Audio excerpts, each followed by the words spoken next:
eater at best. Don't tell my young niggas about no motherfucking pussy bag. You fuck ass niggas. You niggas don't even use condoms. You're a nut. You're a sicko. Hang yourself.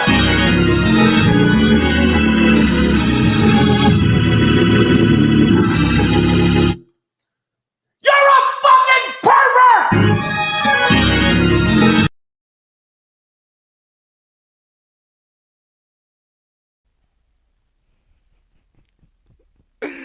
Oh my God, what's going on, y'all? Shout outs to everybody in the building. Please hit the like button on the way in. Oh man, it's like I'm a broken record. Y'all hit the like button on the way in. Support the shows, Player Talk Radio. Shout outs to everybody here. I am your gracious host, right back at the helm of today's show, DJ Kuda. Good to see you guys. I am. Can you believe it? I am still under the weather. I try to take a little bit of time off to heal, but that's not working. You know, that's not working. But look, man, it's Player Talk Radio. We are in the building. Good to see you guys, man. Let me know if y'all were jamming earlier, man. I mean, yeah, I'll be putting y'all onto some yeah, old new, you know, yesteryear nostalgic. Try to get y'all some game. Y'all need to play some of this music too. Some of the shit I be putting y'all on to, man. Y'all need to have some of this shit playing in the background. When you with your if you with your, and when you with your, your little boo wop, in the background. I was about to say, summertime is upon us. Damn. It seems like the ball just dropped, man. These years are just going by so fast. I can't even begin to tell you. Make sure you guys are, on your, on top of your game this year in the years to come, because by the time you look up, you know, um, you're gonna be old as hell. You know. I was looking at something not too long ago that said middle age is not even in your 50s or nothing like that. They said your middle age, y'all, is 38. They said it's 38. I said, damn, makes sense. Makes sense. 38 makes sense, man. You know. All right, I'm trying to figure out why this thing ain't working. Hold on, y'all.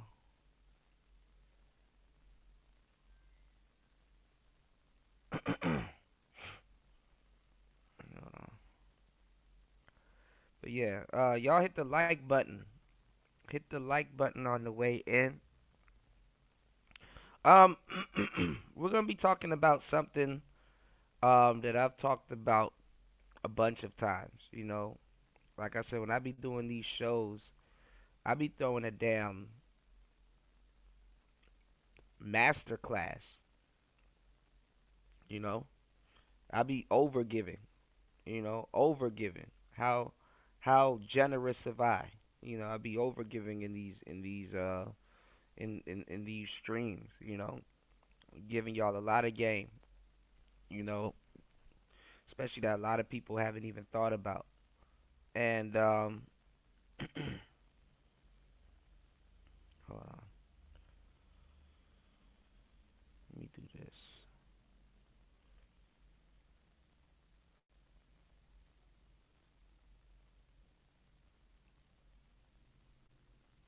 Hold on.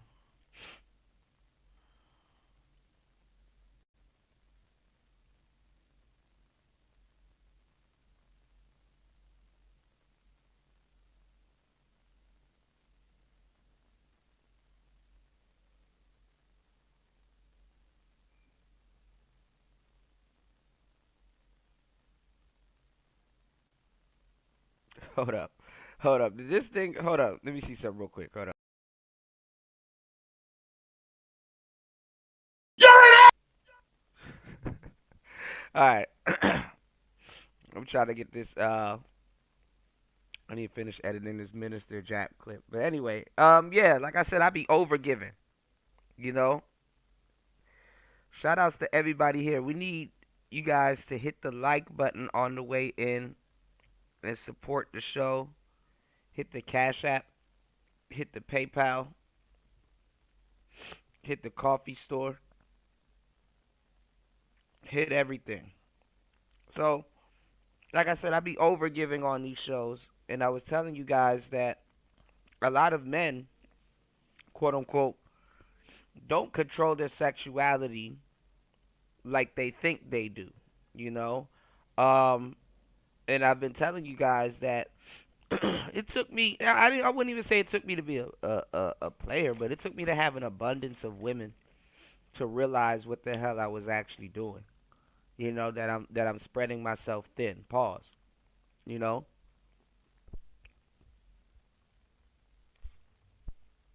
and I think, like I said, the world really don't wake up to you for real as a guy until you're dealing with three women at one time. You learn a lot on that level. You know what I'm saying? When you're younger, and even when you're older, you know what I'm saying? You'll be surprised what you'll learn by dealing with three women at one time. And they don't have to know each other, or they could. You know, it's up to you. However, you want your situation to be set up.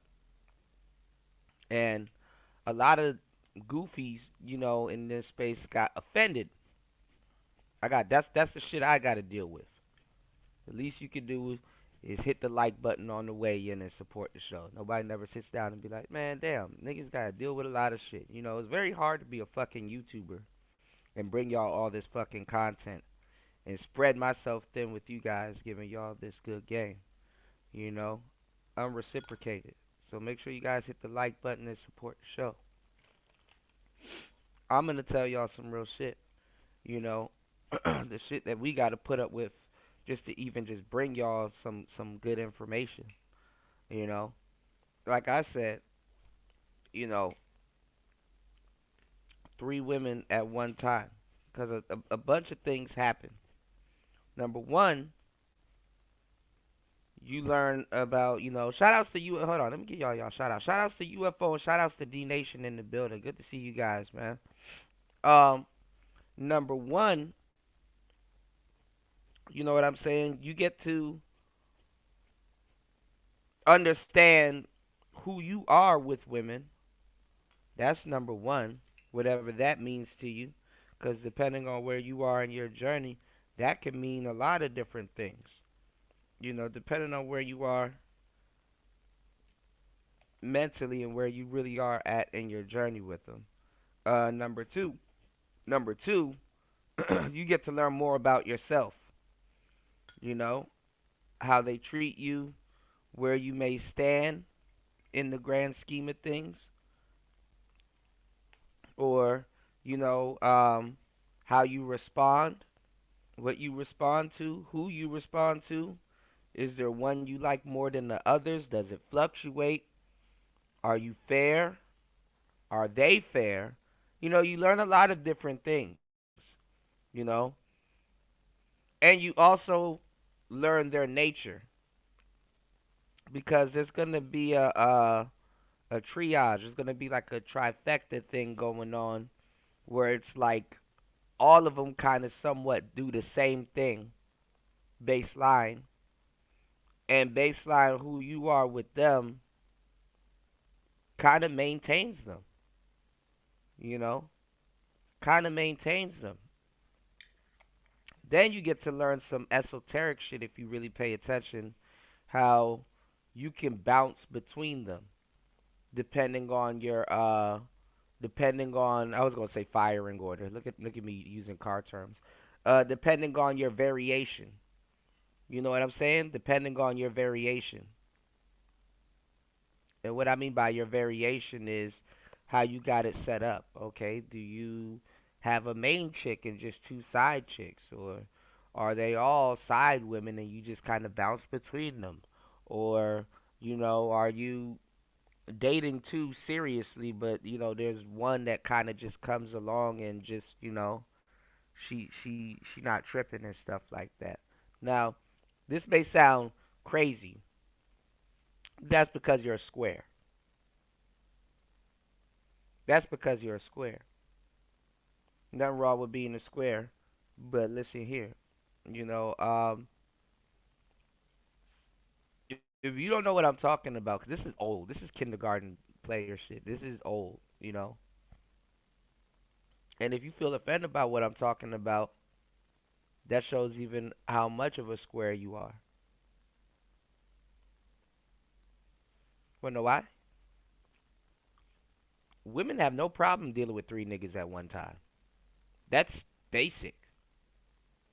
Especially that have interest in her, especially that likes her, or especially that has dated her. They have no problem with that. So me telling a man this, where's the problem? Again, modern men are cucks and don't even know it. Think about it. Even if you mismanage that situation, or even in some cases manage it correctly, modern men are cucked, don't even realize it.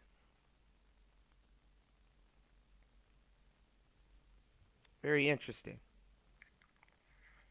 Super interesting.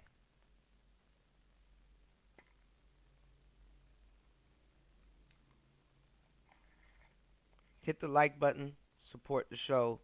If I taught you anything today, I'm gonna be dropping some game. All right. Um. Give me 1 second. Look at Cassie. Look at the Diddy and Cassie case.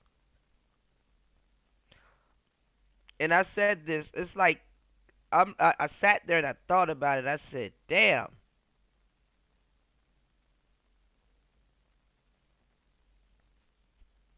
Cassie has managed to cuck out every man she came in contact with. I said, this shit crazy. It's crazy.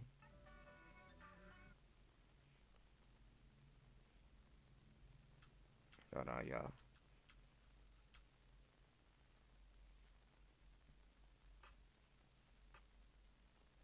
Hold up.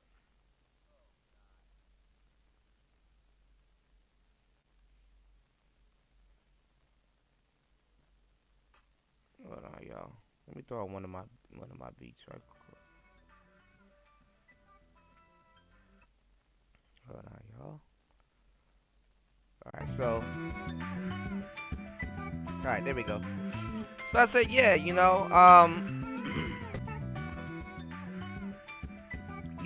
Cassie has managed to, you know,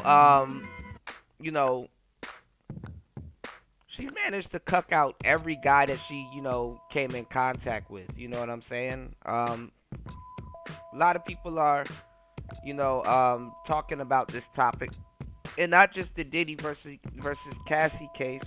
They're talking about, these little topics about men being cucked out. And most of y'all, which is funny, it's 2025. Y'all just learning what the hell a cuck is, you know. And I'm not even gonna lie, Kanye dropping a cuck album. That's actually kind of funny as hell because he couldn't be more on point than ever. Or what's the word I'm looking for? He's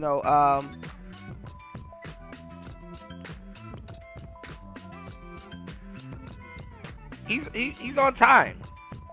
A lot of guys, like I said, they're cucks.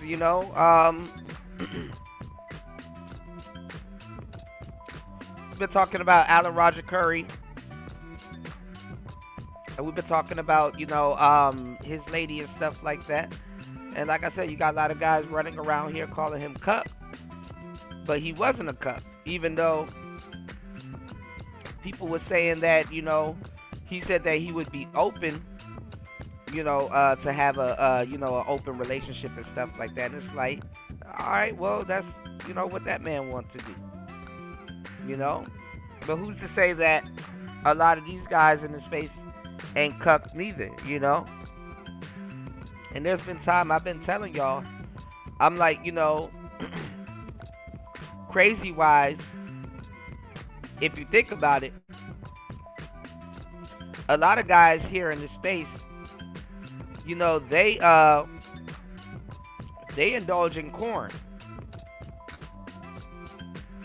Yeah, they like corn. They like corn, y'all. And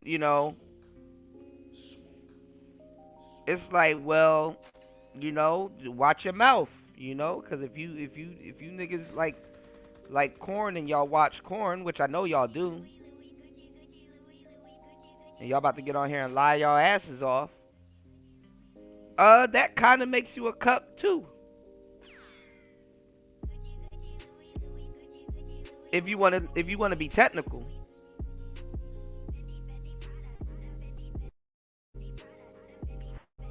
Now, yes, definitely, the guy is not hitting your girl, but you sitting there on the convenience of your phone watching a guy hitting a girl right in front of you, and some of y'all, what y'all be doing while y'all sitting there watching that shit? Yeah, leave. That's what y'all need to do. Fucking leave. Fake ass niggas in the space. Y'all niggas don't want to hear the truth. That's why. And it's the truth. It don't even take women to cuck a man out. A man gonna cuck himself out. In a lot of cases, it's fucked up. Cucked up. It's cucked up.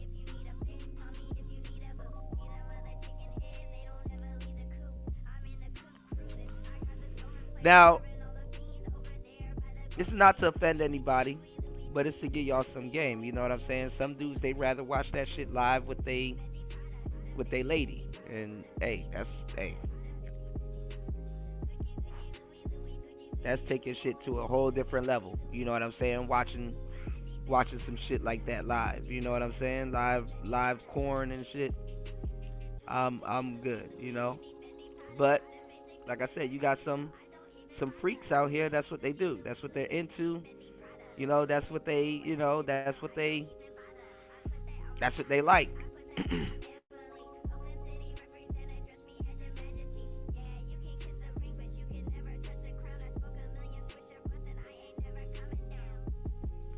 People out here, they turned out. And they're not necessarily lost. You know what I'm saying?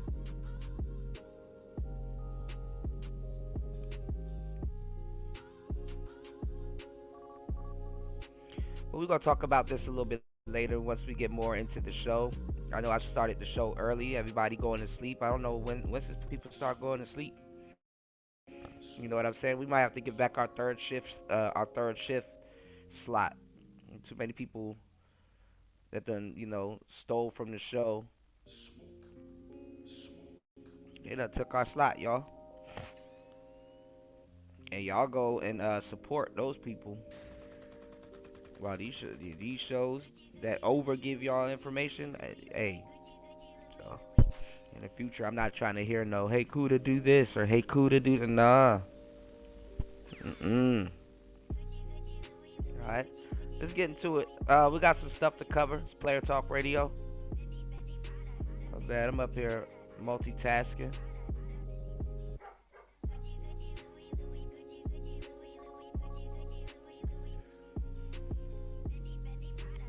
Like I said, Cassie has managed to cuck out every man that she's came in contact with. Even her husband. Her husband had to sit there and listen to all that shit. But then again, he cucked out too. Your wife's still going to free calls? I know. Let me tell y'all something. Let me tell you what he's doing. He's staying with her long enough till that fucking check clear. What is it, like 4 or 5 years you gotta stay? He getting that chunk of that million. better make sure her ass don't blow it in the next couple of years.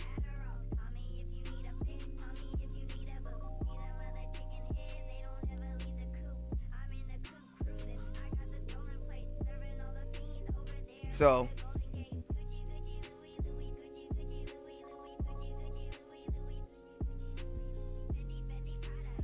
he playing the game how it goes if he playing the game, you know what I'm saying? And like I said, she confided in him.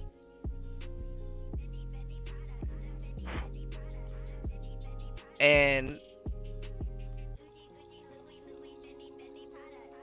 he stuck around for all of this. So, hey, let's get into it.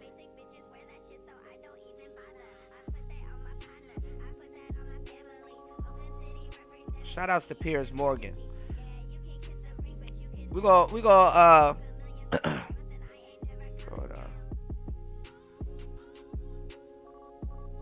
What the hell? Hold on, give me a second, y'all. Let me see if I can get this thing fixed. Hold on.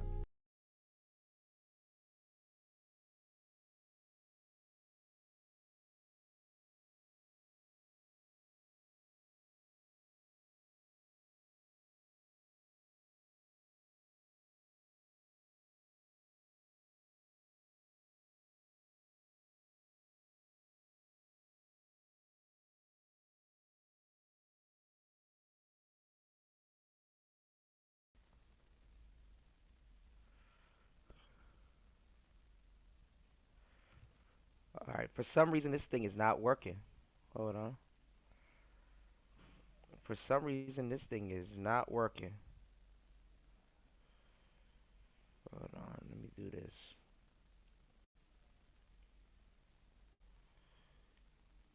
Okay, we got. Okay, hold on.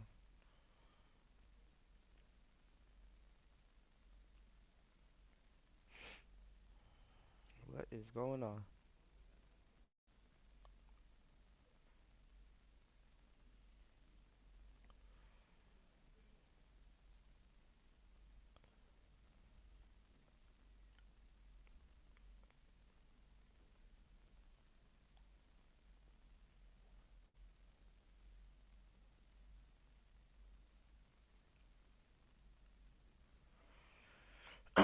All right, this thing is not working. Hold up.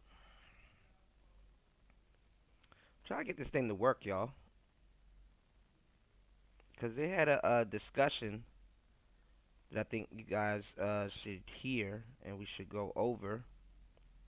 Uh, with some bodyguards. And like I said, the bodyguards are fucking worse. They're just as worse as Puff and a lot of people because they, if anybody knew what the hell was going on. What's going on, NC Worker? Good to see you, man. As always. Hold on. Let me I'm trying to get this thing to work. Give me a little bit of grace, y'all. Hold on.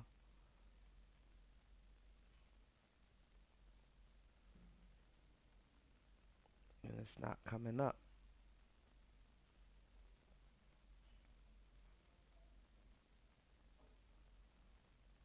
Hold on. Alright, y'all do me a favor, hit the like button, support the show on the way in. Give me like 1 second. Give me 1 second. Let me restart this. Hold on.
All right, we should be back.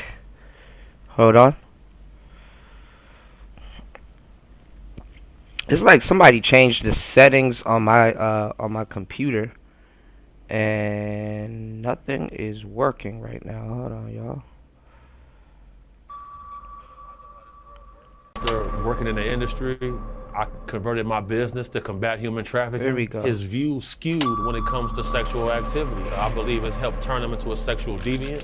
I've had FBI come to my house before and tell me they found a threat against my life. Somebody didn't want me to do this interview. This is a dangerous game people are playing. Now, I don't like how people do that. You understand what I'm saying? Like they will accept Diddy's money, Ciroc, drinks, women, all kinds of stuff, right? But then when the boss goes down, all of a sudden the security guards get the out to you know what I'm saying? To go do interviews and shows like I seen them do it. You know? I'm not even gonna lie. You know, I was giving y'all the game so many times about, about pimps, right? And their whorehouses and shit. How a lot of women are madams. You know, they're madams. And they get their freedom, you know, when the PI gets busted, they get their freedom because they kind of write off the madam as you know as hoes, you know, so they kind of write off the madam as victims. When in actuality, in a lot of cases, the madam is the reason why the motherfucking pimp got caught in the first place. The madam is the reason why certain things are set up, you know, a certain way and blah blah blah. You know, it be the goddamn madams, you know. It be the goddamn madams, right? Um, but it looks like the bodyguards they get a better raw deal because they could facilitate because to a certain degree they could stop it, you know, but they can facilitate the whole thing. To tell you the truth, and you know, not just them facilitating the whole thing, but uh a lot of times they benefit from it too. They get they shit off. But that's just crazy how they could just double back and start doing interviews and making tell all books and all kinds of goofy shit and collect another bag on the way out. I don't think that's right. And I think people need to ask the obvious questions. Yo, weren't you there? So all of these people heard the abuse, but you didn't. You didn't hear any glass shattering, any yelling or anything like that. You didn't go back in the room to make sure your client is okay. You know? These bodyguards, they're simps, to tell you the truth. I'm not gonna lie. I'm not gonna say that's good, bad, right, or wrong. But these bodyguards are fucking simps. Especially for women. Y'all be forgetting a lot of these dudes too that turn into like cops and bodyguards and stuff like that are over testosterone dudes that couldn't really do nothing about they women's situation and stuff like that. They sometimes they big goofy dudes. So and it's not to make fun of them, but it's like a lot of those dudes, like you shouldn't be surprised if a lot of those dudes happen to be simps. And I'm not saying making a simp, being a simp or pimp can make or break nobody. You know what I'm saying? I'm not talking about that. But what I'm saying is that if these guys was to see somebody abusing a woman, they would do something. That's where I'm getting at with it. Whether good, bad, right, or wrong, that's a female. So if these guys was to see any type of abuse towards women, they would do or say something. You understand what I'm saying? With that being said,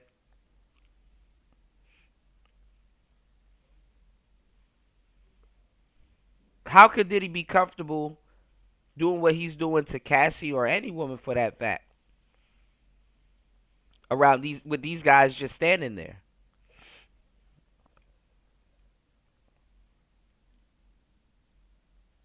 And not one of them do nothing or say something. Now all of a sudden niggas want to say something. And you'll see bodyguards acting goofy all over the fucking place. All of a sudden, Kelsey's bodyguard want to come out of nowhere. I seen her do it. All of a sudden.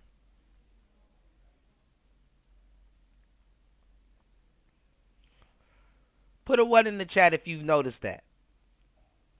Let's get some crowd participation. Put a 1 in the chat if you noticed that. Let's get into it. And some people deserve retribution. You clearly feel that Sean Combs made people disappear. I know this situation is dangerous. I've had several attempts on my life throughout my career. Other people say that Diddy was a Fed himself, that he was on their payroll. Do you think that's a possibility? So if there's smoke, there's fire, Pierce. I've very rarely seen any straight dudes in this industry, man. All bisexual weirdos. I don't want to be the only straight man at the party. And what would you like to happen to him? I'll say this. The opening days of Diddy's trial in Manhattan have been gripping, lurid, shocking, and revelatory. It's everything we should have expected from a federal case against a mogul and megastar who stands accused of sex trafficking, racketeering, and conspiracy. My next guest has been watching these week's proceedings with a particular and personal interest. Big Homie CC is a celebrity bodyguard and security entrepreneur, and he joins me now. Big Homie, thank you very much indeed for joining me. Hello, Pierce. How are you today? Yeah, good, thank you. We're 2 days into this case against Diddy. What is your gut feeling about what's going to happen here? Well, my gut feeling on what's going to take place is, well, we're going to see a lot of strange things take place due to the fact that I know how this world works. After working in the industry, I converted my business to combat human trafficking. Last year, my team brought home 17 people, 4 children, 1 boy. And whenever these trials come about, the closer you get to the trial date, a lot of things start happening to remove people from the case that are going to strengthen the case for the prosecution. And I feel like we're watching that take place now with one of the male sex worker guys who... Now imagine that. A place as technologically advanced and as eccentric and ahead of the world as America, quote unquote, has a sex trafficking problem. Imagine that, y'all. Just imagine that. America has a sex trafficking problem.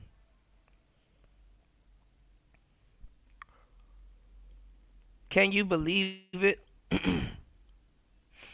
In this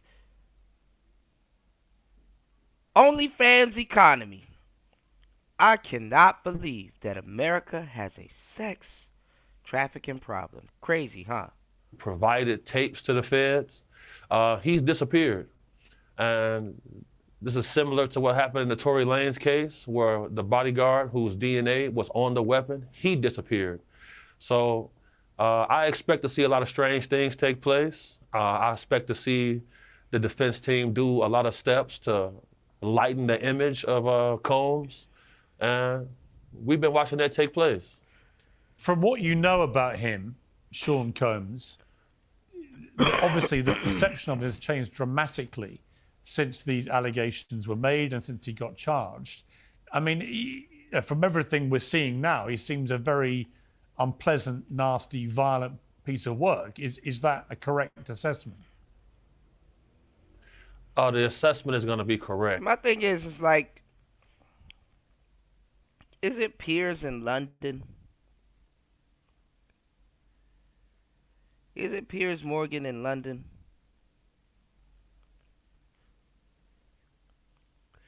There's a lot of disgusting, nasty, cucked out, rich and famous white guys in London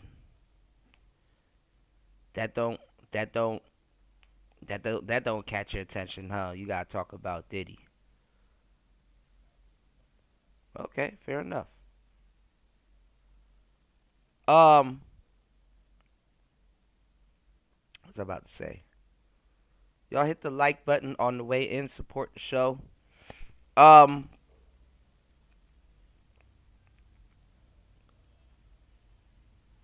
We got so much stuff to talk about, y'all. It's ridiculous. Diddy is vile, you know. I mean that's some disgusting shit. I mean that's what him and his lady got going on, or had, going on before people in the people had to step in and quote unquote intervene.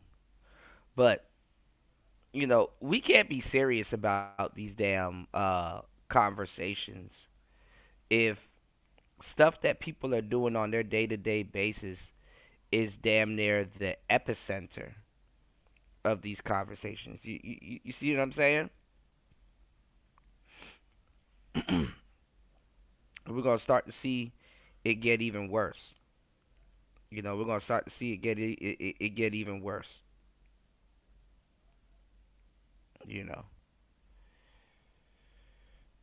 I see a lot of, seen, and saw a lot of the dumbass people that y'all like to watch on these topics, and you see them backpedaling, see them trying to act like noble dudes now. Oh, Diddy's such a horrible person, and it's like, no, nigga, you right up there with him. Don't do that. Don't do that now for your little show and your little audience. You right up there with Diddy. Niggas trying to make it seem like Diddy's a monster and stuff like that, but they up here, they baiting the master, watching the hub. It's like, yeah, you a bit cucked out too if you think about it. Don't take too long to think about it.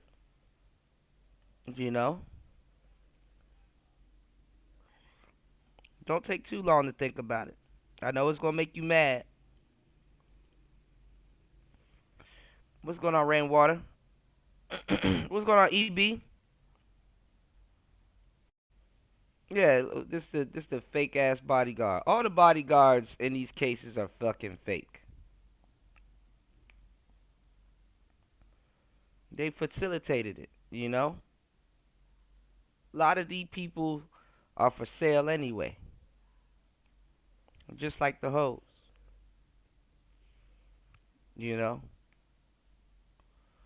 Shout outs to everybody here. Please hit the like button on the way in. Support the show. Ooh, I'm sick. All right, let's go. So what I've learned is, whenever you see a gentleman like this, we're gonna park it on the Piers Morgan show for a little bit, because he got some other shows that I wanted to go over. So y'all please hit the like button. Chopping up this game. Let's go. Influence and power. Whenever they have an addiction to MDMA or the drug ecstasy, they call it the love drug. So he's been doing this drug for over 20 years. So that's going to lead his view skewed when it comes to sexual activity. I believe it's helped turn him into a sexual deviant. And, you know, what type of man wants to see another man urinate in his wife's mouth? I feel like it's evil. I think his behavior is egregious. That wasn't his wife, though. And, you know, I have a history of using very heinous acts on people like this who participate in this type of lascivious acts. As we were talking, Cassie Ventura, who was his longtime girlfriend, is one of the two people who the feds have brought this case with. She says that Combs would bash on my head, knock me over, drag me, kick me. Asked how often, she replied, too frequently. She says she didn't want to participate in the freak-offs, as he called them, but she did so because she loved him very much. Now, I told you that a lot of the women, especially the pretty women, they be with some dangerous dudes. Cassie was getting her ass whipped. But that shit don't even be mattering to them. They'll still go do what the hell they want to do. They been getting their ass whipped the whole time for more or less. You know? And they got just as much as responsibility as the person doing the ass whipping to control those ass whippings if they gonna stick around. Right? What's going on, Paul? You know? She been getting her ass whipped, right? That didn't stop her from dating Kid Cudi. That didn't stop her from going to go visit Drake. How scared of the ass whippings are you? And wanted to make him happy. She told the jury she was scared of what he would do if she said no. Physical violence from Combs, she said, was always on the back of her mind. He wanted to control every aspect of her life, from how she looked to her work. And when he couldn't reach her immediately, he and his employees would call her incessantly or come and find her in person. So she's building a picture. And guys like this for a living literally protect an abuser. Because if this guy knew what the hell he was doing and protected him. No, a lot of bodyguards are simps.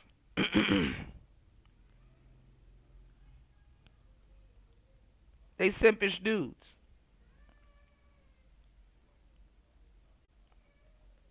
You know?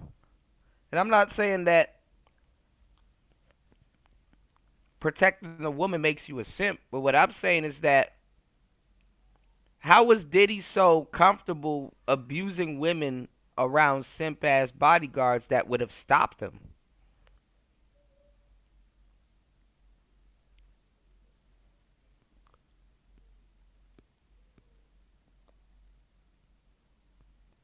Of course he would have got with. He's a simp. I can hear. I didn't need to hear him say that. I'm like, man, that sounds about right. But what was stopping him then? He had access to Combs.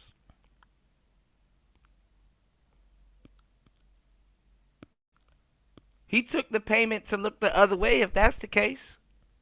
So how is he a star now? How is what he's saying credible now? Why he not in the RICO?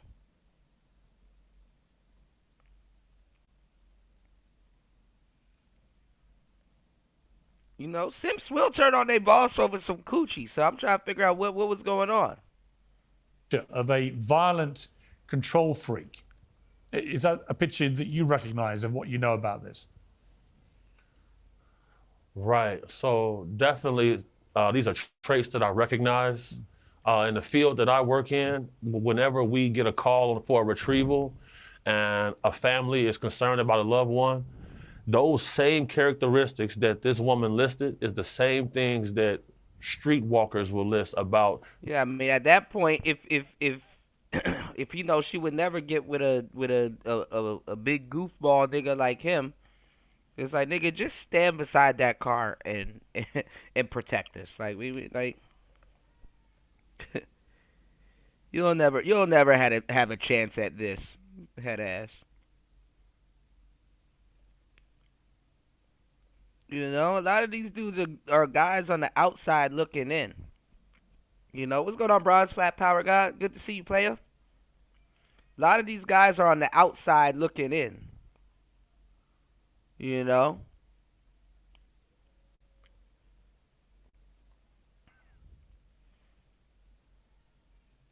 And sometimes like these simps that portray themselves as nice guys, they are nothing close to that. Because a lot of guys would have loved the chance to get a Cassie or treat a Cassie type girl like Diddy.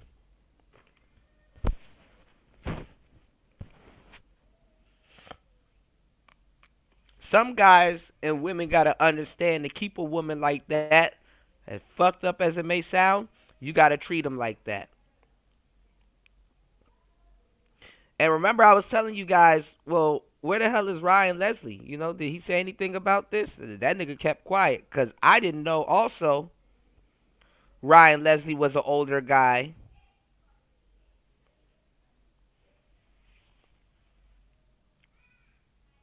When he was dealing with Cassie. So I was like, oh, okay, all right. Hey, shout outs to RLS. Stay up out of it, not your business.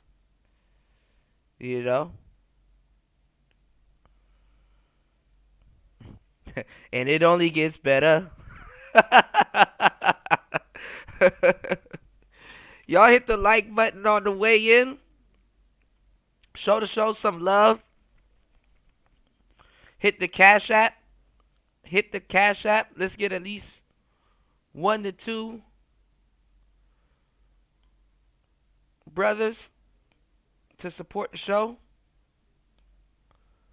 Let's open up this panel. It's player talk. Let's get it. Their boyfriend, which is actually their pimp and panderer. That's why I have an affinity for people who are survivors of this type of nonsense and oppression. And this sounds familiar. You know, along this path, I've been poisoned 3 times.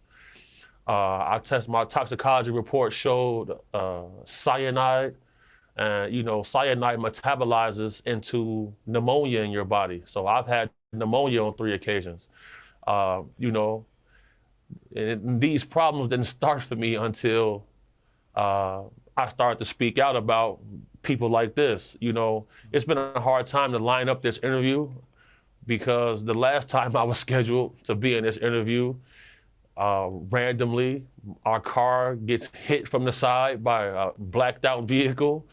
No license plate. That's happened 3 times this month so far. Really? Somebody didn't want me to do this interview. Yeah, somebody didn't want me to do this interview. You know, I'm somebody where I've had FBI come to my house before and tell me they found a threat against my life.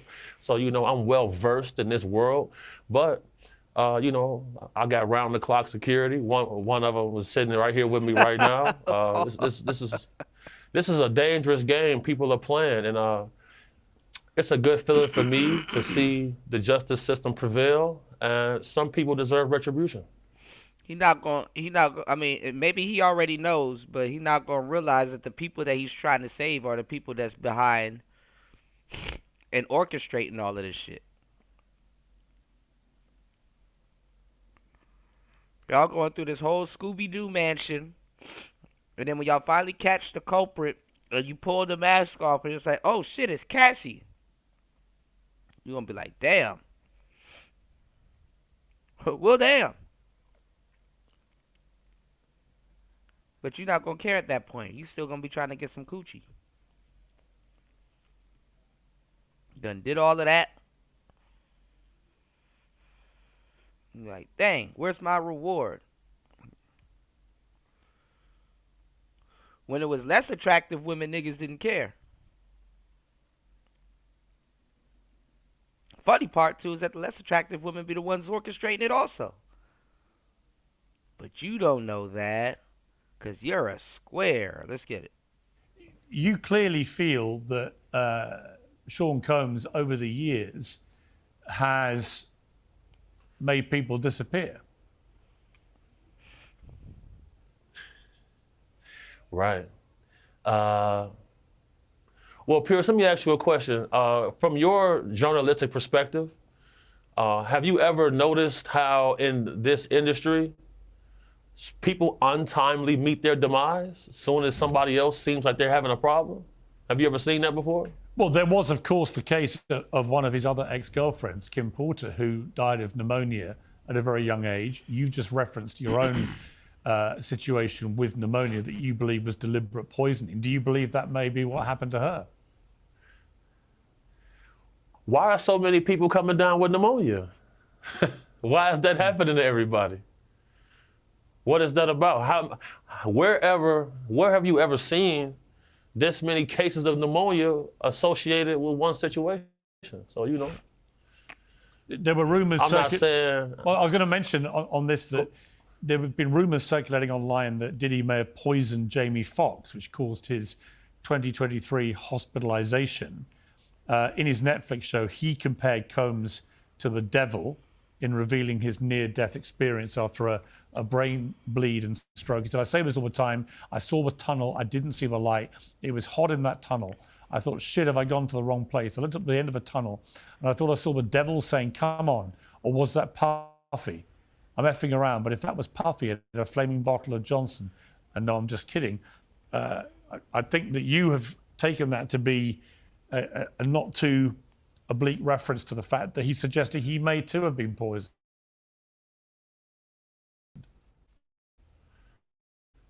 Is so interested in what's going on with niggas like this. Anyway, That his partner shout out to handed him Piers an Morgan, but Advil, goddamn. and after he took that Advil, he woke up 22 days later. That's what he said out his mouth. I feel like us as a species, I feel like human skepticism has become a virus, because if we don't trust the words of our peers, where are we as a species? You know, eyewitness testimony and circumstantial evidence is enough to get a person a life sentence in any court on the earth. Why is it that when people are whistleblowing and putting their life and livelihood on the line, they receive so much scrutiny? I don't think that's by chance. Tax day has passed, but for millions of Americans, that's where the trouble begins. The IRS, Network USA, make the next move, not the IRS. This is definitely a highly dangerous situation, because this guy was the middleman. He was the party guy. He was the person who lined up the parties and festivities for a lot of guys a lot more wealthy and affluent than him. So, you know, I'm a person who believes that the Epstein's list is very similar to Diddy's list. Yeah, talk to him about Epstein. I'm a believer in that. And, you know, whenever it comes to protecting women and children, I'm going to be fierce. Big ups to my sponsor, Stallion Gear, for putting up funds to help us go out and help people. You know, I want to salute Michael Franzese, because he's probably the only famous person who donated to our campaign for protecting women and children, going down to the orphanages and passing out toys and gifts. Because at the end of the day, us as men, we must learn to police ourselves in our own community, because if not, these type of activities will continue to run rampant. I know this situation is dangerous. I've had several attempts on my life throughout my career. And why don't you get rid of OnlyFans to start a step in the right direction to not have an epicenter of this type of stuff happening in y'all communities? Huh? It's all fun and games till somebody says, well, why don't we get rid of OnlyFans?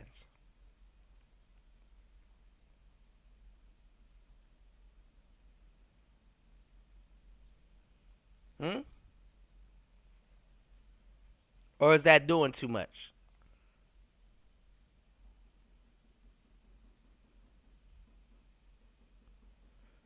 Or is it that the women, because see, as a bodyguard, for you to protect your client has to listen to you and follow protocol, you know, to secure your client. You mean to tell me that if you were to tell women to do something, would they listen to you so they can be secured? Or would they go against it? causing another problem that you didn't sign up for. This shit is so goofy. I can't even begin to even, anyway. And, where there's one dangerous guy, there's a group.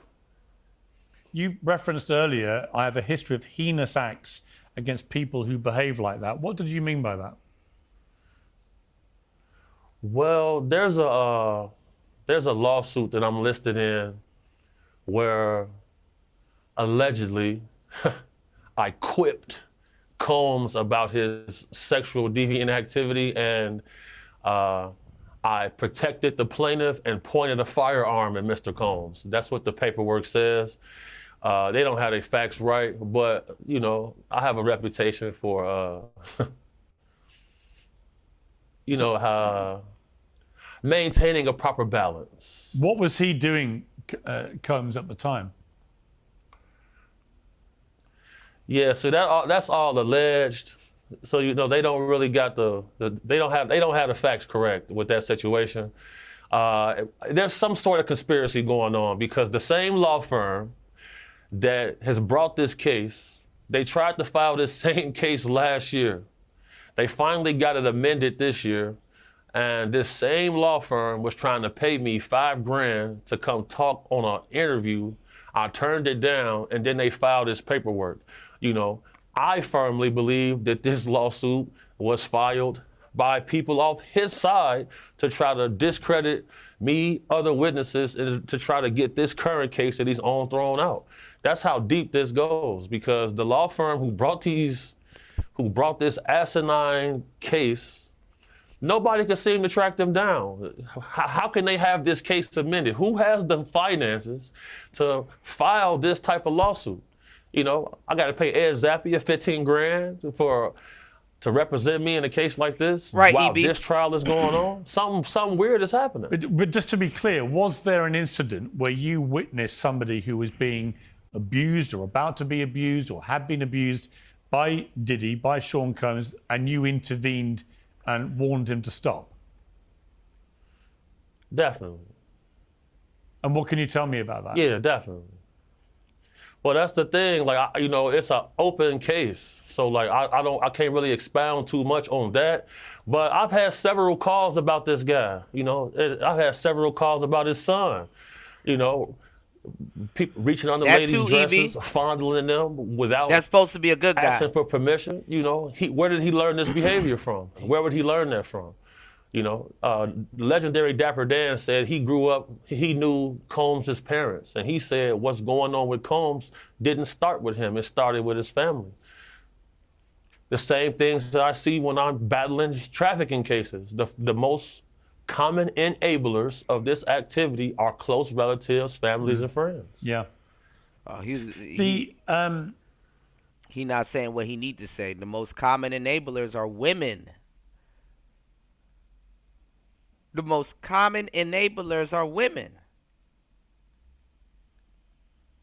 Wonder why niggas look at you sideways. There are lots of rumours, as you know, swirling about Diddy and have been accelerated by what's happened to him. One of them is that he had something to do with Tupac Shakur's murder. Do you believe that? Well, when it comes to situations like that, you got to look at the list of facts. There's a guy by Dwayne Keith Davis who's currently in a Las Vegas detention center. And, he swears up and down that Combs promised him a payment to unalive the rapper.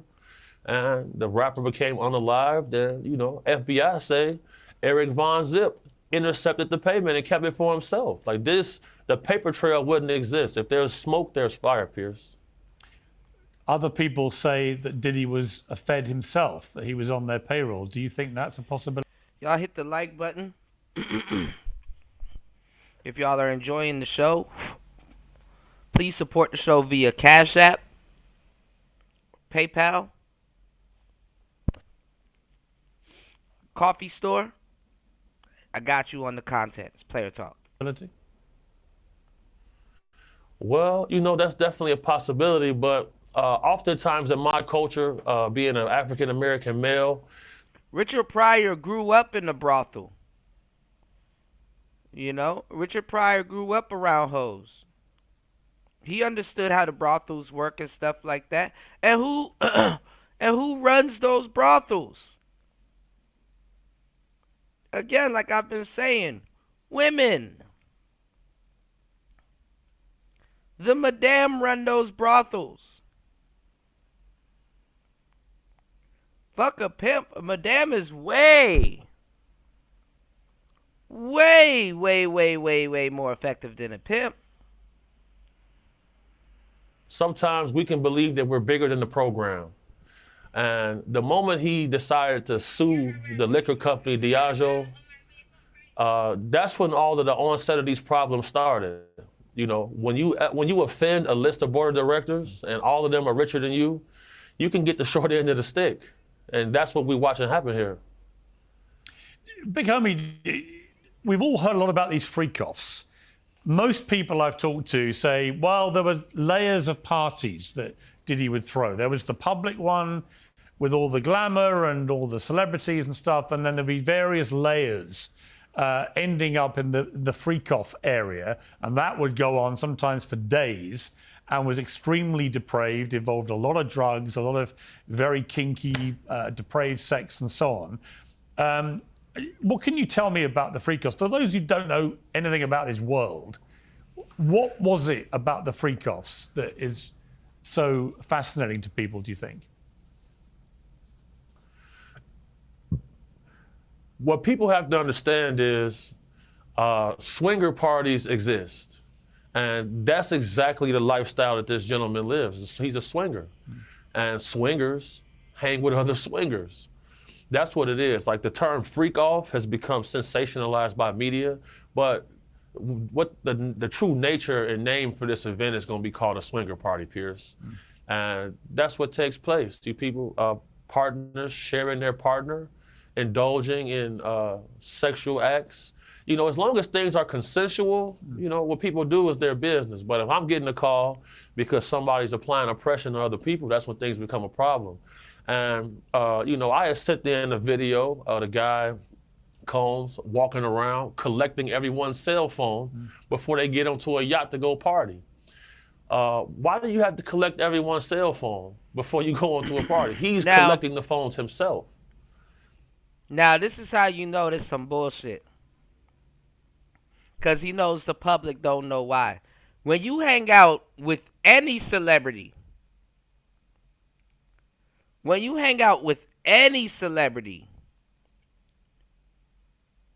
you gotta collect their phones. Or the security guards, guys like him, collects the phones. Phones are personal property. So some people feel on edge, like, well, why you gotta collect my phone? Or NDA or whatever. And it's like, look, we about to go on a boat. We about to go have fun. We about to do some stuff. We need y'all engaged. Can't say what y'all been, you know, you sign an NDA. And in that NDA, it says that your phone has to be collected. So you don't take videos and people can be more respectful and stuff like that. It's not uncommon to get your phone took. Even if you go hang out with Chris Brown or somebody at their mansion, they take your phone. So you won't take pictures of certain things or private things in the household and stuff like that. You can only... That's why back in the day, most people, and even today, people are like, what I saw, or what I've been around, or what I... That's protocol to take people's phones. But he here is trying to make it seem like, oh, their phones are getting taken because they're about to do a bunch of illegal shit. And it's like, yeah, when you hang out with celebrities, they take your phone.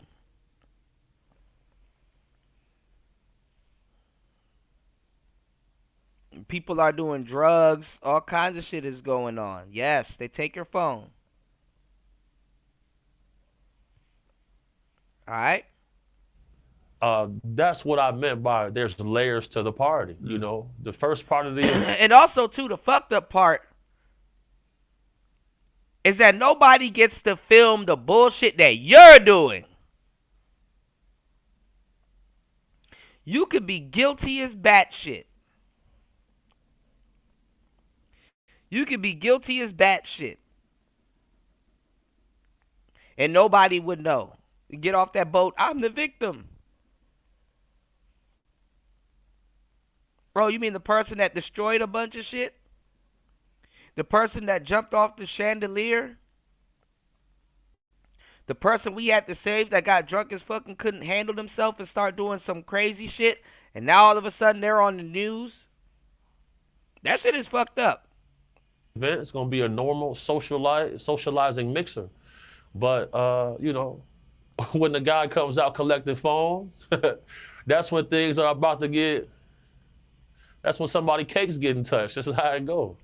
It's a zest apocalypse right now, man. We got to do something about this. Is there any doubt that he was bisexual? Did he? That seems to be clear from a lot of the evidence that's come out. Yeah. All of these guys are when it comes to that. Like, I've very rarely seen any straight dudes in this industry, man. That's why I pivoted my business. Like, it's like, you know, I don't want to be the only straight man at the party. So, you know, I got to change it up. All of these dudes are, man. But all of them are. And the freak offs, all bisexual weirdos. Okay, so that doesn't mean that they should go to jail, though. You could be as zesty as you want to be. Look, I don't give a fuck.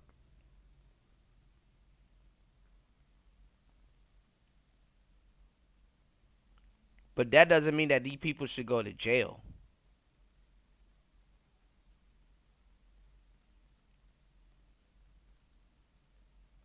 Yeah, there's layers to the party, right. Right, you're painting a picture of these freak-offs as being consensual largely, although the issue of the phones is obviously significant and will be tested, I'm sure, in court. But you're also suggesting that it was everyone sort of sharing partners. But isn't the key part of the Diddy case predicated on the fact that he may have been trafficking, in other words, bringing in a lot of sex workers to take part in these as well? And that he, for example, with Cassie Ventura, was, you know, they were having, you know, male sex workers, female sex workers, and so on. In other words, it may have been consensual, but it also involved people who were not, you know, with each other, but actual sex workers joining in.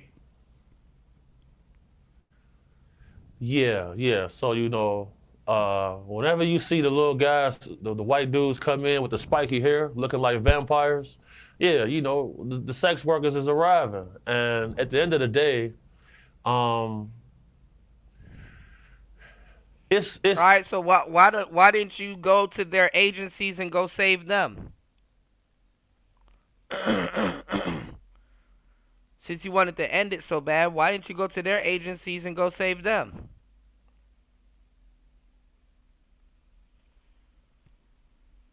It's a legit question. Is it consensual if you're promising people a career path and a lifestyle and glitz and glamour, and you're saying, look, we're all doing it. Come join us. You party with us, then I can get you a record deal. I can get you this. That's what's going on to certain people, you know? Okay, and listen, and as fucked up as that may sound, guess what? If that's not what you want to do, find another way to enter into the business, because guess what? It's not based on if you're talented anymore. All of these little guys, my little niece can rap. You need to give her a record deal because I think she can rap. And your niece is trash.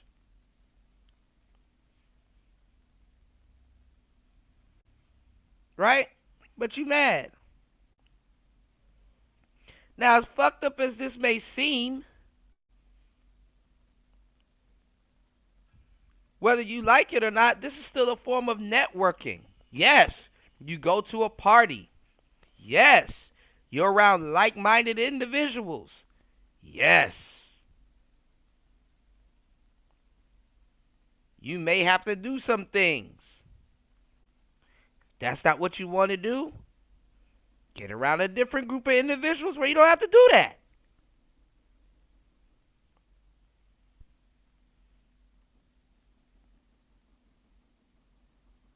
It's not that hard.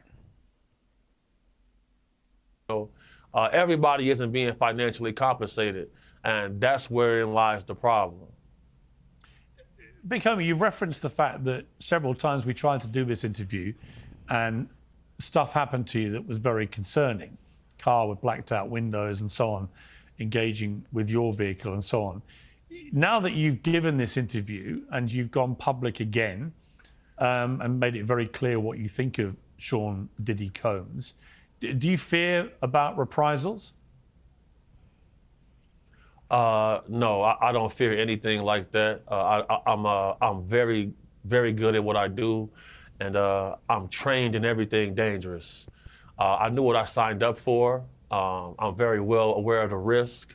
I'm gonna go back into hiding after this, of course, but at the same time,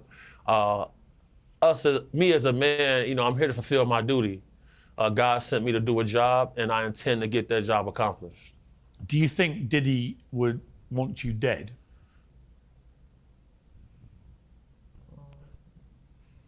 Probably be in his best interest if I was. Good luck with that, though. I've been proven to be hard to kill, though. Shout out Turn Up Guys. Shout out to the guys. Just finally, Big Homie, there's a lot of speculation about what he may have kept on tape. And I think you've talked about the fact a lot of these guys like to keep trophies, memorabilia, Absolutely. Souvenirs of their depravity, if you like. Just tell me about that briefly. I mean, was that part of the modus operandi for the freak-offs and everything? Yeah, so what I'll say is throughout my career path, we may end up with a pedophile's phone. And in that phone, you'll see a list of trophies. And when it was announced that he had CCTV film cameras in the house, and when the Homeland Security did the initial raid, they didn't inform the raiding officers whose home they were raiding because they had information that he might have been protected. And, part of Epstein's thing was to get people in precarious situations, and then you have this footage that you can use against them to be able to have your way with champions of industry and able to control policy. He does the same thing. So, if you want to be able to seal a big deal and there's a guy likes to party, it's easy to set that up. You send a guy a screenshot like, yeah, man, you had such a good time with those two underage girls yesterday, man. You remember this video right here? That person is going to have some incentive to help you out in what you need them to do. It's the same. We've seen this over and over. What do you think is going to happen to him? And what do you want to happen to him? I actually think he may get off. I think he might get off. I've seen stranger things take place. They offered him a plea deal of 15 years. He turned it down. That's that. At first, they were saying life. Then it went to 15 years. I wouldn't be shocked if he got off. And what would you like to happen to him? What I'd like to happen to him, I'm not going to say on air. I'll say it to you off camera. But I'll say this. I wish the worst, and I have extreme disdain for any man who wants to traffic another person, because that is just slavery all over again. And I don't believe any one person should have dominion over another human being. Big Homie CC, thank you very much indeed for doing the interview on Uncensored. I appreciate it. I mean, let me see. Y'all have the same energy of these women on the internet begging to get flowed out.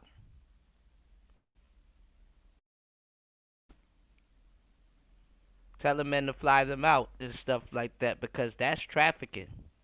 Let me see y'all go after those men in Dubai. I want to see you personally fly your ass out to Dubai. Dubai. and go stop those women from being trafficked. Let's see those women put their hand in front of your face and tell you to shut the fuck up and stay out of their business with your fat ass. You ain't my bodyguard. Shut the fuck up and stay out of my business with your fat ass. That's what those women gonna tell his fat ass. Your fat ass will get up my fucking way and stop fucking up my money with your fat ass.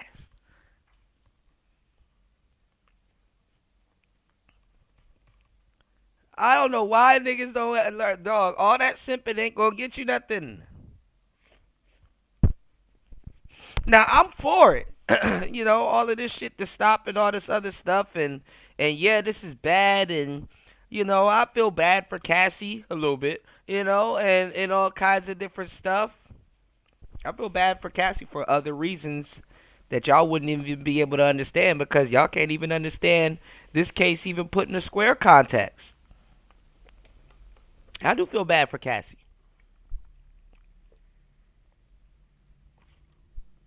But let's keep it 100. She was a part of it. She wanted to do it.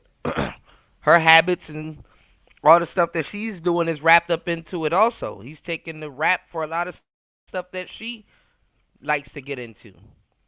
But it makes no sense for him to even tell the court, like, man, no, this is really her habit. You know, I kept doing this particular drug because this is what she wanted to do. And blah, blah, blah. Like, niggas can't talk. He gonna incriminate himself more the more he tries to tell on Cassie. So it just makes no sense for him to open up his mouth, because he gonna look bad either way. Cassie don't look bad being a drug addict, because guess what? Oh my God, it's Diddy that put her onto the drugs. Really? Really?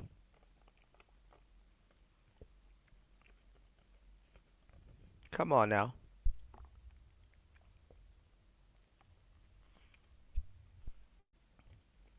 People not going to be able to identify the Bobby and Whitney effect. Oh my God, Bobby Brown put Whitney Houston on all those drugs. Whole time, it was Whitney that put Bobby on.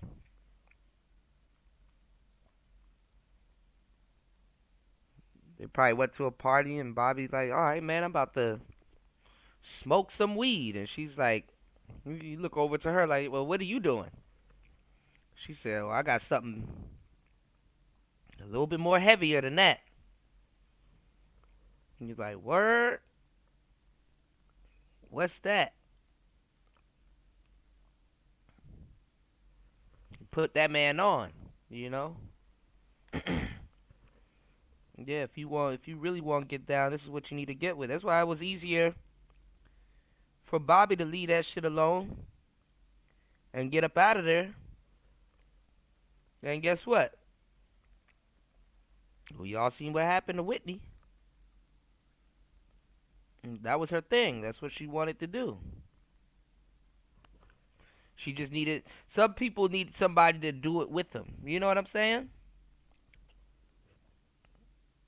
Some people just need somebody to do it with them, so that they don't feel bad about, you know, so that they don't feel bad about doing it. You know? That's really what it is.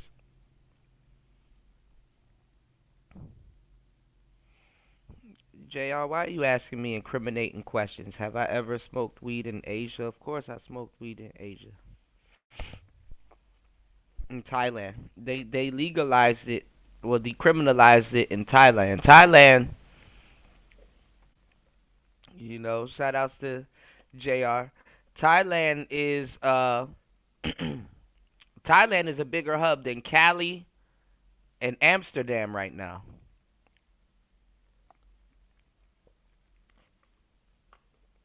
Thailand is the spot to be right now. That's why Rolling Loud done came to Thailand like twice. It's like, damn. They never came to Thailand. They came to Thailand like twice.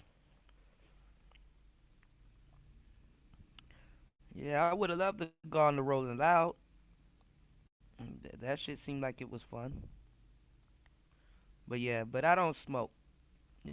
If anything I do cigars. You know, if you guys can hit the like button, and support the show. You know, y'all hit the like button and support the show on the way in. You know, drop something on your boy, hit the Cash App, hit the PayPal, you know. But yeah, man, a lot of y'all haven't dated attractive, like super attractive women, and it kind of shows. Cause, you know, once you understand the lifestyle, you're like, oh, okay. You know, them people doing them. They're not bothering nobody. You know, I'd be surprised how a lot of these attractive women doing all of this stuff hold on to their looks. You know, cause they be doing hard stuff. You dig? It's a different type of lifestyle. They feel that they should live that lifestyle. And for all of these dudes out here faking, and for all these women out here faking, like they wouldn't be Diddy or they wouldn't take a Diddy deal and stuff like that, man, shut up. No, nobody asked you. Your opinion don't count. All of these women would rather be somewhere put up in a mansion crying over a nigga. That's their dream. It's always been like that.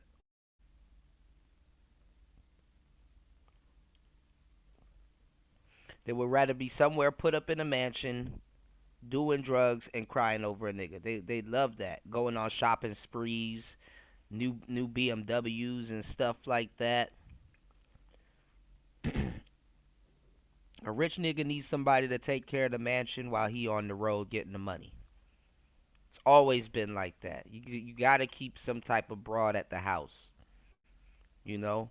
And the other wives let the nigga do that because they know that's what's going on. It's like, girl, if you don't stay your ass at the house and go maintain that fucking mansion while he on the road and stop playing. You know?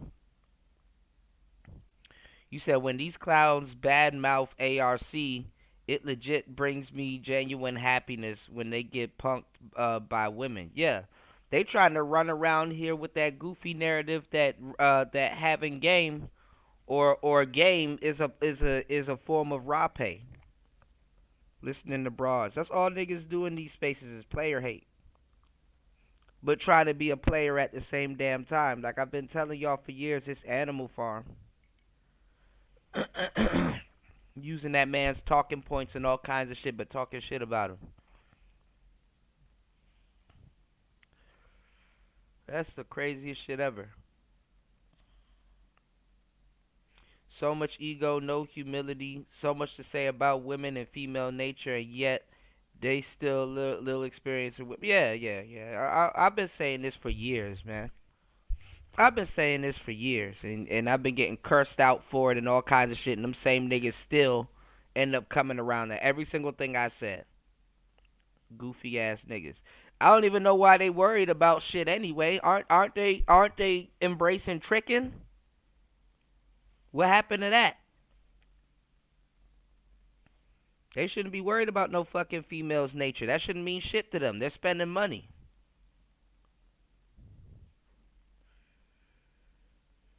Don't tell me they can't trick now. Don't tell me they fucking up the tricking. They should be somewhere spending money on women. Ain't nobody worried about no female nature. You parting with the paper. Don't worry about female nature. If you part with the paper, why are you worried about female nature?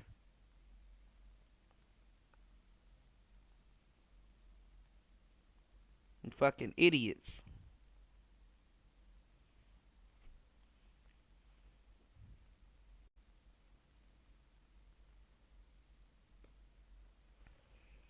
They want to sit up there and have people listen to them. They're like, nigga, ain't nobody listening to you. Shut your tricking ass up. That tricking shit don't work. Fucking goofy. It only works if you get what you want out of it. And clearly you parting with the bread and you're not getting what the hell you want out of it. Because you're an idiot.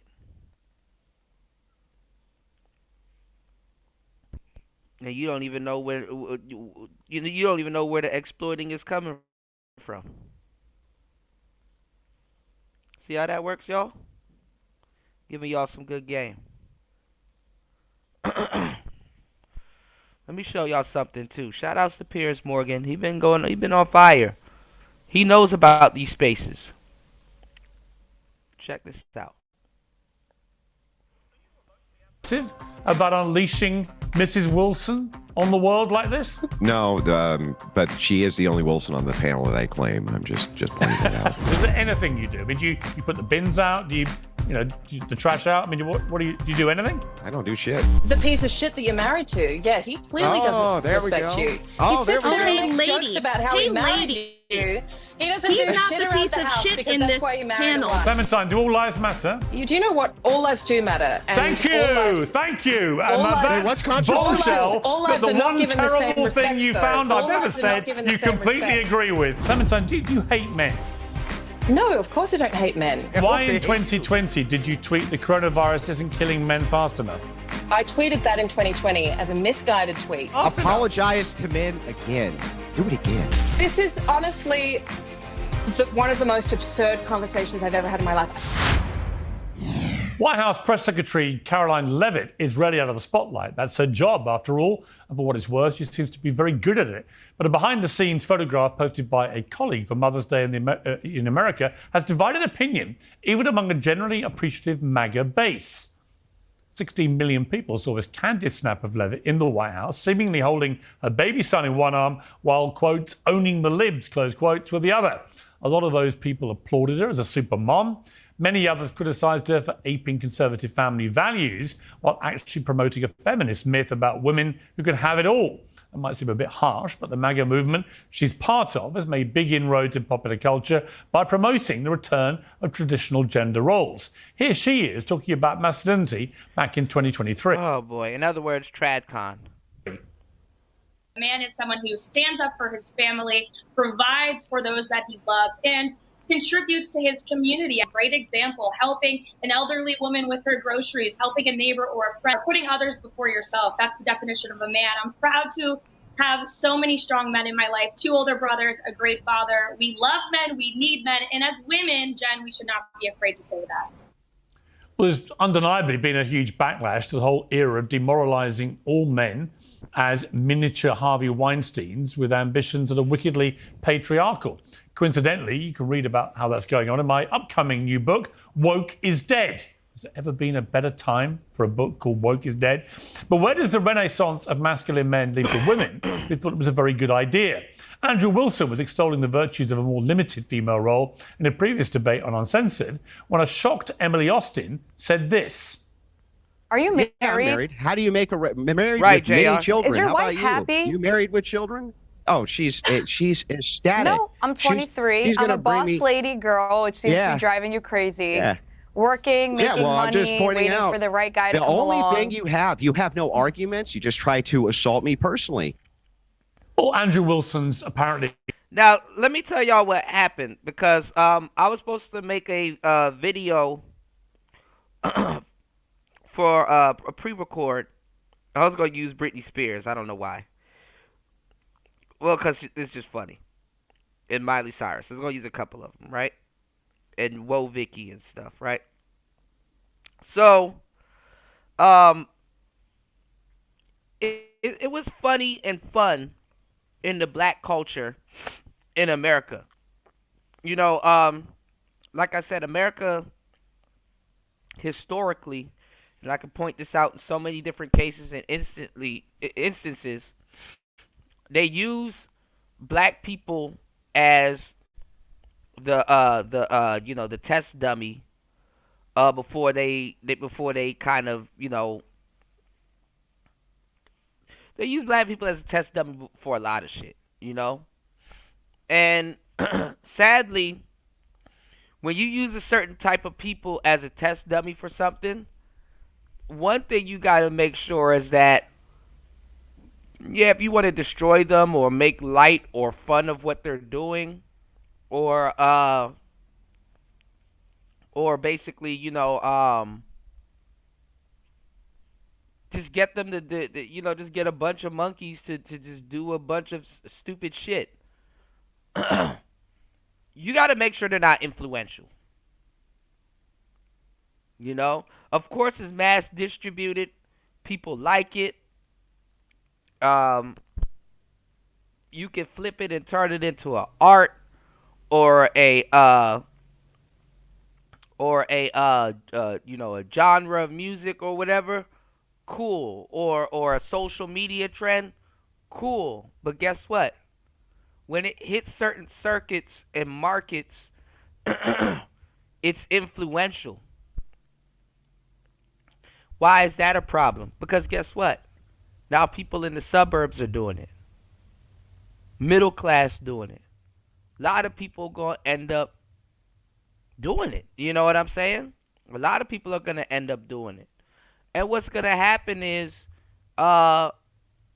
it's going to start creeping its way into the households of people that don't know what to do with it, or that's against it, or that knew what it was put out there for, and it shouldn't have got that far. Meaning that, yeah, you gonna have a lot of white women running around here twerking and listening to sexy rap music and smoking weed and twerking on top of the cars and hanging out, at clubs and their black friends and blah blah blah. It starts getting into some shit. And there's wrong with that. On the surface, it's like, yeah, she going out, she having fun and blah blah.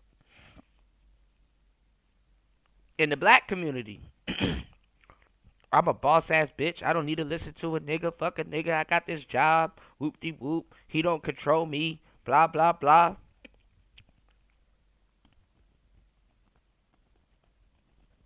Guess what? It becomes influential. Then guess who starts saying it also? You guessed it. White women, Asian women, Latino women. And it's different in each community too, because white men know that white women can't get but so far with it until they're coming back to the household. So a lot of white men are looking at their women like, listen, you already know what it is. See, black men, we look at our women when they say that goofy, dumb, stupid shit, but we know there's a gray area there. That she could stay on that bullshit because it's set up for her for that. Or she could come back, or do both. A series of both. White men know how the system is set up, and they know for a Fendi fact that their women have to come back. If you go look at the feminist movement from back in the day, those women had husbands. Damn near all of them. Whether he was a real man or a cunt, those women had husbands.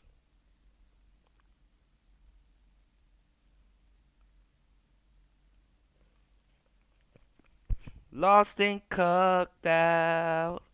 They had husbands. So they knew that no matter how much bullshit they got themselves into, that they can always come back. And it ain't even about them coming back, because guess what? They never left before. There's no gray area. You understand what I'm saying? There's no gray area in between, you know what I'm saying, what they got going on. It's just that you already knew what it was.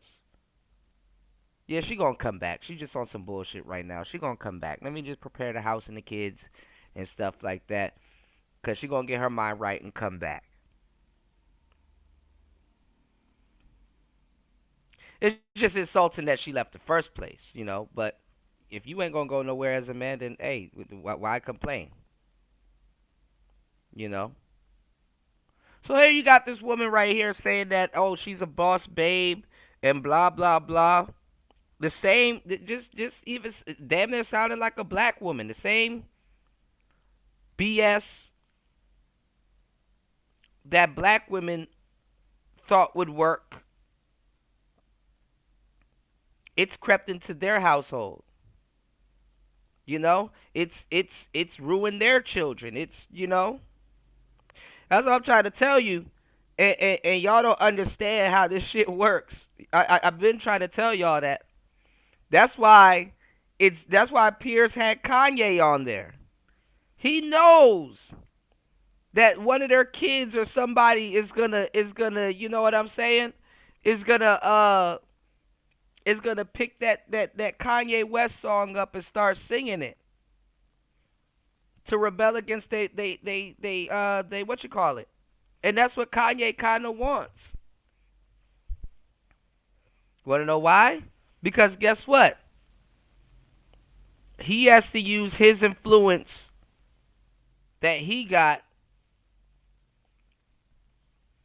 over their children, because guess what? Kanye knows the level of influence that the world will have over his children. You need people to break that down for you. Broad said, Kuda, they was feminists by day and wifey by night. Absolutely. Absolutely. You already know. You already know. You know.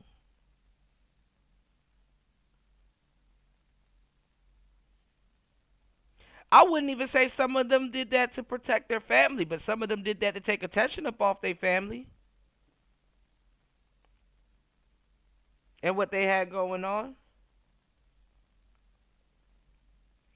Y'all hit the like button, support the show, y'all. Hit the like button, y'all. Support the show, hit the Cash App.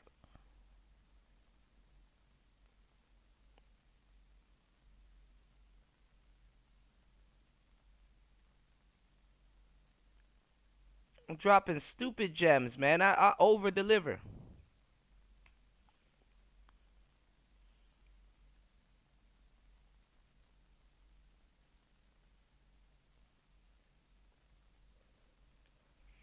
They already know.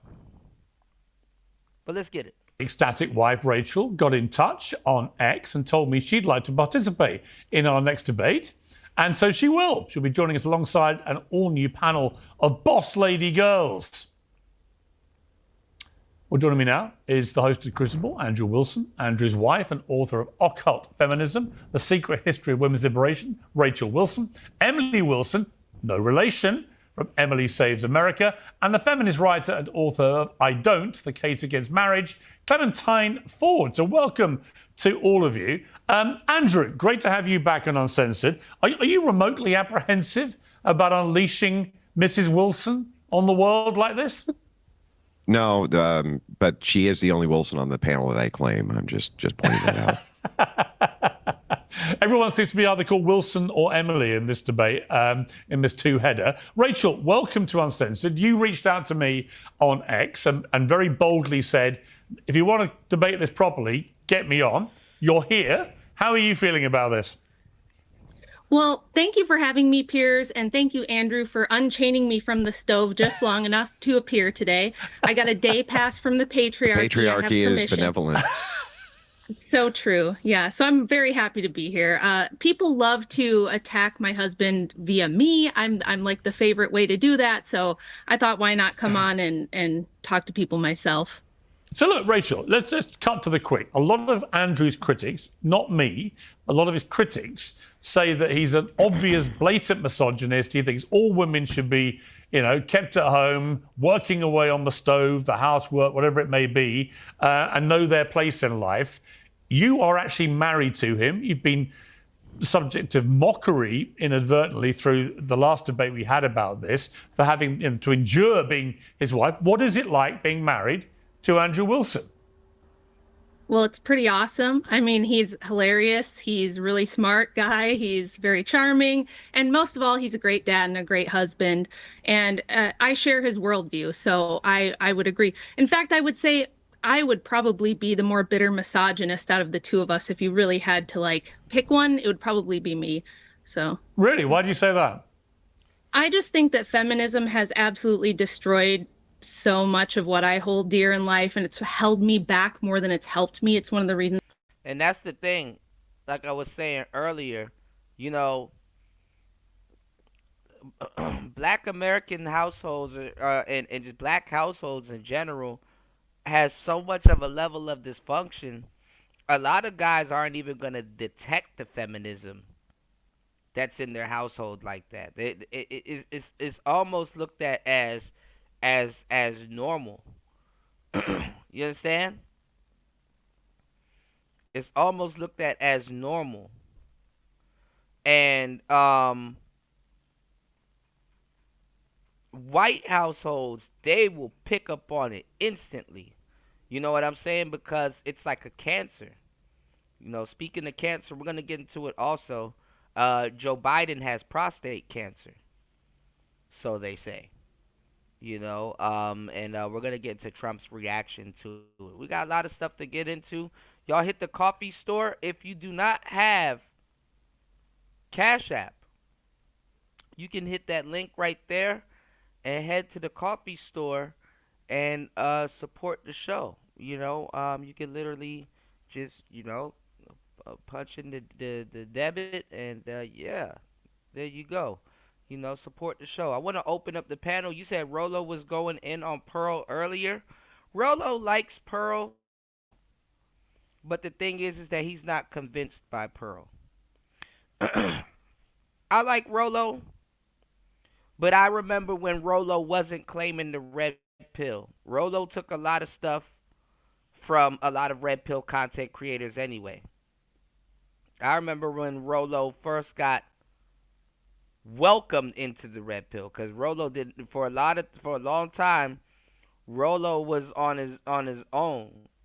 He wasn't claiming the red pill, and for a good minute, it took a while for his books to be embraced by the red pill sector. A lot of people wasn't around for that, and this was during the wall of silence and stuff like that. It was after the wall of silence was when people started reading Rolo's book. And I think by time, I think it was like the green page. He had a red page. There was a brown one, which was like a brownish red one. And then there was a green version of the Rational Male that was out. It was a green book and stuff like that. That's why I'm laughing at niggas trying to talk about history in this space, because I'm like, bro, you wasn't even around for the book era. You know, it wasn't uncommon that men were reading books, you know, on certain things, or we knew some of these guys as authors, not YouTubers and faces and stuff like that. We knew about these guys before you could really put a face to a lot of the content going on right now. So, a lot of guys, they late on a lot of information, but they running around here like they historians. You know what I'm saying, JR? And that's the funniest shit ever. You know, they can't even tell you what the wall of silence was about. You know, I'm not trying to listen to that stupid shit. Rolo didn't really claim red pill like that in the beginning. It took him a minute. It took him about 4 or 5 years before he started claiming red pill, and that's because people had to convince him. You know, so y'all keep that in mind. And that's another thing too. You hearing people running around here claiming that Alan Roger Curry was manosphere, and Alan Roger Curry was not manosphere. He went out of his way to say he's not a part of the manosphere. You know.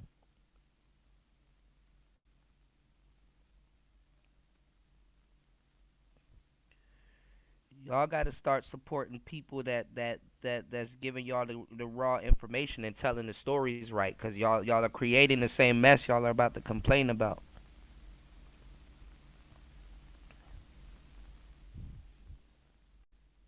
We got links in the chat where you can hit the like button, y'all, and support the show.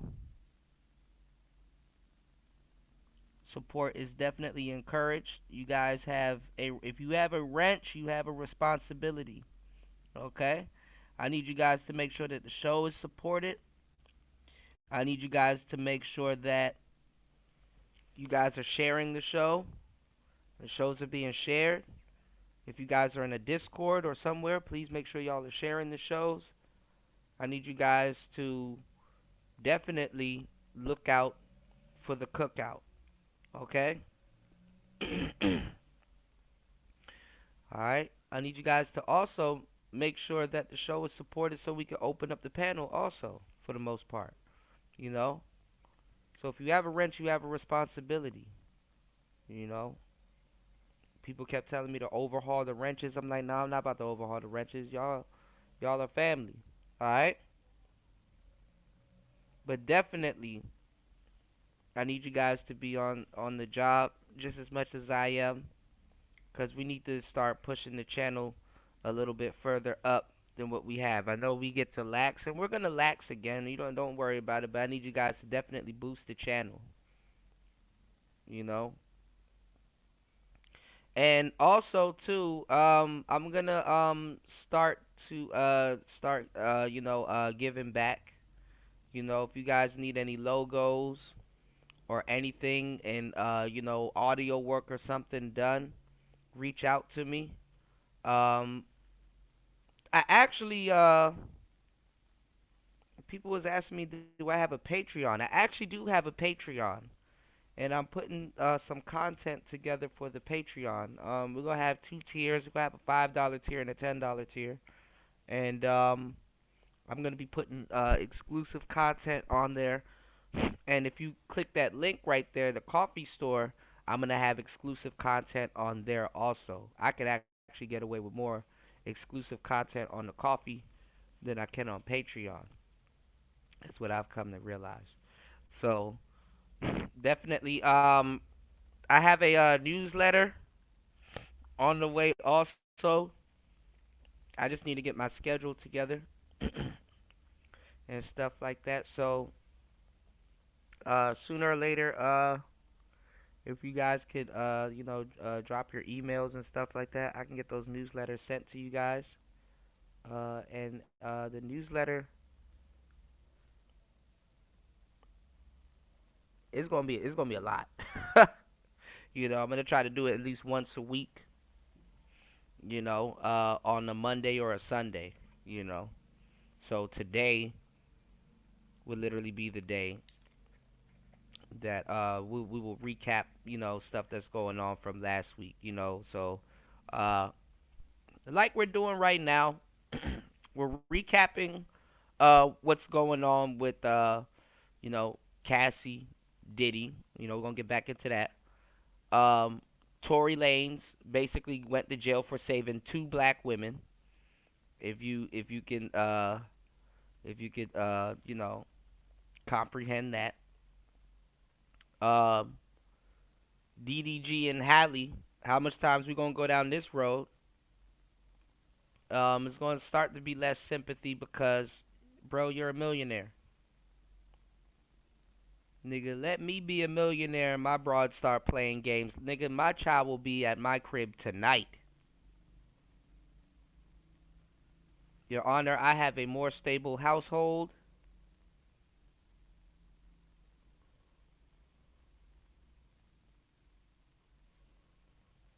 Nigga, all kinds of shit.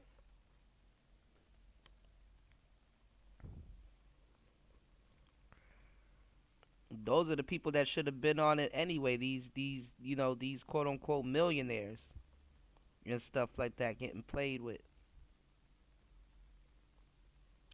You got millionaire women getting child support. How'd that happen? People were crying. People were laughing at Tyrese crying about not being able to see his daughter. And recently, I think she turned 18. He took the mansion from her mother and put it in his daughter's name. He just started taking shit back. And I'm like, see?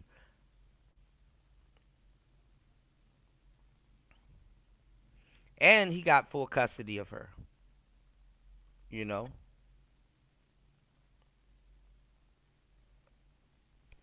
So,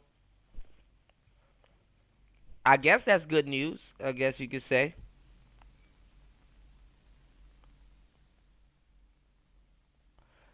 And what a lot of people don't understand is that feminism can only exist under a patriarchy.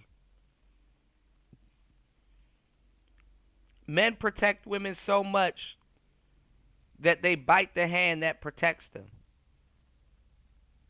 Take a look at Tory Lanez and Meg Thee Stallion. He saved Meg's life. He saved Kelsey's life. And he's in jail for doing so. Worse than Adam and Eve at this point. Way worse than Adam and Eve at this point. Since I started looking into the history and investigating it for myself. And I think it's just created a world where we now have a two-income economy. And for women like me who do want to prioritize motherhood, it makes it extremely hard. It just makes it financially difficult. I faced tons of social pressure. Had my first daughter at 20, wanted to stay home. Everyone around me, even the so-called Christian conservative women, told me it was a terrible idea.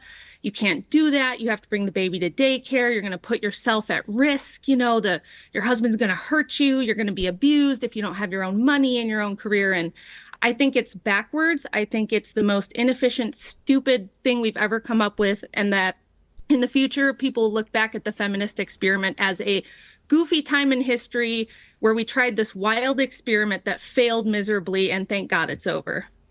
Wow. Okay. Well, Clement. Yeah, and you know what a lot of y'all leave out? That y'all really use black families and black women as test dummies.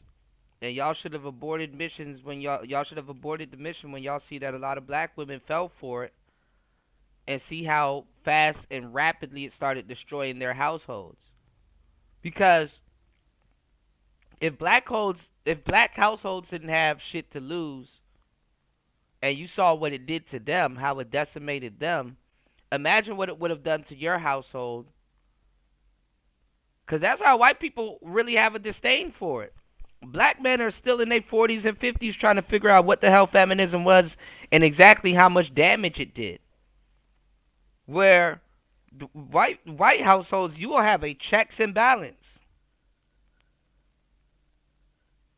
And it'll be more devastating because you have shit to lose. You know? So they have a big problem with it. It's causing a huge problem with them.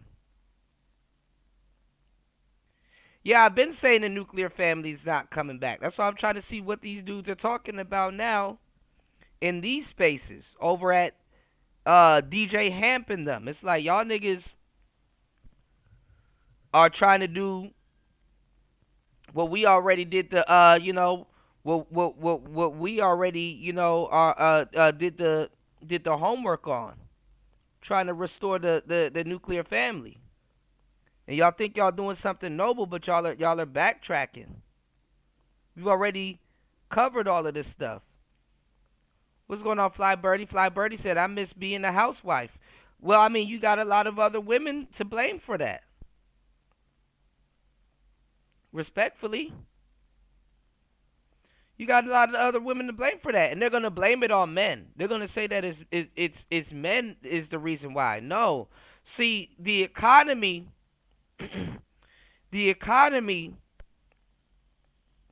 is not a rubber band. It's not elastic, you know?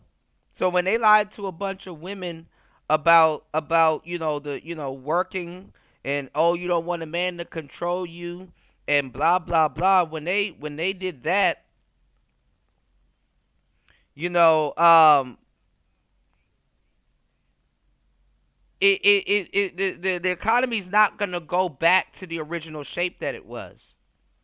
It's not gonna go back to the original shape that it was in before. They needed women to be out there in the workforce as a quote unquote commodity to make people more money. A lot of those couples that we were talking about early, y'all, about how those feminist women will go home to her feminist husband. I mean, those feminist women will go home to a husband.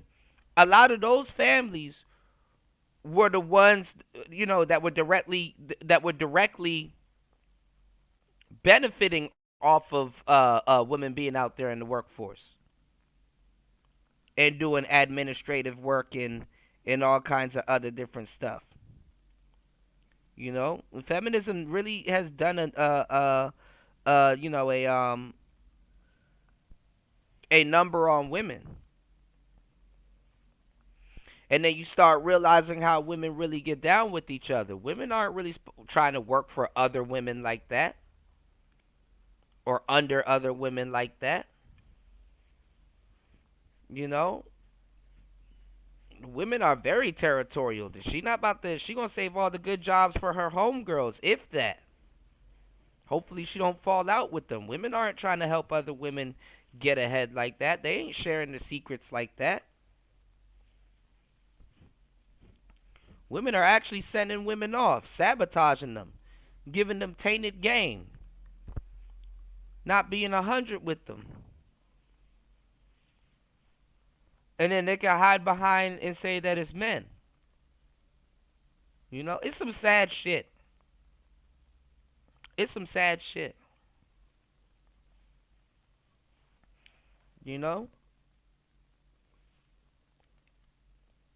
So,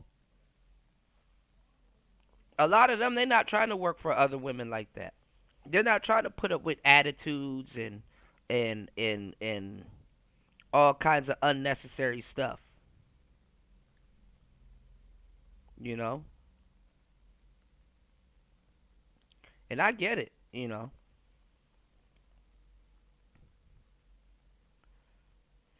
So they got a lot of women, trapped, honestly.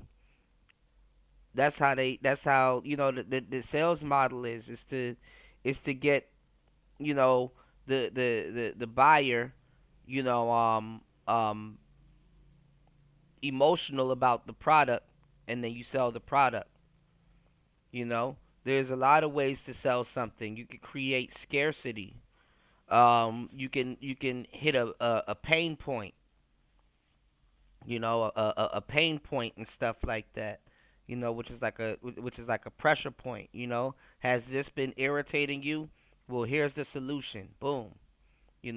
Has this, it's a lot of stuff that you can hit. Because that's the model. That's how people are buying. That's the consumer. That's the consumer nowadays.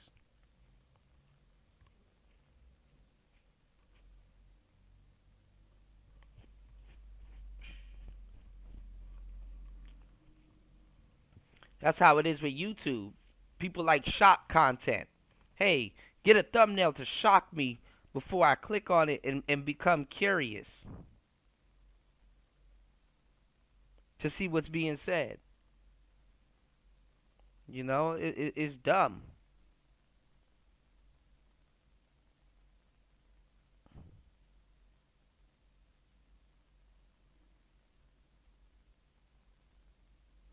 And the fucked up part is that they get women so invested that they don't realize that, hey, I'd rather it the way it was before. I'd rather the deal before.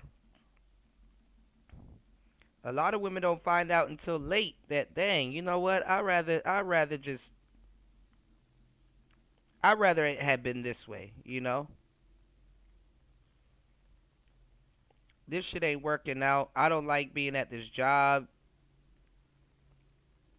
People are doing too much. I'd rather be at home barefooted, pregnant, with my kids, shopping online all day. Then there's a problem with that. You got to find a guy that can provide that for you in today's economy. Then you got to make sure that you're okay with him not being home as much because he at work. Because this This is damn near shit. Y'all, you nowadays, if both of y'all working, you and your man damn near need 2 jobs or 1 decent job and a side hustle.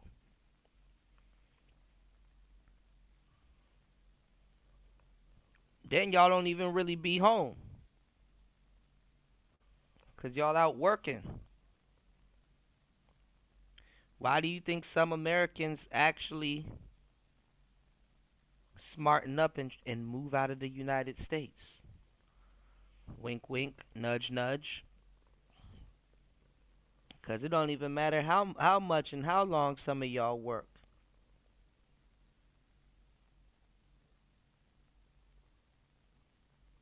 It ain't going to get you where you want to go.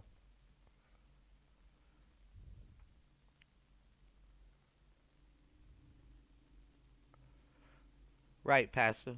Bell curve. Clementine Ford, I'm sure that you agree with every word of that, don't you? So now these women who secretly want to be like Andrew's wife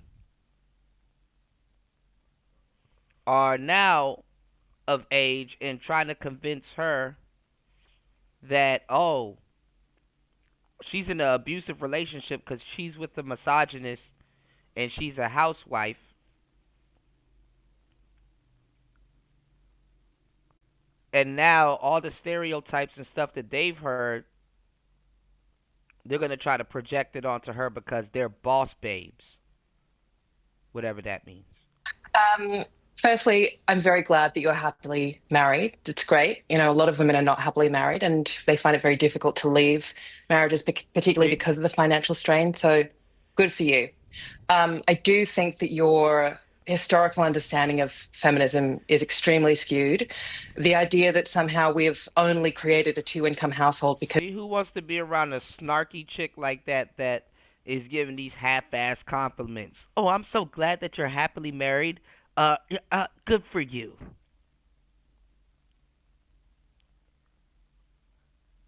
Here's the funny part. Half y'all women wouldn't even survive in a matriarch. That's the funny part. Because y'all think, oh, it's women and women are together. And they said, no, nigga, you get your ass in a matriarch. Now it's made the better woman live. Or survive. May the best woman do whatever. Whatever that means.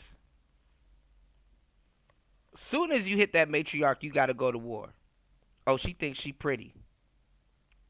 We'll fix that. $1.50.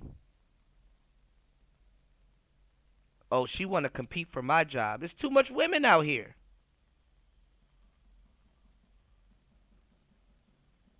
These women will do you something dirty. Because feminism has tried to destroy the world is historically inaccurate, in large part. Well, firstly, you're also talking about feminism from your very, and when I say limited, I'm not trying to insult you, but the limited perspective of feminism in America and the understanding of the economy in America. It's not taking into account the global reality of the fact that women have always worked, women still continue to work. Women, for the most part, produce the majority of the world's underpaid, if, you know, drastically underpaid labor. When you talk about a 2-income household being somehow instituted by feminism. And that shit has been debunked. This woman will never wear a construction vest. She will never be on top of somebody's roof in July trying to nail something in. They don't even choose the jobs.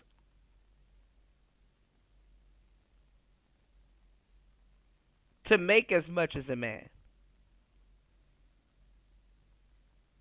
So that's being debunked. They want to be somewhere cute. Ain't no construction bay. Fuck out of here.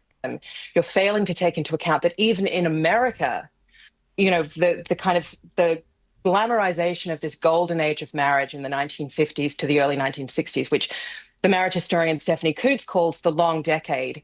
This coincided with an increase in women in the workplace.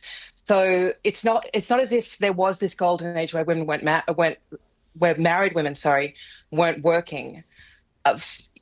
For a lot of that, actually, the labor that is required to support the middle class has always been relied on for poor and disenfranchised women, largely in America, black women. All right. Look, for a start. Let me just finish. We all have to speed things up a little bit. And the economy, the downturn in the economy, the boom that happened after the Second World War was unsustainable. It was a wonderful time between around 1940 to 1970 for white working class men in particular. And niggas ain't trying to listen to this stupid shit. It's like, shorty, you wasn't even around for all of that. You don't even know what you talking about. Everybody just looking at her like, what the hell is this bitch talking about? What is this bitch talking about? Is she trying to teach us something she just learned, or is she just... Then it began to but I have a question for you. One of the reasons why women had to go into the workforce was because they had to help support their families. Okay, I have a question for you, Clementine. It's a very simple question, but I think it'll be an interesting question to ask you. What is a woman? Here we go. I'm not going down the path of debating trans women with you. I didn't mention trans women. I asked you what a woman is. Okay, I'll tell you. I know that because this is your tactic. This is what you do. What is a woman? I'll tell you what a woman is. It shouldn't be controversial. I'll tell you what a woman is. A woman is someone who has at least at one point in her life felt scared of a man. What the fuck? Sorry? So you guys never want to talk about that. Wait, hang on. You guys never want to talk about that. So any man who's ever felt afraid of another man is a woman? No. What are you talking That's about? not what I'm saying. This is exactly why you're wearing that shirt that says repeal. You should put the 19th under it. It's unbelievable. What are you talking about? A woman, anybody who has ever at one point been afraid of a man, it's the stupidest thing I've ever heard. Do you have an actual argument here? Would you let me finish speaking? Or do you how just long plan is it going to take for you all to night finish?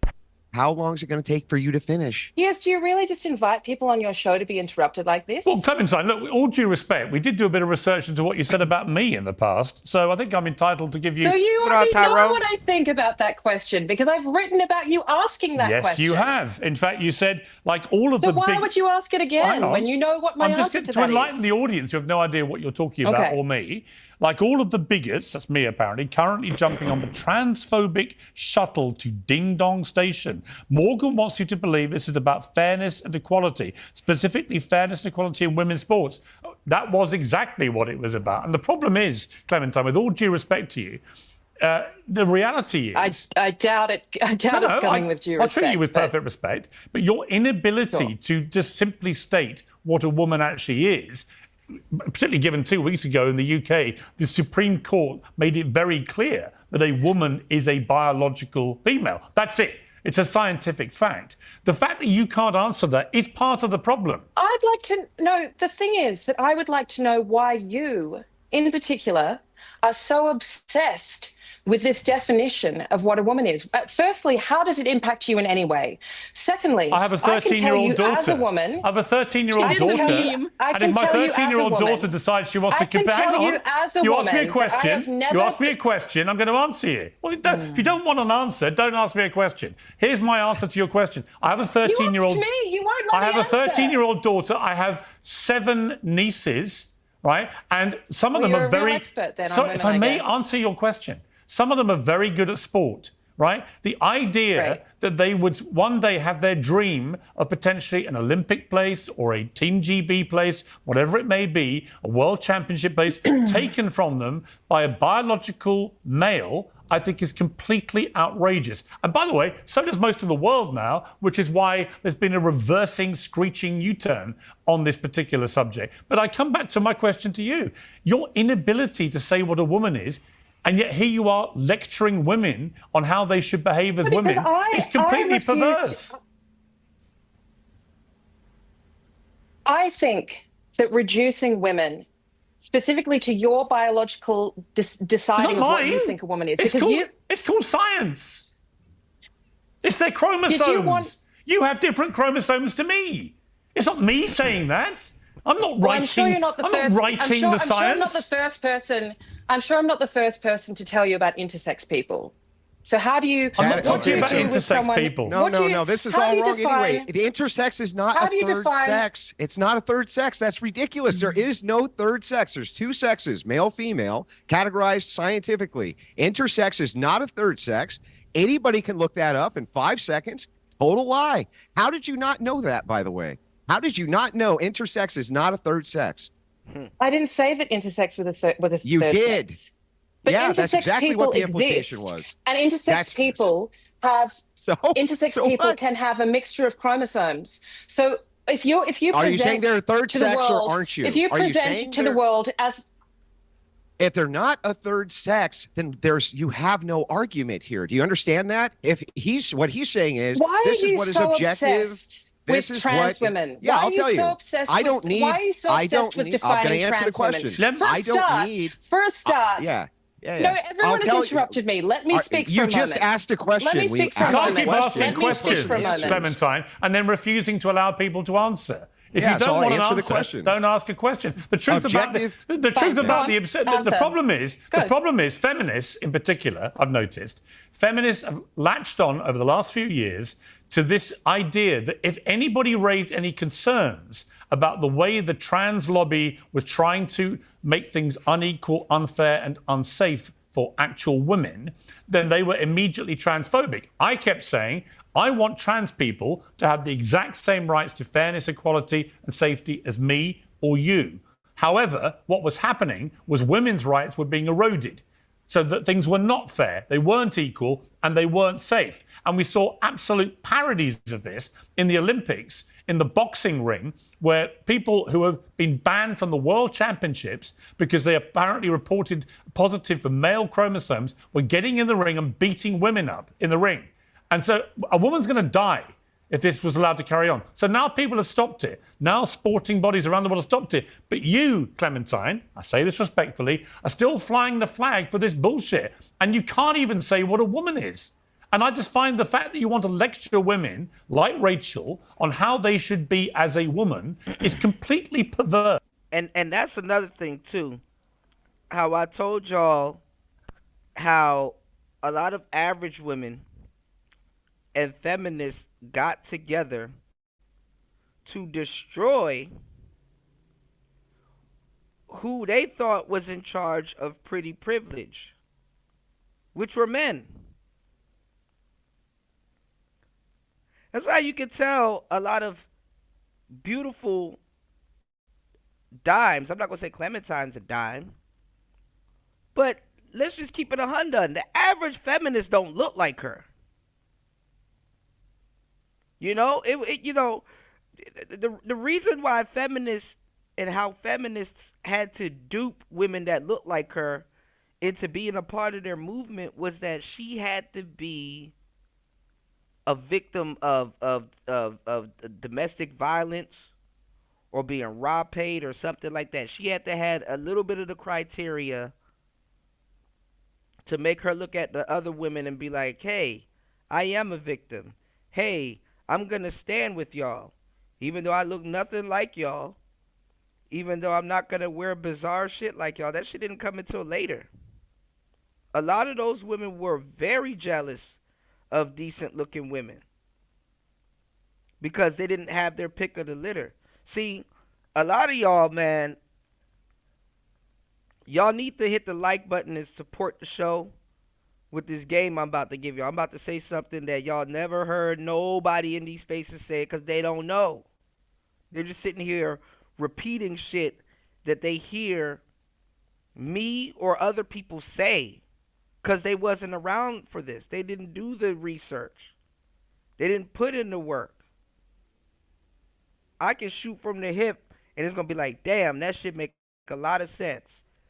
5, 4, 3, 2, 1. A lot of women were upset that they did not control what they're telling you right now is hypergamy. Before women, to a certain degree, controlled their own hypergamy, if they did, who controlled a woman's quote-unquote hypergamy before any of this? A lot of y'all don't know the answer to that because a lot of y'all don't know what the hell hypergamy is. It was her parents. A woman's parents controlled her hypergamy. Hey, there's a decent guy I saw at the grocery store. I think you should meet him. Or you know, the guy would have to talk to her father before he takes the daughter's hand. The parents used to control a woman's hypergamy. The father had to approve. You understand what I'm saying? Hypergamy wasn't really in her hands like that. That's why she had to do certain things that she had to do. Sneak off and deal with this guy. Go look at every single Disney story and go see who had the quote unquote keys to that woman's hypergamy. Who had to tell her what dating up is. And then guess what? There was a small period of time during the 80s, maybe late 70s, and maybe during the 90s, but towards the end of the 2000s, once the phones came, because I'm giving y'all the game, cell phones and the internet nowadays controls a woman's hypergamy. For a little bit, women were in control of their hypergamy. But now it's influenced by what they see on the internet, all kinds of other stuff. The parents don't control it anymore. Parents ain't paying for the marriage. Yeah, Fly Birdie. See, they don't know about that. They don't know about that, Fly Birdie. You know, they don't know about that. They don't know nothing about that.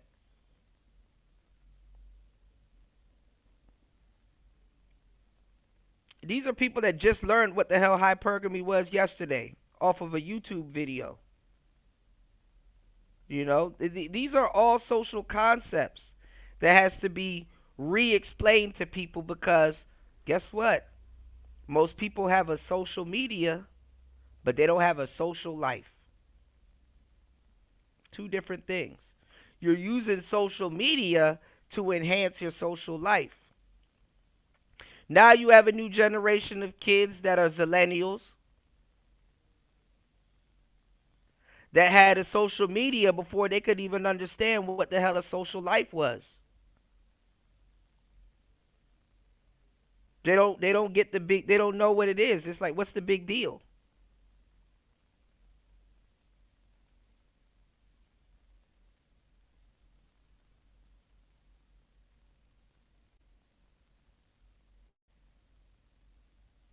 They don't know.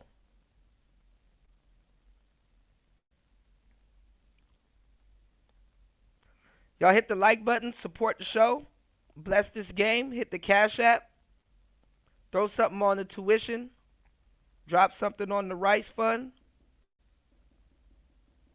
dropping some gems. Didn't even cross a lot of y'all mind that the parents controlled a woman's hypergamy. Didn't even cross a lot of y'all mind. Like, dang, that is true. What do y'all think those Disney stories was about? With Jasmine and Aladdin. What do y'all think that was about? Who controlled hypergamy in that situation?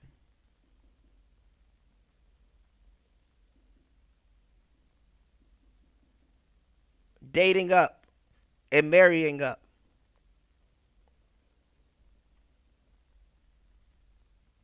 See, the game has changed. Like I said, with the internet, everybody's dating pool greatly rose. That's another thing that came with the internet. Everybody's dating pool greatly rose. But what was fucked up about it is that if you didn't know what to do or what you were doing prior to that, confusion would rise also. Because you wouldn't really know why you're doing something. What's the point of it?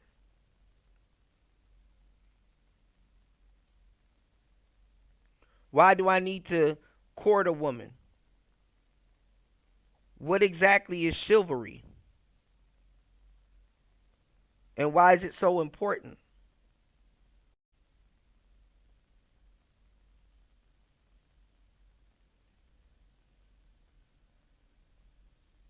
A lot of things.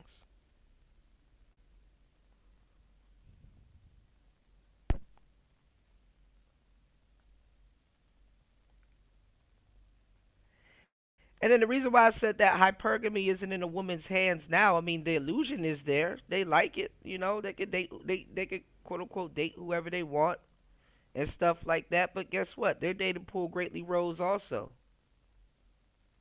So now she's free to date a bunch of fools now. She's not even really in as much control as she thinks she is.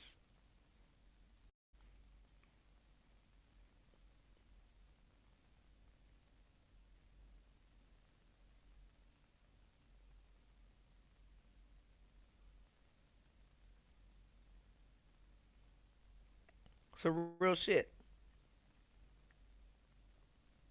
And then now more than ever, you see beautiful women out here. Because that's what it really was. It was to take away pretty privilege. Because they thought that men controlled pretty privilege. So now you see gorgeous dimes, beautiful women out here doing the most insane, debaucherous shit that you could ever think of. I don't give a damn how old you were. Back in the day, a woman like Cassie, that wouldn't happen to her. I mean, maybe because of her situation, because she was a Diddy type. But a woman like Cassie wouldn't even be interested. She could get rid of a Diddy and get another one. Women like Cassie wasn't out here eating ass and doing all kinds of shit like that. It was the average girls that was doing that shit. You see more dimes suffering right now. Back in the day, if you wanted to get a dime, you had to be prepared to talk to like 5 other motherfuckers. Back in the day, if you wanted to get a dime, you would have to extract them from a group.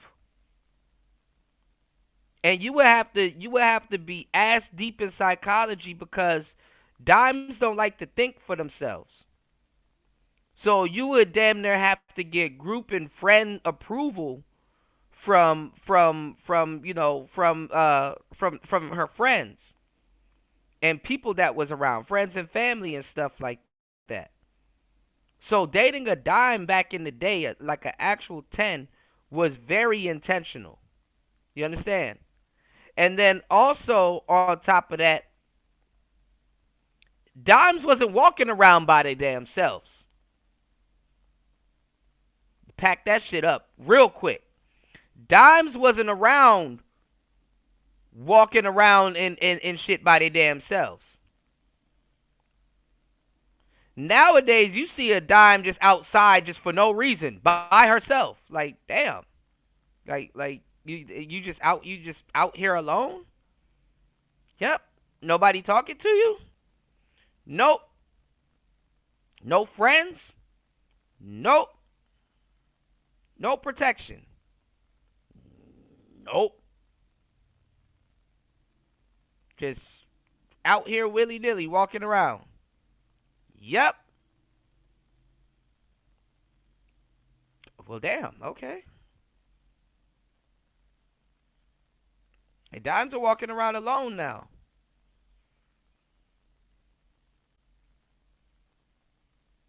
Everybody's a dime. You know, haven't you heard? You didn't get the new update? Everybody's a dime.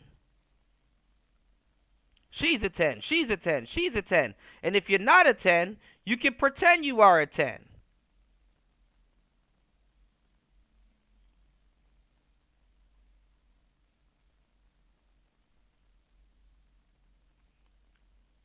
And not even. Sometimes it's not that you ain't a 10. It's just because you ain't got no money. Because you can pay to be a 10. You can go to Dr. Miami right now and go get you a body. You can go get cosmetic surgery right now. You don't like your chin?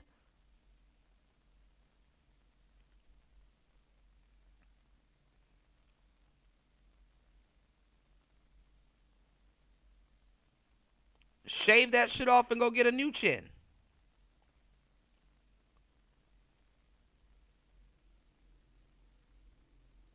You don't like your eyebrows?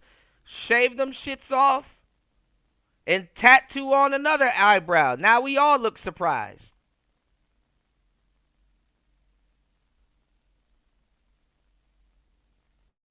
That's where all of this shit is coming from. Feminists and average women have won. They've exploited decent looking women, their nature against them. A lot of decent looking women don't know they've been duped. But guess who they're gonna blame it on? Men. Because what pretty privilege was yesterday ain't what it is today. Now they're gonna penalize men because you can't see pretty privilege. Women got rid of pretty privilege because they wanted to get rid of the appraisal system. Pretty privilege got destroyed because women wanted to get rid of the appraisal system. They didn't like the appraisal system. They felt that men controlled the appraisal system. When in reality, women and trans men controlled the appraisal system. This is why you see shows disappearing right now or have disappeared right now. I talked about this when we were talking about Tyra Banks and that top modeling stuff like that. Remember how a lot of models was like, oh, well, men like women a certain type of way, and this is the beauty standard. And you had a lot of women, being anorexic and shit. Remember that? And tried to blame it on men when it was other women and gay men and how they wanted to see women. Gay men got they transfer around that time. That's why you see a lot of gay men right now teaching women how to do makeup and all kinds of different shit. Because women didn't know what the hell they were doing. Wearing concealer to lie to men. When actual gay men, con men, had to conceal way, way bigger shit.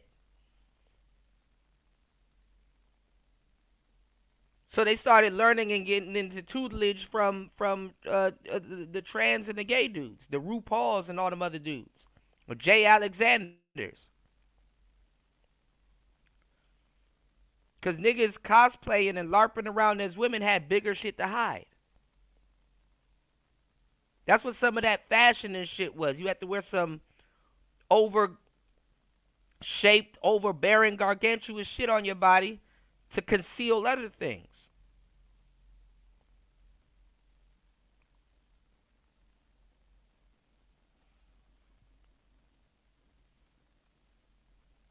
They got what they wanted.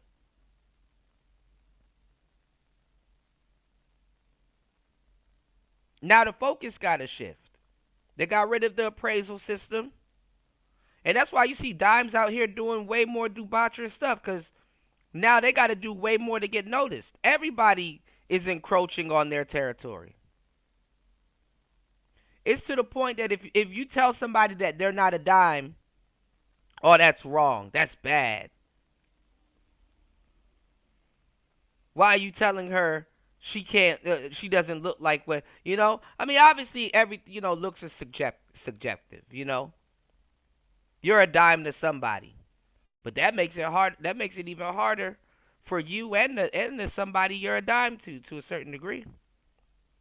Makes it even harder. But anyway, this is how these women, and the funny part is that the smartest feminist women are not the dimes. They don't even want the dimes speaking for them. These women know the dimes are dumb. That's why they duped them.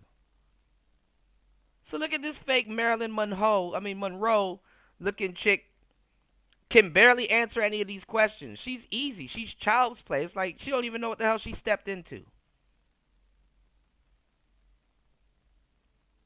Again, did somebody order pizza?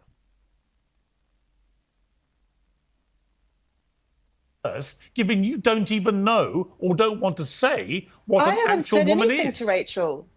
I haven't said anything to Rachel. I've never met Rachel before in my life until today. Well, you responded to responded to what she said about the role of a woman. I wasn't lecturing her. Well, it sounded like you were lecturing to me. Let me bring in Emily. Dropping this masterclass. Y'all hit the Cash App that's on the screen. And that's on the screen. Hit the Cash App, support the show. 2 hours and 48 minutes into the madness. Let's open up the panel.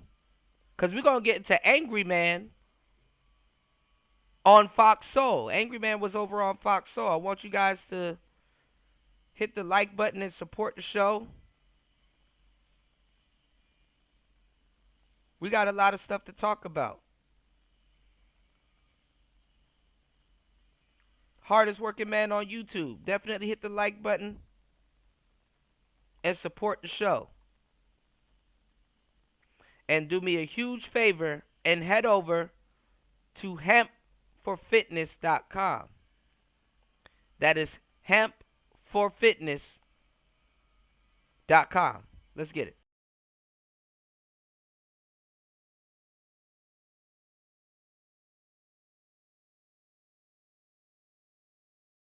Shout outs to our sponsors at hempforfitness.com. Are you looking for the ultimate fitness boost?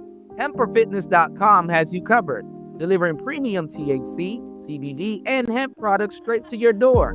No mailbox is safe because they deliver anywhere in the U.S. Use code TUBE-10 at checkout for 10% off your order. And here's the best part. Mention cked and get 2 free gifts with your purchase. Use code TUBE-10 at checkout for 10% off. Mention cked and get 2 free gifts with your purchase. You can't beat that. Whether it's recovery, energy, or performance, we've got all your THC, CBD, and fitness needs covered. Hempforfitness.com, your one-stop shop for a stronger, healthier, and happier you. Fuel your journey with nature's best. That's hempforfitness.com. This is not medical or health advice, but it is gems and nutrition for a happier, healthier you. Don't be late. The results are great. Hempforfitness.com. So head over to hempforfitness.com. That is hempforfitness.com. All right. Shout outs to everybody in the building. Make sure you guys head over to hempforfitness.com. Stay out of these streets. Get it delivered straight to your door. It's Player Talk Radio. Let's go. Let me bring in Emily. He's been waiting. I was actually telling her about the historical reality of economics in the US. Let me bring in Emily. But you wanted to divert it to talk about trans women because that's clearly. No, you banged on about trans women. I just said to you, if you don't know what a woman is, we've got a problem. I would like to get back to that, by the way, because she's wrong. No, I just. She's wrong about the economic history. She's the one looking at it through an economic prism that's extremely narrow. She's using feminist standpoint theory to try to tell us what the history of economics is. Yeah. She can't explain to us why through all of human history and all of Western history. Let her finish. And see, this is why I was telling you guys for the longest time. This is how y'all fumbled the Jessica X situation and a lot of situations here in the manosphere. That you need women here to combat and talk to other women, because women can read from a completely different playbook when it comes down to talking to men and dealing with other men in these spaces. They can read from a completely different playbook because a lot of things are off the table when it comes down to women that's going to talk to men. Completely different playbook. There's a lot of things that she can exclude that she doesn't have to use when communicating with you. But with another woman, they are going to be able to pick it up and pick up on it and see what that woman is doing like a bloodhound and just sniff it out. Okay, yeah, you trying to manipulate some shit. If you was straight up and honest, you wouldn't be up here trying to manipulate some shit. Real talk. Real talk. As a man, you gotta pick up on that. A lot of y'all niggas ain't smart and as logical as y'all think you are.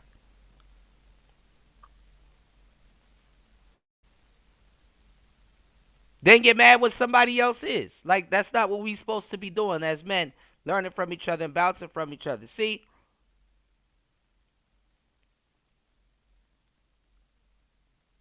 Women that claims to be for women, because that's a lie too also. They don't like arguing with other women because it looks bad for optics. It looks bad. It's like, dang, I'm not gonna look too good if I'm up here arguing with other women because I'm supposed to be for other women. And I know damn well if I was to sit here and argue with this other woman, now it's like now it's like we're playing in the mud. I'm not trying to go there with another woman publicly because I gotta fuck around and lie and pretend like I give a damn about other women when I really don't, because when it comes down to it, I'm not trying to compete with no other woman for some shit I feel like I shouldn't have to compete for. That's the type of shit they on. See, but you guys don't pick up on that shit and then fuck over a lot of situations and then want to double back and blame other people for the situation that you fucked over. Because you're dumb. You don't understand women. And you're not going to get what y'all think y'all going to get. Y'all need to hit the like button on the way in and definitely support the show. I'm giving y'all some really good game. Y'all hit the like button and support the show. Hit the Cash App. What's going on, Will? Will said, my mom came up in the second wave feminism and she always talked about how goofy it was. Absolutely, because it had nothing to do with black women.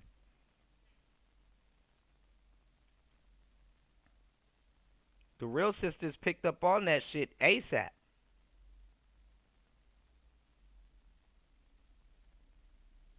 There was no patriarchy given to them from black men. The black men were in the same patriarchy that they're trying to tell y'all that they try to tell y'all that they think he's benefiting from. Black men didn't benefit from no damn patriarchy. Black women don't even know what a black patriarchy looks like. Lady, you talk plenty, lady. Why through all of Western history, we were able to raise a family, like a janitor could raise a family with 4 children on his income up until 1970. And what happened in 1970? We pushed women into the workforce in huge numbers, and we practically doubled the workforce overnight by pushing mothers and women into the workforce. This happened right alongside the creation of gender studies as an academic discipline. And now we are in a situation where we don't have a family economy. We have an individual income economy, which means most people can't raise a family without both parents working. Okay, let me bring in Emily, who's been waiting very patiently. Emily, good to see you again. Now, you started a kind of MAGA civil war when you railed against women who want to be a trad wife. You posted a TikTok video, which caused a lot of mayhem. Let's take a look at this. I'm sorry, I hate to call out my own party, but the young girls on the right promoting this like trad wife bullshit. I just want to make sourdough for my husband. That's great. I'm all for it. I promote traditional values. I understand. I have been working since I was very young. I don't really plan on stopping working. I suggest you find a hobby that makes you money. But you guys, guess what? Guess what, baby girl? That lifestyle working out, a man, a provider, you just get to sit at home, bake bread every day. Slim to none. I would say none that's going to work out for you, or quite literally anyone you know. You're actually setting yourself up for failure, because it could not be easier, if that's what you're going to pursue, to be trapped. And you see how women just start just railing and talking down on other positions? Because, see, a good piece of that feminist movement shit was to destroy women that already had those situations set up. So the women that had those situations set up, like they had a good, decent husband that would let them, work from home and all, that provided that for them. Yeah, they would fuck that up. They would get those women to fuck that up. And then guess what will happen once those women fuck that up? The same woman that will that told you to fuck that shit up will be the same one trying to talk to your husband. Or your best friend or somebody else. Ruin your situation. Because they're not your friends. By a man. Okay? Also, let's bring some other things to the table besides sourdough. Guys want to be mentally stimulated as well as physical, okay? But I'm just like, please, you guys are too young to be promoting this. And also, by the way, it's cringe. You guys are cringe, okay? Now, Emily, are you standing proudly by that TikTok? Thank you guys for laughing. That is supposed to be the point of a lot of my videos. I don't take things too seriously. I usually say things like this and don't think anything of it. I do want to point out in the video. Yeah, you just blab. I just say stuff and just don't think anything of it. And then some little girl go listen to that and fuck her life up. Cool. I did start it by being like, look, I love stay-at-home moms. I support them. I promote conservative values. I think the issue with the video is a lot of people just took the video and then gave their own meaning. The group I was specifically bashing on was the young girls in their 20s that promote like traditional lifestyles online that we all know in the right-wing community absolutely do not. So y'all do know, like, y'all got people and people in cultures that would be married at like 19. So a woman in her okay. Live these lifestyles, and it's just a bit over the top. It's kind of more cosplay than anything. So of course I support moms that do that. I just don't support the girls pretending to do it, I guess, if that kind of makes sense. I'm not sure it does. Andrew, does it make sense to you? Well, I mean, she's right in a sense that there's a lot of LARPing that goes on the right with the supposed traditional movement, which she's absolutely right, isn't living the traditional lifestyle. However, it's still a counterintuitive message to put out there that, oh, you're going to be trapped by your husband and his income. It's like, good. Don't you want to be in a relationship with your husband and have access to his income? Like, what's the problem here? That would be the values you're trying to move towards, right? So ultimately, it's a contradicting message. I understand why you got a bunch of garbage for it. It is a good idea, I think, to point out the LARP, a good idea to point out how much faux traditionalism is on the right because it's a way for them to peddle sex, and that's exactly what they're doing. You see them in skimpy outfits doing exactly that. Totally fair. But on the other hand, you absolutely should not be putting out a message which ridicules women for wanting to be stay-at-home moms and actually live some type of lifestyle which is conducive to their children and family. That's silly. Let's play at this stage the clip. Yeah, I mean, also trapped is just the wrong word to use, but Yeah. overall my message I stand by. Okay, I want to play, because I think it fits in well here, the Caroline Levitt clip. This is where she's working with her baby. We'll just show the picture of her working at the White House with a baby in one hand and helping to run the country with the other. Now, when I first saw that picture, I thought, wow, that's a pretty extraordinary, powerful image of a young woman who's very young to be doing the incredibly important job she does. She does it, I think, extraordinarily well, and she's a mother, and she's feeding her son whilst doing this at the same time. Rachel, when you saw that image, it got a lot of blowback, good and bad. You know, some people loved it, some people hated it. What did you think about it? Well, I actually tweeted about this too, because although I'm a big fan of Caroline, as a person, I think she's great, she's smart, she's lovely. I don't understand this compulsion, especially in the Trump administration, but on the right in general, where we're supposed to be conservatives, where we are pushing mothers to work. Trump has been a huge proponent of hiring women, getting women back to work as soon as possible after having the baby. And I think this is a huge mistake because, number one, what are we conservative? Man, listen, if Kamala says women should work and they should work while they're pregnant, oh my God, she's a super mom, revolutionary. Oh my God. If Trump says, hey, pregnant women should work, oh, that's horrible. Why can't he get a man to do it? Blah, blah, blah. Oh my God. I thought, it's like it's some goofy shit. And then if he says, okay, well then stay at home, be barefoot and pregnant. Oh, that's horrible. She needs to be at a job place. She needs to, like, come on, man. Let's be serious. Let's be very serious. If we're not conserving the traditional family and traditional gender roles and motherhood in the middle of a birth rate crisis, what are we conserving as conservatives? Just like lower taxes? I mean, should be a core issue for us on the right to say, no, motherhood is not a part-time gig that you do on the side. You don't, ship your baby off to daycare where they're spending. In today's economy, it actually is. In today's economy, it actually is. Actually, motherhood has been a part-time thing for a good minute. We're going to act like a lot of people don't send their kids to school and they're using school as daycare. We're going to act like that.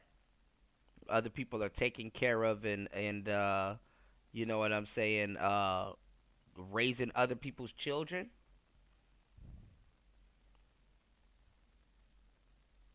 Having to overdo their job because you see how parents underdid their job. Parents want to go out and party and create another kid instead of raising the one they already have. Kids are raising other kids.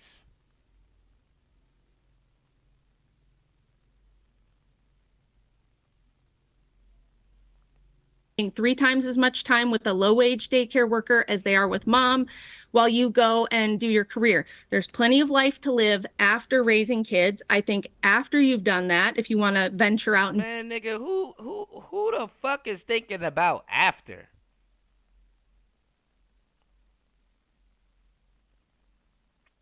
Who the hell is thinking about after? Nigga, during?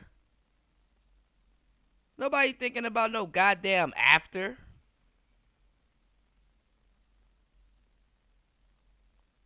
Niggas want to go to the club right now. Bitches ain't thinking about no goddamn after. You might not look good after.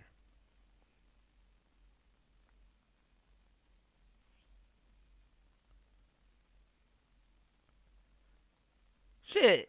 And especially the women in the white community. Shout out to my white sisters. They players too. Shit, they know that. Let me hurry up and do this shit in college. The white woman's smart enough to not play that after game. She ain't trying to be in the club at 50. And if she is, she gonna go about it a little bit different. They a little bit more tactful. She gonna be on somebody's yacht. Preferably hers. They be having other shit lined up. They're not sitting up there playing no fucking games. Talking about some after. Nigga, get the fuck out. Get the fuck out of here. do a few more things. Once you have the empty nest, I think that's okay. But pushing mothers to work it's one of the key things that's tearing apart the fabric of society, because we're not raising our own children. We're not passing down our values to them. We're sending them to daycare and we're sending them to state-run schools, and that's who they're being raised by. And I don't even know who the hell is pushing mothers to work. Some mothers can't afford to take paternity leave. You know, some mothers can't afford to take paternity leave.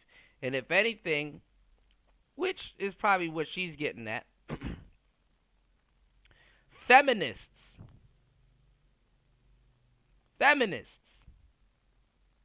they push mothers to work.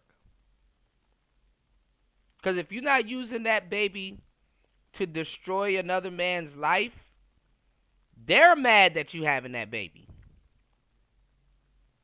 If you're not using that baby to further their agenda or destroy another man's life, they could care less.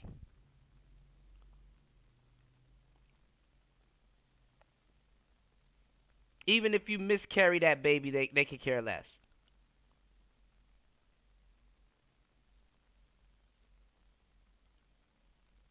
So if you want to see how fucked up a lot of women are, keep on. All right, Clementine, your response to that? Do you work, Rachel? No. You don't make any money from your podcasting? I make some money, Or but your I do. appearances?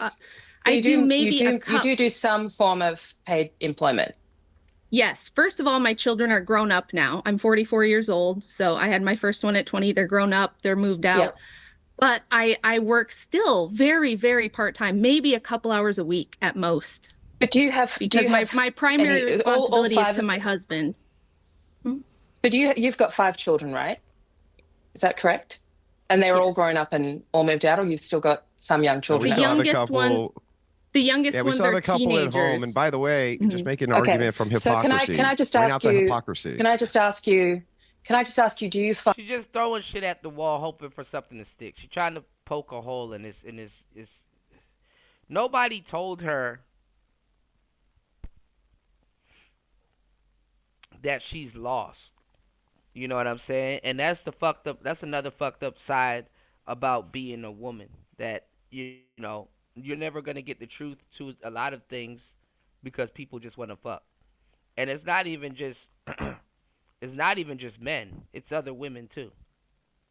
A lot of women will never know the truth about themselves and certain things that go on in their life because people just want to fuck. That's really all it boils down to.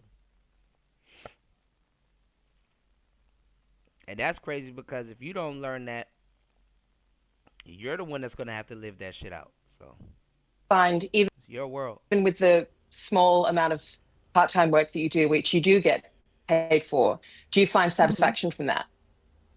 Do you get satisfaction from that work? It's not the money because Andrew makes far more than I make. I make a very, very tiny amount of money off of, my book and a couple of appearances here and there might sell a few books. It's practically nothing. If I was doing it for the money, it'd be. She got to spin it around that. She got to spin it around to at some point it's his fault. She got to spin it. So a waste of even the couple of hours. But what I would say to that is we're not against women doing other things. So if you look at the Bible and the Proverbs 31 woman, she does things. She's out buying land. She's making decisions. She's doing all kinds of things. The difference is that she's doing them under the purview of the guidance and leadership of her husband and for her family, not for a corporation, not for her own. Whether or not you have faith in the Bible, which obviously not everyone does. But the reason I asked you those questions wasn't because I was trying to set you up or anything like that. It doesn't surprise me that you would get some satisfaction. To me, the point of the question wasn't about the money. It's about the work. It's about the passion that you put into it. And the reason I asked was because a multi-year study done by Adrienne Freck and Sarah Damaske, found that the mental health of women who worked full-time after the birth of their first child was significantly higher than those who didn't have paid work at all. So I think that taking into account the fact that for a lot of women, and this is also what Betty Friedan found when she wrote The Feminine Mystique, and Stephanie Coontz backed this up as well in her book, The Way We Never Were, which is a history of the But modern are you American married, family. Clementine? I've no idea about your situation, but are you married? Do you have kids? What's your deal? I've got a kid. I'm not married. Okay, but you have a... I'm a single mother. Okay. And I have a very excellent relationship with my son's father. We co-parent together very well, but we're not married. We don't live together. I certainly have found since having a child, I mean, I've always worked anyway, but I've been working since I was 13 years old, but I've always found that work for me is very satisfying. And this, what I'm saying is that these are the findings of multiple historians, anthropologists, scientists, that these are the findings of diehard feminists who are only investigating this from a feminist point of view. They're already sold on the ideology, and what they do is they cherry pick data. Is a world-renowned historian. She's not specifically a feminist. She's a world-renowned historian, and these were her findings as well. So you cannot deny the reality. If when you look at the facts of it, you cannot deny the reality. Anything else? We're not saying women can never leave the house. We're not saying you can't have other things in your life that you find fulfilling. you're suggesting that the primary role for a woman, and that, you know, in your faith, I'm not going to discredit that, but your faith in God says that this is what you believe God says that you should be doing, but that the primary role for a woman is that she should be staying at home, that she should be devoted to her husband, she should be devoted to her children. The fact she'll be more protected at home also. Let's talk about the fact that y'all leave that out. She'll be more protected at home also. It's not gonna be it's not gonna be another man's job to protect another man's woman on the street, depending on what's going on. Whether she ran her mouth or somebody's trying to do something to her or blah blah blah, she'll be more protected at home. Let's go.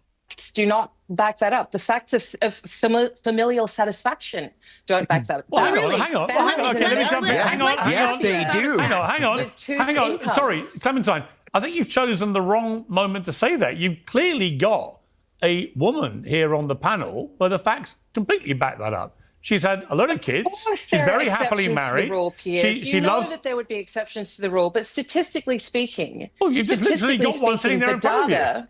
That's completely untrue, though. For her to say that this one study, that this one survey is going to tell us something. First of all, we have two. It was a multi-year. Worldwide... It was a multi-year study. Ma'am, if I let me ask you, Clementine. Let me ask Clementine. When you were you married or not? I can't remember what you said. Were you married? No, I've never been married. Okay, but when you were with your partner before you broke up, who did the household chores and stuff like that? I mean, how did you delineate that as a feminist? It was a struggle because even in lots of supposedly egalitarian households, you know, again, the data backs up that women, even women who make more money than their partners or their spouses, tend to do more unpaid domestic labor. This is the who did most of the domestic chores? It's called domestic labor. In my house? Yeah. Me. You did? Me. Okay, and Rachel, who does most of them in yours? That's the reality for hang on. For most Rachel, who does the domestic stuff in your house, Rachel? I do absolutely all of it, and the thing I want to say to you're very similar. I mean, it seems to me you're both. I care far less about women's fulfillment in careers than I care about children and how they're being raised, and I want her to justify to me why we should be paying low-wage daycare workers to raise our children rather. It's like get up and wash your ass. Go wash those plates that you ate out of the food that's been provided for you. Some people didn't eat last night. And here you are, man, who gonna wash these dishes? Who gonna wash these dishes? I'm gonna make it a point to argue with my man to wash some dishes.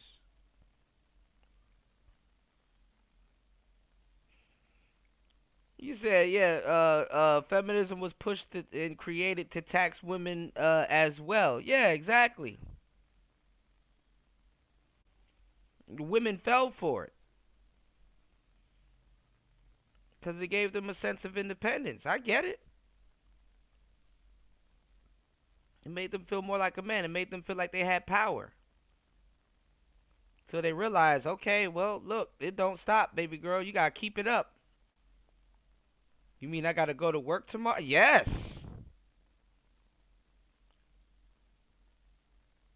You gotta keep it up.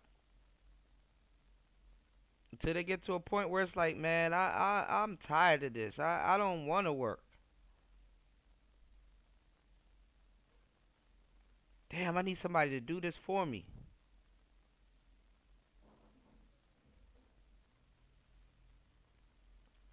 Yep. Than doing it ourselves. How does it make sense to take your duty of motherhood and simply put it on a different random woman? How does that system make sense? Why should we tell women to do that? If you would like to stay at home and raise your children, that's you're not answering totally fine. You're not answering the question. My question is, how is it good for children it's a question for of them choice. to be raised by it's a question of choice. No, it's actually not worse. No. It's not worse Why is for it children better outcomes? to be raised by working mothers. That's also the facts back that up. There is no study that suggests that women who work Listen, lady, raise there are children no who are less facts happy. on That is not true. No facts on planet Earth that back up that single mother households have better outcomes. That's one. Two, Or that raising outsourcing your Did I specifically hang on, mention that? hang on. Let me Specifically finish, mention lady, single mothers. lady, That's lady. you bringing your lady, that's you bringing your lady. If you judgment in. outsource the raising of your children, you're already making yourself a single mother. Just so you know. Here's what's going on.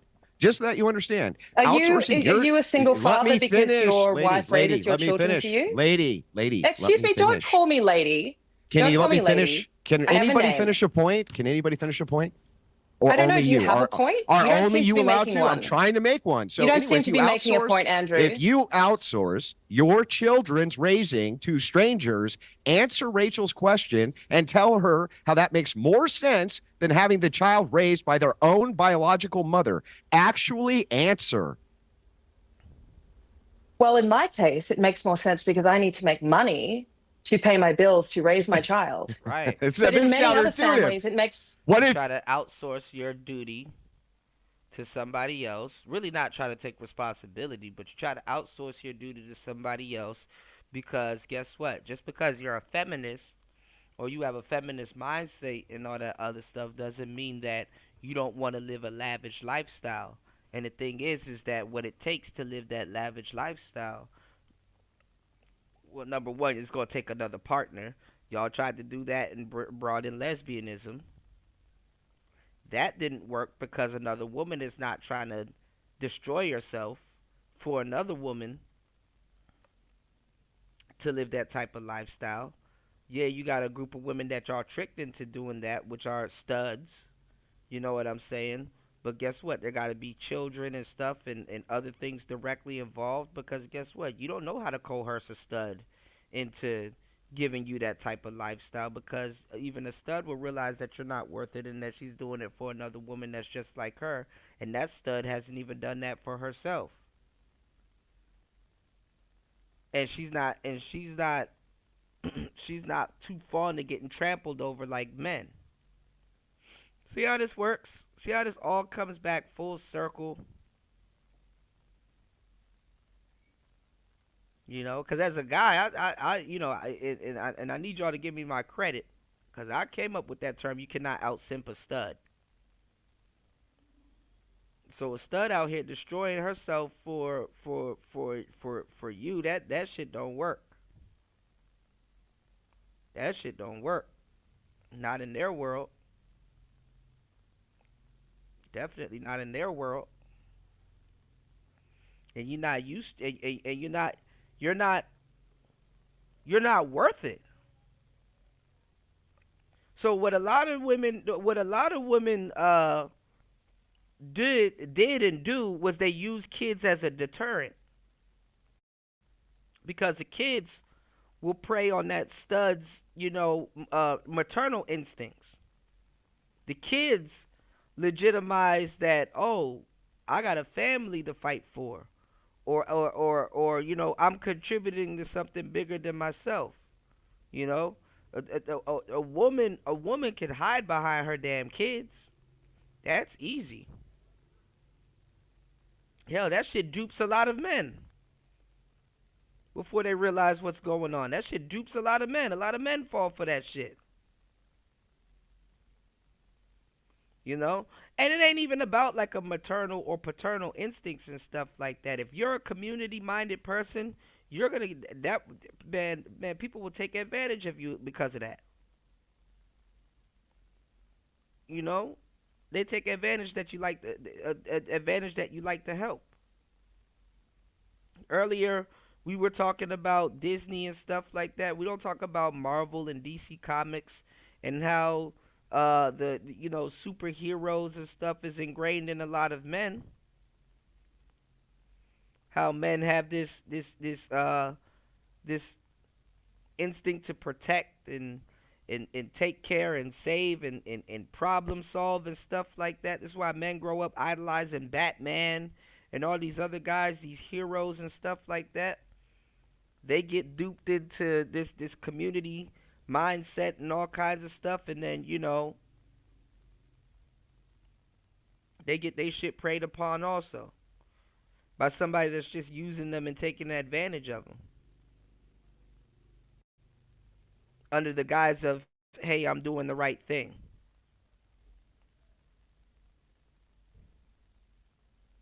That shit is it's a wicked game, y'all. Come on in. Hit the like button. Support the show. I know y'all see that link right there. Hit the Cash App.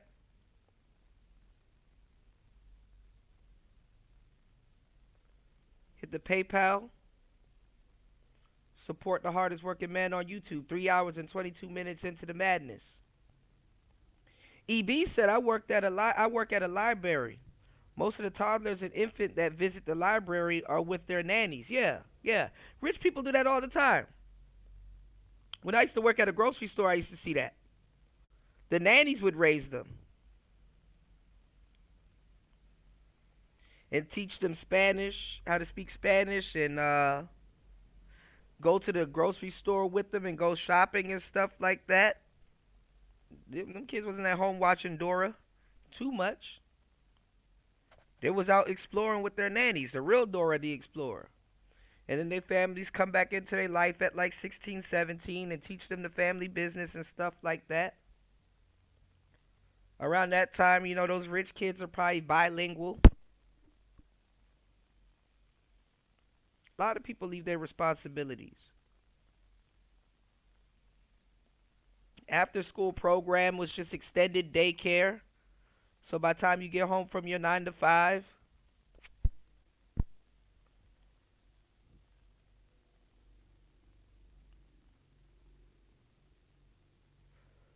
yeah, he's usually on the whatever podcast. Yeah. That's why I brought this up. Y'all are starting to see a lot more of these manosphere cats on these news stations and stuff like that. Myron and Angry Man and stuff like that. I'm giving y'all some good game. Hit the like button, y'all. Hit the Cash App. Hit the PayPal. Please support the show. Hardest working man on YouTube. Let's get it. If you depended on your husband's income. Do you see the problem of how we ended up here? Now it's my turn to finish. But actually, again, if you knew what you were talking about, if you actually read anything about the data on these things, rather than just reaching into your gut for a feeling that feels true to you. Let's go over the data. Show me the data that shows that if you outsource childcare, it's better. There was a father in the household. Let me bring Emily in, because Emily's been, again, Emily's been, hang on. There is no statistical data to support the fact that children raised by mothers who work are less happy than children raised by mothers who stay at home. Yes, there is. There's tons of data. I would never try and stop Rachel. There's so much overwhelming data. That's her choice. That's her choice to do that. There is so much overwhelming data. Because that's her choice. All right, let me bring Emily in. Let me bring Emily in. Piers knows that. Emily was trying to say something. You don't want your daughters and your nieces being forced to stay at home to raise families. I don't want that. Who's forcing them to stay at home?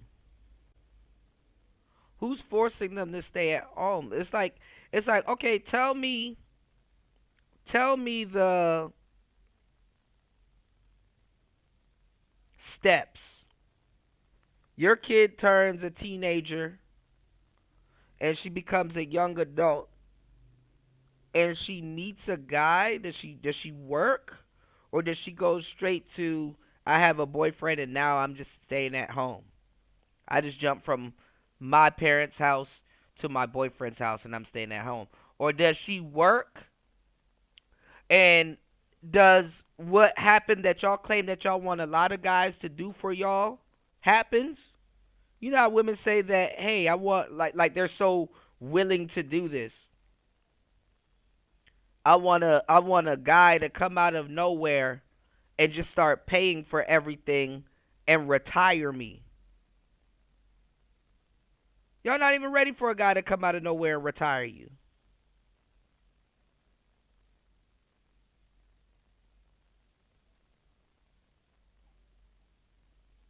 Y'all not ready to just leave your job and go listen to a man?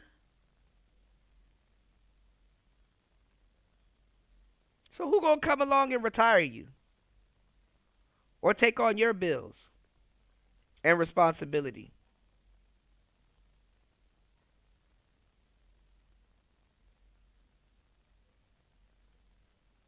I don't want my kids to be forced to do anything. No, Emily, you wanted to say something.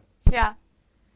Yeah, no, I mean, look, I'm not going to argue data with either of you guys. I'm sure you know more than me, but I can say that my father is my hero and the most important person in my life. And if I didn't have him and he wasn't in the household, I don't know where I would be today. And my girlfriends who were raised without fathers in the household, I do see them struggle in different ways when it comes to dating and all these different things. And it's funny because it's like they do make a point. Like if there was a father in the household supporting you, I think a lot of these issues wouldn't be what they are. So I think there's points to both of these things. Okay, let me ask Andrew. Andrew. But supporting in what way? Is your name Andrew? Anyway, go ahead, Piers. Yeah, well, Andrew, I was going to ask Andrew, I mean, when Rachel said that she does all domestic chores, is there anything you do? I mean, do you put the bins out? Do you the trash out? I mean, what do you do anything? I don't do shit. That's what I got a wife Maybe for. a little yard work. But not only that. If something breaks or there's yard work, that's about it. Yeah, cars need repair, something like that. But I'm not going to do household chores. That's what I got married for. I don't want to do household chores. Not only that, on top of that, let's just point a couple things out. She's absolutely wrong. Here's what the stats actually say, that if a child is raised in a two-parent household, they're going to have way better outcomes. And if they have a present mother who's more present with them, they're going to have way better outcomes. Every single data point backs this up. The outsourcing of children to public school, especially for 8 hours a day, is absurd. Stop. Let me finish the point. Let me finish the point, and then you can respond. Let me finish the point. I've got to say, Clementine, They don't like facts. someone who doesn't like being interrupted, you interrupt Why is a it that you lot. won't let me finish the point? I got a Let me text finish the message from your point. producer, Piers, telling me to interrupt if I disagreed with anyone. Yeah. So take but it can up you- with Okay, them. no, but Can I think you that at least let me what's finish the point? changed since that text message is you've made a point of objecting to being interrupted. So I don't think you can do that. And yet I keep And being then keep interrupted, interrupting. Piers, so that's just the state of play Why don't right you now. practice what you I keep preach being and interrupted. don't interrupt Andrew when he's trying to finish his point? Yeah, so look, I've just finished the point. Would he make All a point? He hasn't made one Yeah, yet. I just did. I made multiple points. All the data points Well, are he's made against the you on point this. that he doesn't respect his You're wife still not, because he doesn't. lady. He You still married a can't wife stop because talking. he didn't want You to do still anything can't for stop himself. talking, lady. This is why it should say the 19th under that shirt. You cannot even be quiet long enough to hear a counterpoint. Here's the counterpoints. The data you're citing, you don't have any when it comes to outcomes for children. When it comes to outsourcing, they're raising. Incorrect. None. Incorrect. No. Show me any that shows that you sending your So kids outsourcing. which data are you Would citing? you stop so that I can finish Where's it? the Which, question? no, tell me. I'm trying to at least cite the finish the data. question. Yes. Yeah. Okay. Here's the thing. One more time. All data points to the fact that if you outsource the incorrect. raising of your children, You can't just especially when they're stand there young, and say all data. You actually have to cite it. cite any data that shows. Does not say that. Cite any data ever that shows that you outsourcing the care of your child is good for the child. Any.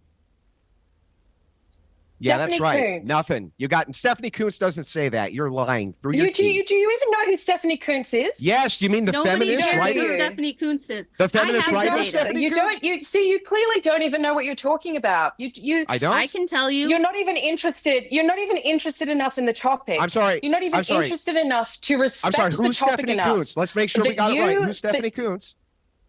Stephanie Coontz is an historian, a world-renowned historian into marriage and the structure And of the isn't a American feminist, family. right? Isn't a feminist? I just want to make sure we're clear. I have no idea if she's a feminist or not. I know that she's an Well, historian. then why would you try to make a refutation? She just mentioned so much of her work popping up in feminist propaganda and articles and stuff like that they use her as a strumpet. They use her as an example for a lot of their talking points, and now all of a sudden she's not a feminist. Come on now. About what I'm saying, clearly you don't know enough about the topic. Right? It's silly. I have the data. I'm only allowed to. I have only some allowed to data for reference her if she feminists. wants it. I'm not allowed to reference historians. Is that we're only? So If I'm you only have allowed a to historian reference who's feminists. also You're a feminist, clearly only allowed to reference. if you have a historian who's podcasters. also a feminist, they're biased, right? That's Let gonna me be a ask you, biased Clementine. Clementine, let me What ask are you. you why are you Clementine, so obsessed with whether or not she's a feminist or Clementine, not? let me ask you a She's a question. historian. Because it would promote bias. Because it would show be bias. biased. Let me try and ask a question here. Clementine, do you hate men? No, of course I don't hate men. What I mean, an absurd, reductive question. Well, why did you why tweet? would you think that Well, was hang an on, because I'm interesting about to line follow of up. They hate you. thinking? Why They in hate you. 2020 did you tweet the coronavirus isn't killing men fast enough?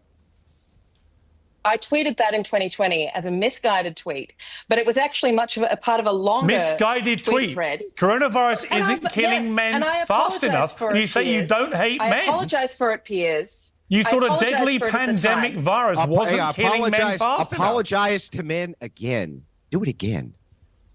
You haven't apologized to me for saying that you want me to die from the coronavirus. Well, I would have to consider you a man to apologize you for that, Say you're sorry. Say you don't even know what a woman is. Why would I apologize? You know what else? I don't consider you a man.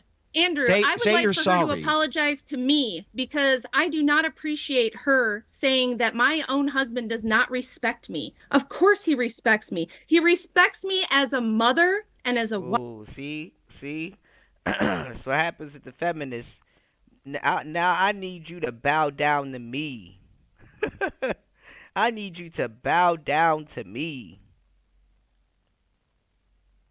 From what you said about my husband. Oh, man, y'all love women so much. Here's your chance. Wife, he treats me like gold. Who the hell are you to tell me if he respects me or not? You wouldn't have to get paid. Real blonde versus fake blonde. Let's go. For this if you had a husband. I didn't say that he... Where did I even You did. mention? You said he clearly doesn't respect his wife. You did say that. I heard you say it. You mean the piece of shit that you're married to? Yeah, he clearly doesn't respect you. Oh, there we go. Here we go. Now you need a man to step in to help you from some shit that you said to another woman that you had no business saying to because you were lying about being pro-woman. Comes full circle. There you go. What's going on? Shout outs to Kwafi Nino in the building. Good to see you, my brother. Hold on. Here we go.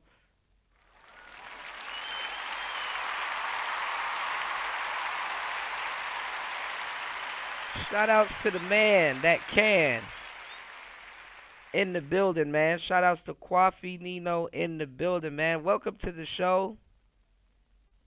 Legendary movie director in the building. Let's get it. Jokes about how he married you. He doesn't do not shit the around piece the of house shit because in that's this why you married a panel. wife. That would be you, That's man. why you got a You're wife. the one. Yeah. Listen, let's get back to the topic here. You're the one who is insisting that there's no data proving that topics that we shut were up. I would genuinely. Okay, let me hang on. Time Time out. I would genuinely like to know. You said it. So I'm trying to tell you, women do not fuck with other women. They do not care about other women. They don't. Women do not want to live in the matriarch. Feminism would not exist in a matriarch. It was misguided to say the coronavirus wasn't killing men fast enough. Why it was would a terrible thing to say. So why it was a did terrible you? thing to say. No, Piers. I understand. I already said that the time. Don't worry. Let me finish my question. I do understand it's a terrible thing to say. My question, my bemusement. Why would you say that? Because I was really frustrated with the articles that I was reading about how the pandemic was it was derailing women's workplace. It was derailing women's economic trajectories. And there was a specific article that I had read about a woman who had founded her own company. She was the CEO of it. Her husband had taken a sabbatical prior to the pandemic. And within 2 days of childcare closing down, he said, I can't take care of the 4-year-old. And she quit her job to go home and look after the kid. What's that got to do with you wanting more men to be killed? So that's one Piers, if you're going to ask me the question, then let me finish it. You know what, Clementine? You know what, Clementine? When you tweet, literally, coronavirus isn't killing men fast enough, I think I'm entitled to push you a little bit more than it was a bit misguided. You're literally calling for the mass culling of men while simultaneously pretending you don't hate men. Come on, you know that. Don't be disingenuous. You know that that's not what I was calling for. You did know he that misinterpret it was the tweet to kill all men? Coronavirus isn't killing men fast enough. You know that it was a glib tweet, and you know that I also apologized for it shortly after that. You know that I was sincere in my apology. You didn't apologize to me. So why you're dragging it out 5 years later? Can you apologize to Andrew, please? Will you apologize to me for saying you wanted me to die? I would not apologize to you if I did something to you, let alone for doing nothing to you. Even if you did something to me, you wouldn't apologize. Was that the only time, Clementine? Hang on. I've got a follow-up. I have a follow-up. Clementine, was that the only time you've tweeted that you want all men to be killed? Yes, why don't you just say what you want to say? No, I'm just asking you a question. Have you tweeted previously? I have tweeted prior to that. Kill all men.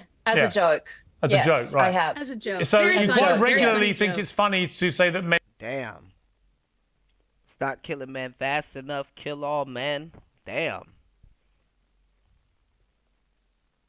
Damn. Okay. How can you get mad at him or men for or somebody for saying something? You openly use your platform to talk about killing men. What a place we live in, y'all. America.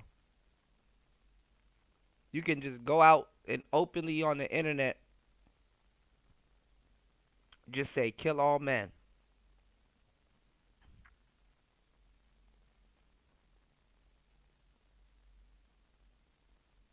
Yep. Press send. Like I said, we were talking about real hypergamy because these people lie to y'all. And I was telling you how a woman was in charge of hypergamy and how the internet, but now the internet is in charge of it. And now, certain guys have a direct, all over the world have a direct line towards that woman. Well, it's the same way. Women have a direct line to everybody.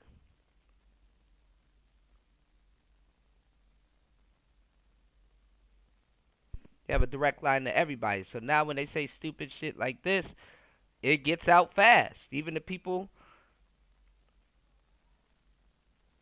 I don't even know if they were meant to read it, but even the people that would have read it and overlooked it, now it's like, oh shit. Really now? Okay. Men should be No, killed. I don't quite regularly. There's two examples that you can think of. Yeah, you don't hate men, but you did tweet kill all men, and then you tweeted the coronavirus isn't killing men fast enough. I put it to you. Yeah, oh, hang on. I've also... Yeah, what would you do for attention? Put it to you. You probably do hate men if you want us all dead. Into the sun. Huh? I've also said that men should be fired into the sun. Tell me, at what point do these very clearly glib, and yes, I have apologized for them, very clearly glib tweets from a time as well where Twitter was such a toxic... I don't tweet anymore. It's a bad place for everybody. Okay. At what point do those things be accepted as glib, misguided, regrettable, deeply apologetic for them now, remarks that you would never say again? You don't sound very apologetic. I think you should just admit that you don't like men. I think it's the problem comes when you keep denying. I don't like you very much, Piers. I don't care if you like me or not. You spray gun me in public. I couldn't give a damn. Why do I have to sit here and admit to you that I don't like men? What are you hoping to gain? I just asked you if you do or not. You said you don't hate men. I said that I did. You spend all your time wanting us to be dead. Me. Hang on, she loves men. You just got to shoot him into the sun. That's all. You don't like me. You think Andrew's a piece of shit. So that's every single man involved in this debate you hate. Is absurd.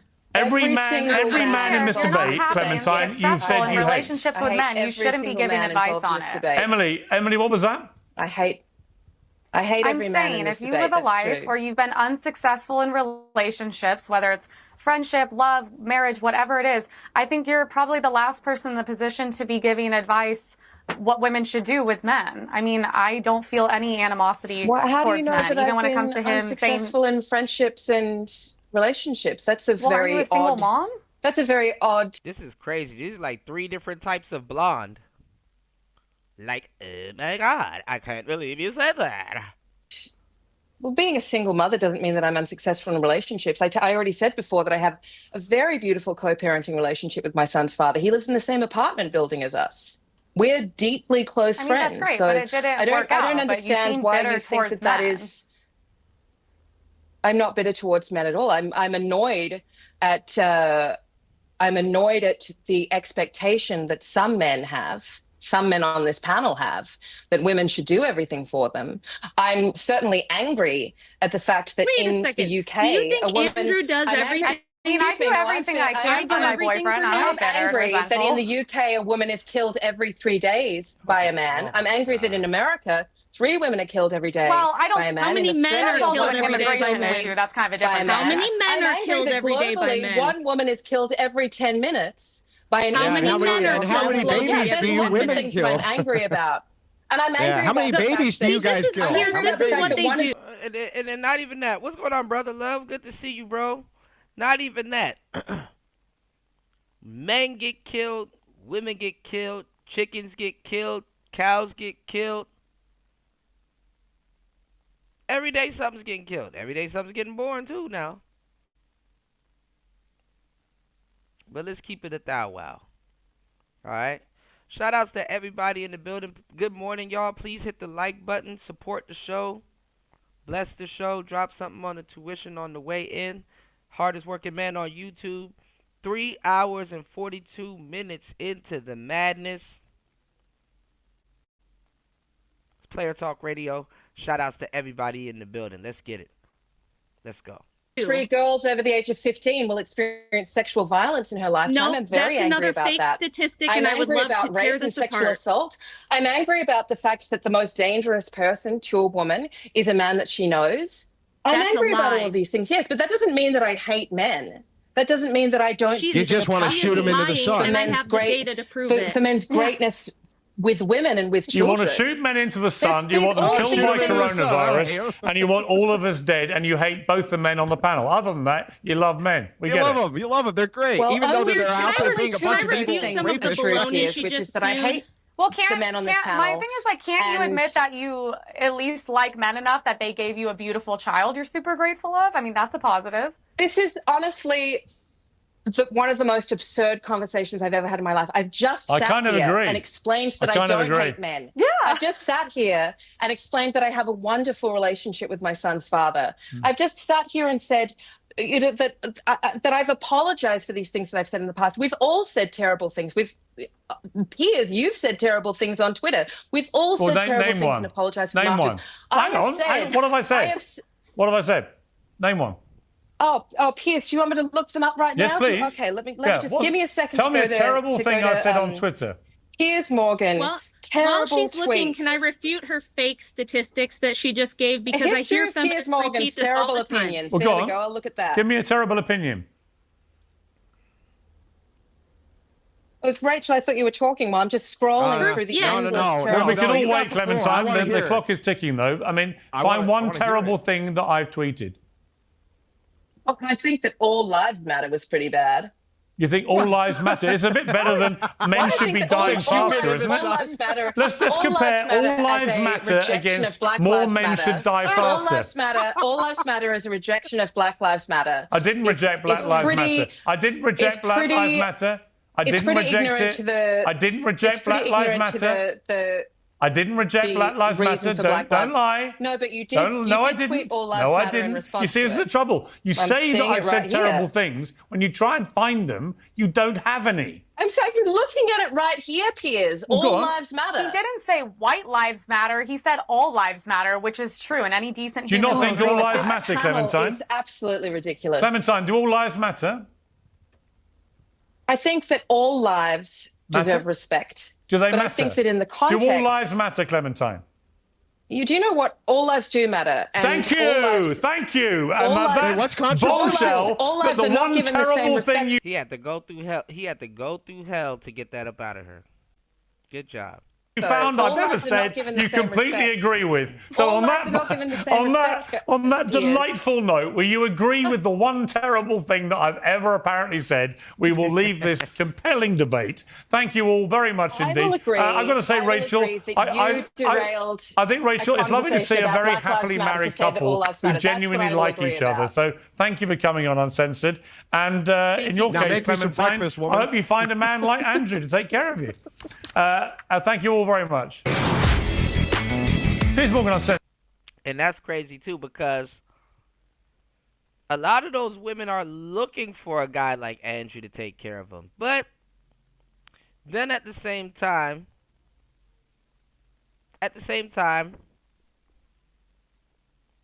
they're looking for a guy to sit around and argue with them all day, because they don't got nothing else to do or nothing else to focus on. Or they're mad at something else, and they're just looking for a guy to sit around with them and argue all day. Literally. They're looking for a guy to sit around and argue with them all day. That's literally where we're at with it. You know, that's literally where we're at with it. Sit around and argue all fucking day about nothing. All right. Now, shout outs to everybody coming in. Make sure you guys hit the like button. Please support the show. The Cash App is pinned to the top, and I'm dropping it here into the chat, or you can hit the PayPal. Hardest working man on YouTube, 3 hours and 48 minutes into the madness. Good morning, everybody. Now, let's get to something else that I wanted to talk about. I didn't get a chance to really see it. You know, Angry Man was on Fox Soul yet again. Shout outs to him. You know, and I started noticing too. Again, I forgot with this whole Diddy case, especially with all of this stuff coming out. Because we were talking about being a cuck earlier, you guys. You know, that's now coming in, and how generous of me to keep the show going. You know, and re-explain certain things that we were talking about earlier. Y'all, please hit the like button and support the show. I got you. You know, I want to open up this panel and get your thoughts on some of this stuff. That Cassie has figured out a way to cuck out every guy that she's came in contact with, including her husband. You know, she's figured out a way to cuck out every guy she's came in contact with, including her husband. Now, a lot of guys have a lot of bias in this Diddy case. And if you pay attention, you would notice that it has a lot to do with some shit that don't got shit to do with the case. Obviously, it seems like Diddy is guilty of a lot of stuff, and he is, right? But niggas are like, well, I don't like what he did to Tupac. Yeah, I get that, but we're talking about the Cassie case right now. But niggas is not going to let it go. You know, it's like, oh, well, he did this to Tupac, so whatever she says. You know, it's like, I don't like what he did in this situation, so just throw justice in another situation out the window. You know, they can't get over other situations to even focus on a current situation. You know what I'm saying? And yeah, maybe Cassie was a what you call it, a victim at one point. But then at another point, she went from being a victim to being a criminal.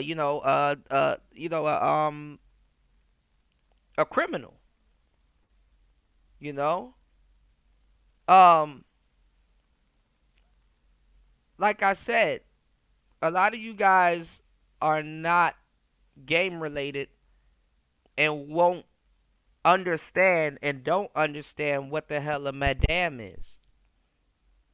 A madame is worse than any pimp that you can find. I guarantee you, I assure it. You know, a madame, they're when they bust whorehouses and brothels and stuff like that, they let the madame go, which is horrible. And they keep the shit going. You know? But now we're living in a day and age where you niggas let this shit happen. Where they're literally using prostitutes to lure men into getting fucked up. And y'all niggas talking about some y'all want to be tricks in the manosphere? How's that working out? When now it's illegal to be a John, but it's not illegal to be a prostitute. They're letting women break the law blatantly. Letting them break the law blatantly.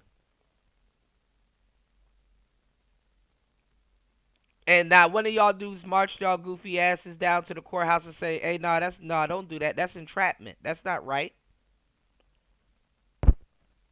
That she can legally sell ass.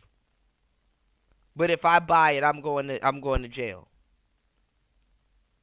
Yeah, see how freely you gonna walk around in the prison with that shit on your jacket. A lot of dudes are running around here calling ARC a cuck, but they jerk off to porn or corn. How does that work? Because if you think about it, I hate to say it, and a lot of guys don't want to admit it, but when you sit down and think about it, if that ain't straight up cuck behavior, it's right beside it. Now I get it. You may not want to watch it live with another guy in the room, and yeah, shit, who the hell wants that? Hell no. And it might not be your girlfriend, but if you think about it, you are sitting there getting off watching another man pipe out another woman that's not you. And somebody has to snap you out of it for you to think like, yeah, that is kind of cuckish when nobody's looking. Or when I think nobody's looking. Because you know your phone is recording you. You got a front and a back camera. Think about it. Right? Think about what I'm telling y'all. And see, you're not thinking about it because guess what? Post-nut clarity. You being guided by your little man. You're not thinking about none of that shit.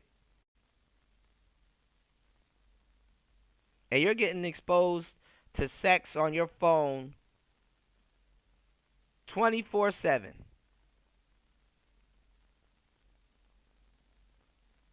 Y'all don't hear me. Y'all hit the like button and support the show. Please. Hit the Cash App and support the show. I'm dropping these gems. Think about what I'm telling you, man. Shout outs to Coffee. Coffee said a lot of people are saying that she should be charged. Yeah, that would indicate that it's a RICO. She was buying and selling drugs and doing stuff for her own gain also. She was getting her shit off. Coffee said, and I think that's because they found out a lot of stuff about her that she turned into the witness. Yeah. But this is the thing, and I said this also too, with the Tory Lanez case, is that she got immunity.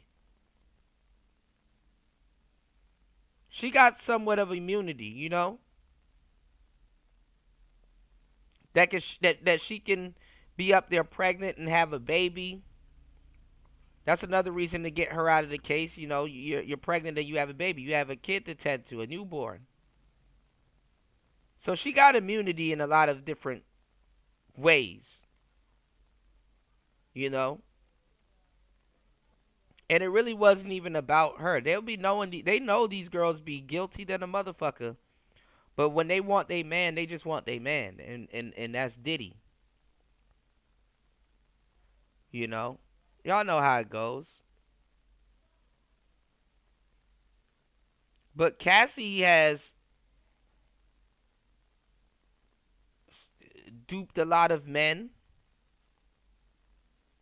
Coerced a lot of men. It's the same thing with R. Kelly. R. Kelly's wife has duped a lot of women. Coerced a lot of women into having sex and doing all kinds of stuff. She participated also. She was up there licking younger girls and doing all kinds of stuff also. Women be actually more into it and doing it than the men.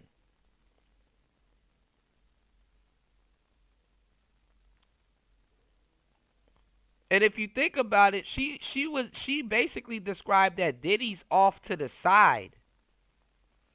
Not necessarily participating in it, he's just watching.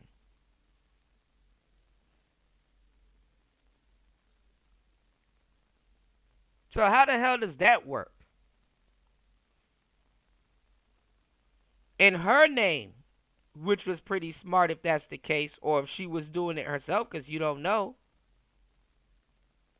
She was ordering the escorts.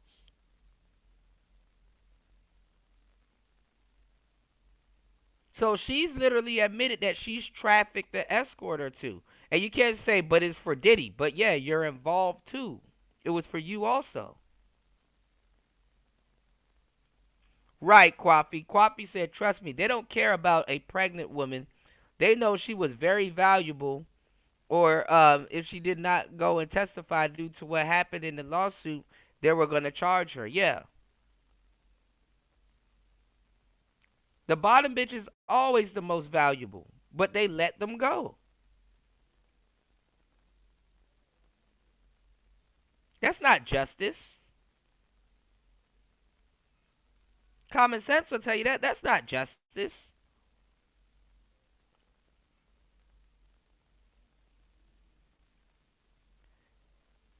A lot of those hoes don't even know where to go after the brothels get knocked.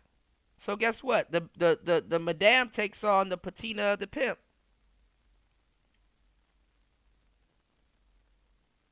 It's a savage game out here, y'all. It's very savage.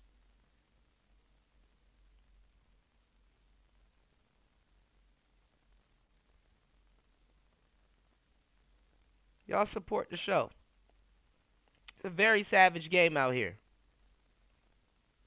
And I've been trying to put guys onto game for the longest time. I've been dedicating a lot of my work to just putting y'all on the game. This ain't no, hey man, you need to be a player and blah blah blah blah blah. No, I teach. Y'all see me up here chastising dudes and saying, oh, you're not a player, and talking down to guys and blah blah blah. No, it's really about teaching.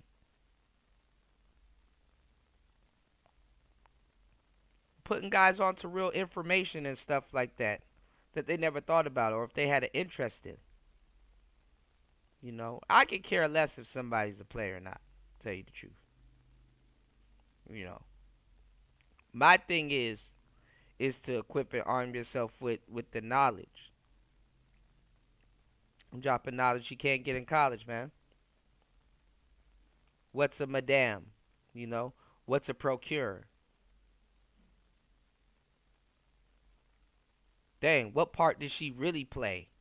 Dang, why is the court overlooking that?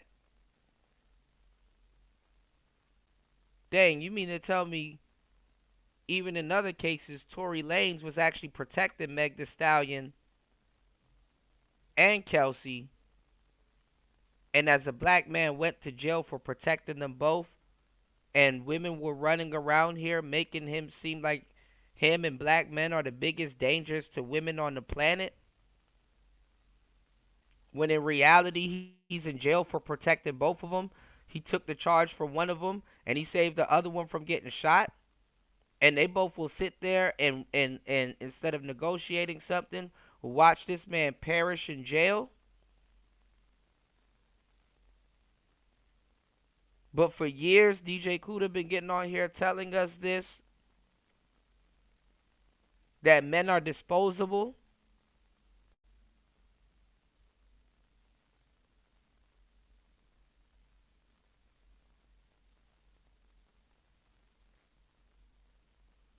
You are seeing a lot of brothers running around here calling people cucks and all kinds of different stuff. But for years, I've been telling y'all that, hey man, you don't really control your sexuality as much as you think you do.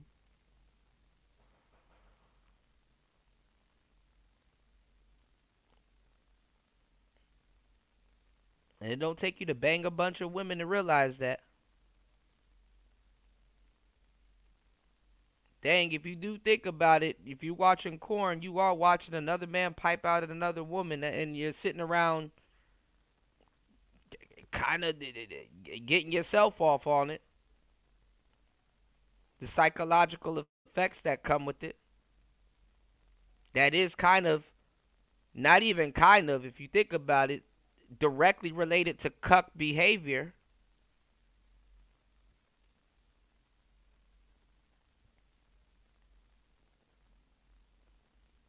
Absolutely.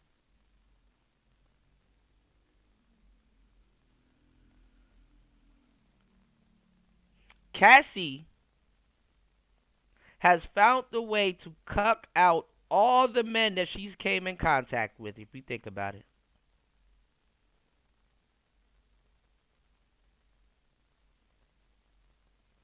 A little controversy here. You know, the biggest news that everyone is following, of course, is the details of the racketeering trial of Sean Diddy Combs here in Los Angeles. And we're going to get a unique perspective on that from our special guest tonight, the Angry Man, a social media sensation with nearly 800,000 subscribers on YouTube and thousands more on other platforms. Why? The Angry Man preaches from a distinctly male point of view, and he's joining us live right now from North Carolina.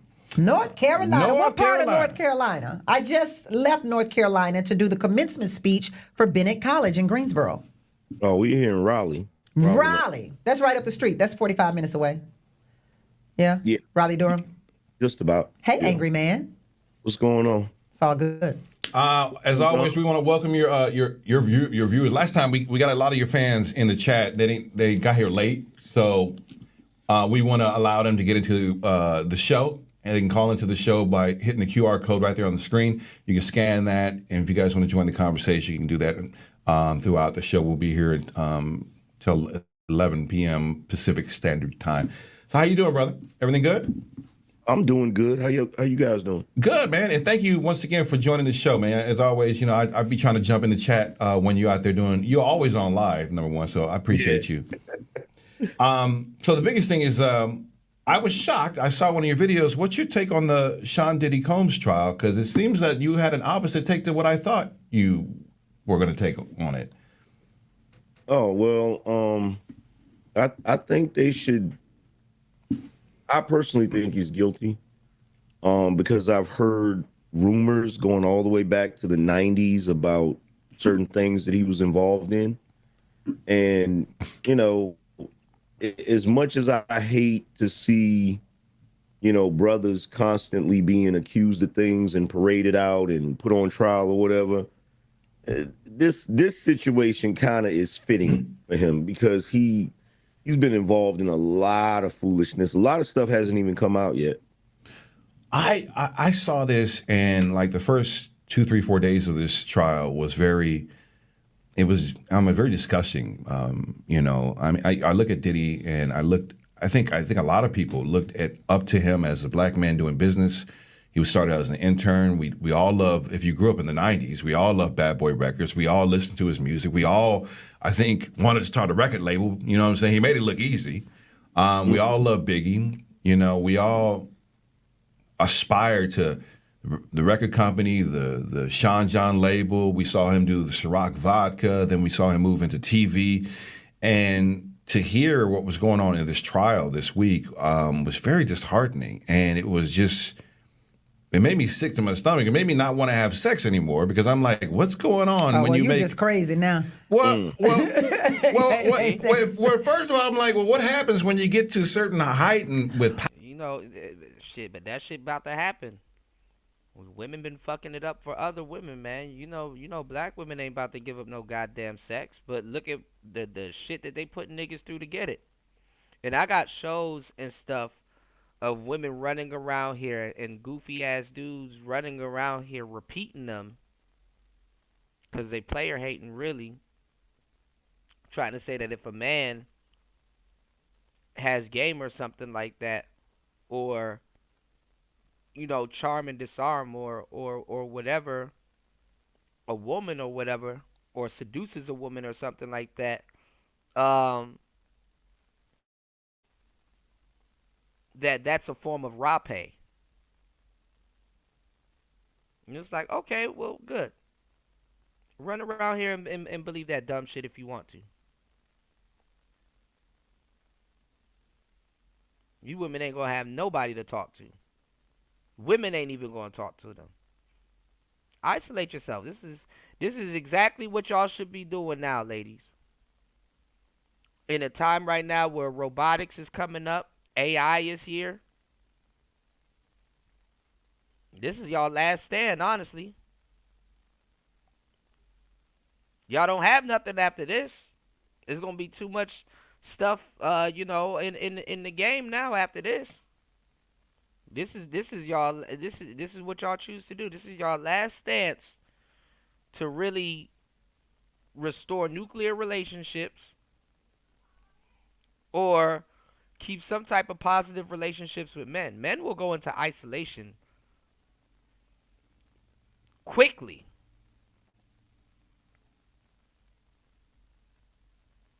They'll go into isolation quickly. They not tripping.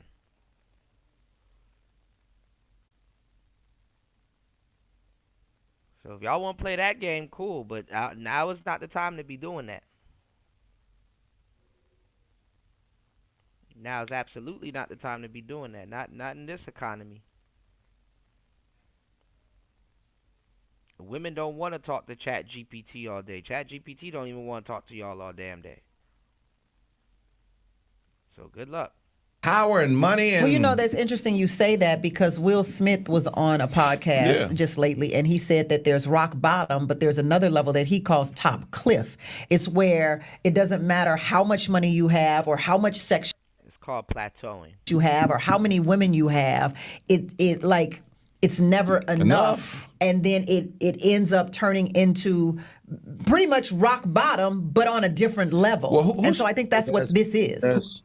That's because, well, first of all, whenever somebody says something like that, that's because they were already broken before they actually got any money. One thing I noticed about when you get success, if you're not a broken person, it actually has the opposite effect on you. After you've bought this and bought that, and I'm not saying I'm nowhere near Will Smith's level of money or anything like that, but I've been able to get things that I've always wanted. And what happens when you're not broken is you have a limit. It's like you think about things and you're like, okay, how many pairs of Jordans can I buy? How many designer shirts can I buy? And you kind of just fall back like, I don't need that, or I don't need this. You know what I'm saying? So I think it's more of a matter of, were you a broken person before you started making the money in the first place?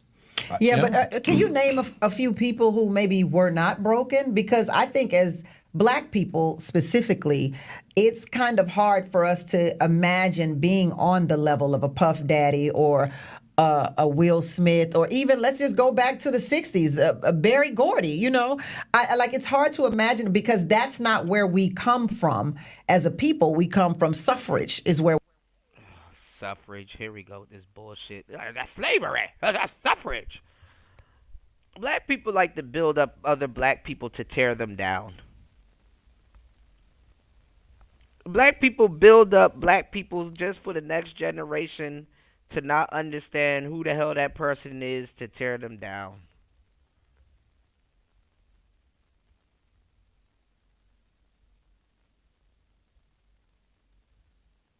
Really. We come from. So I would imagine that all of us are broken when it comes to that level of success. Well, no, all of us are, I'll say that being a Gen Xer as a group, we're not used to success. But I don't think the success or the lack of success has anything with being broken. I think it has to do with the way you're brought up, even as a Black person. You look at somebody like Denzel Washington. He seems to be pretty well grounded. I haven't seen anything to give any indication that, that he's a broken person. But then again, he may have. You said pandering man. Angry Man was playing the colorist card. I saw a little bit of the beginning of this. So I guess they kind of picked up, he was humming a different tune on their show. You'll see. Hold on. I'll show you. Have had a drastically different up. Y'all hit the like button, support the show, hit the Cash App. Let's open up the panel. I want to show y'all something real quick. Right. Or wait, didn't he say he used to do, or didn't he used to do like a stuff earlier on? Yeah, Denzel has admitted to drug abuse in more of his recent interviews. But when we look at Will Smith, he had a mother and a father. He was raised in a nice little suburban area in Philly. Nothing that really lends to him being broken, unless, Angry Man, you're talking about inside.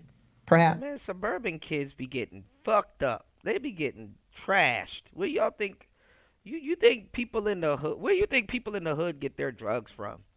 They get it from suburban cats, man. Y'all niggas like sipping codeine and shit like that. Whose medicine cabinet you think that came out of? Not nobody in no goddamn hood. Come from the suburbs. Dudes like Oxycontin and all that other stuff, man. Them not poor people drugs. Them people that got some money drugs. Why do y'all think? Let me tell y'all something. Let me ask y'all a question. For people that know a thing or two about a thing or two, do you think there's a difference between a hood or a college campus? Why do you think all of those drugs and stuff makes it onto college campuses? Think about what I'm telling you. You send your kid to school, right? To a certain degree, your kid was never around none of that shit till you sent them to college. Now your kid can get their hands on Adderall, Whippets, lean, mushrooms, all kinds. It's like putting them in the drug candy store.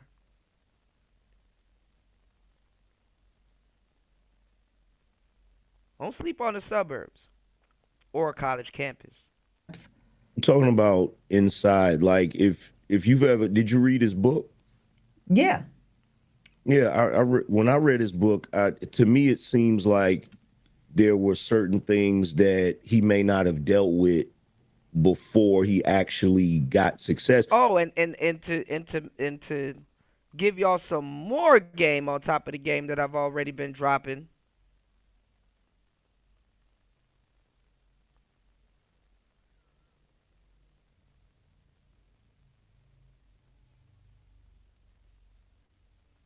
College is damn near the first time that kids get to be free and be themselves, especially if you send them off, and be young adults, their first taste of freedom. So they wild out. But let's get it. Because if you remember, Will, he was doing his thing, and I was always a fan of Will for a long time. And then he got Independence Day, and he just shot like a rocket. Yeah. Even having to deal with that level of success, it will put it'll test you. You know what I'm saying? It'll test how grounded you are, and then you got all the other issues he had with his dad and, abusing his mother. And I mean, and he's fallen before. I mean, he's gone bankrupt and lost everything. So you would have thought that the next time around he would have handled it well. But when we talk about Puff Daddy, I mean, it's almost like the O.J. Simpson trial because the community is divided on whether he is innocent or guilty or not guilty. Yeah, I felt some type of way, and I was like, is he this horrible person? But then today I started listening to, because they started providing receipts with Cassie, and I'm like, oh, there's another side to this story, and it seems like she was a willing participant in this whole situation. And I'm like, well, maybe this wasn't as bad as what I thought it was. But both can be true, right? Both can be true. Well, he can be a monster, and she could be a willing participant? Absolutely. But that's, in my opinion, that's a slippery slope. Because a person that's being held against their will can look like a willing participant. Absolutely. Like if you're being treated a certain way and you know that, not being willing is going to set this person off, and you've seen this person do some crazy things, like, yeah, you're going to look like a willing participant. You're going to be smiling through the whole situation. You know what I'm saying? When everybody's looking, when that person is looking, like if you've heard some of the things that P. Diddy has done, it's crazy. And in my opinion, like, I really don't think people should be defending it, especially men, because men are going to be a new target because of this. They're going to make new legislation because of this. And you're going to have guys that are going to get caught up in situations because of P. Diddy. Like I told everybody on my show, like, every dude in America should go to his bathroom. If he has any baby oil, throw it away immediately. What kind of laws do you think will change? What do you think will change drastically, Angry Man? They're going to be more. They're going to end up being more serious about just the way men interact with women sexually. You know what I'm saying? So you might have a situation where a guy is flying a girl out because that's popular. He's flying her out or whatever, and then you have guys that'll fly a girl out and. She might not want to have sex. And so the guy be like, okay, well, you know what? I'm going to drop you off back at the airport. That could end up being a situation where it's like, oh, you were trying to traffic me or something like that. Because if you left another state to go to another state for the purposes of sex. That's trafficking. That's trafficking. Yeah. So. But trafficking also has to do with paying for it as well. So we can't leave that part out. Let me ask you, on the subject of sex and how it's applied to men versus women, you said this. So based upon this research, it's saying that there's a possibility that women need sexual variety. So now that women need sexual variety, it's time to say, oh. See, so what they were doing was they were showing him being a different person. That's why Tammy Mack was like, what up, Angry Man? Because she been hosting little bullshit feminist panels also. But one thing I will say about Tammy Mack was that when they had Cynthia G on there, she kind of wasn't letting Cynthia G get off with her bullshit. You know what I'm saying? Because Cynthia G is one of those girls that would get beat up by other black women. She's one of those women that will get beat up by other black women. Like, a lot of black women secretly agree with her, but they're not gonna openly protect her or anything like that, You said Angry Man is a whole buster? Well, hey, take that up with him. Shout outs to Roguish in the building. Take that up with him. He made it to Fox Soul and all kinds of stuff like that. You dig? I think they kind of seeing through it too, black supremacy. So they got him being a little bit more radical than he is here. And they got the clips lined up, And like I said,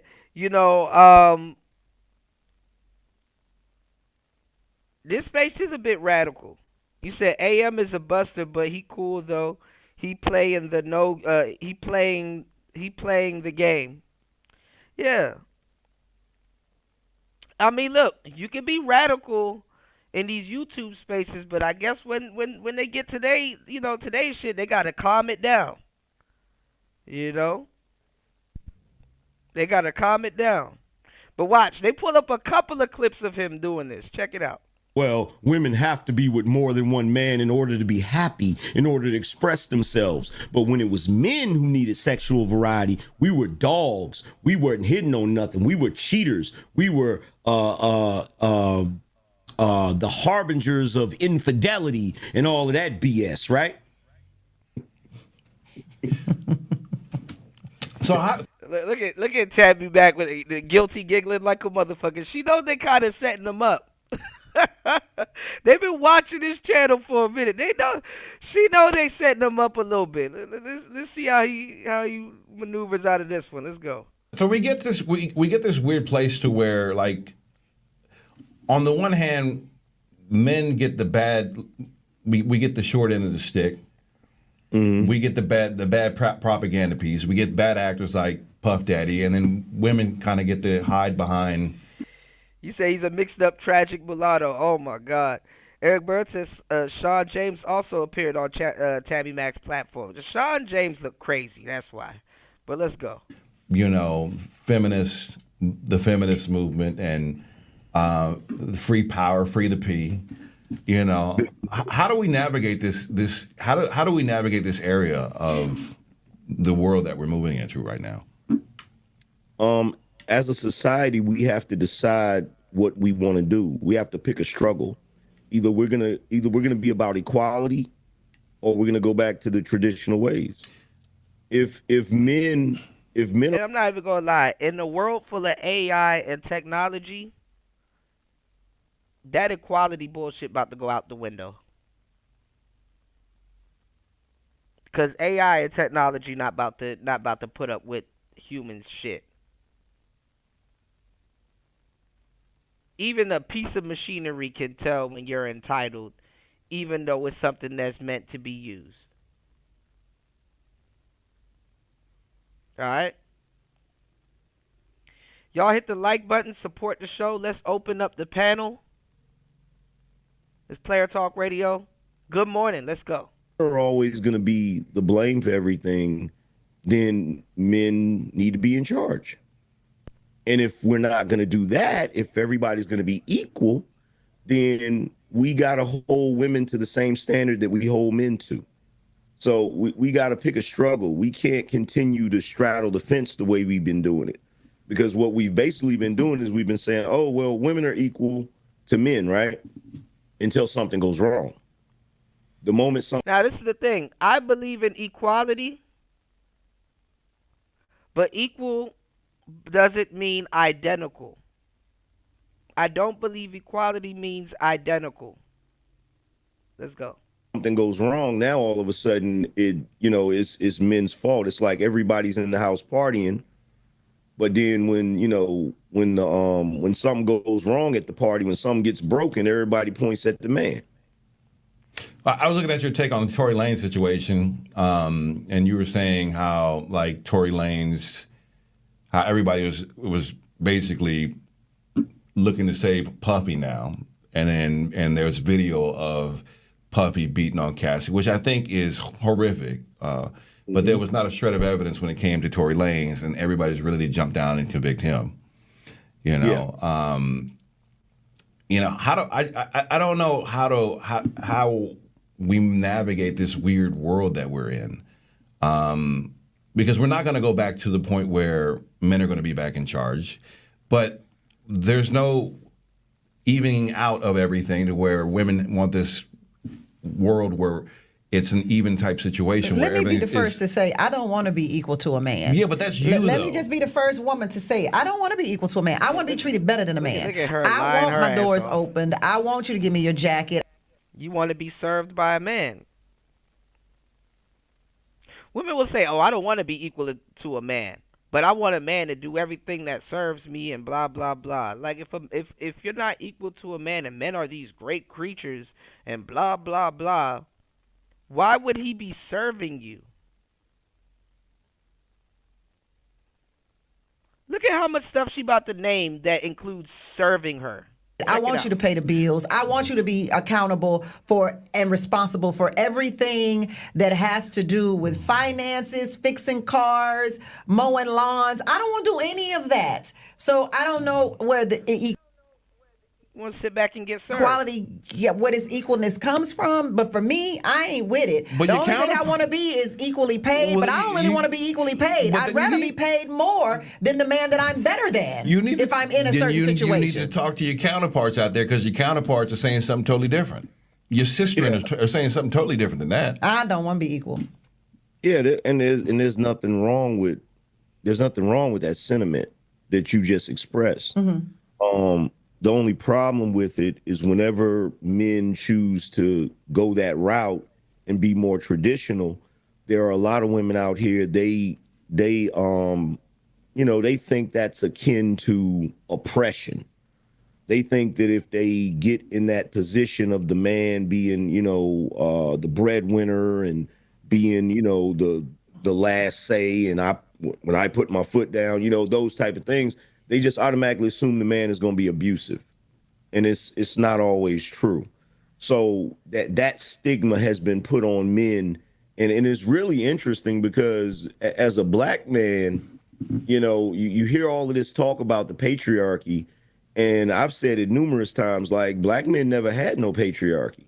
Right. Like we've always had households where, dad had the final say, but mama would get them switches too for them kids. Yeah. You know what I'm saying? And So she was pretty much running the household in terms of she ran the household. You know, she ran the household, but you know, at the end of the day, she had to run the household because dad was out working. There it is. From early in the morning till late at night. But he still got the big piece of chicken. He still got There was something about that big piece of chicken. I don't know what it was. All right, hang on tight. You can join the conversation with Angry Man. Says, I'm the man.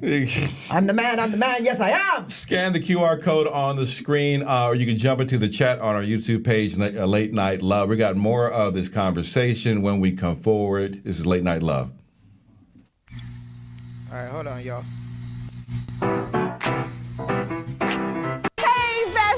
What is a bestie? I like you.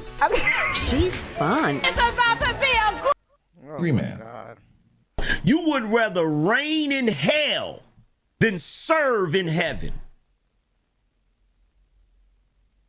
You would rather be in charge in some godforsaken ghetto filled with a bunch of unruly children that are committing crimes on a daily basis than to be in a structured household in a good community under the leadership of a man.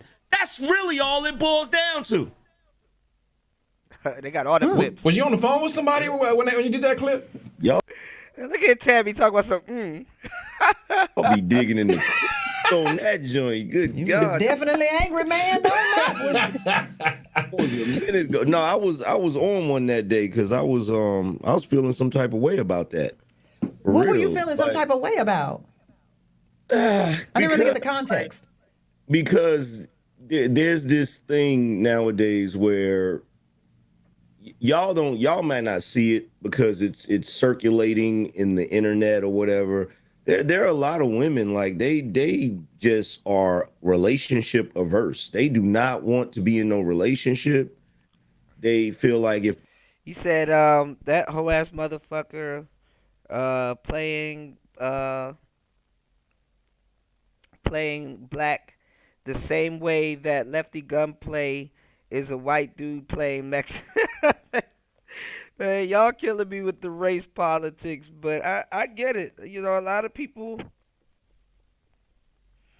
they $5 Indians, you know. What's going on, Mahogany? Good to see you. Peace to you. Good to see you. Good morning.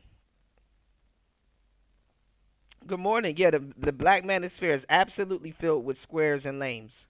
You know, they're filled with real brothers too. But the squares and lames, they override a lot of the real people here in the space, you know. Shout outs to everybody here. Please hit the like button on the way in. Support the show. Bless the show. Good morning, everybody. Let's open up the panel. You know, I got some more stuff to cover too on today's show. So I'm here with y'all this morning, kicking it with you guys. Please support the show. Let's get the show on the road. Open up the panel. Y'all make sure y'all head over to hempforfitness.com. Don't be out in these streets this summer. I'm telling y'all, stay inside this summer. Learn a skill. Learn a craft. You don't got to do the math, all right? It's player talk. Let's get it. the guy is a traditional guy or a high value guy or any of those different things, yeah, simp. They don't want to be they don't want to have no dealings Tammy with that. trying to bait him. That word simp keeps coming up, and I don't know why men who are chivalrous men or men who want to be a good guy, why are men called simps nowadays? Well, it's confusing to me because most of the videos that we play on Late Night Love are of women saying how they can't find men and how they want intimacy and how they want commitments. I mean, those are most of the videos that we play. We find these women who are like, I can't find a man that's traditional, or I can't find a man who wants to call and talk to me on the phone. They want to text all the time. Well, you want to be a modern woman. And like I said, and I've eloquently pointed out, even here, you know, a lot of modern men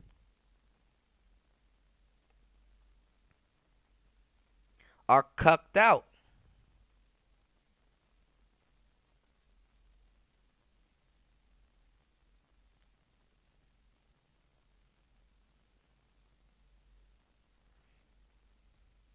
You know?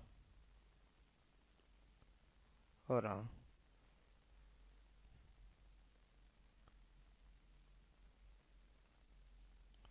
A lot of modern men are cucked out. They are cucked out, you know? And you're seeing this around, all around the space. Y'all hit the like button, support the show. Welcome to the show. You seeing this all around the space. Like, a lot of modern men are cucked out. And they need somebody on YouTube to tell them this,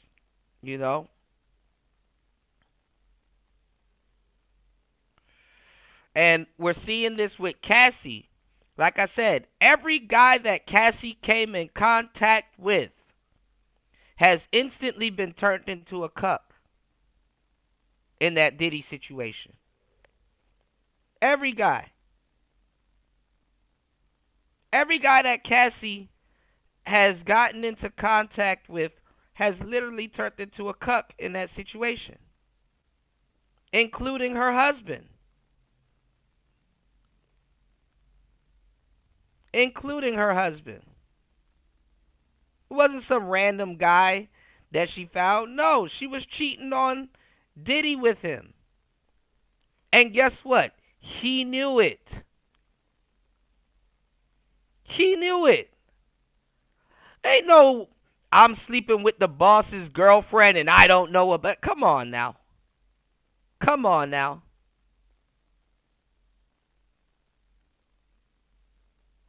He's kind of like a woman's dream. Y'all don't even see how stuff gets transitioned into. He's kind of like a woman's dream. Usually guys like him don't make it. Y'all dudes be trying to figure women out. Y'all don't know shit about women, man. Y'all don't know shit about women.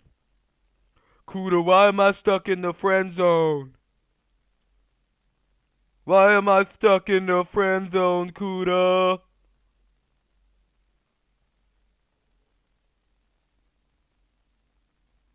Niggas don't even know how to get out the friend zone.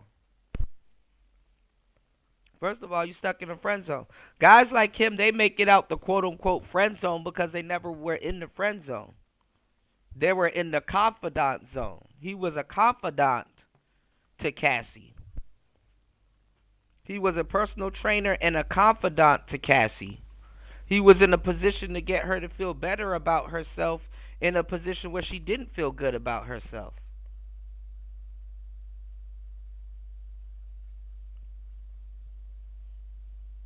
Or whatever she was feeling, because truth be told, some of these bitches are semen demons. Some of that Cassie shit sit up there. She didn't like the way she was being treated. Nigga, you don't know that. You don't know that. Some of those women will request you to slap them and spit on them and just completely slut themselves out. For real. And that's why a lot of them they look at the simp dudes a little bit sideways.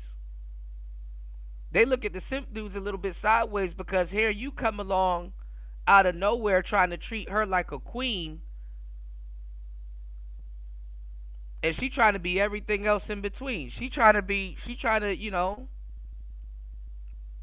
and I get it from both sides, I get it. Absolutely, I get it.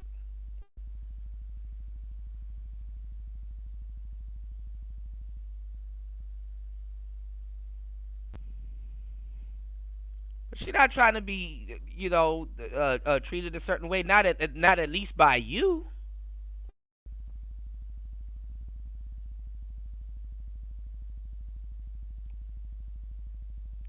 Some of those women want to be. They want to be slutted out. And yes, it doesn't hold up in court. Yes, it doesn't seem ethical. Oh, that's horrible. Oh, he's putting her on drugs. He's doing this. He's doing that. How can somebody else be doing that to somebody when you're an able-bodied adult?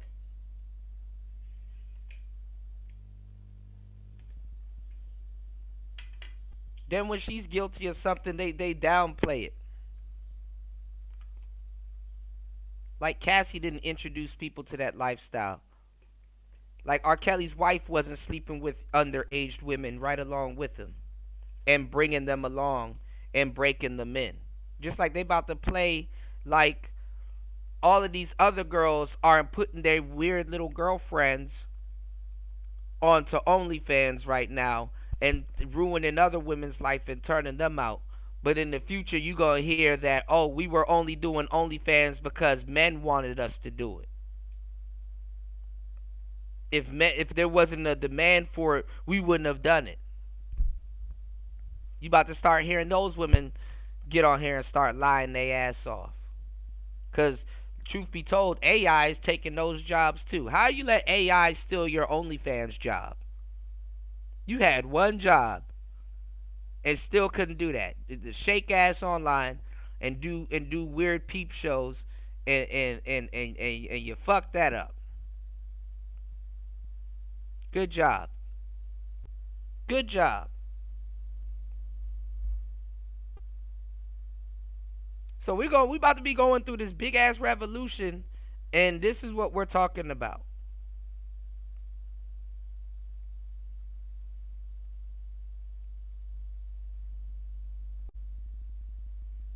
And they're talking about now that men and women linking up and getting together and dating and stuff like that, now all of a sudden in the court of law, that's illegal.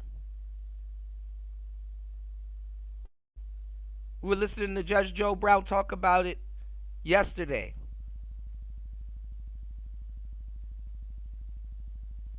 You got to get consent per stroke, fellas. You got to get consent per stroke now. She got to she got to consent to each stroke.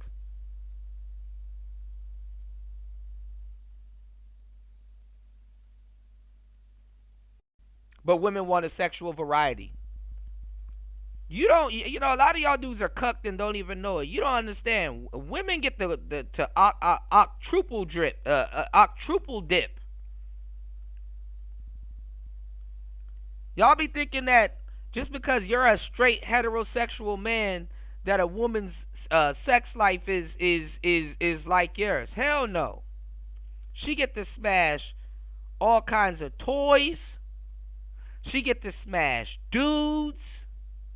She get to smash other women. She get to smash trans dudes and studs. Women have an over selection and variety. You have no idea of the variety that a woman has. You couldn't even fathom how much of a variety that women have in this quote-unquote sexual market.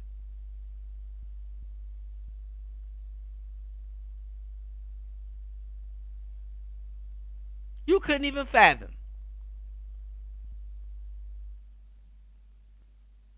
Nobody trying to hear that shit. Let's go.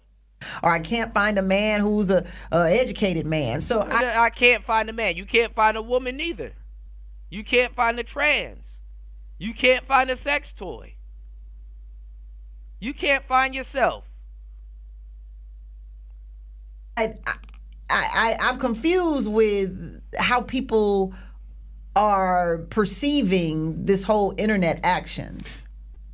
Well, it's because people don't know how to. People have lost the art of courting. They don't know how to interact with each other, you know, on dates and stuff. They don't know how to go outside anymore. It's really unfortunate because there's a lot of people that have been brought up on social media, so their interaction is more social media based. Mm-hmm. So it's you know, we all know we all went outside, and even when you were basically what I said before. You have a social media before you had a social life. You have a social media before you had a social life. And the plan was to use social media to enhance your social life.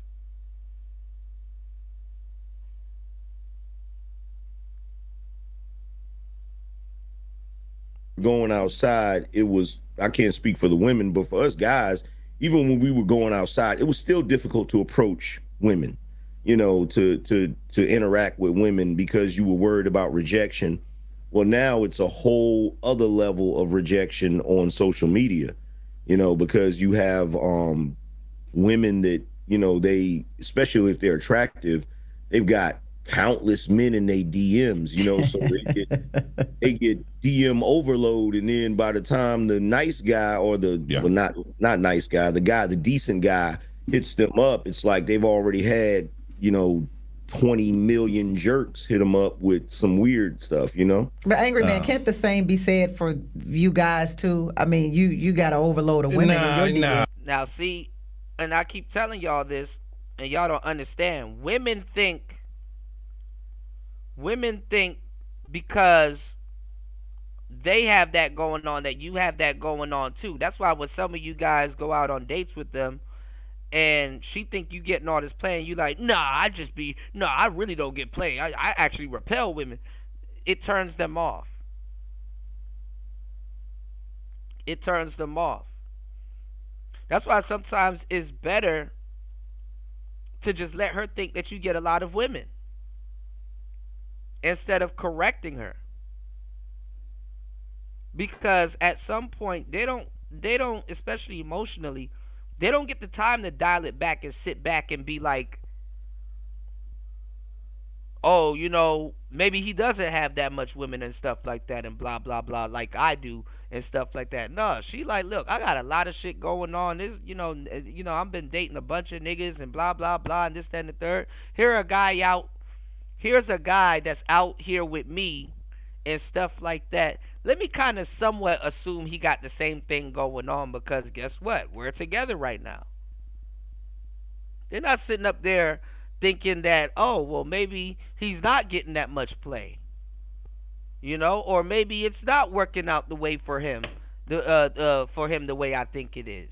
You know, y'all be correcting them and then talking your way out of the draws. Because they're projecting onto you. You can't help but project.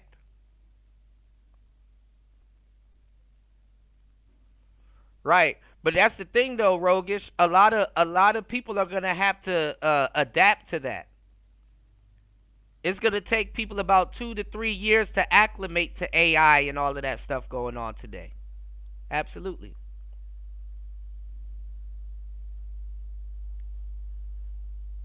Absolutely.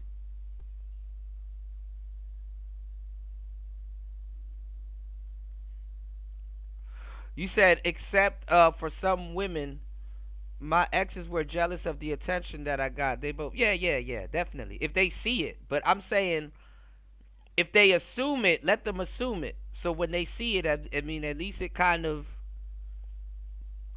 I wouldn't say necessarily back up their assumptions, but women want to deal with men that you know, that have a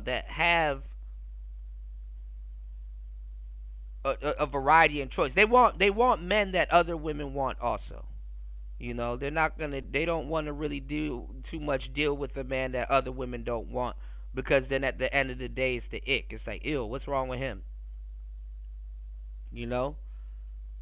It's social proof. It's a pre-selection, you know, so there got to be a little bit of pre-selection involved, you know? It's not the same. No. It's not the same. Why you laughing? Why you laughing though? No. Why you laughing? No. The only way you get the I cannot believe you don't have an overload of women in your DM, Angry Man. Nah, don't work like that. Wait, hold on. Let's bring joining us now from Atlanta is another friend of Late Night Love, sexologist Tyomi Morgan. Tyomi! And women be having all of these useless fucking titles. Sexologist? What the fuck does that mean? Okay. Thanks for joining the conversation. You heard Angry Man's take on the Diddy trial, but given your advocacy for unconventional sexual lifestyles, what's your take on the whole Diddy trial situation? Oh, wow. It's a lot. So first things first, I want people to remember that this is the United States versus Sean Diddy Combs, and the United States has brought this case up against him because they believe that he had an organized sex ring. Exactly, an organized sex ring. So right, bro. You know, right, Rogish. I hate that I can see that. his sex life is being put on trial because it makes people who do live alternative lifestyles consensually. It makes all of us look kind of bad.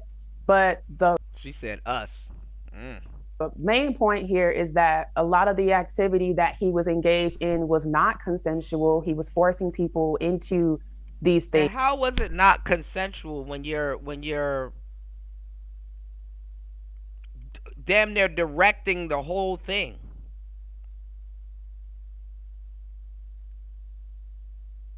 Man, people will be down for anything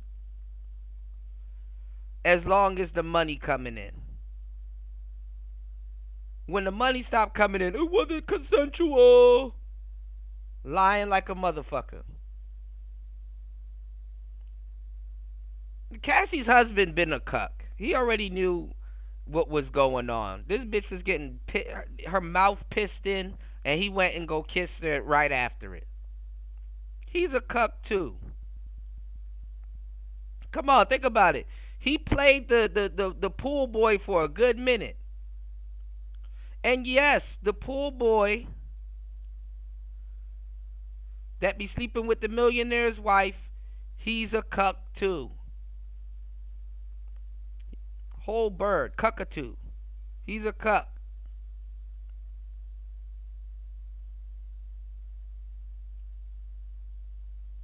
Modern men are cucks, to tell you the truth. And I keep saying this.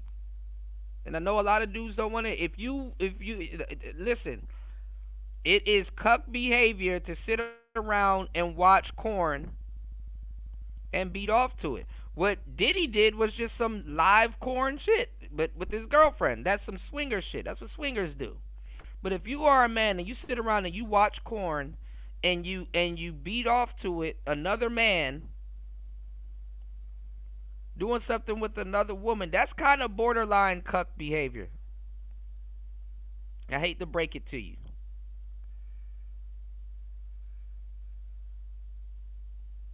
You know? You just not physically there in the room with them watching it. That's the only difference. I know that's not what you want to hear, but it's the truth. It's the truth.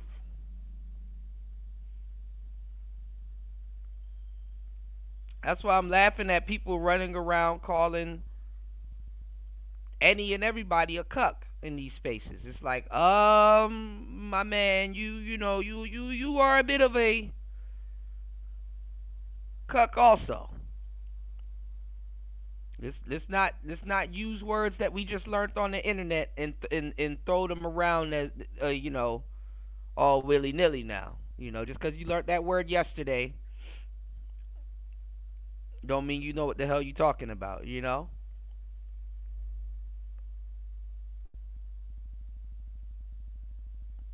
That's what I was saying, Ro. I was saying that. I was like, why is Piers Morgan and all these white people acting like they don't have a fucking family full of cucks? All of a sudden, it's fascinating when Diddy's a cuck. That's what I'm saying. A lot of these dudes are cucks themselves. The same way that I'm pointing out that a lot of these dudes running around calling people in these spaces cucks beat off to porn.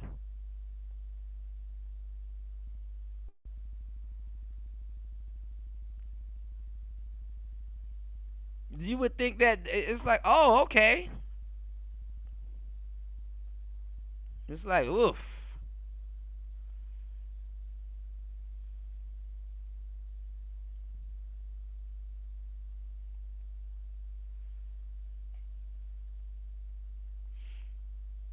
All you hear is about Diddy and R. Kelly and stuff like that. It's like, okay, why don't you do one on Elvis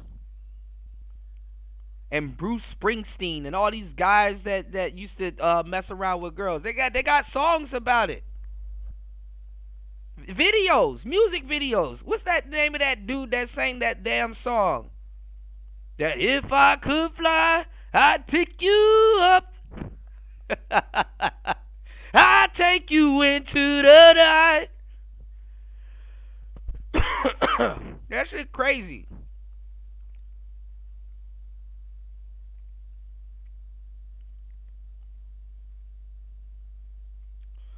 As a matter of fact, white men were the face of that shit. See, y'all think we don't understand and don't think that we know. Remember back in the day when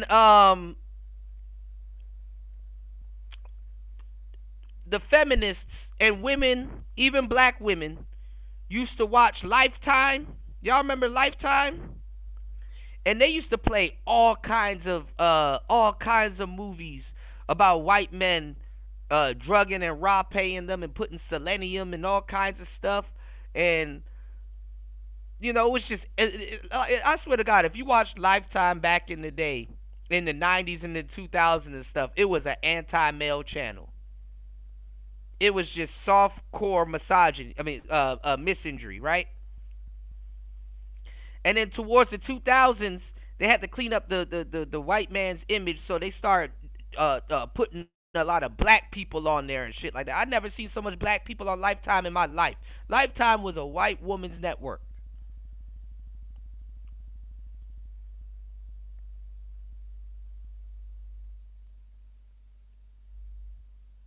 So I'm like, oh, okay, this is intentional. This is intentional.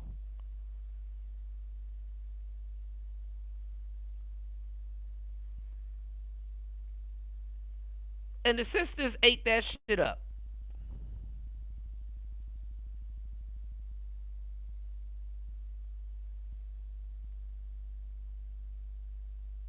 Ate it up.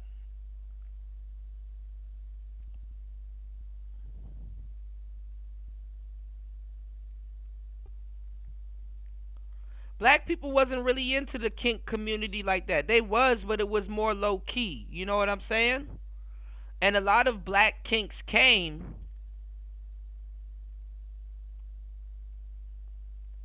from slavery.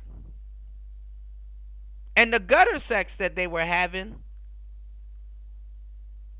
that was orchestrated on the plantation and sex farms.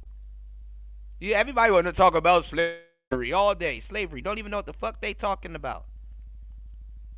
Don't even go into no details. You don't talk about them damn sex farms. Y'all hit the Cash App. Let's open up the panel. Hit the PayPal. Support the show. Hardest working man on YouTube. 4 hours and 55 minutes into the madness. Yes, feminism is the coldest form of pimping in the history of all existence. Absolutely. Right, Hugh Hefner. Right, Tech. Y'all hit the like button, support the show. It's player talk. Let's get it. And he was using his power to as a cover for the insidious things that he was doing. And based on the connections I have in the industry and the stories that I've had heard for years, I know that a lot of what is being said was actually done. Well, I have a hard time believing, and that's just me, that you have a hard time believing anything. Well, hold on now. I got a hard time believing that I can make somebody pee in your mouth and you are cool with that. Like, that's just me though. I mean, some people do have the fetish for golden showers, but when it comes to coercion, you have to understand that there is also psychological manipulation there. So I did hear you guys earlier say, oh, Cassie looks like she was a willing participant. Well, when you are in an abusive relationship and that person has control over your mind, they also have financial domination over you. Eventually, you're going to side with your abuser. It's going to kind of be like Stockholm syndrome. Yeah. So it's a form of protection for Cassie to stay in that situation. And I don't think, I mean, I agree with. Well, a lot of women in her, a lot of women in her area of expertise they like Stockholm syndrome. They like that little bit of power that she just repeated what Angry Man said, but they like that little bit of power that that person has over them. They romanticize the idea of Stockholm syndrome and stuff like that, and they put like a little bit of a sexual undertone behind it, because that little bit of power is yeah, they don't talk about gator bait. They don't talk about, you know, a lot of those circus games. You know, throw the ball and watch the nigga fall into the tank and try to swim while he's drowning. You know, where all of those games come from and stuff. But anyway, you know, they get into, you know, they romanticize with the idea of not being in control. Women have a very peculiar relationship when it comes down to control, you know. And I hate to say it, and if she's a sexologist, she'll know exactly what I'm talking about. How they romanticize being in control and not being in control. You know what I'm saying?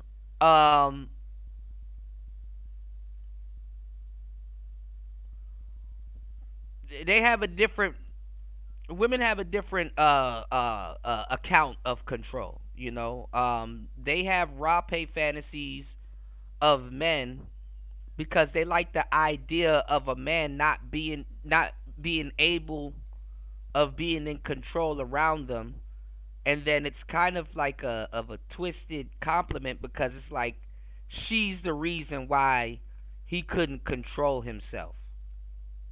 You know, like she's the epicenter of temptation as to why a man that should have enough common sense and dominion over his masculinity, you know, why wasn't he in control when it came to her? You know, a lot of women, they get off on that, you know, and it's like like if you go look at dominatrix and stuff like that, they get off on being able to restrict something. You know, that restriction of something is in the dominion of control. You know, oh, something is being restricted, even though that there's a possibility that it can be let loose or can be unrestricted. You know, it's like they get off on that. Or emotionally, that's how they interpret control. You understand what I'm saying? Control is a big thing to women. You know, and if men knew anything about women, they would know this. Shit, even SZA named one of her albums Control, CTRL. You know? But it just lets me know guys don't know shit about women. They don't. And they're not even in control of the knowledge that they think they have, which is crazy. You know? And that's really in a lot of cases a woman's life to a certain degree. In control, not in control. It just depends on how she feels that day, because her feelings fluctuates. Even in a lesbian relationship, in control, not in control. Oh, I want to be the femme today. I don't want to be in control. Oh, I woke up one day and I want to be dominant. I want to be in control.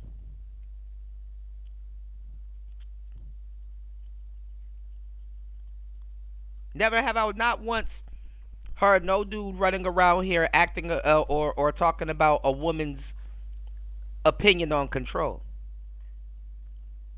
I've talked about it multiple times. Hell, I even play a song from my girl Geneva. What's the name of the song? In Control. Where am I coming up with this? How can I just come up with this? I'm shooting from the hip.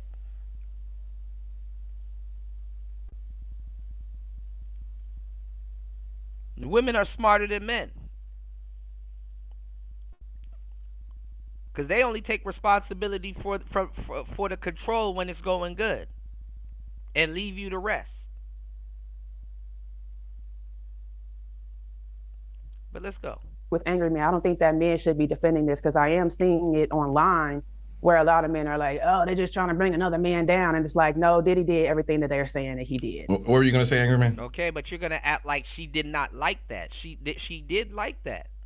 If she was to go to a Square or a Ryan Leslie or her husband or somebody else, she would feel unsatisfied. Because there's a difference between a kink, a fetish, and a cuck. Cucks have kinks and fetishes, but not everybody that has a kink or a fetish is a cuck. But a cuck could have too. Some people that have kinks, they can be a cuck. Some people that have fetishes, they can be a cuck. But having it doesn't necessarily make them a cuck. You understand?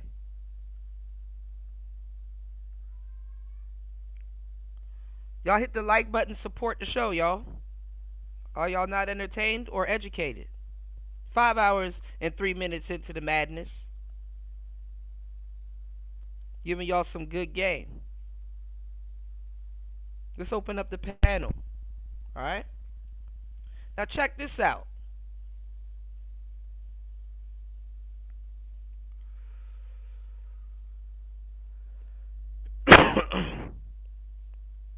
Cassie will tell a man he don't know what to do. He don't know how to handle her.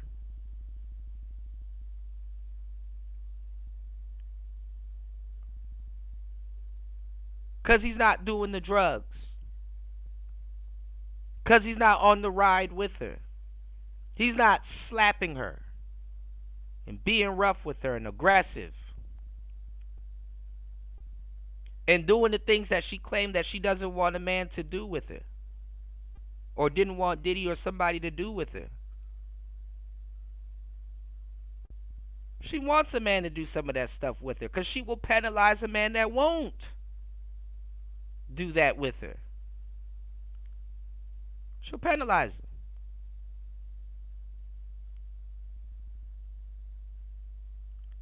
So she got to get somebody on her level or what she's into, because sexually, you know,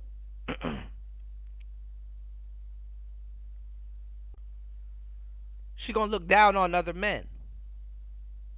The same way, like if a woman starts making 6 figures, she gonna be like, well, every man that I date from now and up gotta make 6 figures, or I'm gonna penalize the men that's around me or that wants to date me that don't, in some way, fashion, or form. There's a book y'all should read. That's a really good book. It's called Who You Should Have Sex With, if you can find it. You know, that talks about that. Certain things will set your sexual altitude. You know. And this usually happens with a woman's 3rd or 4th boyfriend, or maybe the first one, depending on, you know, what's going on. But let me tell y'all something while y'all sitting here judging Diddy. A lot of y'all are just like him, if not worse. Which is day-to-day shit, and you don't even notice. You don't even know it. You don't even know it.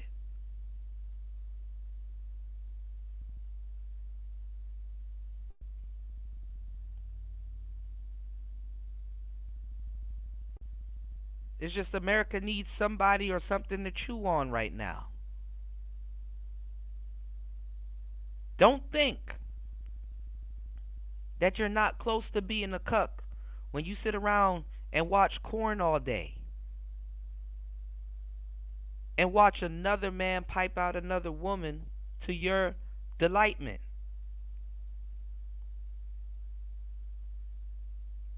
You're closer than you think you are, and that's it. It is crazy behavior. I'm not trying to mess up corn for y'all, but just think about it. Don't take too long to think about it now. That's why you feel disgusted when you get your nut.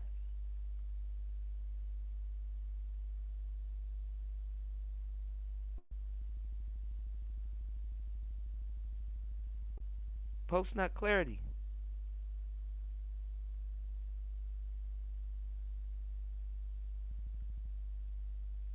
Because you're not thinking in your right mind. You're still controlled by your animalistic mind, your visceral mind.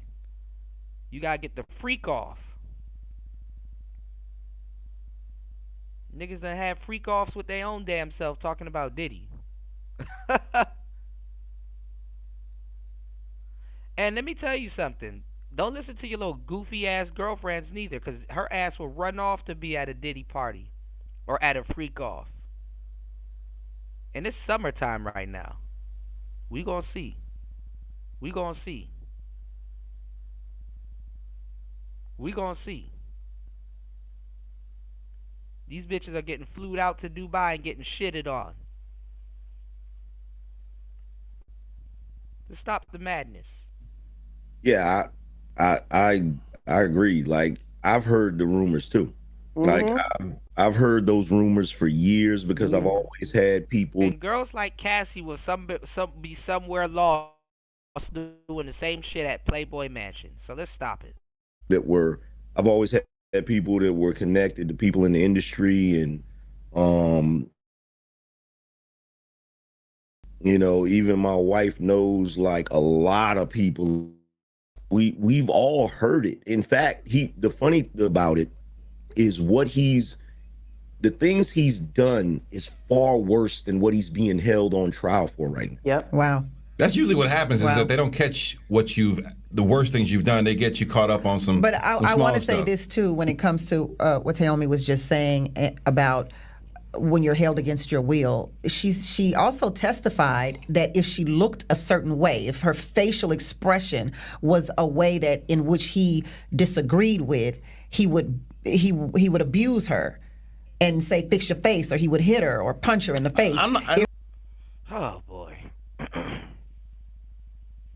We have to like Ike Turner didn't do this neither, but okay. She ever looked like, you know, she looked sad or she looked angry or her facial expression was something that he didn't agree to. I just have a problem, and I understand that and nowhere am I saying domestic violence and beating on her is right, but saying that she couldn't leave this lifestyle, she eventually left. She stayed in this lifestyle for a number of years. She started dating outside of the lifestyle, so much so that she started dating Kid Cudi. Mm-hmm. She eventually left. Mm-hmm. I think that she was addicted to the lifestyle. I think that when you say she left, when she left to go be with Kid Cudi, he blew up Kid Cudi's car. So I would probably come back after that. Then when she left, and when we look at the video in which she tried to leave the hotel, what did he do? He grabbed her by the ponytail and drug her right back where she was. And those are just two examples of what we know. I mean, they also testified that when she was with Kid Cudi, or I think she was with somebody else at this point, but he went into her house and defecated in the house. Well, we don't know that. Somebody went into the house and peed and took a dump in the toilet. We don't know who that was. I think everyone in New York knows that Puff Daddy had power, and we don't know. I think that's not that. I don't think that's anything to argue about. We don't know who set Kid Cudi's car on fire. We just know that his car caught fire in his driveway. Yeah, and we know that it's ironic she was dating him. We don't know who. Hey, listen. And that's the thing. Like I've been telling y'all for the longest time. Women with dangerous boyfriends be out here doing all kinds of shit. And it's like, bitch, if this nigga catches, he will kill both of us. Okay? He will kill both of us. No, I don't know you. Leave me alone. How fearful can you be of somebody to know what the hell they finna do if they catch you and you still go and do something? Not that fearful. Not that fearful. And you're putting other people's lives in danger. But let's go. We don't know. And after that, too, y'all don't even realize, after that, too, y'all notice Kid Cudi start wearing dresses and shit.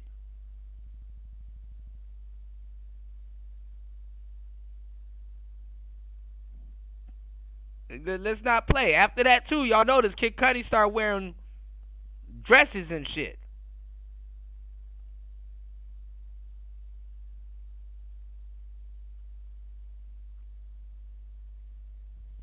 All right, let's go. Well, I don't think Puffy did it at all. Thank you. I don't think Puffy did that. I think he ordered it. You know.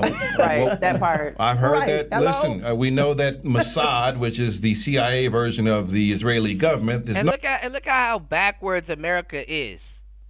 Oh yeah, I want a gangster. I want a bad man. I want somebody that's gangster. I want somebody that, you know what I'm saying, that'll get it done. Yeah, everybody wants you to be gangster until it's time to go do some damn gangster shit. Lil Wayne and Future right now, if they like, man, if you play with me, nigga, I'll get your car blew up. And everybody's like, yo, that's a hot line. That's a hot bar. Damn, that's crazy. Yeah, that's wild. Whoop-de-whoop. Then when somebody fuck with them and somebody's car miraculously blow up, oh, man, he need to go to jail. That nigga need to go to jail. He up here blowing people's cars up. Same person that say he need to go to jail, you go back 2-3 years later, he tweeted that same line.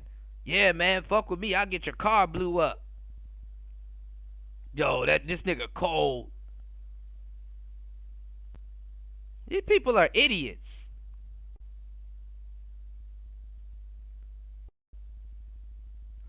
You said, I thought dresses were something that just comes with the participation. Hey, look. If you in the industry and you want to get to another level of your career, you gotta dress it up. Known to take dumps in people's houses. So, you know, we don't know what's going on over there. Come on now, Don. Don, you're doing a lot right now. I'm just listening. I'm just putting it out there. I'm just letting you know. Kid Cudi could be, you know, under surveillance. We don't know what's going on right there. All right. Let's get to Tyomi's thoughts on this next clip from Angry Man. See, is this clip number 3? They're throwing him out there. All right. This is women in their 40s. Let's check this out. Uh-oh. Now, if you look at the boomer women, they didn't grow up in a feminist society, but they started to get feminism in their teens, which caused a lot of the boomer women to have problems in their relationships. This is why it's not out of the ordinary to find boomer women that have been married and divorced more than once. Like 2-3 times. But nowadays, what I'm noticing is there is a portion of women in their 40s that are taking on this new ideology. The ideology is that they don't need no man. Now keep in mind, these are not women that don't have men. These are not women that aren't in relationships. These are not women that aren't married. These are women that are married. These are women that are in relationships, long-term relationships. But for some odd reason, and we're going to get to the reason, they have decided they don't want to be married no more. They don't want to be in relationships no more. They don't need men no more. And let me tell you something. Let me tell you what I saw. I saw this on social media today. Tyler Perry has a new show called Divorced. Right. And it's like 6 or 7 black women holding hands. And I thought it was the most repugnant thing that I've ever saw of why are we highlighting divorced black women? It's a story to be told. I know it's a story to be told, but how about we highlight, I don't know, married, happy couples? Look at how Well, she's he has looking at those TV shows as well. Yeah, I don't know. Diary of a Mad Black Woman. The Browns is one of those story shows that Tyler Perry tells is a dysfunctional, downtrodden black woman story, and I'm tired of it. Okay, well, write another one. I mean, Tommy, what's your take on what we just saw from Angry Man about women in their 40s? Because I do feel like women don't want men anymore, and I feel in some type of way because I love women. They get an extra. Women get an extra. I mean, and guys do too, but women get an extra. Like an extra, prime in their 40s. You know what I'm saying? They get an extra prime in their 40s and stuff like that. If they get that if menopause and all that stuff is out of their system quickly and stuff like that, they get an actual extra sex spurt, I guess you could say, in their 20s. Not their 20s, their 40s. Because their body's acclimating to after menopause and all kinds of shit, going on. They re-peak in their 40s. My bad. Let's go. I keep saying 20s. I think that what we are seeing is, and what we're not hearing is the pain that women have suffered through, and they've held and they've pressed down for years. And oh my God, all we hear about is the pain that they suffered through, and I don't think that it's a case of women not wanting men or not wanting to be with men. I think there's a lot of pain that's just unhealed on both sides. And I'm seeing this discourse happen online often. Black women are like, we're going through the process of healing the generational traumas that we've been holding on to. We want Black men to also do the same, but they're not operating at the same speed as we. Generational traumas, and this is this shit that I'm talking about. Look, I get it, but why every time before we got to do something functional as human beings and adults and shit like that, we got to hear this slave story? Why every fucking time we got to hear this goofy slave story? And then I get it. I get it. Right? But it's like you're talking to somebody that you haven't even seen pick up a book on that topic. You're talking to somebody that would look at you sideways if you tell them to go read the ISIS papers. You're talking to somebody that don't even know a damn thing about her damn history, but every single time you talk to them, it's awesome. We got to heal from generational traumas and all this other stuff. It's like, bitch, you don't even study.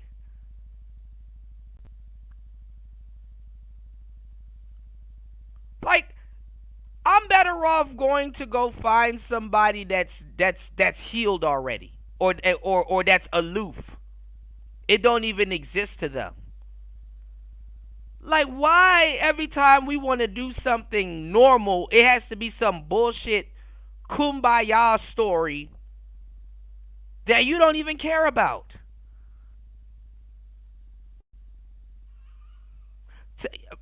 Go to your girl right now, fellas, and put the ISIS paper in her hand and say, listen, by the end of the week, I need this book read, and I need you to write me a BCR, a little bit of ECR or something like that, and just send it to me about what you've read, what you've comprehended and stuff like that, and what you've read and what you've learned. It's going to be an argument. It's going to be an argument. You're going to really see how much she cares about her history and generational traumas. You're gonna really figure out what's up.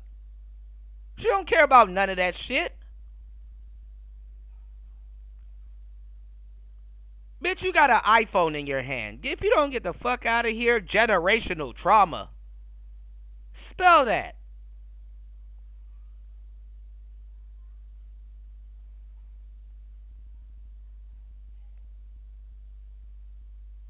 Fuck out of here. And let me tell y'all something. That's a little bit too much, Cuda. That's a little bit. No, it's not. Because if that white man told her to do it, she'd do it. If that college told her to do it, she'll do it. Fuck you talking about? If Susan B. Anthony came out of nowhere and told that motherfucker to go do that shit, she will go do it. And there won't be no back talk. There won't be no generational trauma and all this other goofy shit that you got to hear every time you want somebody to do something like functional adults do, dog. Skip me with that talk. They only use that shit to manipulate black men to do some shit for them and feel bad. They use that slavery talk shit to manipulate black men. Nobody listening to that shit.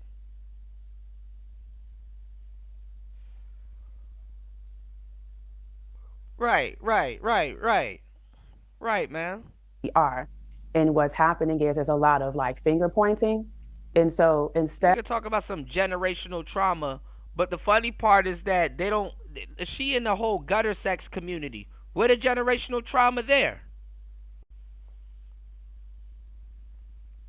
Your generational trauma didn't stop you from getting into a gutter sex community. What a generational trauma there. They only bring that shit up when it's black man. You know what?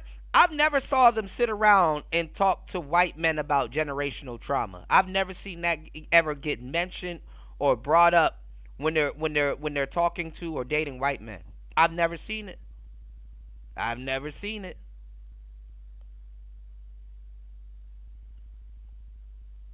That shit is non-existent.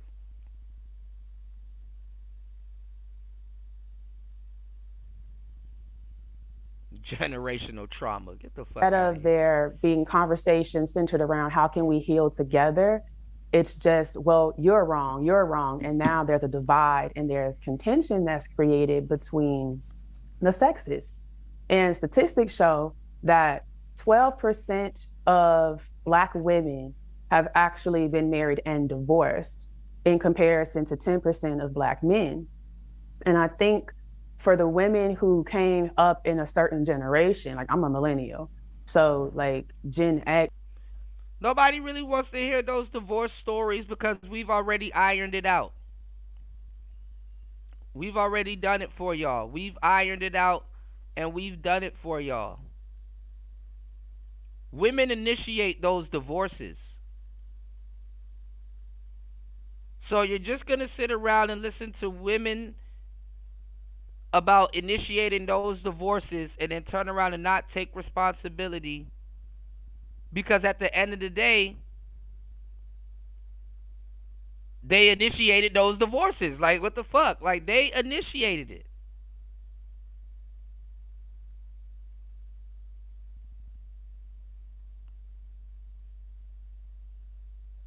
And a lot of them got rich. That's the number one way for women to get rich is to get money through the divorce.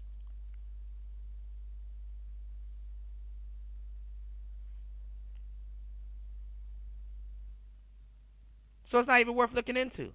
And boomers, it was just a different time. And we are faced now with a redefining of gender roles. And so, you know, as Angry Man said, as these women are adopting a new mindset, they're questioning whether what they have believed or how they have been interacting is actually meeting them where they're at now, and if it's really healthy for them. But I think people are joining conversations and they're subscribing to content that's not really leading them to a place of getting to the root of the issue. Yeah. And it's just causing people to become a little crazy. And I think it's sad, because it's like, okay, you can go to therapy all you want, but it's kind of counterproductive if you're online listening to other women who are bashing men saying, well, I don't need a man for this or that. Truth be told, men and women exist in duality because we do need each other. And unfortunately, there's just so much, like, historically that Black men and Black women have been through that we have not healed it on a massive scale. And we're just seeing all the things. What the fuck are you talking? Why do we have to hear this?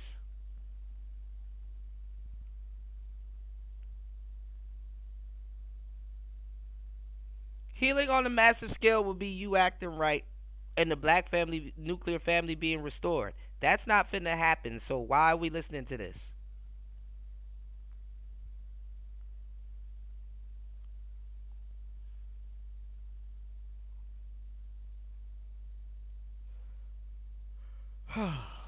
Things that have been bubbling up underneath the surface.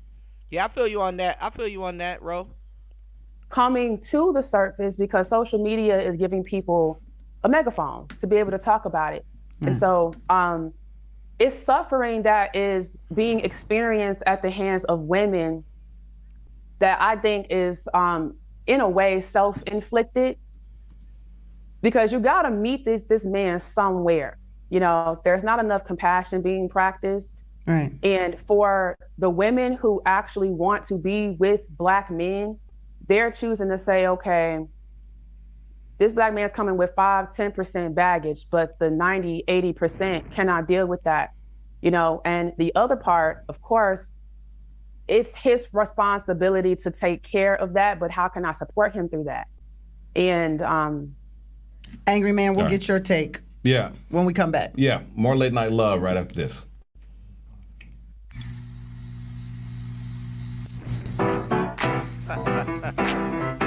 Ready to lose track of time the best way possible? Rolling!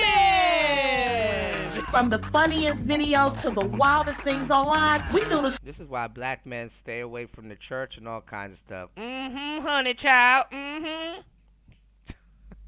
Can't even watch BT no more, y'all. Face Off We are given the platform here with no fear. always comes out swinging. We should be saying, hey, stop shooting and killing people. Nothing held back. They wanted Black hip-hop moguls and artists to continue the feud. No punches pulled. And shut the hell up. You and interrupt let me all the speak to my time. people. Tune into the show where opinions collide. Fox Soul Face Off. New episodes weeknights at 9 or stream anytime on Fox Soul. Welcome back to Late Night Love. I'm Don Amici with Dr. Tammy Mack, and tonight we got a special broadcast featuring online sensation The Angry Man joining us live from North Carolina, and Taomi Morgan, sexologist, live from Atlanta. You can join the conversation. Just scan the QR code right there on the corner of the screen and zoom into the show, or go to our YouTube channel and hit the chat, or click on the Zoom link, Late Night Love, and definitely come in and join the conversation. What were your thoughts on the last part of the conversation, Angry Man, as we were talking about women kind of not wanting guys? We were talking about one of your clips, not needing guys. A man. Yeah. Like, who cares if she don't need you? What are you going to sit around, man? I'm going to just sit around here and want her to need me.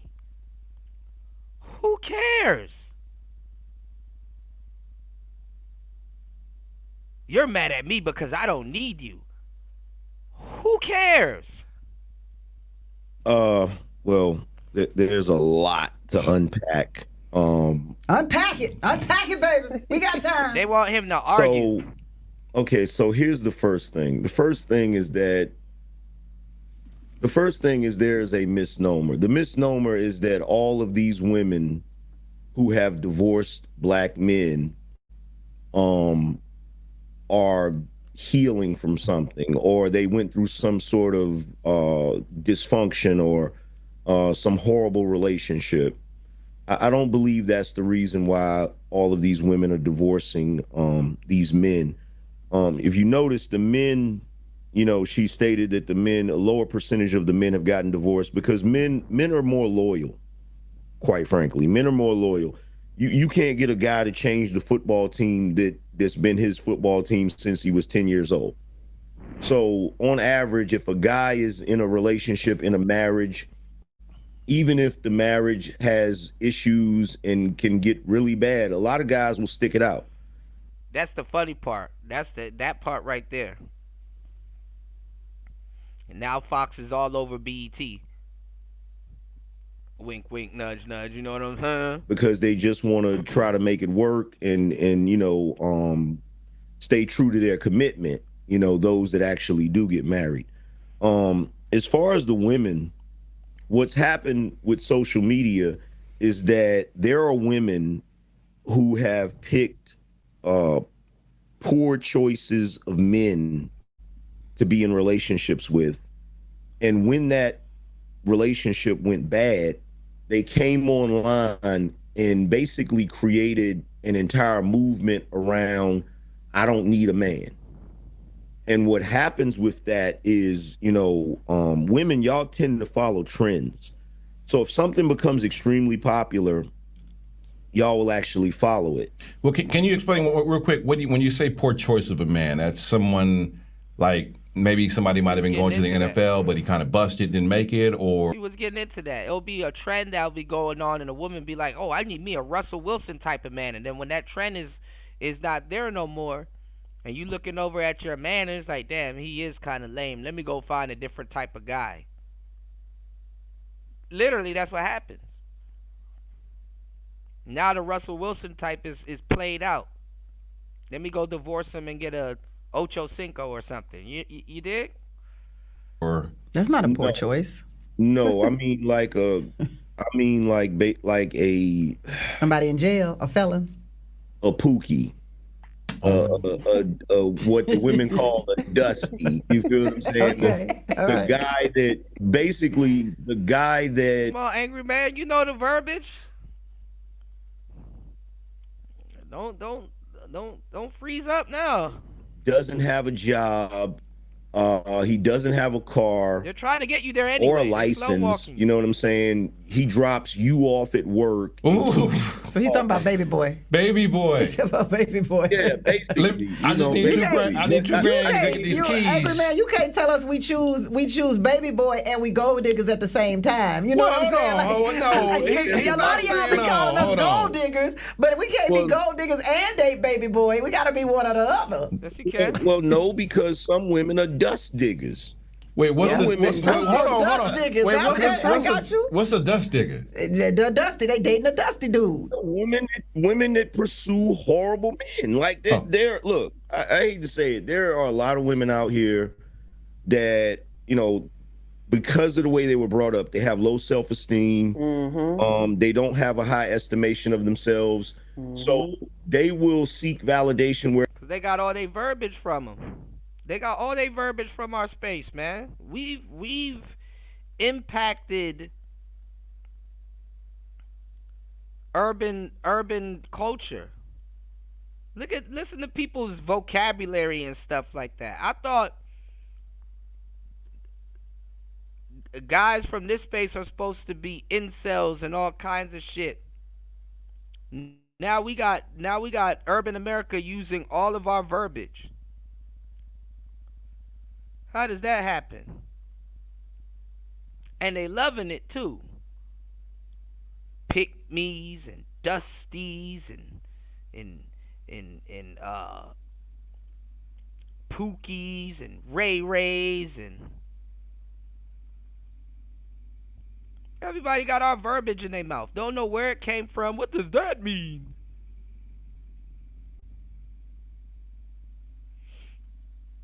This shit is ridiculous.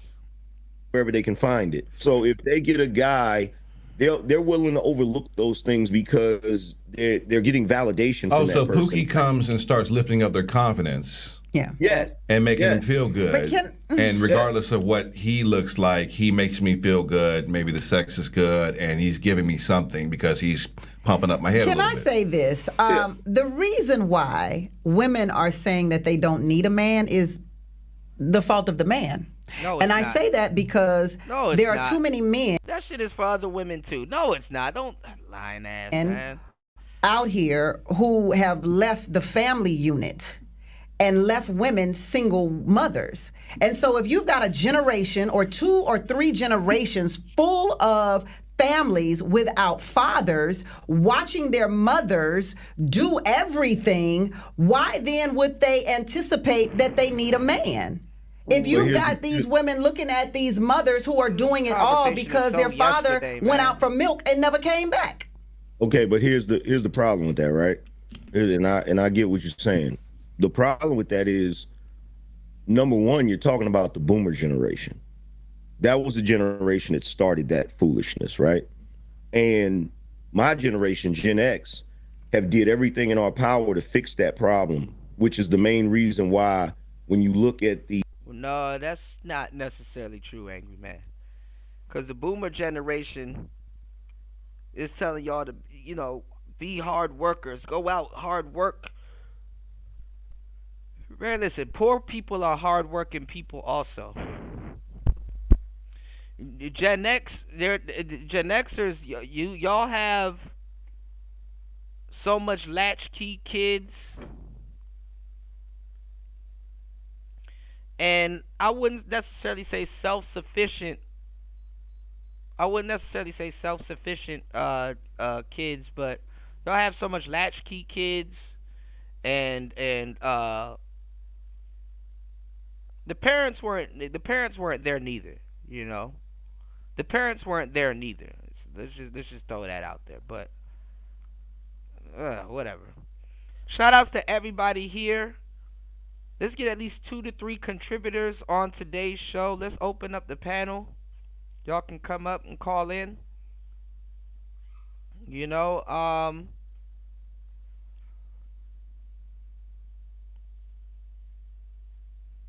been working the whole night. 5:38. 5 hours and 38 minutes. My bad. 5 hours and 38 minutes into the show.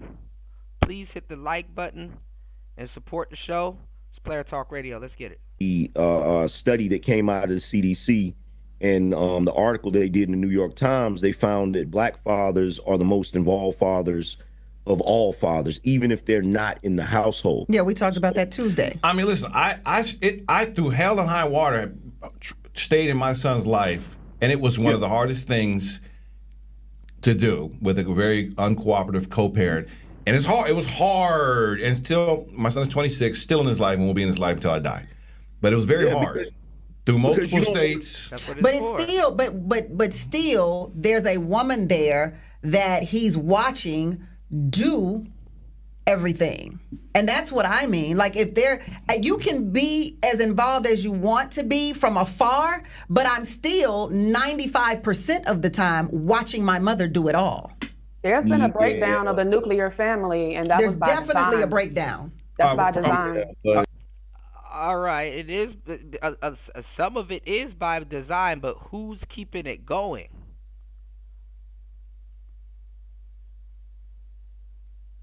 Who's keeping it going? Or we gonna play dumb about that too? We're like, you said, doing everything. Doing 95% of the things. Oh no! What she's doing? I'm ready for the challenge. Go for it. Okay, first of all, we know that they're not. Look, a single parent household is a dysfunctional household. Absolutely. Regardless of how we look at it. So absolutely. You have the fault of the man that left, but you also have the fault of the woman that in that situation, it's hard to say, because women, in situations like that, they're viewed as the victim because the guy left or whatever, right?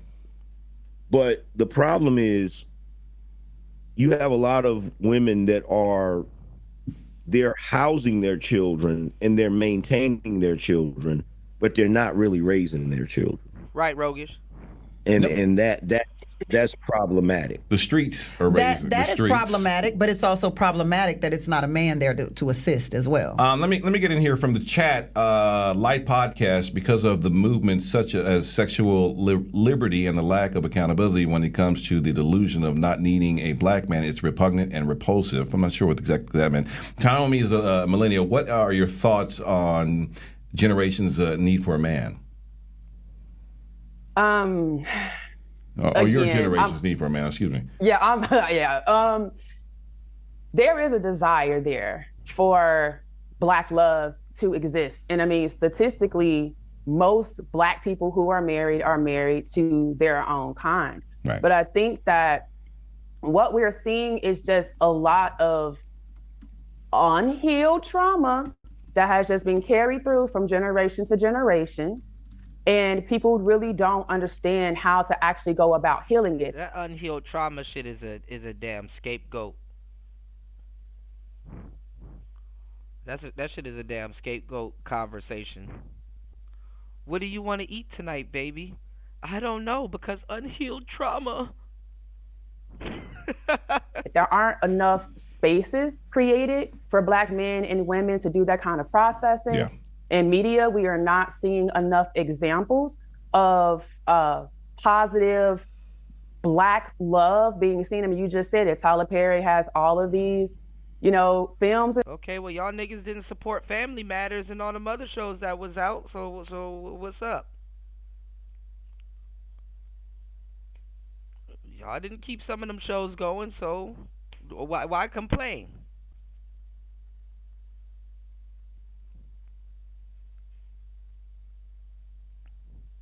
Let's at least get one contributor to today's show. Here we are, 5 hours and 43 minutes into today's show.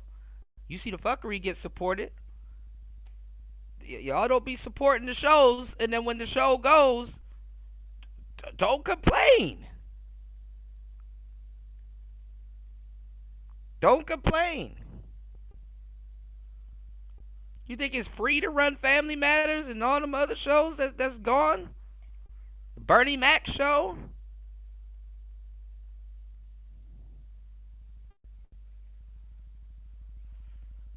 Yeah, that's a feminist excuse. And if they really cared about Black trauma, they wouldn't have joined the feminist movement.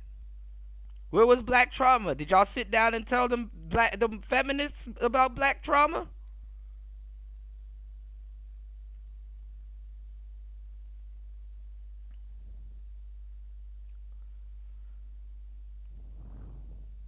That shit crazy.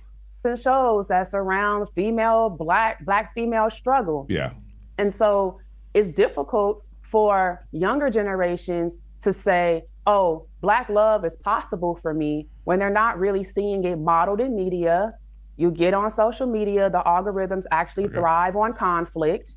So hold on 1 second. We're having a little technical issue. We're going to go to break. We're going to fix this issue, more late night love, when we come forward. Hey, it's your girl, Carolina Sanchez, and The Nightcap is the late night show where no topic is off limits. Honey child, we gonna get to the bottom of it. Fuck out of here. Less experience with women of my generation being able to depend on men for emotional safety, because that's one of the things that we don't talk about enough, is when women are saying they don't need a man, it's not just about the financial security, it's also about emotional security as well. And and this is a generalization, and I think that's one of the things that is an issue too. There's been so much generalizing that it throws the baby out with the bathwater, because there are a number of good men out there, and there are a number of good men who are looking for love, and they're ready to love, and they're doing the work on themselves, and they are preparing their lives to have someone. But when they are not seen as the desirable ones and the pookies, they take over the conversation, and they are the ones that are kind of like put up as a prize. They get lost in translation. And so as women are taking more leadership roles, as women are becoming more highly educated.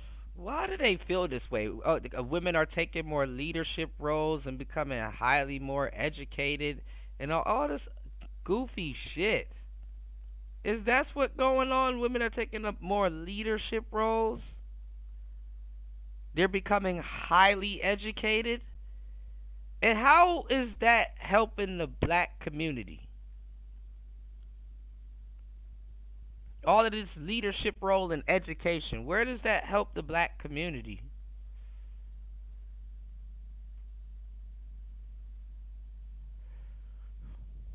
Can somebody answer that? it's that idea of, oh, the traditional gender roles of a man needing to lead me doesn't really apply here because I make more money than this man. I have a higher education. And so it's that idea of well, what else is he bringing to the table if he's not bringing money, if he's not, bringing some type of stability, can he uphold me emotionally? And, a number of women in my age group are seeing that that's not the case. But I think that. Right, Era Black. Right, Pastor. Let's go. Again, Angry man, you gotta have something, right? You gotta have. I mean, if a man doesn't have the financial ability, if he doesn't have the the emotional ability, if he doesn't have the romantic ability, if he doesn't have the if you gotta bring something to the party, huh, Angry man? So number one, it's a myth that the men aren't bringing enough. Men actually bring everything. Okay. Men have to be, they gotta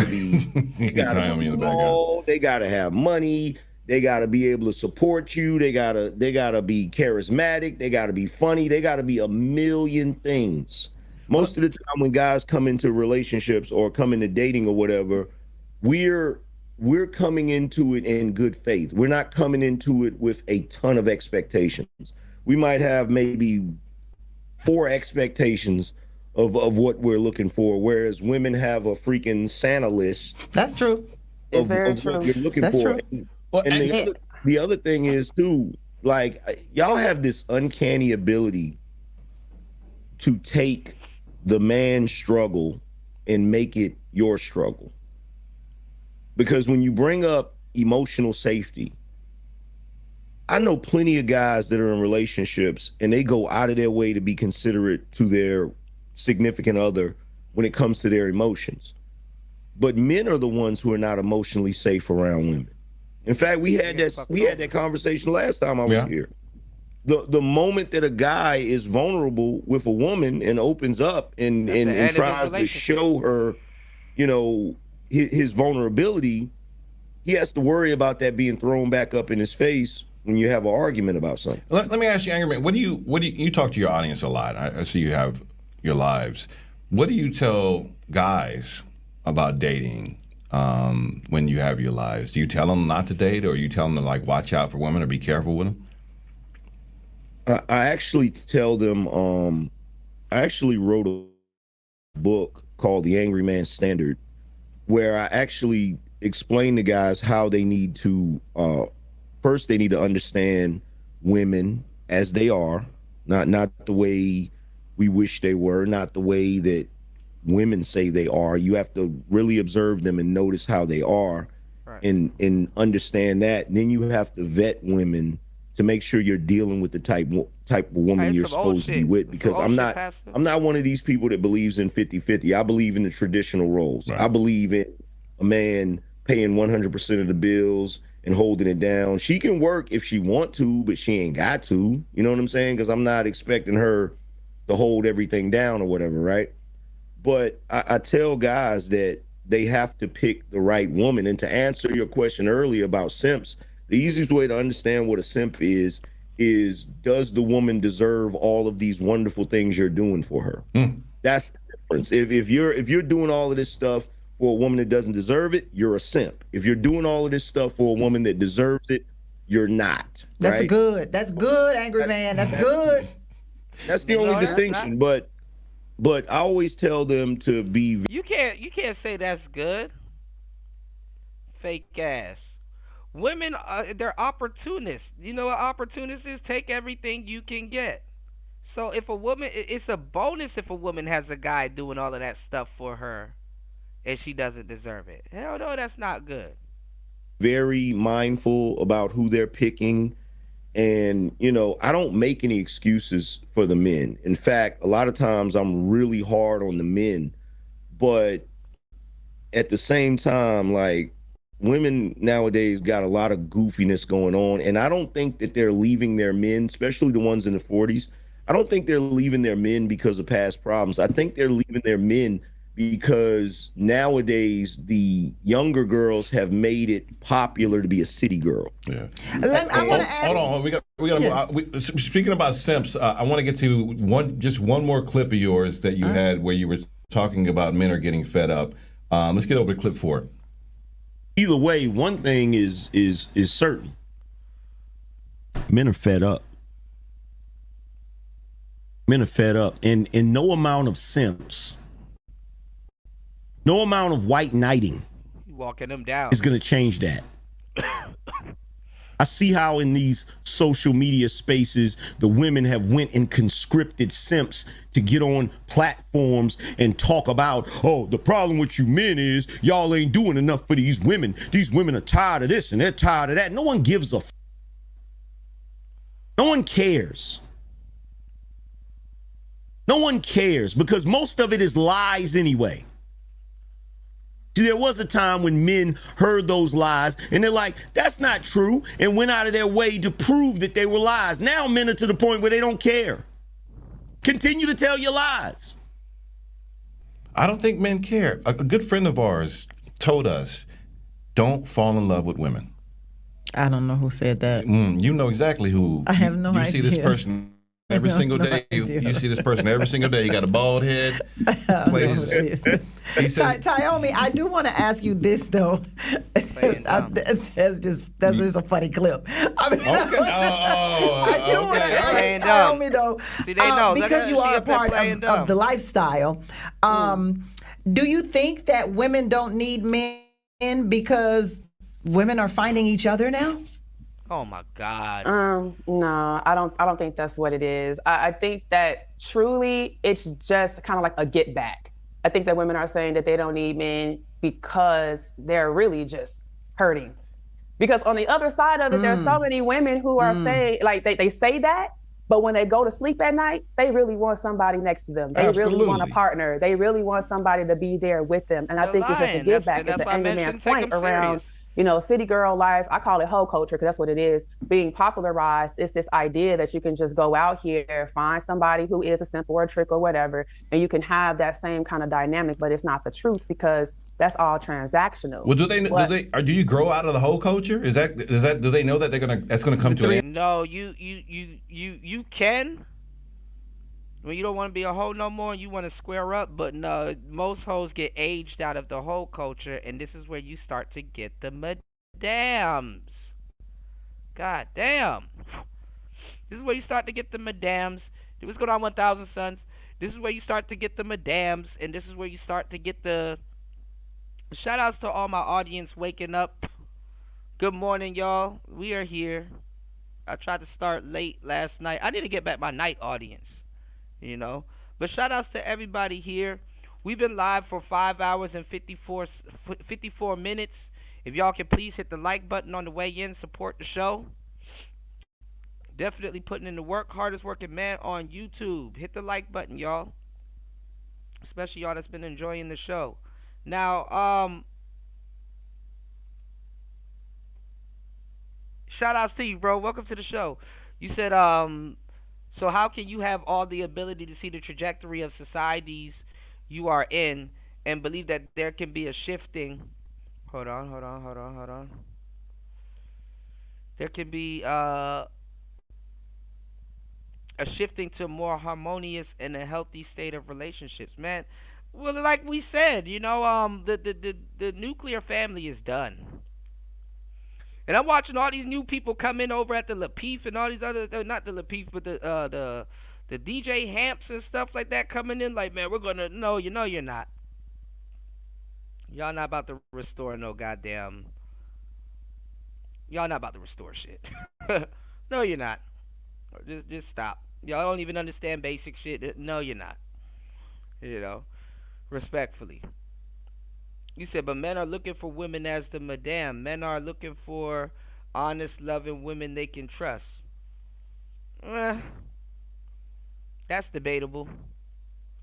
Techrell said being a hoe is forever. Until you age out of it, till you don't have Megan knees no more, The good girl shit can be a phase. Absolutely.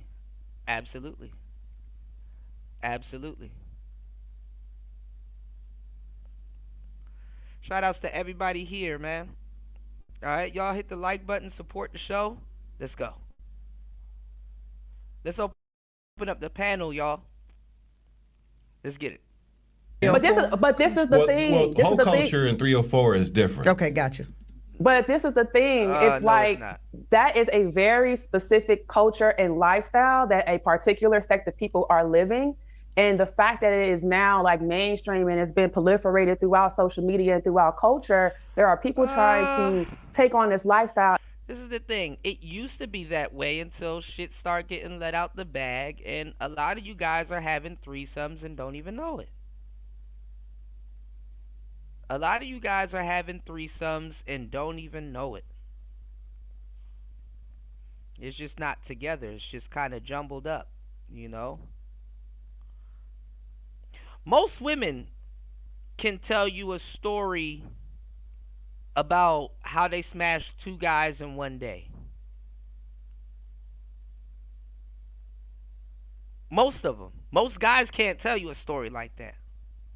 How they smashed 2 girls in one day. I remember when I was in my 20s and that shit happened to me. Oh, you couldn't say shit to me. I was the biggest player on the planet. Talking to me was like talking to a donkey's ass. Nigga, I grew my wings that day. You know, hit one in the morning and finished the night off with another one. It was like, damn. Nigga, you couldn't say shit to me after that day. But I learned that I didn't do anything special. Now, then I plateaued, you know. But I realized, I'm like, hey, women do this all the time.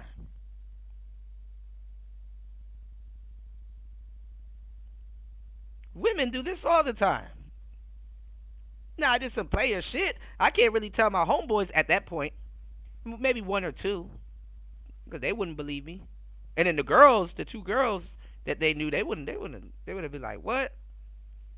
Niggas would have get the hating. But yeah. I wasn't doing nothing special. But it's funny that you could be a adult, and that was so long ago, that you could say this around dudes here, and they'll get mad. They'll get mad. But no, women be having all kinds of men. You know? That shit, women be doing that shit with other women. It don't even be ain't no men involved half the time. Women be having threesomes with their homegirls on their little girls trip and stuff like that. Women already explored all of this goofy shit that's taboo to men. You'll be surprised the little goofy, giggly women that y'all think that ain't out here in the streets, man. Them bitches trailblazers. Chevy Tahoe. They trailblazers.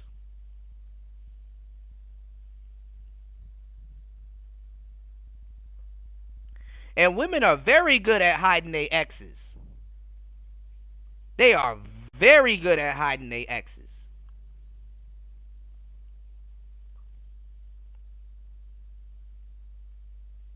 I had to argue. Shout outs to Izzy, but I was like, I don't know about some of these newer cats coming in here, because I had to argue with Izzy Bands not too long ago and be like, yeah, you in her rotation. He's like, I'd never be in a woman's rotation. I'm like, oh, little do you know, you've been in a bunch of women's rotation. Anyhow you dating a woman, you're in her rotation. Women keep a rotation.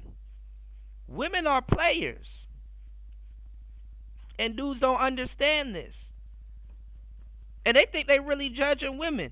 Honestly, I'm going to tell you some real shit. You can't even really judge women unless you've been a player at some point in your life and know how the game go. Game recognized game. Women are players, bro. And it's better to judge her on how she handle her stable because she been doing it for a minute.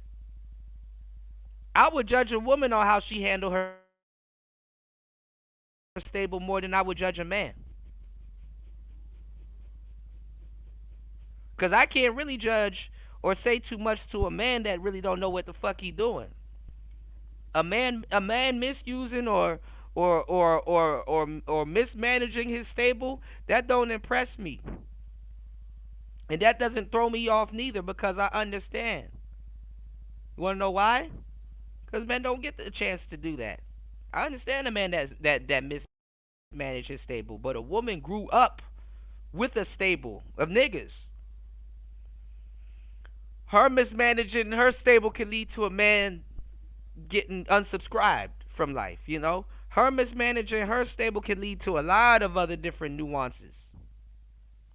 Her not being able to manage her quote-unquote stable. You said women are players, but they only play themselves. No, in the end, they could play themselves. Any player in the end could play themselves. You know? Any player in the end could play themselves.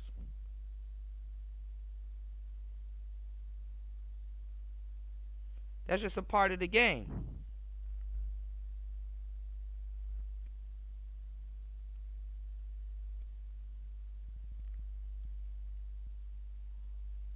But women hide their exes. I'm telling you, if you seen some of the women that you want, if you seen some of their exes, it's like, okay, yeah, you gotta give me some coochie now, because how you let him hit? Whole T, you might not be as attracted to her as you thought you would have been. Reality talk. You know, you probably lose instant. Some of y'all ain't like that. I know I am. I'll lose instant attraction. Like, ugh, that's what you. Oh, hell no. Some of the demands that they making versus some of the shit versus what they hit in reverse. Oh man.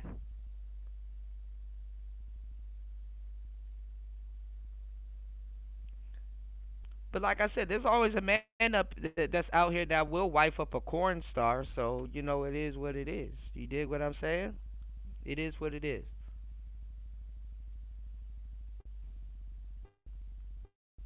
He said there's a reason the queen in the chess game has multiple moves and can do what it wants. But the game ends when the king is taken. Exactly. You said exactly 100. Laugh out loud. I could always tell I was the best one she has done. Yeah. And then sometimes too, man, y'all be thinking that y'all her first choice. No, I mean, you can get a lot of women easily off discount if she's talking to a stable of losers. And like I said, that's easy. Like I said before, I give y'all a plethora of game. You know? And I'm finna stop because y'all ain't putting no damn value on this game that I'm giving y'all. And I'm hearing my material pop up all over the fucking place. Y'all hit the like button, support the show. Y'all need to put some value on this fucking game that I give y'all, because when I'm done, dog. And I'm finna be taking all of this shit down. So jokes on y'all. Because I'm going to say this, right? I told y'all earlier, because y'all listen to a lot of fools on this topic and don't know what they talking about, that a woman's parents controlled hypergamy before. A woman's parents controlled her quote-unquote hypergamy. That was controlled by the parents.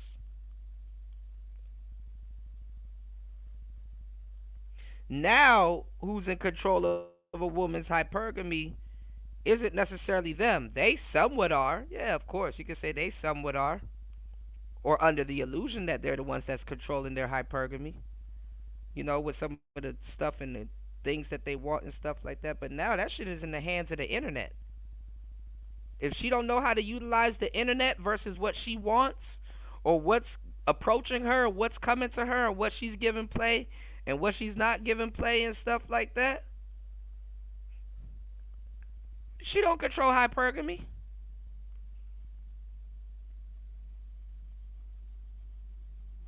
Women are under the illusion that they're in control of hypergamy. They're not in control of that shit. Everybody's dating pool done went up. It's to the point that men shouldn't even be feeling rejection at this point. Because the 20 women that you could have got in your close vicinity has now turned to 100. Easily. We used to call it back in the day crashing and burning. Nowadays you can crash and there's no burn. Because you're going to crash right into the arms of another woman. That's really what no is. No can only lead you to the next woman.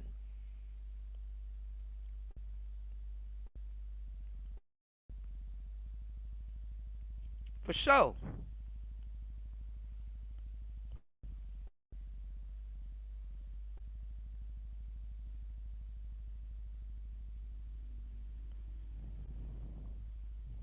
So,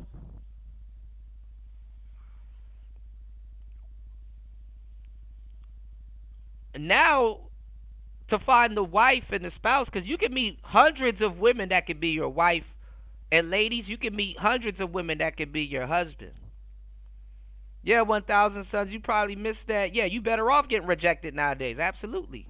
Embrace it. Rejection ain't nothing but a safety curve. I love rejection. Shit. Rejection will make a man out of you. You're not supposed to get everything. You're not supposed to. And everybody's not supposed to say yes. You know, a woman can tell you no. I don't feel entitled to a woman's body.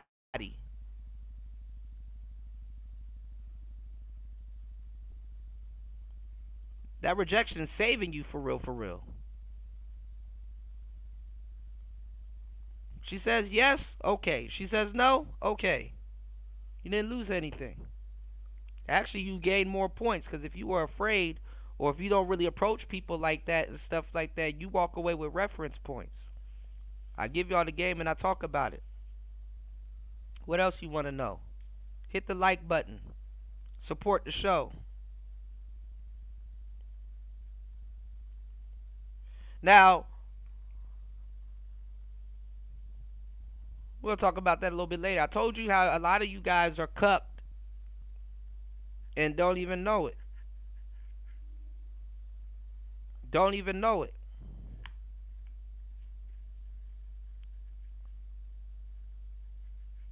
And these are the same guys that couldn't grasp when I said that, hey, you know, man, we really don't own our sexuality like that. Because if we did, we would have a new set of rules as to why we move the way we move.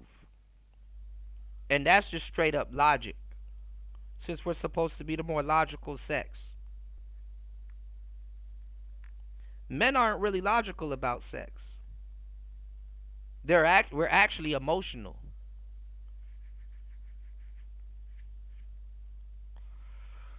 I remember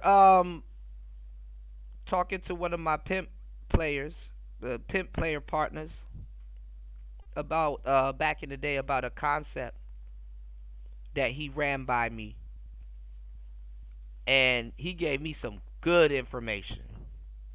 He gave me some good information on the mindset behind some of the stuff that we're talking about now. He gave me some very good information that I would definitely want to tell y'all. But no, I'm not finna tell y'all on today's show. But he gave me some good information. And what he told me circled around being able to let go of certain things, you know? Being able to let go of certain things. And what he was telling me was to visualize certain things, you know? He put me onto the game. He was like, yo, you need to visualize this real quick.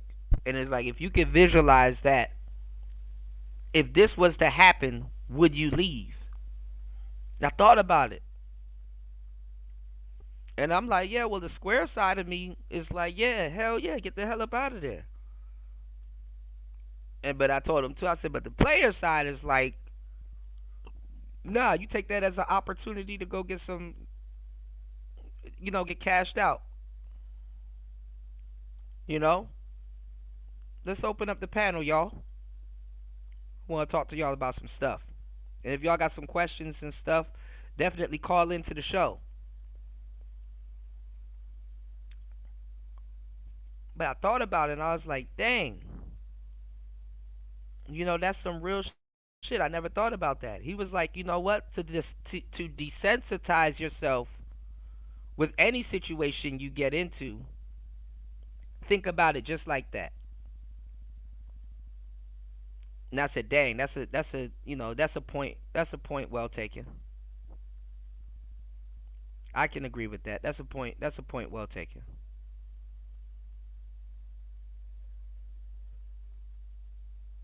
And since then, I desensitized myself to certain things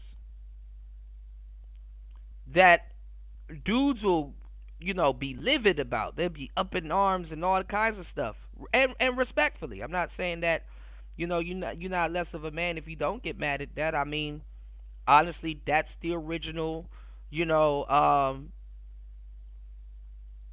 that's the original arrangement that you had. You were under the impression that that's the original arrangement that you had. So why wouldn't a guy get mad? You know what I'm saying? And then, like I said, I don't expect guys to operate or think like players. You know what I'm saying? I don't expect guys to operate or conduct themselves like players. It's like, okay, well, this person is not a player, respectfully. And it ain't even about them being a player. It's just that, guys ain't able to keep their head together under that type of situation. And yeah, it makes sense. Because that's not what they signed up for. If you signed up for your girl to be one way and then 1 minute you gonna have to switch gears, would you be able to adapt, especially abruptly? And what he showed me and what he taught me was that to adapt quickly, this idea needs to be planted into your mind while y'all are dating. Not even in a relationship, while y'all are dating. And ever since then, I've thought straight about everything. And I appreciate him for dropping that game on me. I can't tell y'all what the hell he said. But if y'all can read between the lines, you can kind of get an idea for it, I'll probably tell y'all that's another, point in time, when the show gets some more support. But like I said, you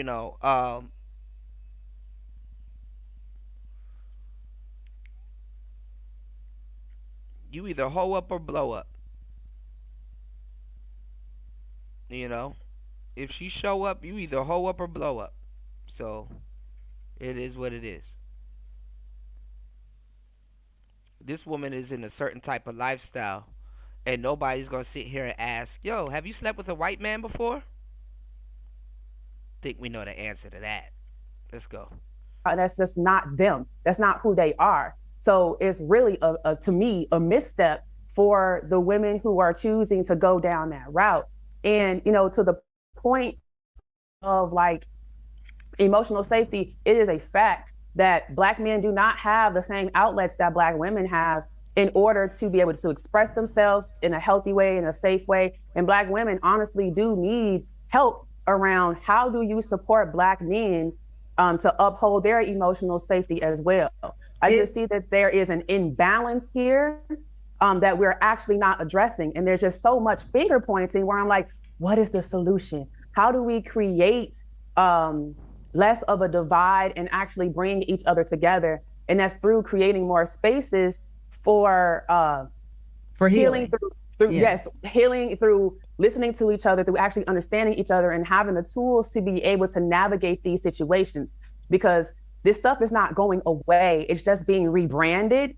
And the more like voices we have out in the world professing their opinion and generalizing, it's just causing a deeper divide. But it's kind of like Angry Man said, when you talk about people who are being a part of hoe culture, but that's not who they are. Angry Man said that it's women tend to follow trend more often. Right, Angry Man? Yeah, it's basically, when you have like, look, Glorilla got popular off of a song, FNF. F Ninja Free, I see it all the time because I'm always on social media. I'm always looking for clips to react to. And I see what it is. I see that it's a trend because I understand the way women operate. My wife has stuff in the closet she has never worn. And I know it's because it was trendy and then the trend ended. And it's like, well, I'm not going to wear that because it's not in style right now, right? So y'all have a tendency to follow, which is not a bad thing if you're following the right thing. But that's what I see. I see women that are older that want to see if they can still go back out here and live that lifestyle. And see, for us guys, it's more difficult for us to do that because as a man, if you're married and you're in your 40s, like, we're not gonna play that game because none of us want to be that old ninja in the club. Nope. Like we don't want to be that guy. Let me tell you something. That's the worst fear. That's purgatory. Of any man of being at the party too late and being that dude and not even knowing and not even knowing that you that dude, and you like, and the girls are like, ugh, I don't like. I don't want to be that guy. I don't want no drink pow pow. Pow pow. Yeah. I don't want to be pow pow. Yeah. Look, I hollered at a girl one time. This was years ago. I was like, hey, what's up, girl? Let me get your number. She's like, you can have my mama number, not mine. That's crazy. I'm like, I didn't know I was that old. You don't know. The gray hair say it. That's the gray hair say it. Look, I'm never having sex again. I'm done. Yeah, in the club looking like a cockroach, trying to fit yourself into some damn skinny jeans, running up your damn blood pressure, trying to put on them damn Marys. That shit ain't cool. That's the other thing, Don. You don't see. That's the thing. They don't realize we don't feel like we're the age that we are. We still feel the same way we did, and you don't want to be that dude.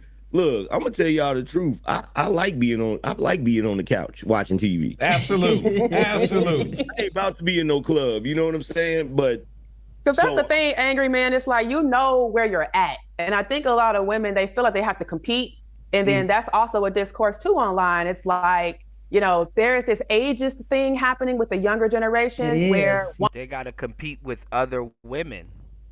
And they're looking at younger women.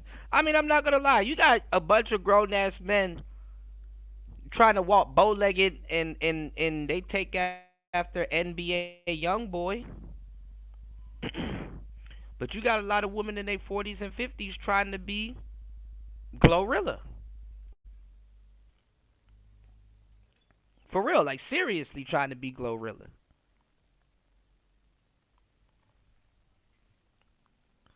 And some of them, they don't even know it. And then some of them, it's like they like her music because, certain songs and stuff like that and certain,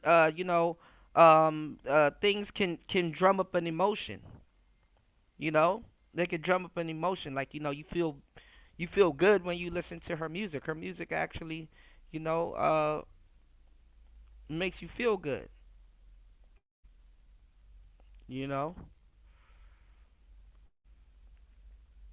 So, or makes you feel young, youthful, like the emotions that you feel when you listen to her music, it's like a youthful vibe, so it is what it is.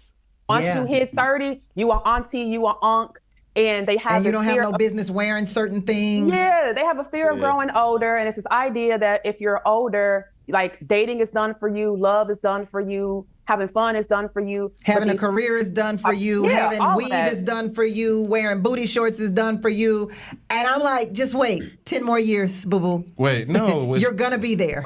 But the thing about it is that it boils down to self-identity, because Angry Man said it earlier around self-esteem. So these older women, it's like they're comparing themselves to a younger generation. And it's like, don't do that to yourself, because comparison is a thief of joy. So you start thinking that something is wrong with you. You start thinking that the relationship that you do have is something is wrong with it because you're looking at the other side thinking that it's greener, not understanding that that generation And everything about times have changed. Like dating is not the same. Modern dating does not look to bring anything. it all full circle. I thought Cassie and Puffy was relationship goals. So there you have it. Everybody did. Everybody thought Will and Jada were relationship goals as well. Definitely thought they were relationship. I still think they relationship goals. So I must be lost in the sauce. So should we be having freak offs or not? I just want to know. Listen, at the end of the day, grown people who want to consent to sharing and engaging in sex with each other consensually can do what they want to do. But people should not be engaging in activities. Hell no, we shouldn't have no damn freak offs. What's going on, she? Hell no, women have ruined freak off culture. No, we shouldn't have no goddamn freak offs. Y'all can't handle freak off culture, but y'all want this big variety of sex. Hell no. With others who did not consent, there shouldn't be coercion, there shouldn't be drugging. What's going on, sugar bum?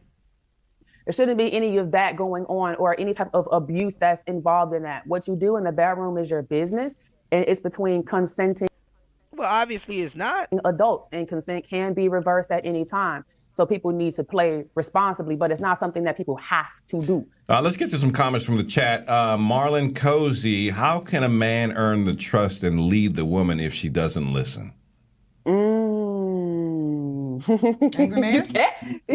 No, don't swing at the angry man. If your woman, look. No, y'all answer that shit If you're first. a dude and you got a woman that does not want to listen to you, it means that she doesn't respect you. It means that in her mind, you're lacking something that is, quite frankly, make it like she's not listening to you on purpose. She's basically trying to tell you, I don't respect you, right? For whatever reason. And a lot of times in situations like that, it's better for you to just leave that situation alone because you can't force her. You know what I'm saying? You can't force her to listen to you. No. And I think that if more people would learn when to walk away instead of trying to force things, they would have less stress. Because some people, literally, like I said earlier, self-inflicted drama in their lives because they're choosing to try to force something that's... And look at how goofy some of the stuff is. Because look, before the women start taking our and stealing our talking points and taking on all of our talking points and stuff from the manosphere, before we impacted mainstream media and y'all every single one of y'all got y'all our vernacular and y'all vocabulary and shit like that. Men were these evil dudes that are incels and don't know how to talk to women and all this other bullshit, right? Now all of a sudden you got women that have to go to school and get PhDs and all this other stuff just to come around right back to what average men was saying. But you just have to say it the right way. That didn't hurt my feelings, so I can hear what you're saying. You had to become a PhD just to say, yeah, we agree with the same thing. Oh, get the hell out of here. Get the fuck out of here. Get the fuck out of here. That's what I was saying. No, you wasn't. No, the hell you was not. Lying ass. All right. It's just not working. Yeah. Let's see here. Oil Dread from the chat says, well, I will say it's a lot easier for older men, especially when you have your stuff together. I'm not sure exactly what she was talking about. I guess she's talking about dating, right? It's easier to date an older man if he has his stuff, especially well, they say men get better with age. Yeah. And then women, I guess, don't. Or yeah, because like you look nice with your gray, right? But as soon as I got gray, now we got an issue. I look well, yeah, old. because there's that idea that like a woman of a certain age is damaged goods, and she can no longer. No, that's not what it is. A woman of a certain age is not damaged goods or any of that. It's women on women crime, because guess what? Y'all don't know how to age gracefully anymore. Y'all don't know how to age gracefully anymore. Y'all are the guys that y'all were just making fun of that's in the club wearing that stupid shit. Y'all don't know how to age gracefully anymore. That's the fucking problem. Y'all don't know how to age gracefully anymore. No one's looking at you as a Felicia Rashad or or older, y'all don't know how to age gracefully anymore. That's what's going on. And this is perpetuated by other women, not men. Because truth be told, there's a whole trend out here with these Gen Zers, these drones in a lot of cases, they like dating these older women. And they're getting picked off by these older women.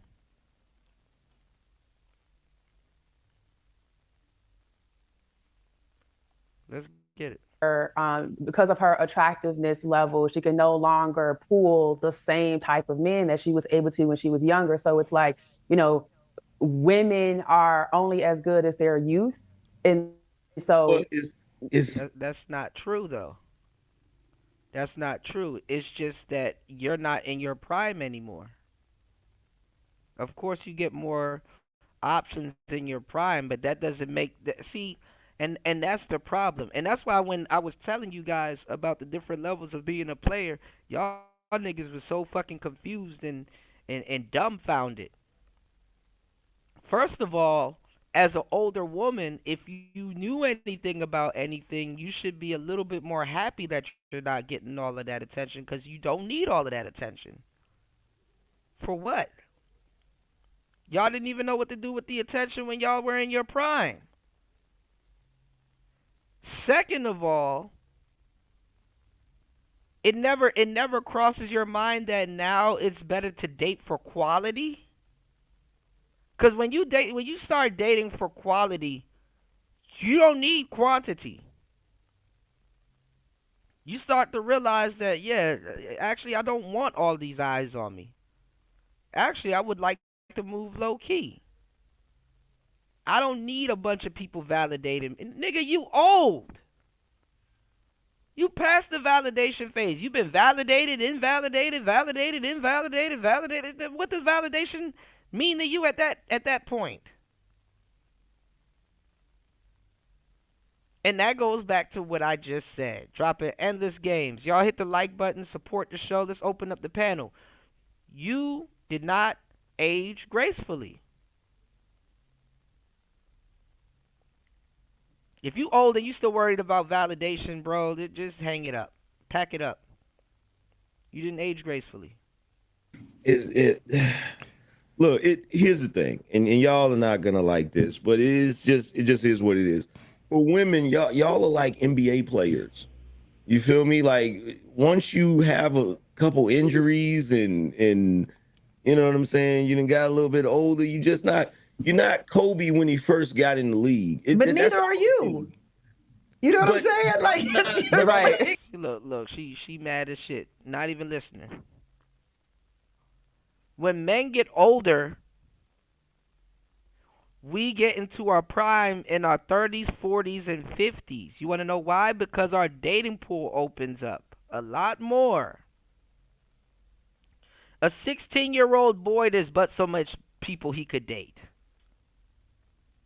But when you in your 30s, I could date a woman in her 20s. I could play lotto and date a 19-year-old or 18-year-old. I wouldn't advise that, but okay. I could date a woman in her 40s. I could date a woman in her 50s if I wanted to.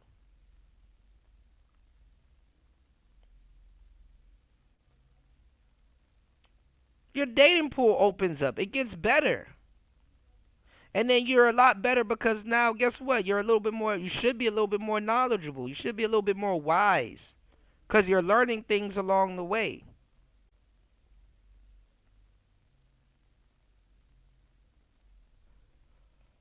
Also, too, and I hate to say this, ladies, but it's the truth. A lot of y'all become psychologically frozen at a certain age. You become frozen at a certain age, and then you stay there.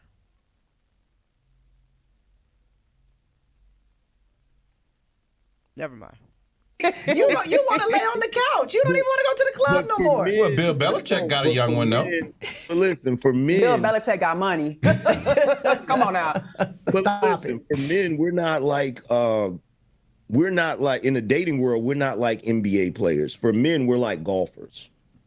It's not based on our youth. It's based on our ability. You know what I'm saying? It's based on our ability. It's different. There is no equality there for men and women when it comes to dating, and we have to realize that.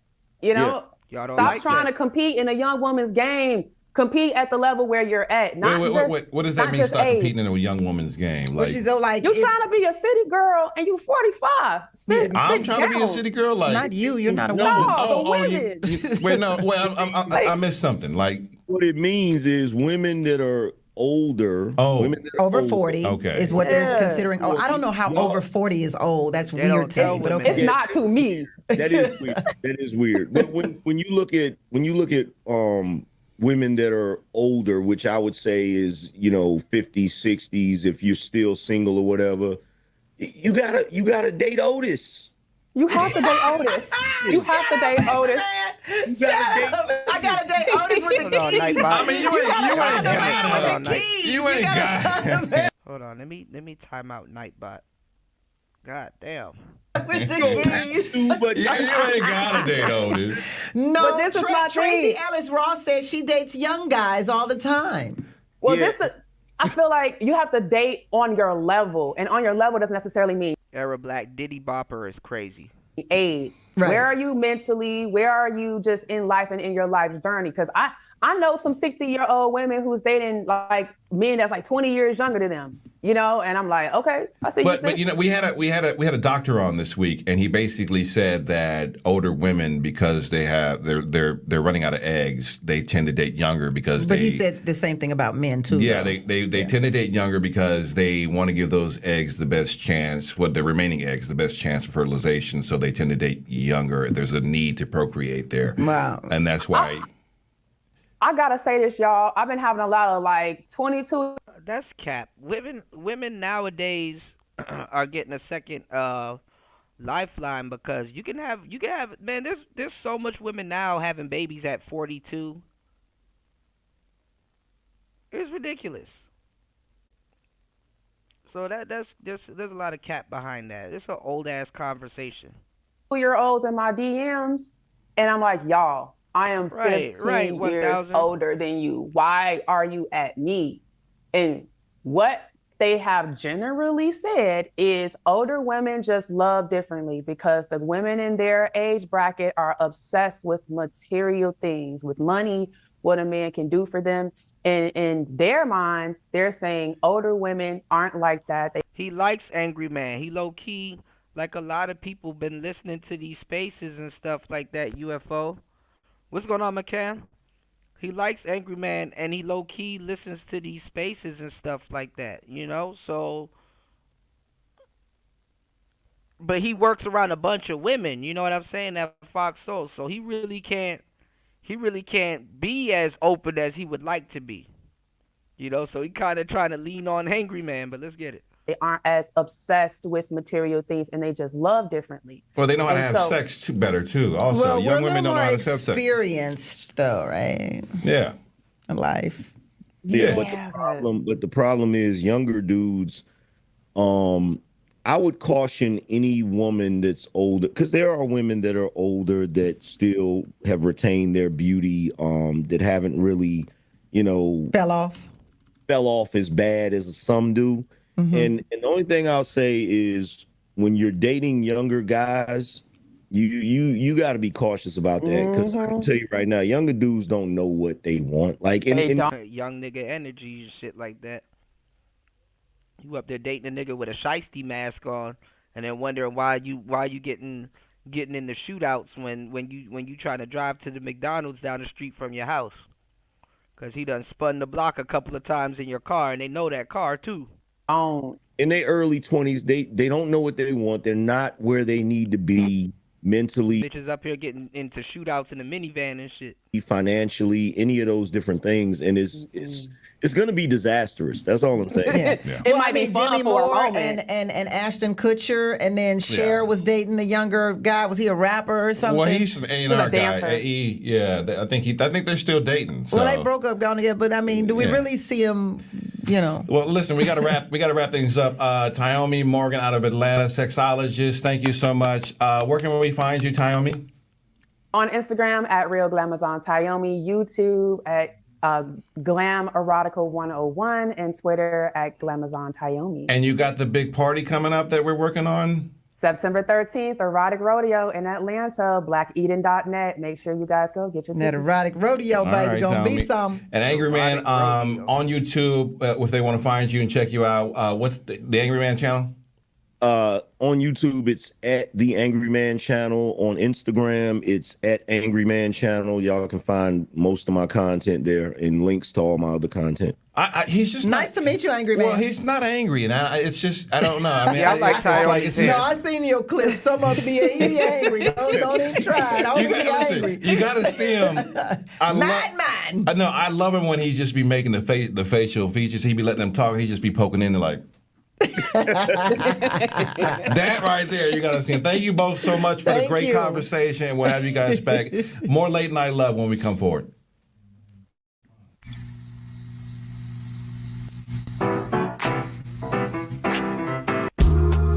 I know you're going through a lot.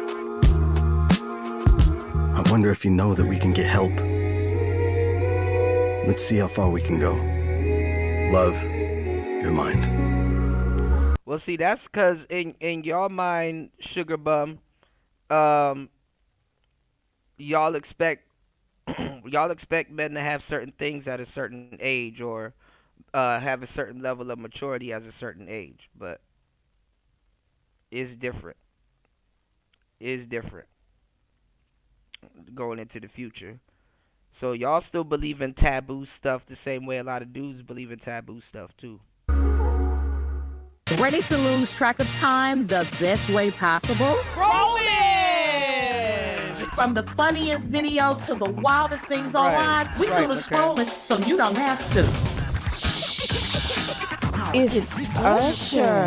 He had that synthetic hair melting. You hear me? Why y'all talking about that lady hair like that? Ain't it alone? Catch us every weeknight, 7 p.m. Central on Fox Soul. Like, who the hell is watching this shit? Like, fucking BET is for like people that's like 45 and up. That just yeah, honey child. Louder for the people in the back. I'm Isaiah Carey, here to shake things up with the stories that hit hard and matter most. Here on The Factor, we cover news with grit and authenticity. We challenge the status quo and get down to real talk and bold discussions. Join us as we amplify the voices that disrupt, inspire, and lead the charge for change. Your story is power, and we're here to unleash it. The Isaiah Factor Uncensored.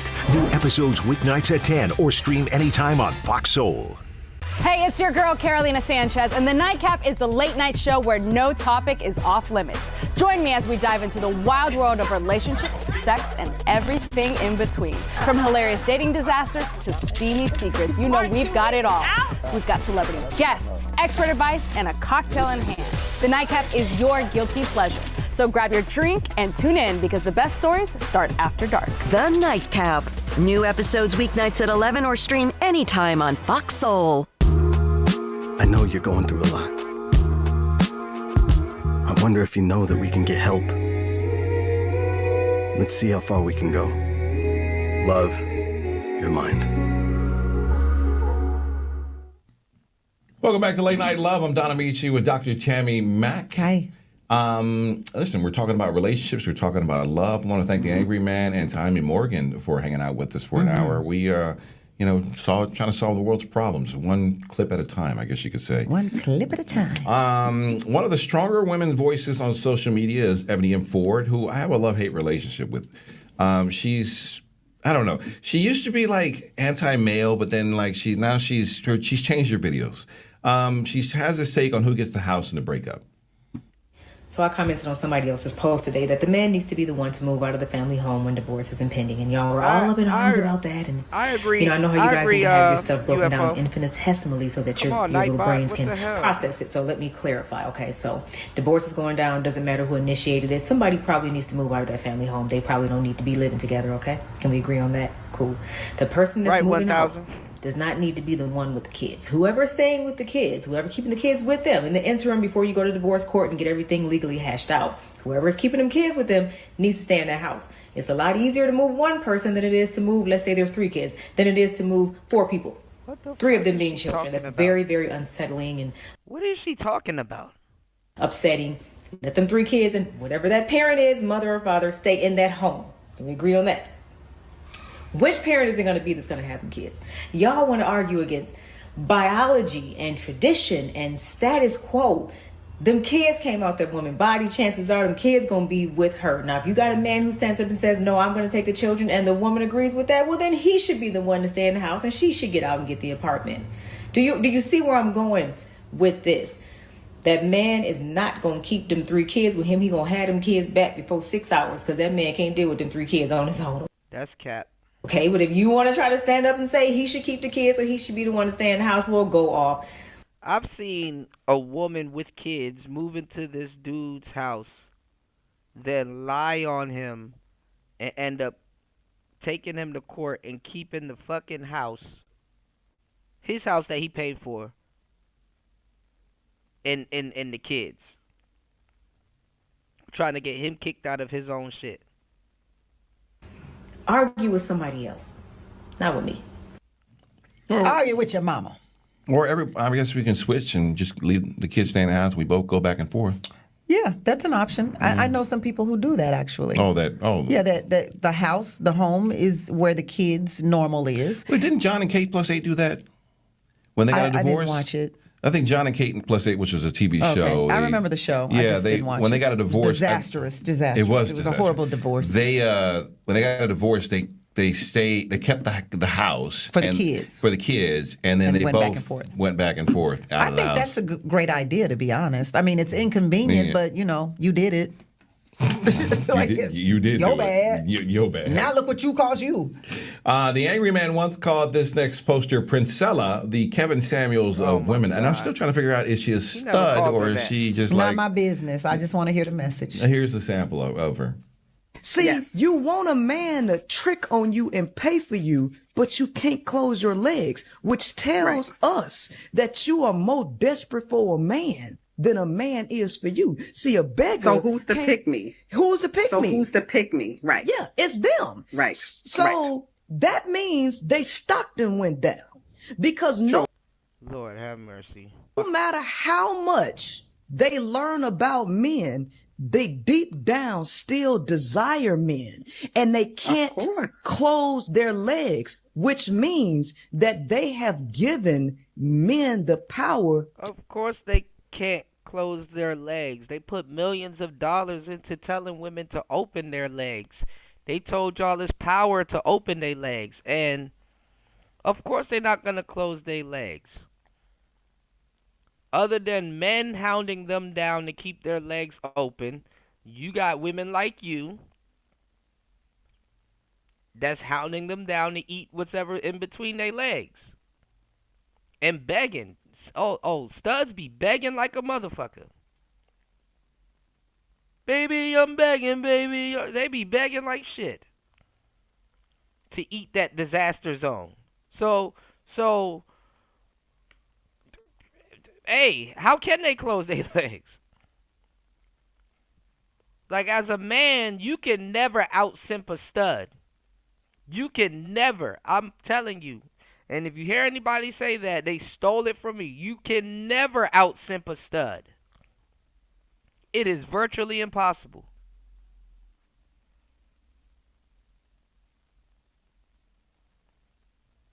Let's open up the panel. Y'all hit the like button. Hit the Cash App. 6 hours and 45 minutes into the madness. Make sure you guys head over to hempforfitness.com. That's hempforfitness.com. Please hit the like button. Let's get at least 2 to 3 supporters on today's show. If you guys are enjoying the show, bless the show. Drop something on the Cash App. Come up on the panel. It's Player Talk Radio. Let's get it. To be the value. The reason that the man is the value is because the woman made him the value. I mean, she sounds like a pimp. And I'm where's Prince? Let me see if I can find where Princella is from. Right, 1,000 Sons. Older women do ignore younger women. And she stole her information from my player partner, Pimpin' Ken.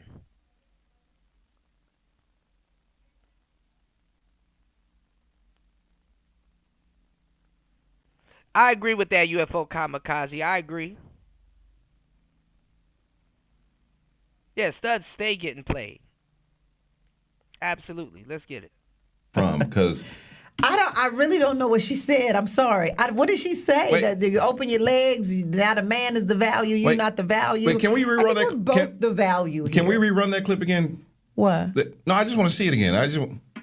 See, you want a man to trick on you and pay for you, but you can't close your legs, which tells us that you are more desperate for a man than a man is for you. See, a beggar. So who's the pick me? Who's the pick me? So who's the pick me? Right. Yeah, it's them. Right. So that means. And see, this is trick in politics is very important to studs because it's a different bar that's set when a stud starts to trick on women.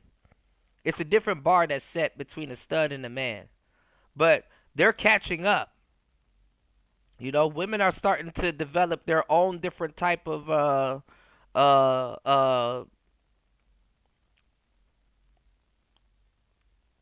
program for studs than men. And studs are getting done. They get done something nasty. Do something nasty, roll you in the guard. Studs are getting done something nasty. And even women are like, all right, little boy, since you want to try to be a man, you need to buy me a Birkin. Some of these bills around this bitch need to get paid too.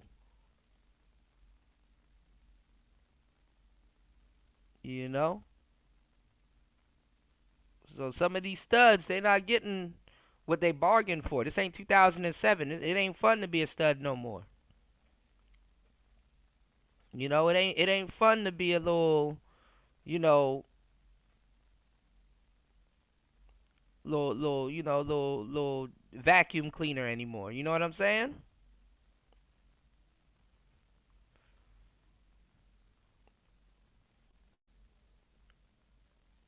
And 50-50. At least y'all can cling to 50-50. I think lesbian women can cling to 50-50. They ain't gonna be disrespectful and call you a roommate.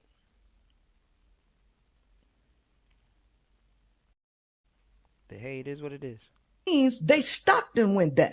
Because no matter how much they learn about men, they deep down still desire men.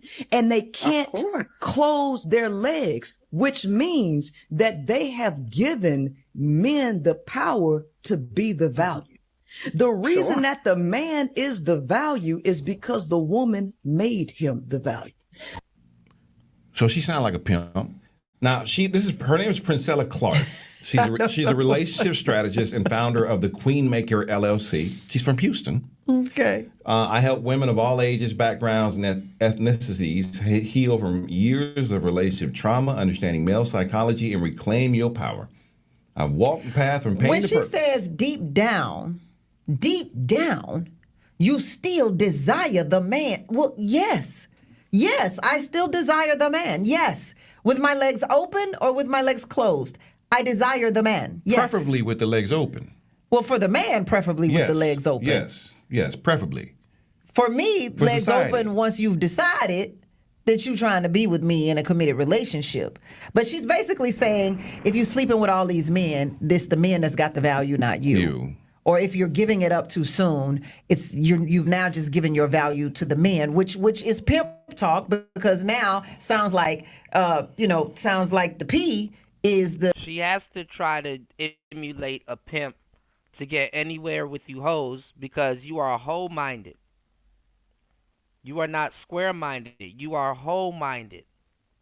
You are putting your pussy at the forefront of everything and don't know what you're doing. So she has to steal from a pimp. She has to steal from a pimp, which is Pimpin' Ken. She has to steal from a pimp as a as a feeble way of getting her message across to you, because she basically wants to be a madame. So her stealing from Pimpin' Ken is in her best interest because it'll kind of somewhat make her a madame. And hoes, they understand madams when madams are talking because they understand a quote unquote alpha woman. So it's like she wants you to take instructions from her. So she's like, she don't care if she's getting super cooperations from you. As long as you start taking a little bit of instructions from her, she believes that she's building some type of real estate with you when it comes to this game and getting somewhere with you. So it's basically like you're getting into a relationship with a madame, not necessarily a partner. That's why she's stealing Pimpin' Ken's rhetoric, because she's trying to have that bottom bitch energy. So dating Princella or a stud that's stolen from a pimp is basically dating a madame. You know? And that's not a good dating strategy, because madams, they have liaisons, but they don't date. They hoes. That goes against, but this is goofy female rhetoric, so they won't know. Yeah, they don't know Princella been around for a long time, EB. Nigga, Princella go back all the way to Angel Ramirez streams and all kinds of stuff. Princella been around for a long time, even on Facebook.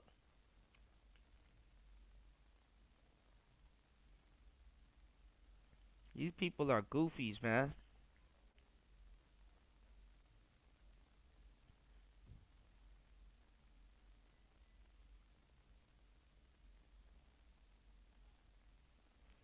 Most of us have UFO kamikaze, because guess what? We've been in the underground scene honing our abilities, and we've been in the underground scene honing our abilities and running studios and running whole shows and stuff by ourselves, that we are a lot more mature. And I've been saying this, I said this was going to happen, that we are a lot more mature and more ready, you know, in a better position than a lot of these guys that they already have working at these networks.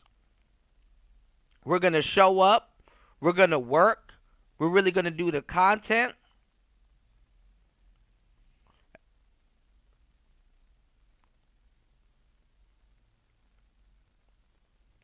It should be an honor for y'all to be supporting our, shows and content creators like this, because you never know. We've already been honing the skills. We've been doing this for a long time. We're professionals, honestly. People be like, man, Kuda, why do you do long live streams? Nigga, I'm getting my 10,000 hours out the way, which it been out the way. I got my 10,000 hours out the way within the first couple of years. I'm very comfortable speaking on and using and setting up mics and stuff like that. You know? And people notice that. And my mic advice was good to help Kevin Samuels. Shit, I've been ready. You know?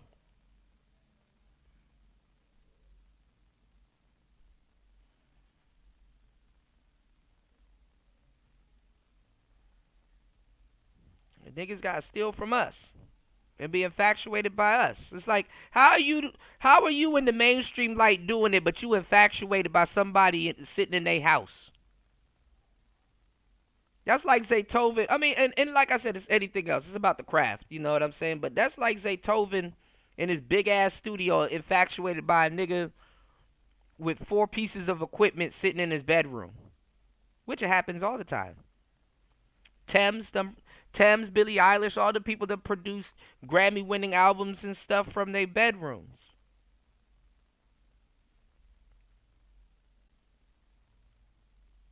Sleeping on the message. And it's funny because they go to work and they think that they're talking about stuff that they came up with the whole time. Some guy on YouTube came up with all that shit. Let's get it. Is the value. Why is there so much why is there so much value placed on body parts? Why is that your value. You mean specifically for women or just in general? Like, why is that Both the of 'em. value over you? Both of 'em, Like, UFO. why is that your worth? Are you asking me? I'm just respect. Because I don't know why that's the value for a man. I mean, you would have to tell me that. But there is value in it for a man, I'm sure. Like, But for if the you- woman, if you it's did- extremely valuable to me. But if you didn't have sex to me, if you had sex with me or didn't have sex to me, I wouldn't look at you any more valuable or not. Yeah, that's what you say. But here's the problem becomes when a woman wants to be in a committed relationship and a man is only using the connection for sex and knows that he is not going to commit to that woman. And no, that's the problem for women. Because y'all use sex to have a connection with that man, and y'all don't know how to get a man to love you. So a man's just going to stick around for the sex. You're going to be like, well, shit, we already fucking. If she could come up with something to convince me to love her, maybe. See, y'all know how to wave sex over a nigga's head, but y'all don't know how to get a man to commit to you. Y'all don't know how to get a man to love you. Because a man will sit there and wait. Y'all be thinking y'all waiting on us. Nah, baby girl, we waiting on you. What are you gonna throw out there that's different than what I've never had before?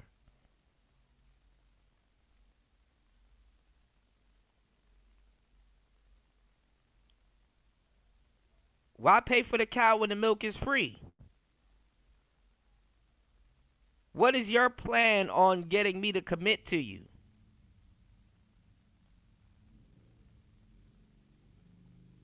And y'all do the same stupid shit that other women do.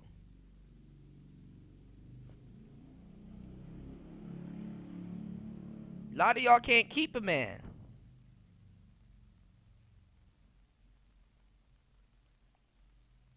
Real talk. You're a victim. Here we go, CSI.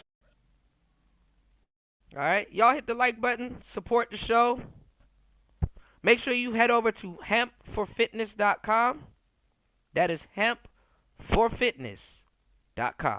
Shout outs to our sponsors at hempforfitness.com. Are you looking for the ultimate fitness boost? Hempforfitness.com has you covered, delivering premium THC, CBD, and hemp products straight to your door. No mailbox is safe because they deliver anywhere in the U.S. Use code 2-10 at checkout for 10% off your order. And here's the best part. Mention CUDA and get 2 free gifts with your purchase. Use code 2-10 at checkout for 10% off. Mention CUDA and get 2 free gifts with your purchase.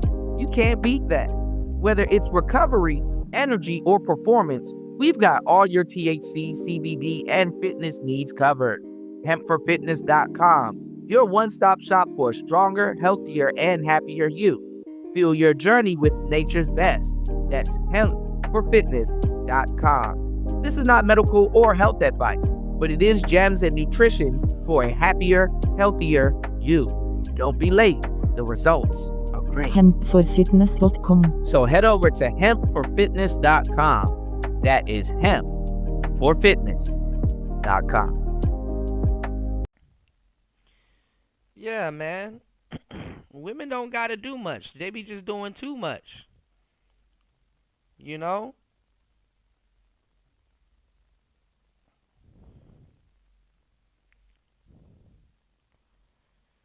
The man don't really gotta do much.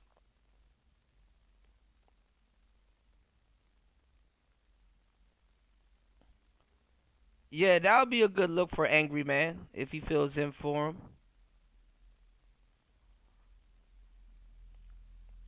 Now, this woman here, Tammy Mack, I've seen her on a lot of bullshit. But I'm not even gonna lie. There was some shows that I've went over in the past where she didn't let Cynthia G get off with her BS, and it was another lady on there that wasn't letting Cynthia G get off with her BS because she was like, I got sons, so I don't know what the fuck she talking about. I'm like, hell yeah, you know.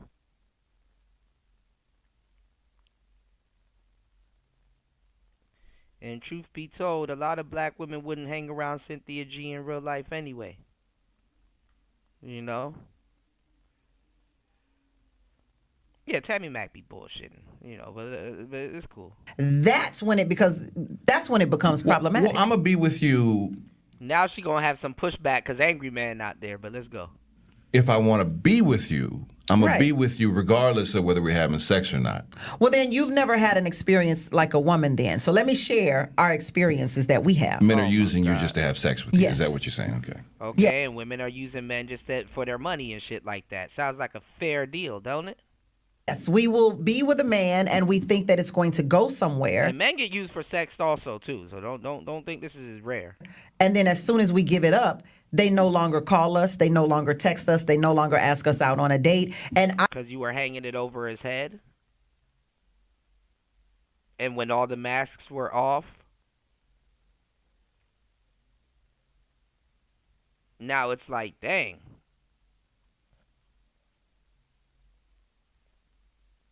You're not as valuable as I thought you was, or as you presented yourself to be. Respectfully. I don't know a woman who hasn't experienced that unless she's a virgin. How does that feel? This is why a lot of women hold out on sex. Because they know after they give it up, he gonna be out of there. It feels horrible. You're like, oh my God, I've been used. Yeah, you feel I've been used, you lied feel to. abused, you feel lied to, and then that adds on to the experience that you have with a man, and so the next man. But that's another thing too. I mean, you know, if you keep talking your pussy up, my pussy, everything, my pussy. And you put yourself on this pedestal, because sometimes it ain't even about that. Sometimes the guy be chilling. He gonna follow up with you, but when you put yourself on this pedestal, and I hate to say it, ladies, go look up the definition of the word narcissist.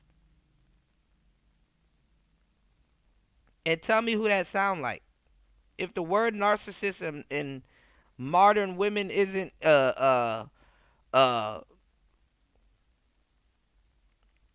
synonymous, I don't know what to tell you.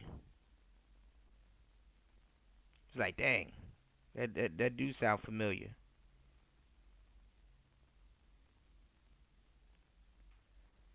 But I'm gonna tell you some real shit. I mean, when you build this self-aggrandized version of yourself up in your head, and a guy doesn't call you, and now your ego is hurt,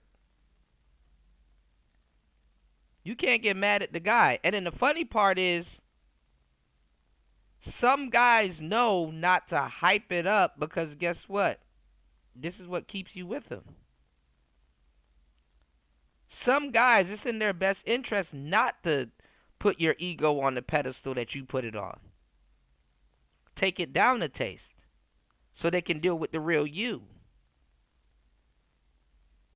And not that fake person that you build yourself up to be. You know how much fake people are nowadays? They're fake on social media. They fake in their real lives. They're a completely different person on Snapchat than they are on Facebook.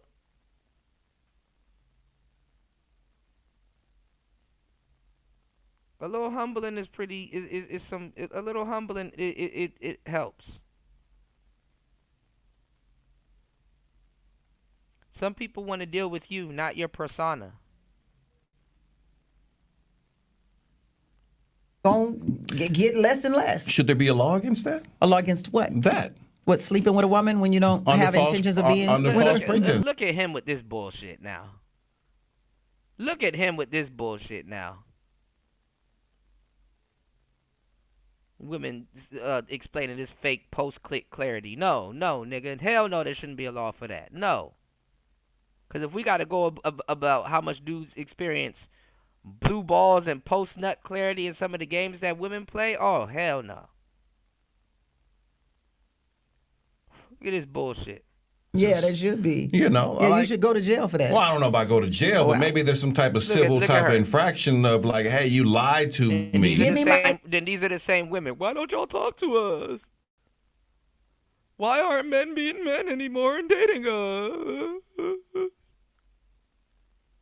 Cooch back. Well, listen. I don't know about. I don't know. I'm gonna need that back, player. Hey, I'm gonna need that back. I don't know if I don't know how to give it back to you, but maybe I could put some type of monetary hurt on a man. You could put some monetary hurt on a man's wallet for the emotional value that you have hurt. I feel like See, and this is the problem with simp ass dudes. Why are you giving them more ammunition when they already got? And they're abusing the ammunition that they already have. Yeah, I just think you should be able to sue a guy if he... What the fuck are you talking about? The monetary hurt should be every time a man sleeps with a woman that he knows he's not going to be committed to, there should be a little bump that goes on your... All right, now there should be a you're being bump. controversy. You know how y'all say, yeah, I'm gonna put a little notch on my belt. No, well, you right. Hey, you right, UFO. Swap his ass out for the angry man. Swap him out. I'm out. I should go over there and fucking comment that. There should be a notch, like a bump that goes on your penis every time you sleep with somebody. Okay, and there should be a fucking knot on a woman's forehead every time she goes out on a date with a man for free food. How about that? And a lot of women sleep with men that they're not trying to be committed to. So women will have more notches on they coochie than a man would. Intentional. What? Like, you got to go get like a surgical type of situation? You can't. It doesn't come off unless you commit. When you all the side niggas women have out here. Shut the fuck up. Finally commit, they all fall off. That's some so now we just. That's a great idea. Isn't that? That's a great idea, right, ladies? That is so. I have found the answer to us knowing when a man really is going to commit to us or not, ladies. I'm trying to be realistically serious about this. This should let you know in her mind she's still 13. Something you in fairy tale land. Some of y'all already got that bump, okay, but we ain't gonna talk about that. Let's move on. All right, I'm trying to help you out. Put a little money in your pocket at the same time, help heal you. At least you get a little compensation. Okay. All right. Let's move on to. Let's see. You said clip 8. We're moving on to. Here we go. Poster by Candace Denise explains the joy of being a mom T, a mommy/auntie with no kids of her own. I love it.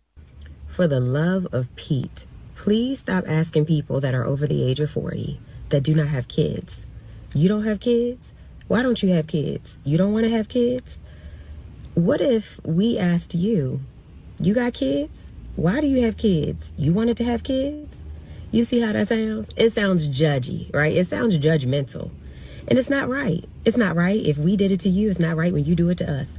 It is okay to be over the age of 40 and not have children. I want you to understand this. Some people don't have children by choice, which is okay. Some people don't have children by force, meaning that life in some kind of way has not allowed them to. There are a number of reasons as to why. Understand you got to be... What's going on, Toya? Toya said, ooh, I came in at the right time. Shout outs to Toya in the building. Good to see you. All right, let's get it. Hold on.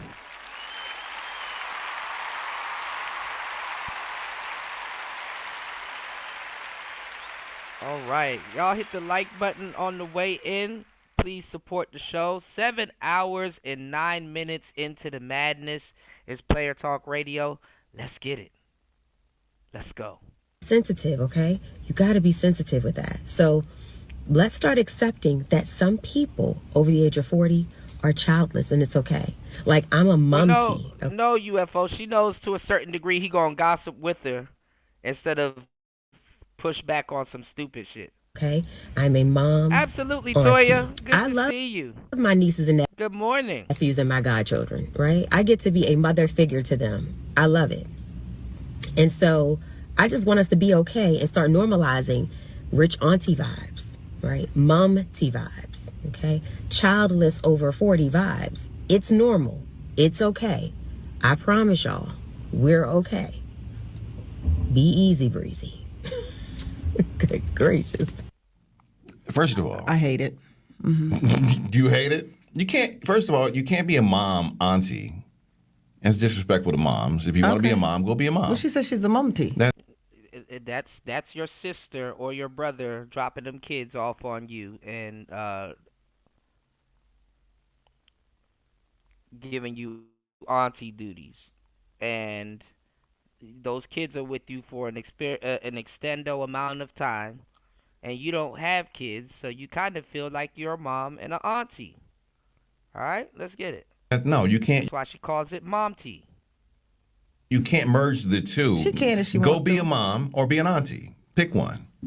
Right? You can be both, because a lot of, and I say that because a lot of aunties, they take on motherly roles in the sense of they babysit those kids all the time. They shell out money for all these extracurricular activities That's these what kids auntie, got. that's an auntie. And they got, they're confidants, and they call you and talk to you and express themselves, tell you about their new girlfriends or boyfriends. They breastfeeding? All of that. They breastfeed?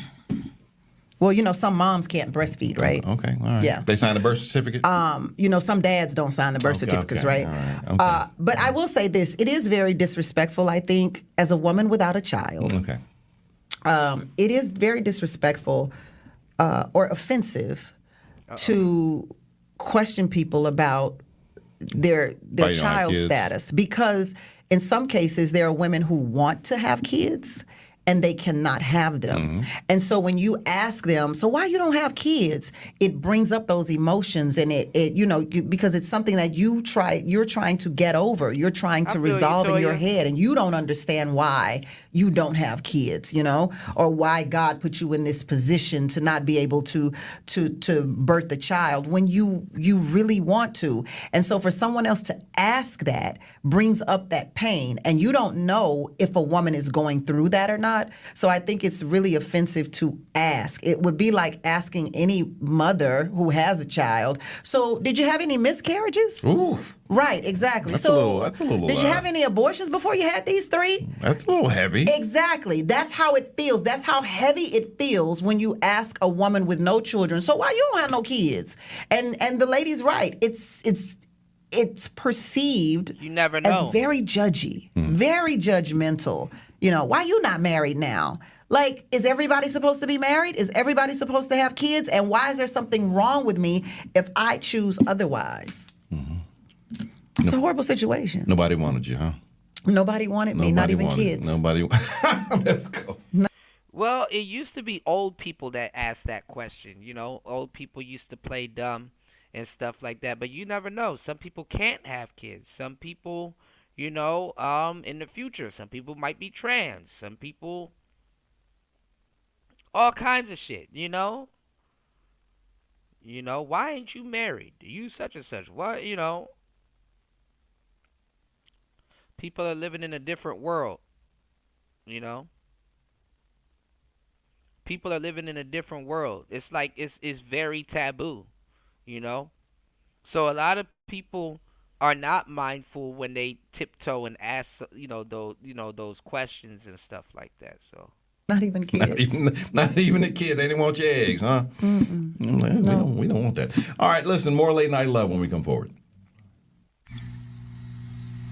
Right, Toya. Hey, besties! What is a bestie? I like 1000 Sun says, in my opinion, women can never fully mature unless they become a mother.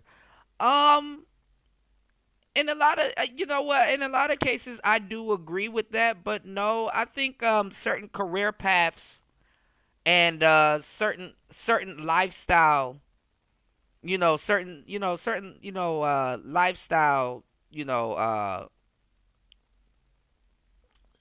certain lifestyles can allow women to mature, but I know what you mean. You're saying that if they they can't really mature until they fulfill their biological imperative. I see what you mean, though. She's fun. It's about to be a good time. She's always looking out for you. Since you're my bestie, I will handle it for you. She makes you think. Here to uplift and empower. She's always encouraging. You are that girl. Chelsea Edwards, your bestie in daytime. I get the spiritual moments. Chatting with Chelsea. New episodes weekdays at 5:30 or stream anytime on Fox Soul. Ugh, this is horrible. is needed to save the lives of people who are. Shay Your Love, Diva, says single men over 40 are damaged goods. It's interesting. Men go through their own life stages. Men. I'm not talking about boys. Because you have some men that are 40 years old. You can look at this chick and tell she crazy.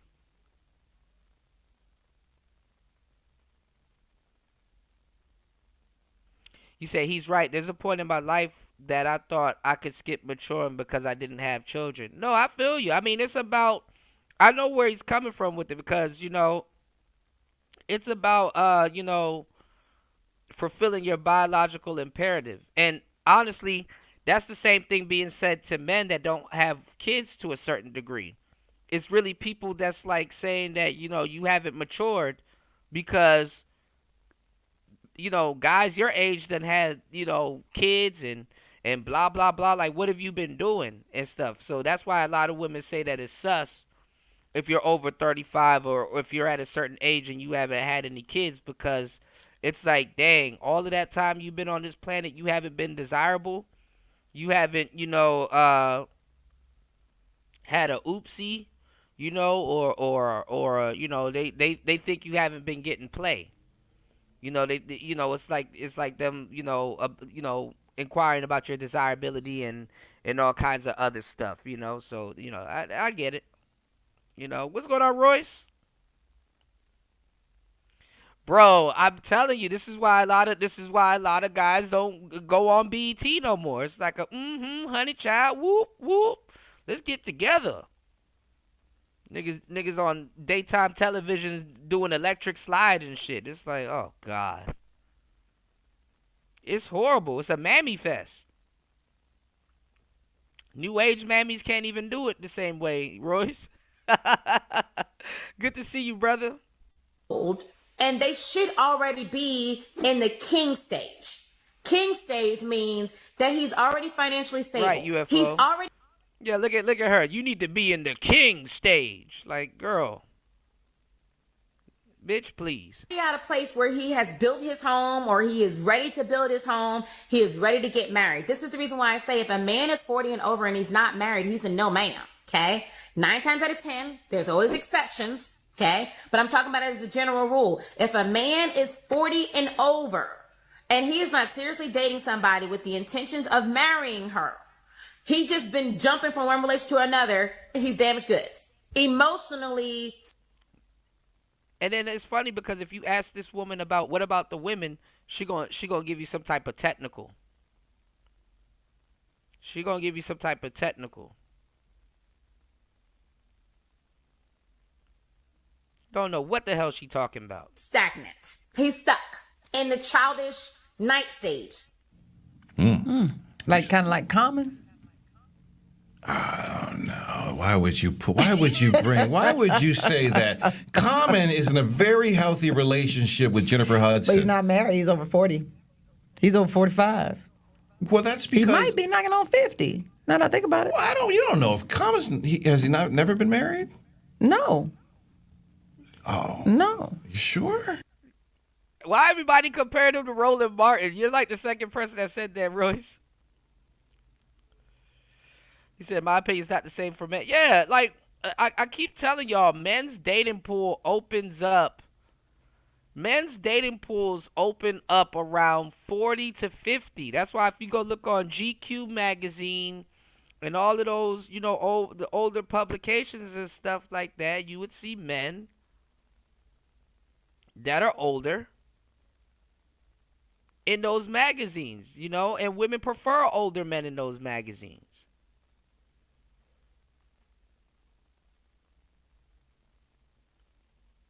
These broads don't know what they're talking about. They're experts on young men when they're kids and teens and stuff like that. And then all of a sudden they're experts on old niggas too. But don't have neither. Think about that. These women be experts on... What's going on, War Master? These women be experts on old niggas and be experts on young niggas. And don't have either. You know? War Master done missed the buffoonery. But we got more buffoonery coming up. Good to see you, bro. Let's go. No, he's never been married. Oh, okay. Well, maybe this is damaged goods. Well, no, maybe this is the J HUD thing. He still hasn't been married yet. Maybe, but he hasn't been married yet. I saw him and J HUD holding hands. I think they were in San. And there's nothing wrong with being an older man that hasn't been married yet. That's really not a testament to your age. But see, ladies, I'm gonna have to get off in y'all booty on this one. Diddy style. Diddy style. Take that. All right? Take that. I'm about to get off in y'all booty. Diddy style. Diddy style.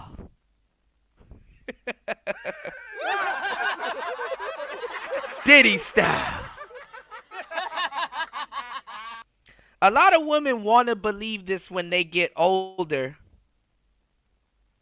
because they would like to believe that a man had a whole lifetime of fucking up with women, that he might be possibly gay, you know? Because if that's the case, and I'm not gonna lie, you know, y'all got some good examples. You know, somebody could say Shannon Sharp. You know, look at how she's pulling out Common and shit like that. Like, and it's the older women that can say that. Because ain't no young girl going to be like, Common? Ain't no young girl going to be like, one might mention Michael B. Jordan, but I don't think he's in his 40s yet. You know? You said Diddy don't want no kitty. It seems like he does. Shout outs to Chris G. What's going on, man? It seems like he does.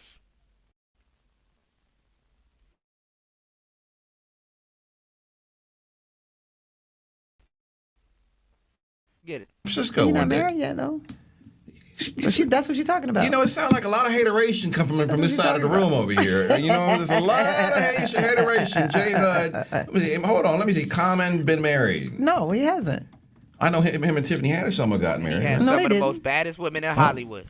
It says no, Common has not been married, but he's been in a lot of long-term relationships. But I don't know where they get long-term from. I don't know. No, he has been in a lot of long-term relationships. He just be jumping. He jumped from women to women and stuff like that. But look at this, though. Look at this, though, fellas. Men, and this is why a lot of women are dead wrong about these situations, because guess what? Men control if marriage even happens. So Common would have to ask those women to marry him or for him to marry them. So that means that those women that we like or he got with, they probably not worth being married to. Hate to say it, but that's the truth. But let's take it, shout outs to Fighter. What's going on? Let's take it a step further, man. Let's take it a step further. Let's take it a step further. All right?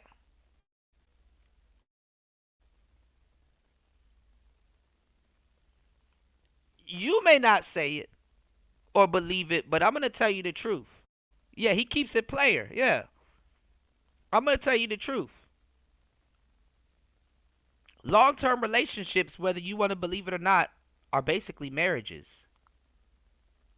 Without the bullshit on top of it. And actually, it's actually better for the bullshit not to be on top of it, because guess what? The marriage would have failed. And then y'all would have been, it would have been a different joke at this point about these celebrities.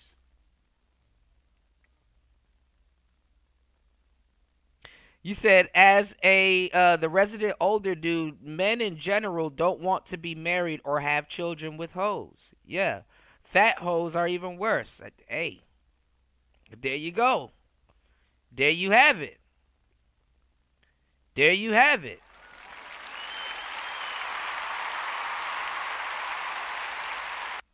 Yes.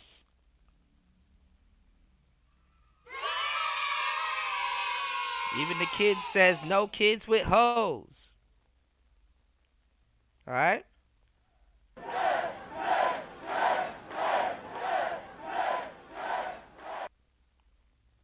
So what makes a lot of them think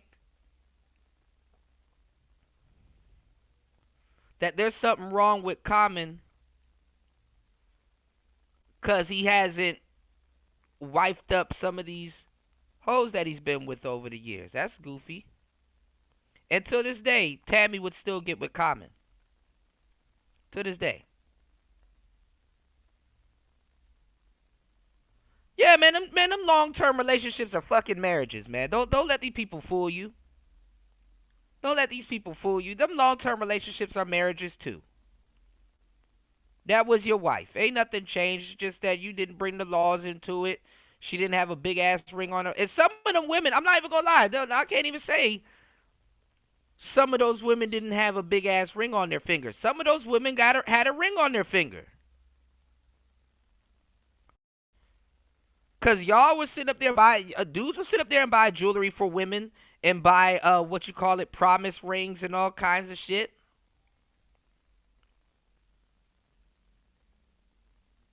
So I can't even lie. A lot of those women had big-ass rocks on their fingers.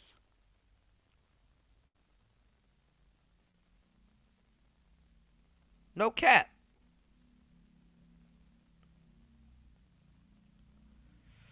And let me tell y'all something too. Shout outs to Royce J in the building. If y'all aren't subscribed to Royce J, y'all tripping big time. If you have a wrench, head over to my brother's channel and subscribe. I'm gonna tell you some real shit. If women were fucking smart, I mean, there's different ways to do what there's different ways to do what you need to do. But I'm gonna tell you some real shit. I'm going to tell you some real fucking shit. Women in relationships, in a lot of cases, get more shit than women in marriages. You know, women in relationships, in a lot of cases, get more stuff than women in full-fledged marriages. You can bet your ass about that. You got women that will get more out of a regular relationship than women can get out of marriages. You know what I'm saying? As a matter of fact, it's a dating strategy. You know, it's a dating strategy. And let me give y'all the game too on top of this dating strategy too. Some guys, the reason why they're not married in their 40s is because they ran into the type of woman that I'm about to describe to you that can get more. Some guys have been taken to the cleaners in a regular relationship that he gonna think twice about giving the next woman the world. And he happened to go through that before he got married. That there is no real honeymoon phase in his mind when it comes down to certain women that he's dealing with. I know women that will fleece niggas the most while they're in a relationship with them. By the time it's time to go get married, she like, I don't even want to be with that nigga. I'm off to the next man. Because you can get more out of a man before you get married. You know what I'm saying? Once a man really marries you, I ain't gonna lie, it's like a calming stage. And I ain't gonna lie, a lot of times that's why they get divorced also. Because women have too many titles and stuff like that. They expecting him to turn up when he's like, settle down. You know, they expecting him to turn up when he's like, yo, just chill for a second. Relax. You know? And that's some real shit. Shout outs to my brother Royce J.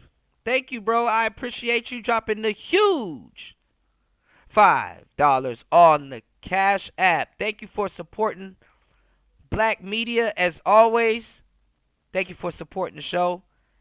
It's Player Talk Radio. Good morning, everybody. Make sure you guys hit the like button and support the show. Shout outs to Royce J. Two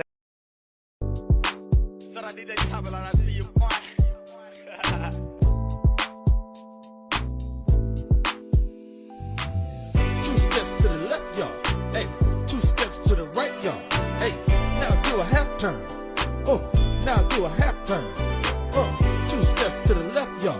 Hey, two steps to the right, y'all. Hey, now do a half turn. Now do a half turn. Mix your liquor, drink tequila with the whiskey. Mix your liquor, drink tequila with the whiskey. Grab the person next to you, get frisky. Grab the person next to you, get frisky. Pull out a perk and put it in your mouth. Pull out a perk and put it in your mouth. Clap twice if you're cheating on your spouse. Clap twice if you're cheating on your spouse. Borrow money, then never pay it back. Borrow money, then never pay it back. Post a nude, then say you got hacked. Post a nude, then say you got hacked. Start a podcast with nothing to talk about. Start a podcast with nothing to talk about. Skip therapy and figure it out. Skip therapy and figure it out. Two steps to the left, y'all. Hey, two steps to the right, y'all. Hey. Shout outs to everybody in the building, skipping therapy and figuring it out. Figuring it out, all right? Y'all hit the like button, support the show. 7 hours and 32 minutes into the madness. Overly dedicated. Please support the hardest working man on YouTube. Skip therapy and figure it out. Skip therapy and figure it out. Shit. You said I've only bought a promise ring. I've only bought a promise ring in my life. I can't hold you. Yeah, I mean, it happens. It happens. Should a lot of women get more out of the man before the marriage? Royce J said nowadays long-term relationships have the same benefits and legal implications as marriages. Yeah. And I ain't gonna lie, sometimes you be with a woman long enough, she gonna be like, baby, we don't even have to get married. Some women just say, fuck it, he ain't gonna marry me and I ain't gonna make it a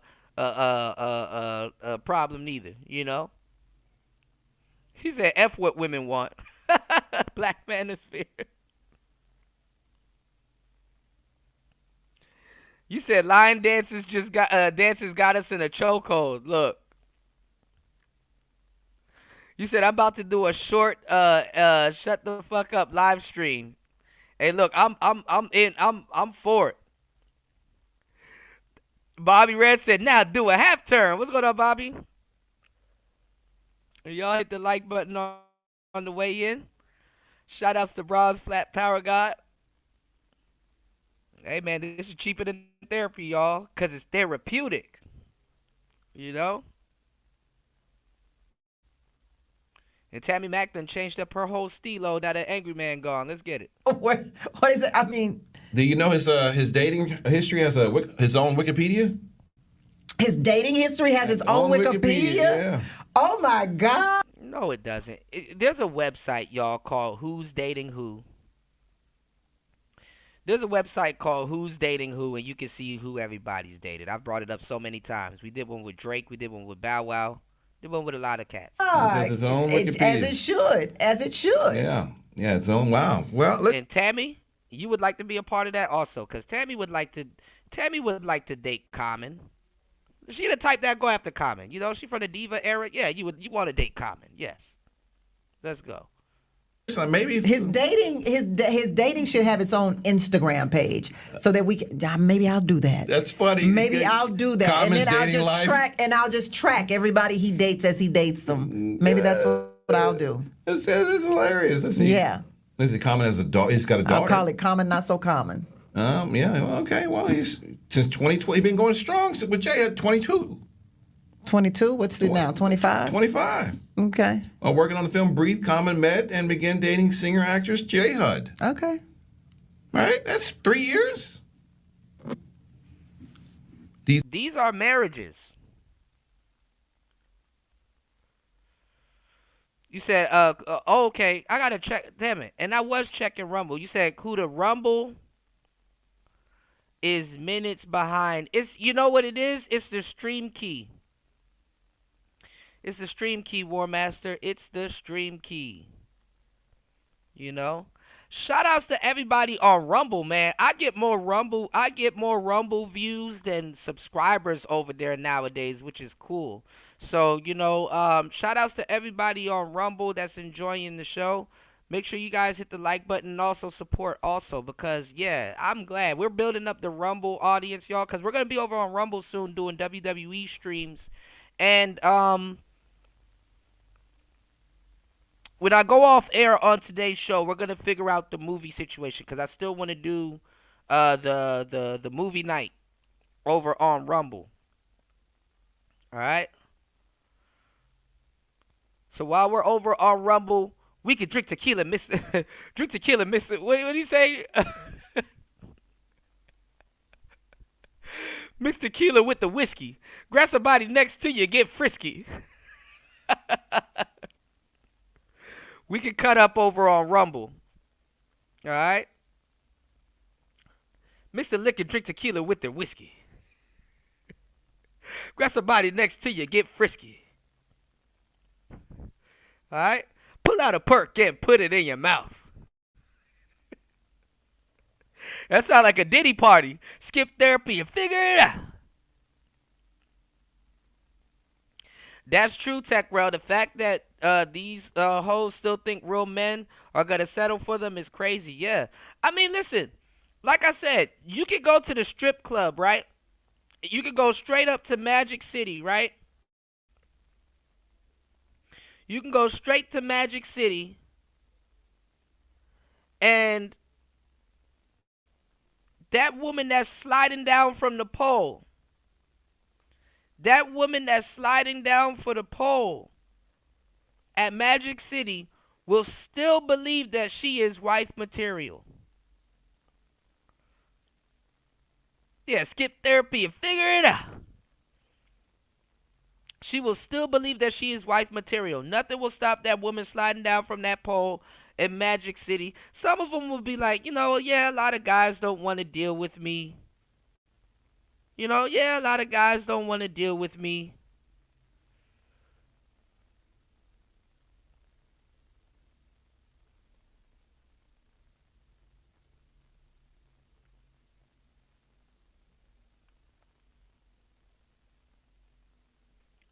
But I'm still wifey material. She'll say that. And I mean, you know, she lives in a society where, hey, look, it's okay for her to feel that way. You know, it's okay for her to feel that way. If that's how she feels, it's okay for her to feel that way. She feels that, hey, you know, if I want a man and I feel that I can get married to him, she might not get the man that she wants, but you know, like all women to a certain degree are able to get the hell up out of the game. You know, to get the hell up out of the game, and they feel that they can get up out of the game and square up. You know, and you know, women should feel like that. I guess.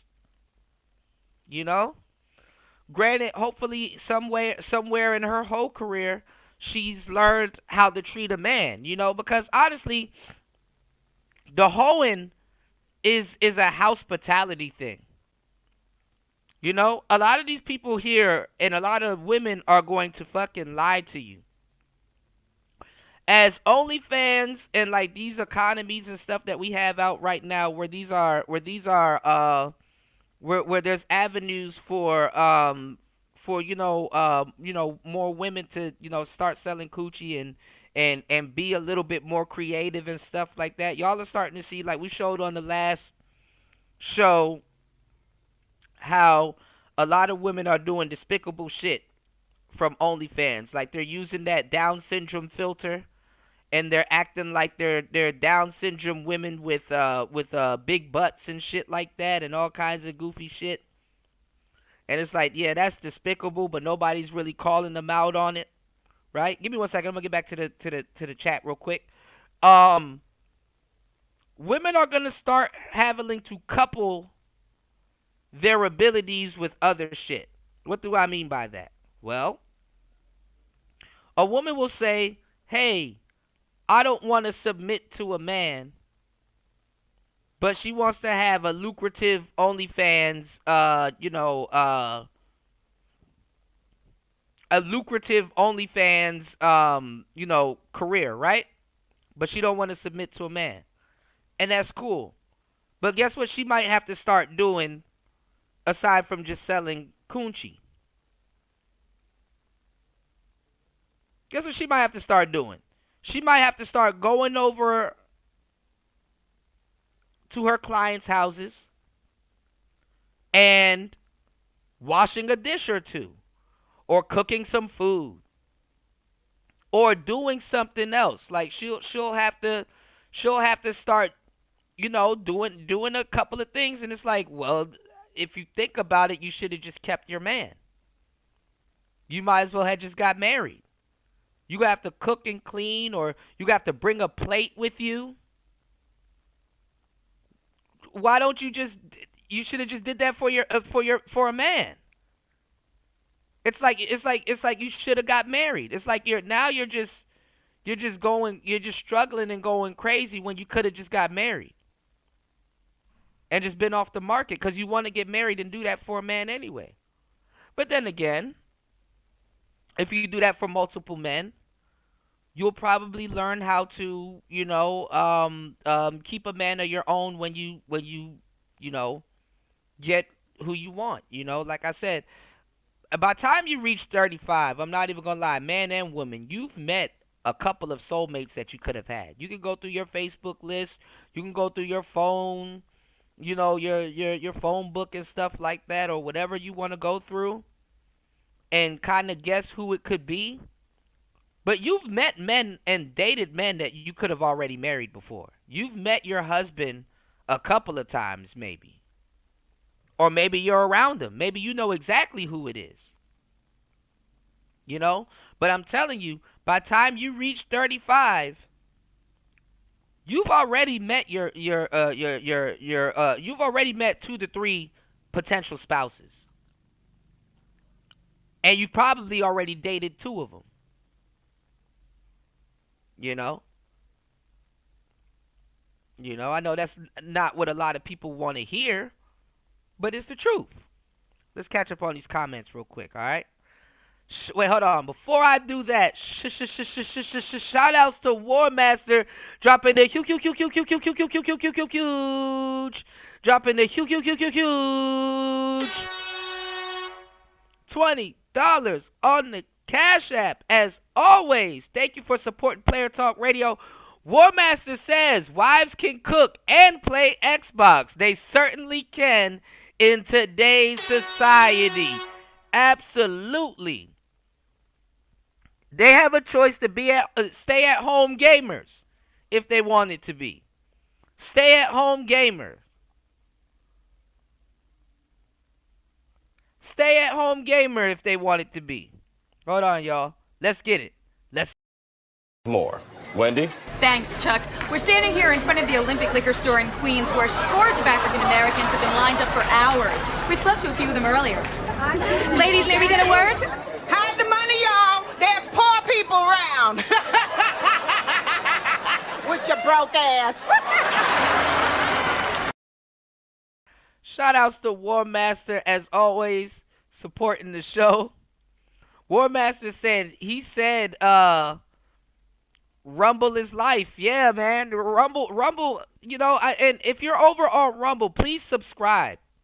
Because there's no way in hell I got all those viewers, even though these shows do be long, but there's no way in hell I have all these viewers and y'all ain't subscribing, man.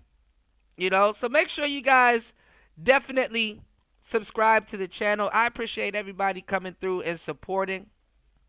Hey, sometimes you gotta stick around, man. 7 hours and 45 minutes into the madness. Make sure you guys catch the replay. You definitely want to catch the replay. And I'm glad you guys are here because I'm about to get to the politics side of the show. We're gonna talk a little bit about politics. Did y'all know that they said that Joe Biden has prostate cancer? That's crazy. I mean, that's not crazy. He's older, but he has prostate cancer.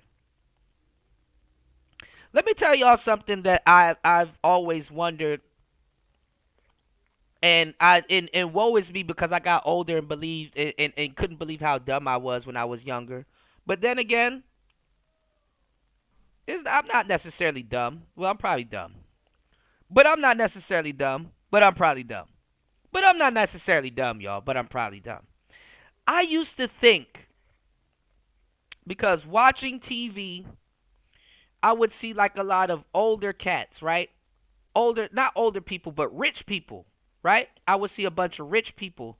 And I would think that, damn, rich people, I would think that, rich people have it the best. You know what I'm saying? I would think that rich people had it the best. They eat the best food. They're eating caviar, and they're doing good in life. And rich people they're around quality and stuff like that, and just like presidential people and just people that quote unquote. Man, listen, I could have been far. I could have been so far. I couldn't be more further away from the truth. Rich people don't have it the best. As a matter of fact, you're free to eat all the fucked up shit you want. Rich people, they don't have the best health care. You know what's the best health care, y'all? Taking care of your damn self. They do have access to certain things, but, and as regular people, too, y'all got to be thankful for the rich, to tell you the truth, because to a certain degree, we get all their hand-me-downs. And what's going on, Miss V? Good to see you. Miss V in the place to be. Hardest working man on YouTube and the hardest working woman on YouTube in the same building. Shout outs to Miss V. Haven't seen Miss V in a while, but I've seen that she's been working her ass off as well as myself. We've all been working our ass off. And it's good to see you. But what I was saying is that, rich people suffer like anybody else. I didn't realize that until later on. I thought that they were exposed to the best, but that's not the truth. That's not the truth. So somebody like, you know what I'm saying? Somebody like, somebody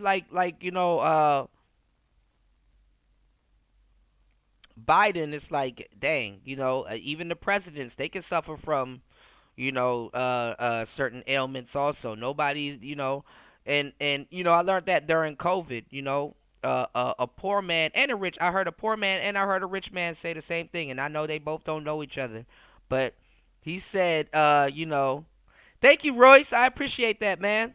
He said that in a pandemic, everybody's equal.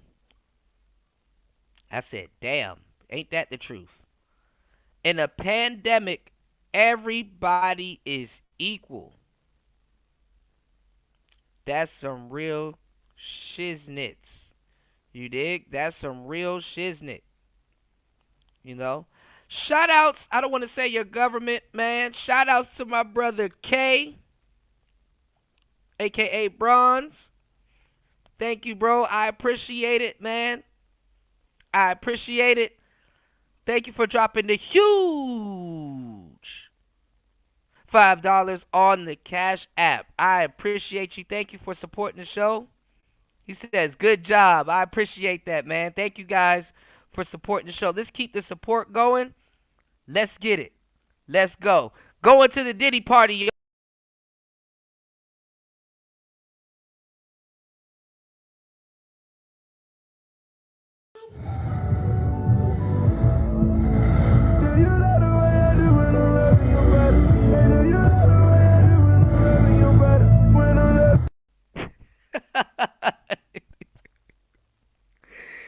the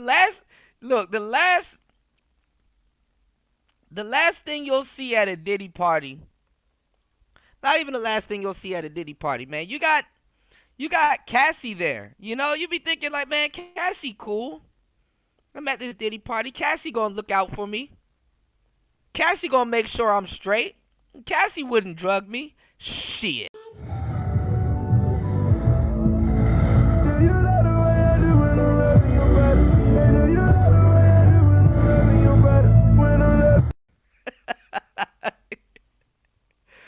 You know, Cassie ain't bad. Cassie cool as shit. Sexy ass. She gonna take care of me, you know? 10 minutes later. New York City. My bad. 10 minutes later.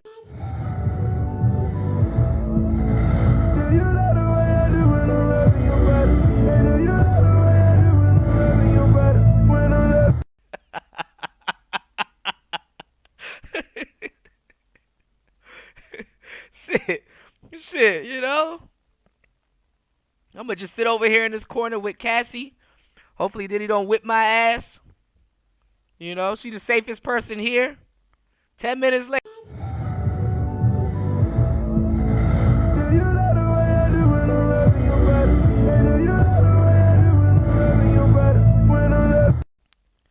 You breathing heavy.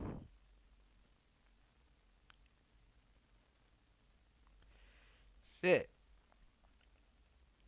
But like I said, you know, Cassie is a, you know, she's a madame. And like I said, most guys are cucks. You know, I'm seeing a lot of people call ARC a cuck. I'm seeing a lot of people call Diddy a cuck. Diddy is a cuck. Kanye got an album out called Cuck. God damn. Other than tariff, it's like a word you cannot duck. Damn, all this shit fucking rhymes, y'all. It's like a word you cannot duck in 2025. You're gonna get called a cuck, or you're probably a cuck. And I hate to say it, because a lot of guys are gonna get mad at me for saying this, and I'm gonna say it till I'm blue in the damn face. If you watch Korn and you beat off, you are closer to a cuck than you think you are. Real talk. If you watch Korn and you beat off, you are closer to a cuck than you think you are. You know, it's just that, you know, you got guys like Diddy that take it to the next level. They want to see that shit right in front of them. They want to see their girl going through it, or you know, into it and stuff like that. They're into another side of the game. And that's a part of the game. You know? I know some dudes will be like, no, that's not true, Kuda. And that's like, yes, it is. It's super true. You know? And let me tell you how I know a lot of guys are cucks. Or because we used to, it's not a game that we used to play. But there used to be a talking point back in the day. Even when we were kids, we were saying, I ain't gonna lie, in high school, this was a talking point. Dudes would be like, yo, are you gay? And dudes would be like, hell no, I ain't gay. Right? And then they'll be like, yo, do you watch Korn? And dudes be like, yeah, man, I be, you know, yeah, you know, because you a kid, you're a teenager, you know, you like, you know, it's like, yeah, I'm down. I know what the hell's going on and who's who and what is what. You know, we came up in the diva era. Right? But you know what people would say? They'll be like, okay, well, if you've watched Korn, right? Would you watch a less endowed guy smash this girl? Like, are you down to watch a less well endowed guy smash this chick? And a guy would be like, no. And people would look at him and be like, yeah, bro, that means you know, that means you somewhat are GA. And like, how do you figure that? Because you want to see her get destroyed. You know, this is where the concept of Brickzilla and this is where the concept of all the Mandingo. This is where the concept of all of that shit comes from. Now I know it's funny.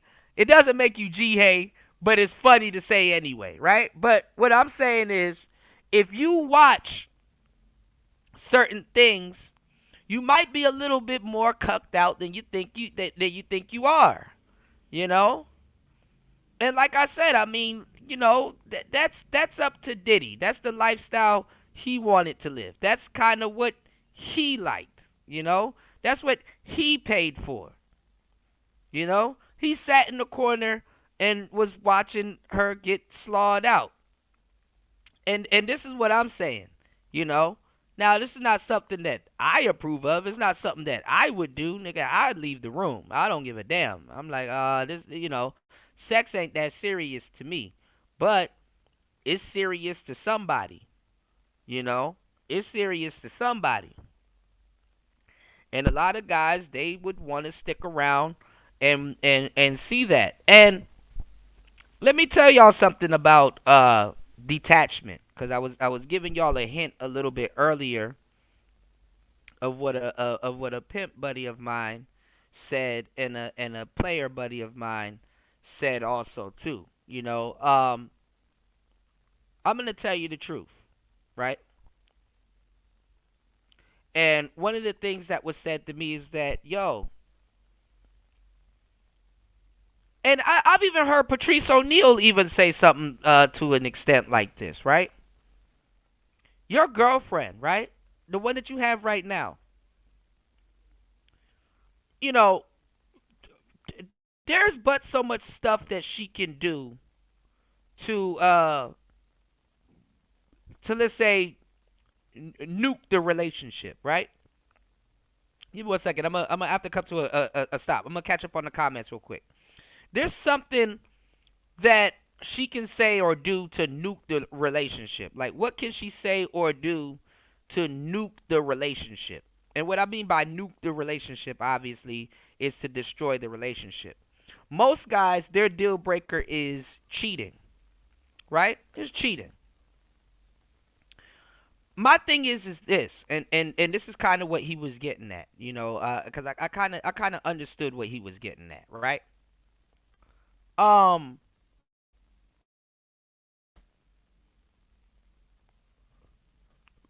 Can you picture another guy like smashing your lady? You know, is it even worth picturing? You know, I don't think it's worth picturing, but to a certain degree, depending on who you with, can you picture another guy, you know, smashing your lady? Can you picture that? Because if that would be the thing that would drive you up the wall, if that would be the thing that could drive you crazy, to a certain degree, at least mentally, I'm not telling you to go, you know, slaw your lady out or have her get slawed out or anything like that. What he was getting at is that you need to be able to mentally take that off the table. You know, don't give her an out. You know what I'm saying? If she feels that's a deal breaker with you, or something that you should be, you know, don't give her an out. You know, or don't give her that type of power over you. You know, that's not a deal breaker for you. All right, and like how it was presented to me. What's going on, New? How it was presented to me is, you know, yeah, hell yeah, fire that bitch. You can either lace up your pimp boots. I'm not saying you got to stay with her if that's the case. But I'm not going to say you can't turn that into a lucrative situation. Wink, wink, nudge, nudge, if that's the case. If that's what she want to do. You know. But sometimes mentally you got to take that off the table. Because some of you niggas will crash out and still not end. Because some dudes be lying. They lie their ass off. They'll be like, well, I'll just leave. You know what I'm saying? So before they even think about leaving. Or some dudes will crash out and end up leaving, and that don't make no sense. You know what I'm saying? Some dudes will say, "Well, I'll just leave." Some dudes can't do that. And I hate to say it, is the easiest way to leave is to conceptualize that. And what I mean by conceptualize that is to have the concept, like, what would I really be losing if she was to cheat on me? You know? What would I really be losing if she was to cheat on me? You know? Could I just up and leave? Some guys mentally can't just leave like that. You know, they got to put it together. They got to find out who they cheat. And that's how a lot of women stay with a lot of guys that cheat on them. Who did you cheat on me with? Is she hotter than me? What did I do? What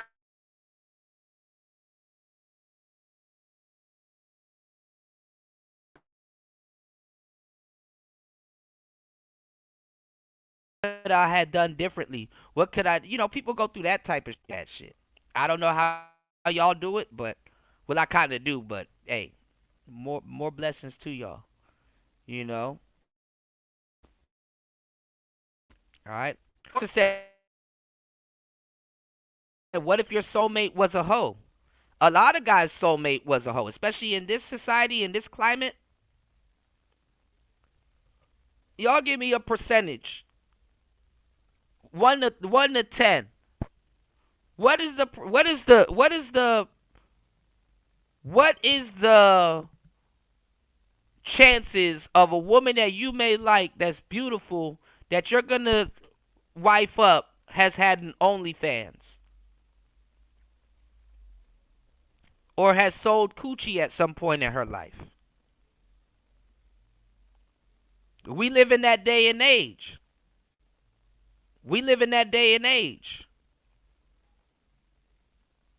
You know? Selling coochie is common. And somehow buying it is too. We live in that day and age.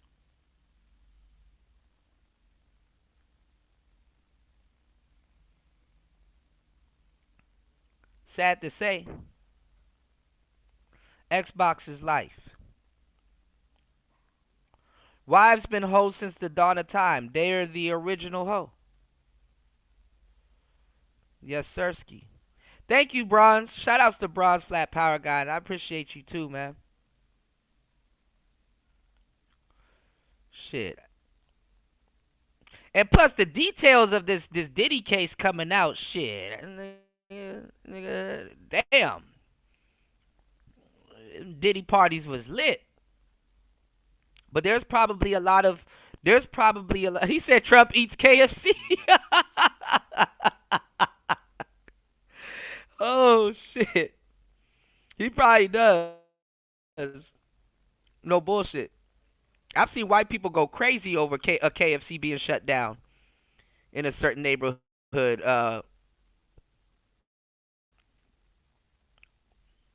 out where I used to live, man. I didn't know white people go crazy over KFC like that. They love chicken and watermelon just as much as we do. Rick Ross and a lot of rappers and stuff like that, they're kind of wrapped up into some of that Diddy stuff. Justin Bieber probably, Justin Bieber probably slept with Cassie. And he don't want his name to come up in certain things too. So a lot of those Diddy's taking the fall for a lot of people, man. Cause how they making it seem is like the Diddy party is just him and Cassie, and it's like, no, there was other people there too.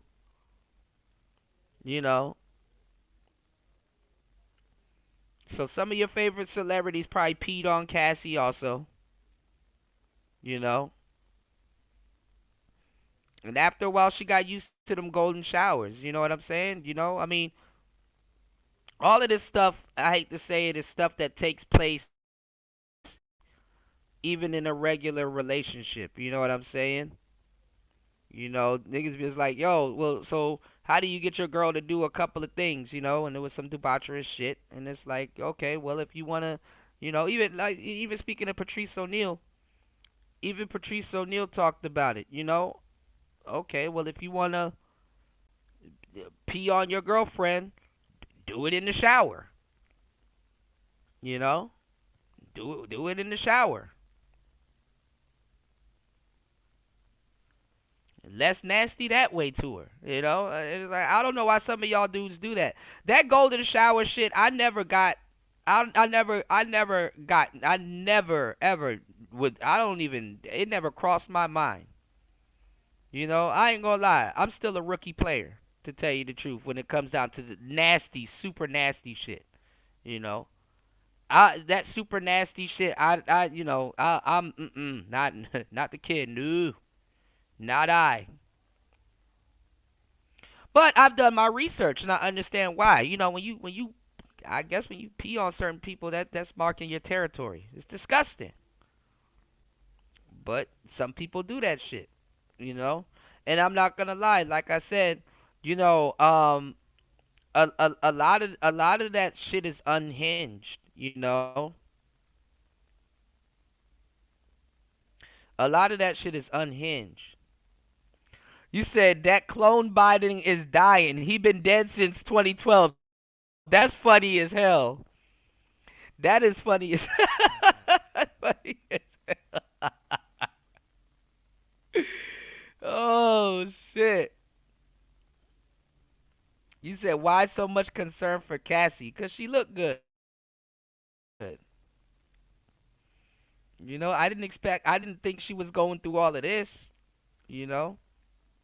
Royce J said, shit, in scenarios like that, it be the broads drugging people. That's what I'm saying, Royce. I keep trying to say these people are acting dumb like they don't know what the hell a madam is.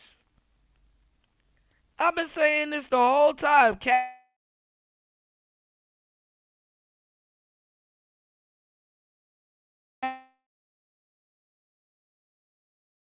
Cassie is not innocent. Right. And yeah, do you have the stomach? Right. And madams are worth. They're way worse than the pimps. And me and Roy's been telling y'all, when them whorehouses and all that shit gets knocked, they let the madam go. And the hoes, to a certain degree, still stay with the madam. The madam gets to keep the property. You know what really reminds me of it, Royce, and everybody here? When I got to Asia, right? And seeing the brothels and all that other stuff, and I really looked at it and I'm like, dang, this is crazy, Who be running half this shit that's going on here? And I gave y'all the game about the mama san, right? Remember I told y'all about the mama san? Well, I've been telling y'all for years, the mama san is a madam, right? A lot of y'all don't understand that. Cool, but these are the guys that want to be in the tricking and want to be on the scene and stuff like that, mind y'all, right? I told y'all that the mama san is the madam. And the mama san, they're running hoes and they're sending hoes and stuff like that. Even during slavery time, the mammy was the madam. She would get all the hoes in the barn and stuff, and the slave women in the barn and stuff together. If you go look at certain things, y'all would see a common correlation there. The mammies are the madams. Now the mammies, though, in the black community are a different type of madam. I must say that they're a different type of madam, just due to the position that she played on the plantation. They're a different type of madam. But when I got to Asia, right, and I start seeing how the women deal with the hoes and run the hoes and stuff like that, stomp down mammies, I'm like, okay, yeah, the P in these B's are strong. You know what I'm saying? But I started looking at other avenues about how things with like mammies and other hoes and madams and stuff like that, right? I start tell you what I'm talking about.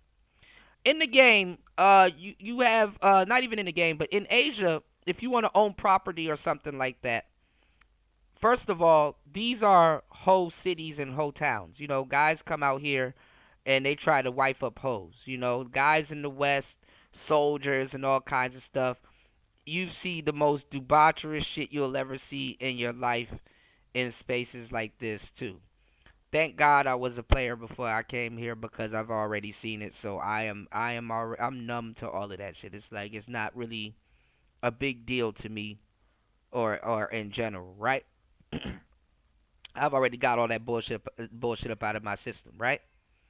But when you want to buy property or something out here, you will get into a contract called the 4951 or 5149, right? Meaning that if something happens, you know what I'm saying? The people from here will still own the property. You understand what I'm saying? They will still own the property. So what will happen is you will have a lot of Westerners and a lot of guys that will come out to, these places. And what they will do is they will start a business or marry somebody or buy a property and stuff like that. And then what will happen is that they'll lose the property or they'll go back to their country or whatever. And the women that they were wifing up out here anyway were old hoes. Oh yeah, old hoes, old seasoned hoes. So when you guys come out to Asia or you go to certain places in China or Japan and certain places and stuff like that, where they have this contract set up with the foreigners and stuff like that, don't be surprised if most of the people that own those businesses are women. Because they're not business owners, even though they end up being business owners later on down the line. But they're women that literally just inherited a business or property from men that they dated, and the business went south, and they end up taking over the business. You understand what I'm saying? They end up taking over the business. So it gets interesting. It gets interesting. It gets super interesting. Cause that's how they they bring wealth to their family. They end up running a business. All right.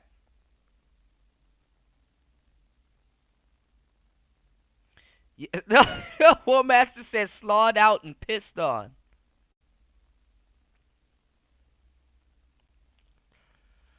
All right.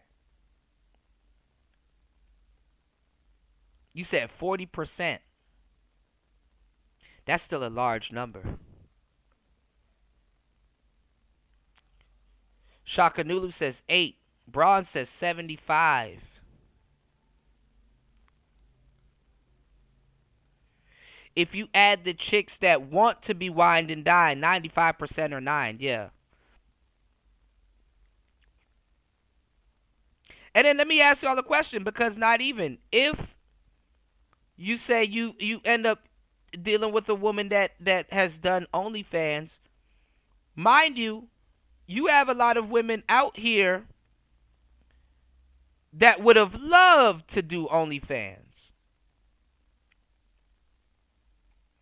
You have a lot of women out here that's like, that would have loved to do OnlyFans. It's just that she ain't had the balls to do it.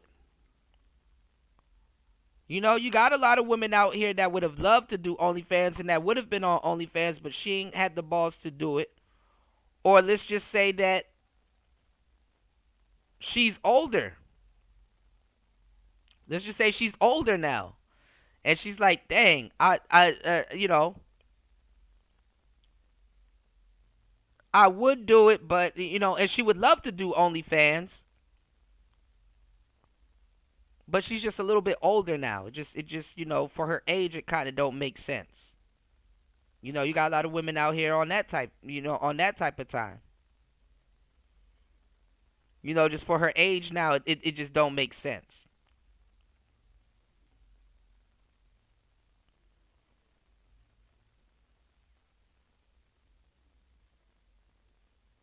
So keep that in mind.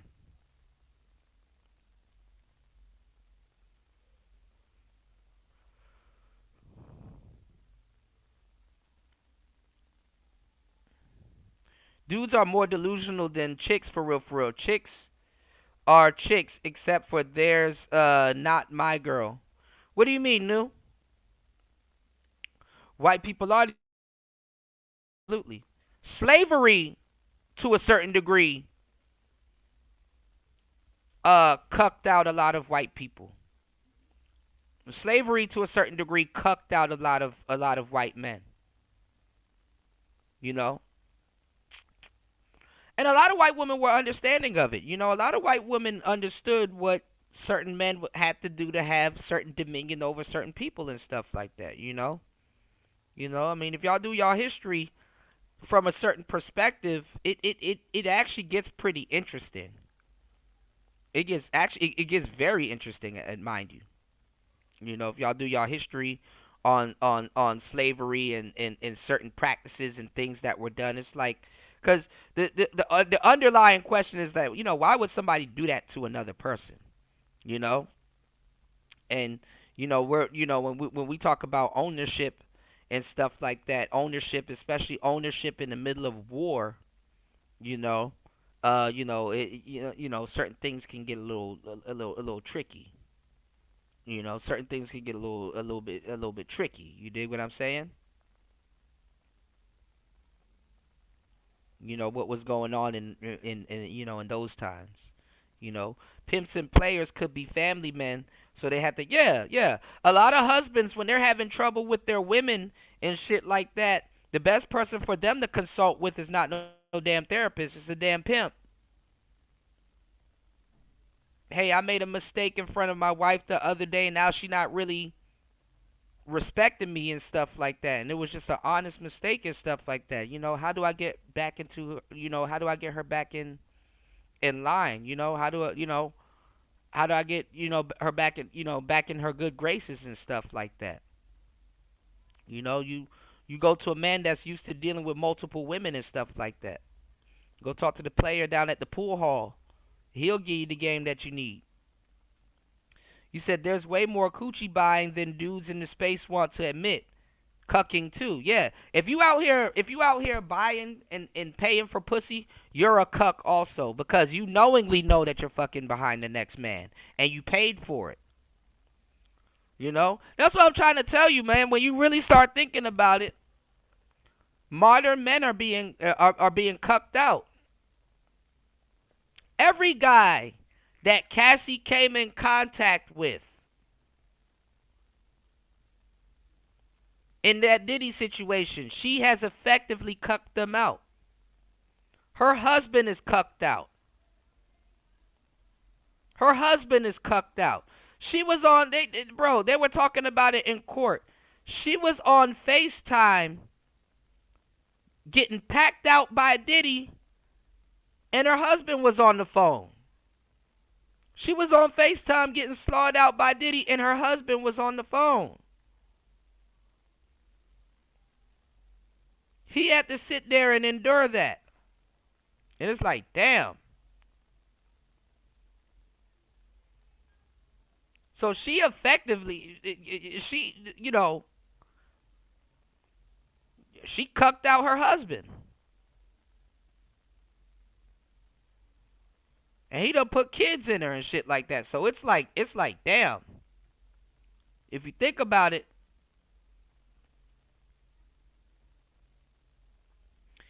he ran off with the community bicycle. He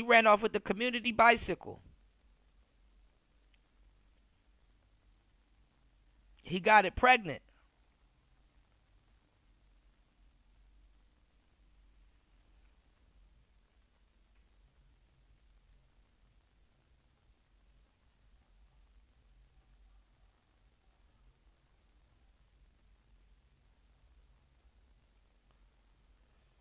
Man's ran off with the community bicycle and got it pregnant.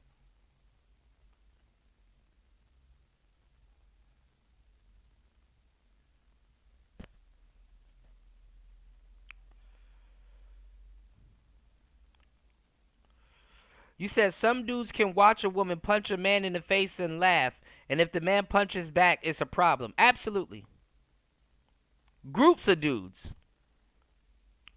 Royce J said, don't let the white peoples fool you. They love fried chicken. The white peoples fool you. They love fried chicken. In fact, the way it's prepared, the U.S. come from Scottish culture. Yeah. And KFC, Kentucky Fried Chicken Man, made a lot of fucking money. He made a lot of fucking money by stealing that sister's recipe. He stole that woman's recipe. That black woman's recipe. She sold it for literally less to nothing.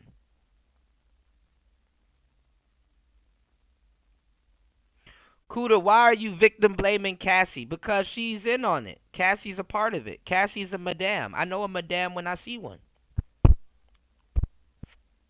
Even all of the stuff that she's saying in court is literally pointing to that she's a madame. It's just that the court don't like to use those terms because they've let a lot of women walk when those women broke the law, and Cassie broke the law. Cassie broke the law. She has immunity right now. She has immunity. She has immunity. But she's just as guilty in this RICO as Diddy is, if not more guilty if they get into the details of what she's done. She got her own different version of breaking the law. Yeah, Mama San, yeah.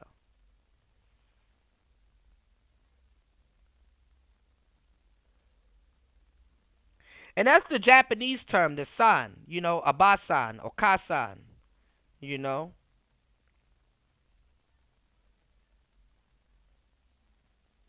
Go look at those geishas. Those geishas were prostitutes. Truth be told.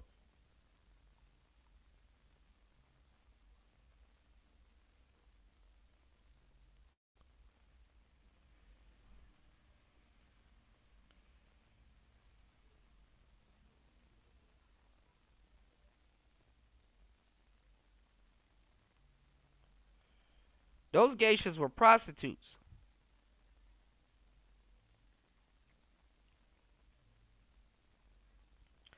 All right, I'm missing some comments, y'all. Hold on, y'all. I'm trying to catch up. You said, Kuda, you can now smash all your favorite adult film stars from the 2000 for under 1,000. Dead ass. Look, man, that shit is horrible now. Not even. You can get them for the same deal that you can get regular women fighter with a Philly blunt, and a Chipotle coupon. They've reduced themselves. And like I said, you know what's crazy? They let these OnlyFans girls take over and shit like that, because back in the day, a fucking Playboy bunny would slap the shit out you if you call her an OnlyFans model. She's like, hell no. Don't ever put me in the same category with the prostitutes and stuff like that. You know, because even in their mind back in the day, if they did sold coochie on the corner, the fact that they're now doing Playboy, they've came a long way. They've made it. Being successful.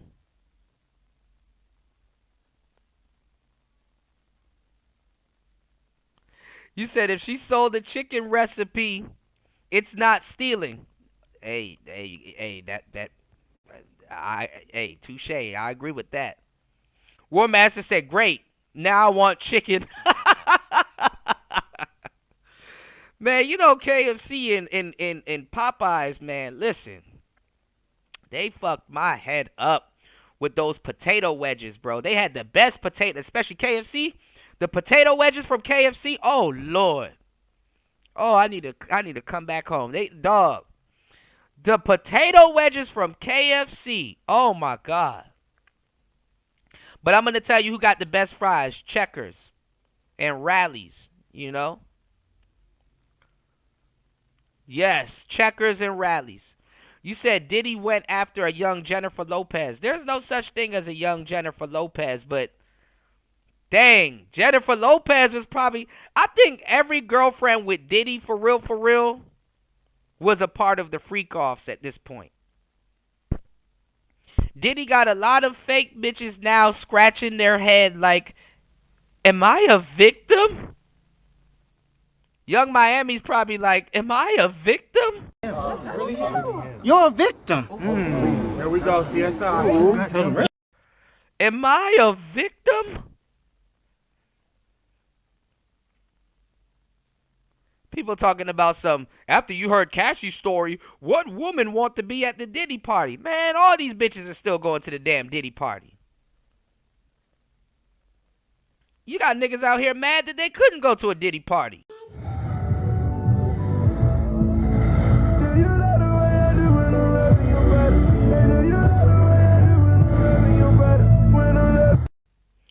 They were trying to say, because I don't know, and maybe I might have to backtrack, because when I'm wrong, I tell you I'm wrong.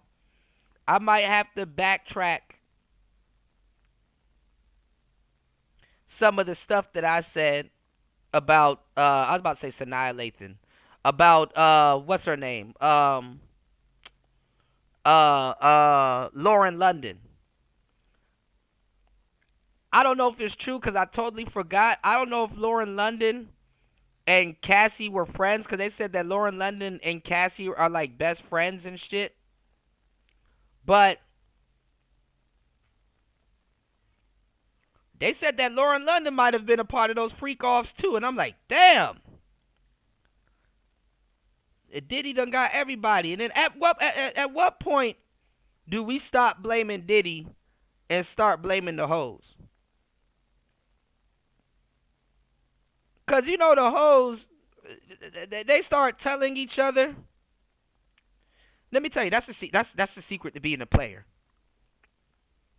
I'm going to give y'all the game. Let me tell you why a lot of, and I'm gonna just let the cat out the bag. Let me tell you why a lot of y'all niggas having problems with women. And no homo. Big no homo when I say this. Let me tell you why a lot of y'all niggas having problems with women. And this is why I see why a lot of y'all are tricking. Because even then, if this is the case, you wouldn't even have to trick. You niggas don't got no damn sex game. You niggas don't got no damn sex game. There's nothing that a woman can say to her best friend or a friend of hers about your fucking sex game that will get you more coochie. That's crazy. Badly enough, you know, a lot of y'all don't put no emphasis on it, but you niggas ain't got no damn sex game. I hate to say it like that. I know it sounds crazy and super no homo, but you niggas ain't got no fucking sex game. Or put no value on your sex game. Wanna know why? You wanna know why? You don't even have to be like this alpha male or like this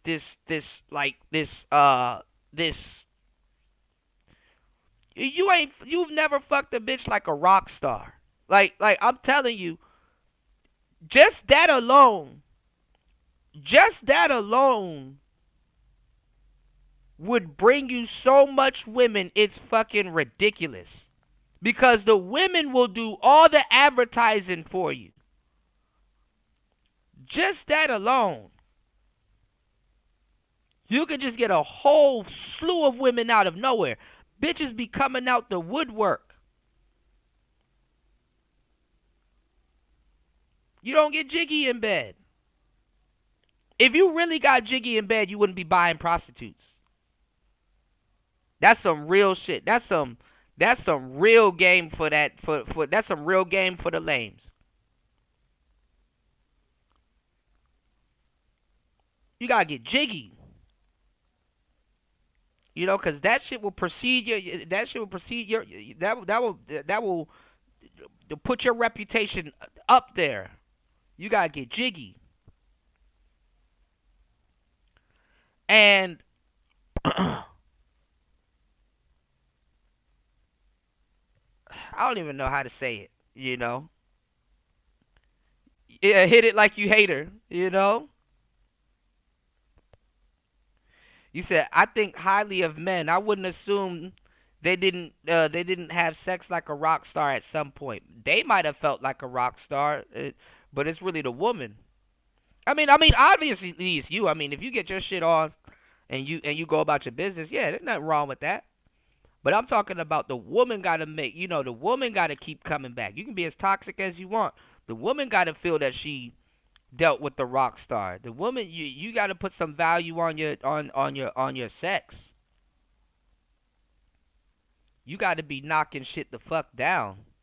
You said Kuda's wrong. He hasn't seen his Xbox in 595 days. God damn. It has not been that. Oh, wait. It probably has. Damn, it's almost October.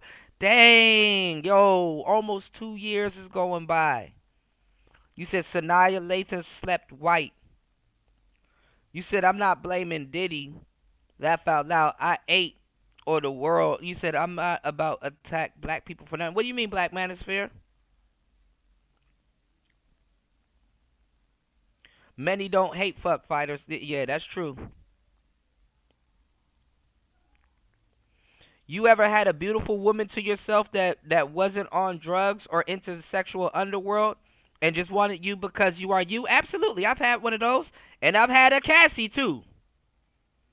I can't say too much on here, but I've had a couple of Cassies.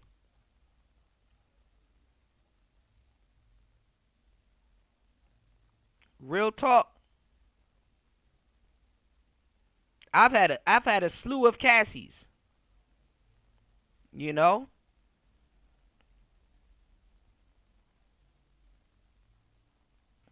I couldn't believe. And you know, I mean, me and Royce, we talk about this all the time about how these broads love drugs. I couldn't. How I lose her? I didn't lose her. I left. I didn't lose her. Yeah, listen, y'all be thinking these pretty bitches are like these long-term relationships. Regular women to like the 7s and the 8s are the long-term relationships. These baddie women that I'm telling y'all about, I've been with these girls for like 2-3 months. But I was with them almost every day. You understand what I'm saying? So it's like a relationship in and of itself. But I didn't lose them. I didn't lose them.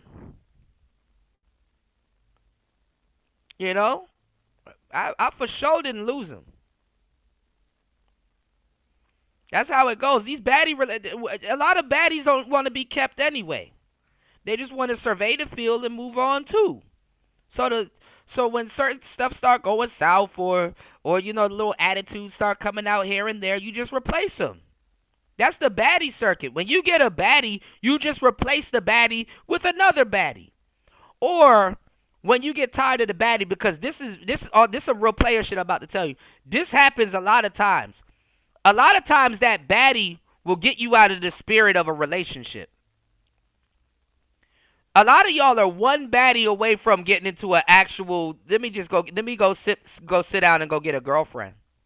You know? So a lot of times you flip the baddie into a relationship. You don't need to keep the baddies. Baddies aren't even really meant to be kept like that. They're some good eye candy to go get something else. You know what I'm saying? If any, at best. Oh no. No. Nah, man, I wasn't peeing on nothing, man. Nah, all right, I gotta rephrase that. I'm talking about some, you know, girls doing whatever, you know, girls, you know. And listen, if you got a girlfriend that smokes at more than an ounce a week, you dealing with a Cassie too, you know. Cause a lot of y'all niggas be like, man, I ain't dealing with no Cassie. And you got a little pothead girlfriend over there. If you have a little pothead girlfriend, you're dealing with somewhat of a Cassie too. You know? It's cool. You know, there's nothing wrong with a little pothead girlfriend. You know, been there, done that, got the t-shirt. You know, get your little pothead girlfriend, you know, little packhead bitch, you know, they cool. Nothing wrong with chilling with your lady sometimes, smoking and stuff like that. But I'm not gonna lie. Let me tell you what's a red flag though. Depending on her character, her personality, and stuff like that, if your girlfriend smokes more than you, that's a red flag. You know? Because, you know, as men, we smoke to chill and stuff like that, and whoop-de-whoop and stuff like that, you know, cool. But, you know, some women, they take it to a whole nother level. You know, so if your girlfriend smokes way more tree than you, hey, bro, don't overlook that. You know? And let me tell y'all what's another red flag. If she smokes more than you and is still giving you problems, that's a red flag. Because how powerful the weed is nowadays, you shouldn't be having no problems. You know?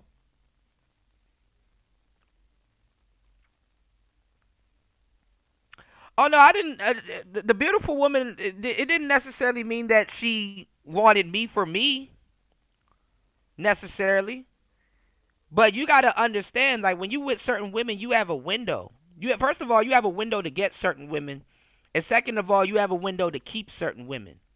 You know, I've been with beautiful women for a year here, a year there, year and a half here, a year and a half there. Like I told y'all with this player shit, I really don't like jumping from women to women. I actually don't like that. I don't. The older I got, I don't like that. I'm more of a relationship guy. You know, will I have a jump off here or an ongoing relationship here and there? Yeah, cool. You know, if everything's cordial, cool, and times allow it and stuff. I'm usually a busy guy, so I really don't entertain relationships and stuff like that because usually I would get irritated with the woman and just kind of go on about my way, you know, respectfully, because I got shit to do, you know. I'm usually always busy and stuff like that. But I'm gonna tell y'all some real shit. It's like I'm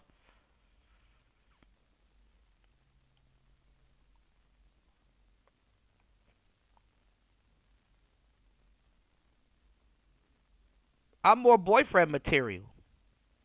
You know, and I rather stay that way. I like to be boyfriend material. That's really what I am. And you get more out of the game by being in relationship.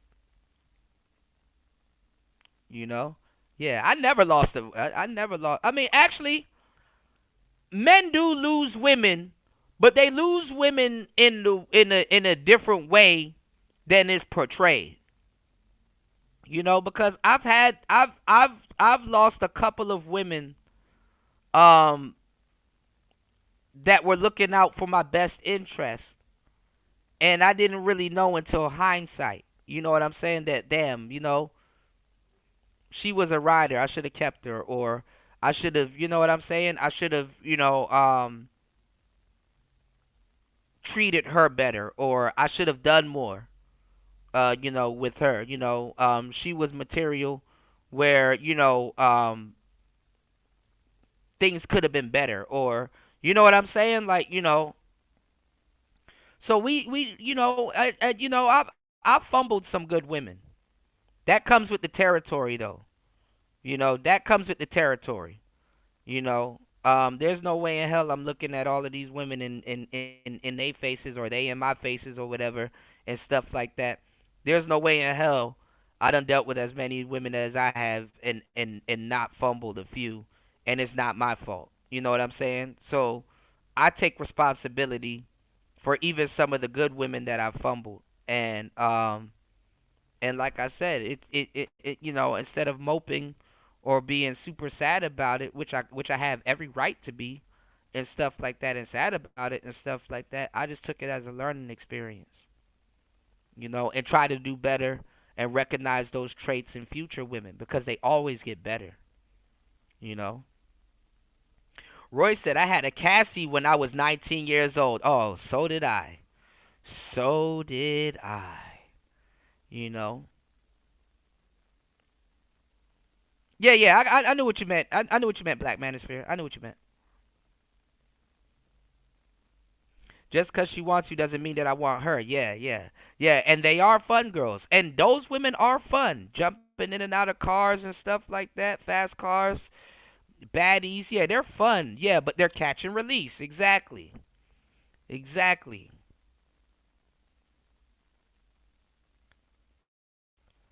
You know, exactly. What's going on, D Chicago? Yo, not gargling, yo. He said she was gargling hot pee. I wonder if Diddy was really that bad to her. Like she drank cold piss. Cold piss is horrible. Just toilet bowl bitches. I will take a pothead bitch over a cokehead bitch any day. Yeah, I am not staying up to the sun. Staying up to the sun. No, I am not staying up to the sun with it. No. Oh, vampire bitch. Hell no, I'm not taking no cokehead broad. Got the t-shirt. Been there, done that. Nope. A lot of cokehead broads smoke weed too. That's the crazy part. You know?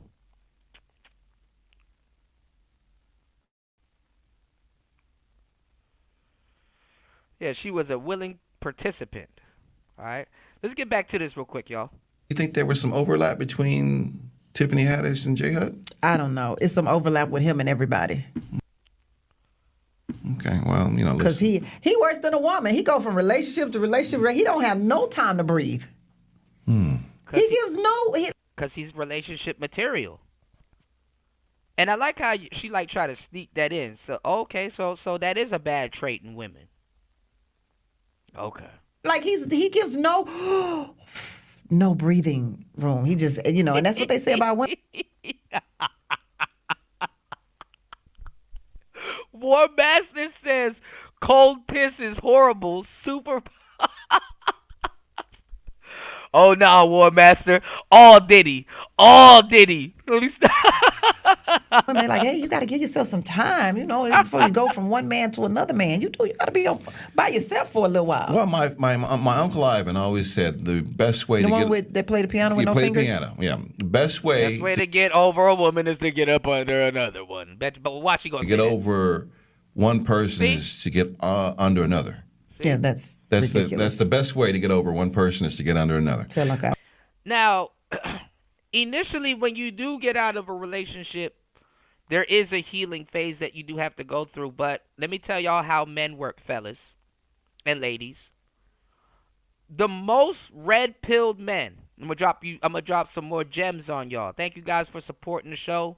Keep the show going because that's when I drop these gems on y'all.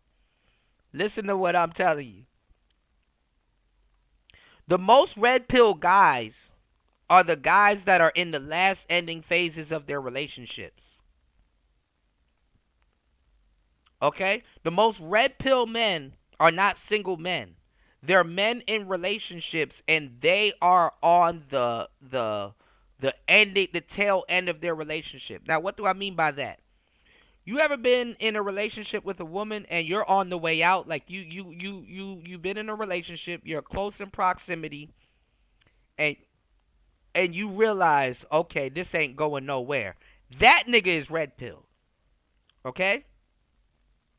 He's going through that red pill phase right before he gets out of the relationship. There's nothing more red pill than a guy right back on the market. But guess what? A lot of guys go through that phase while they're in their relationship. So you know what happens? They end up healing in the relationship. So what happens is in a lot of cases that they cut a random woman a clean slate. They cut the new women they cut them a clean slate. That's what men do. We cut the woman a clean slate. The newer women. We don't really charge them from what the old women do. Most women do that with men. they'll charge the new man for what they'll make the new man pick up the older man's tab, or their ex's tab and stuff like that. A lot of women find it very hard to cut a clean slate for the new guys, okay? But a lot of men, what we do is that we cut a clean slate. Absolutely, we cut a clean slate.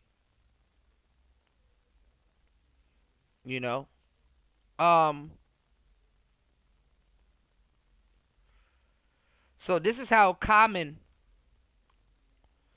can jump from relationship to relationship. He don't necessarily have to heal. He doesn't necessarily have to heal. You dig?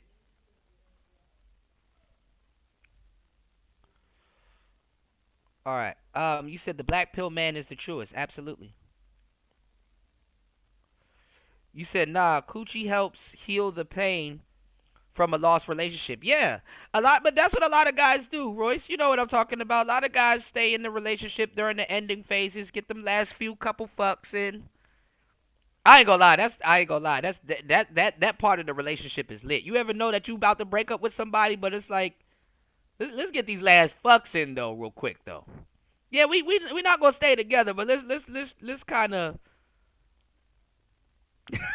slut each other out before we leave, real quick. That's some real shit. I can't even hold y'all. I've been guilty of that shit a couple times. Them last few fucks before y'all know y'all about to split. It's like,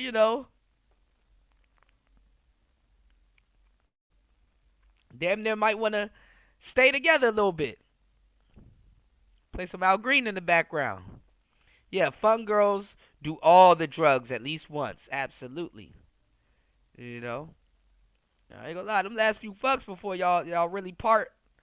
That shit crazy. Shit. Toya say, yup. Ladies know what I'm talking about. Them last few part. Damn, they'll put tears in your eyes. It's like, okay.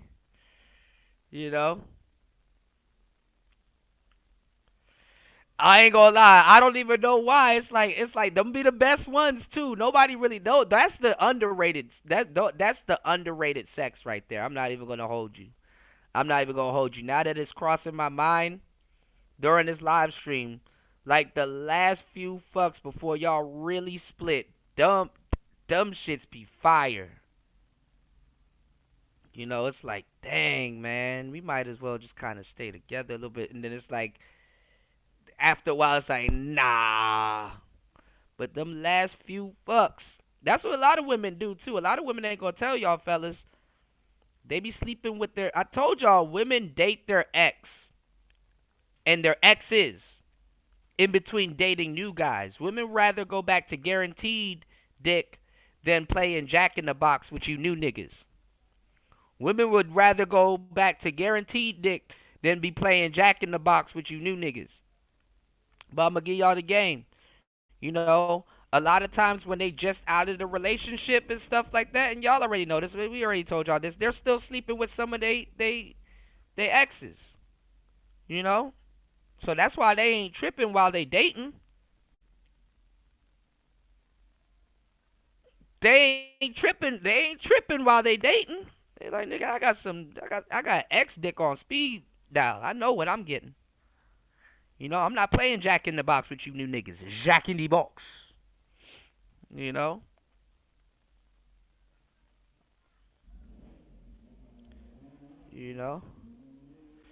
People have to move on, yeah. Man, look, Toya, I know what I'm talking about. A lot of these dudes talk about something. The cooter, I gotta see proof. It's like, nah, that's gay. To a certain degree, that's gay, sir.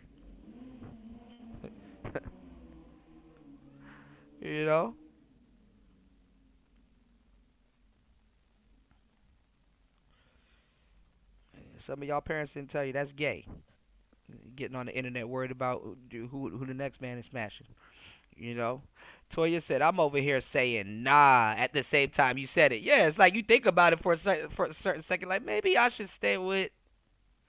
Nah, that's not. Nah.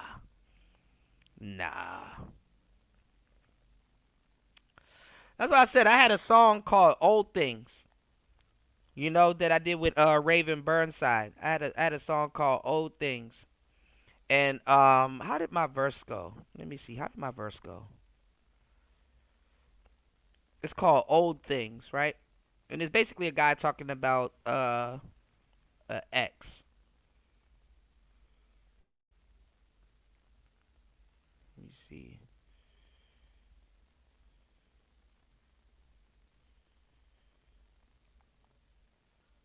And I got the song on here, right? But what I said, I think my verse said, "Thinking about you has made me lose track of time. Thinking about you has made me lose half my mind. Thinking about you has made me cannot shake the feeling. Thinking about you tonight, I need your touch for healing." And then I said, they say the new broom. Listen to what I'm saying. They said the new broom sweeps the house good, but the new broom sweeps the house good, but the old broom knows the house well. It's like, girl, you know me so well, and damn, I know you so well. Is your number still the same? Can I hit you up with the details? Let me play this song. It's an old ass fucking song though. Hold on. But I've played it before on the show. But let me see real quick. Give me 1 second, y'all. We're gonna get back into this real quick. I think I still have it. Oh no. Oh no. I don't.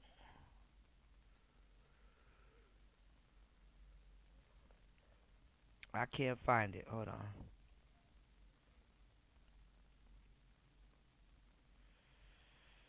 All right, I can't find it. I'll take a look for it later. But yeah, you know, I said, basically I was talking about getting back with the ex long enough to remember why we left in the first place. You know what I'm saying? I was on that type of shit. So, you know, I was dropping some gems, y'all, you know. You know, you said it's funny seeing all these red pill guys freak out because a girl is a freak. Shows y'all they don't know women. Yeah, not even that, D Chicago. These guys are sitting up here talking about Cassie, but they buy pussy. First of all, how can you be? And I'm not saying that, you know, we need to keep it going on. But listen to what I'm saying, right? Listen to what I'm saying, right? You're buying pussy from prostitutes, but you're mad at Diddy and you're calling him a sex trafficker? When you benefit from women in the street being sex trafficked?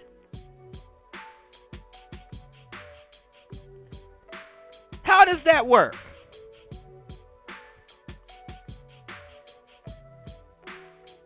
You pay for prostitutes, so you benefit off the sex trafficking. Think about it. Don't think too hard now.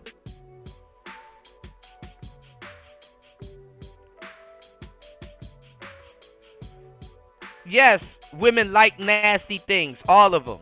Like I said, that meme with Rihanna, where the dude was like, "Baby, I want to eat some ice cream out your booty hole tonight," and she looked freaked out, and she's like, "Go get it." Yes.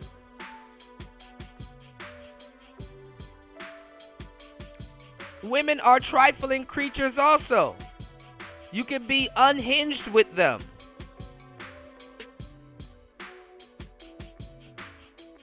Niggas don't know. Let's go. All right. Stick to the piano. All right. Poster Miss Jada Beta advises women to look in the mirror if they're unhappy in love. There used to be this statistic that 42% of black women do not get married. It's probably even higher now. But one thing I think women don't talk about is this one thing. Sometimes we're the problem and we don't take the time to look at ourselves. No shit. But nobody wants to talk about that. No. We idolize Oh my people God. like Sierra for the prayer that she prayed to get. Nobody wants to talk about that. There's whole sectors of men that y'all make fun of that talk about that. Then turn around and repeat them.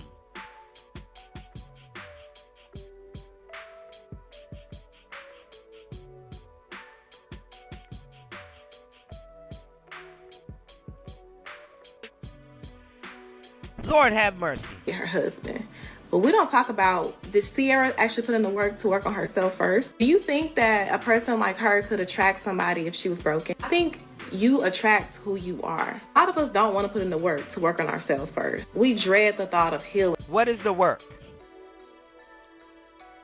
They don't even be knowing what they talking about, man. Because it seems like a task. Instead of like looking at it like, okay, you know what? Let me get to know myself. Let me find out the things that I actually like about me. And I think until we start to actually work on ourselves, that statistic is going to remain. And I'm not saying that it's all because of being unhealed, but I am saying be accountable. Come on, man. Y'all know women like freaky things, man. I just played the song last week. Cut up, no we like that.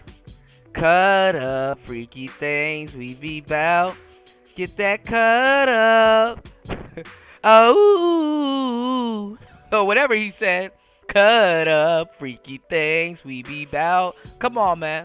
Because everything ain't. No, majority of women like that shit, and you want to know why? I'm not gonna say they can be coerced into it. But you gotta put them, you gotta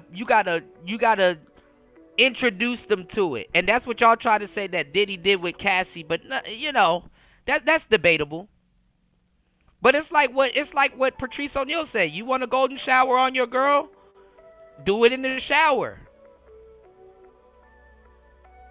How much dudes, ladies, man, y'all don't be around women like that. Ladies, I'll get the right woman to tell you the truth.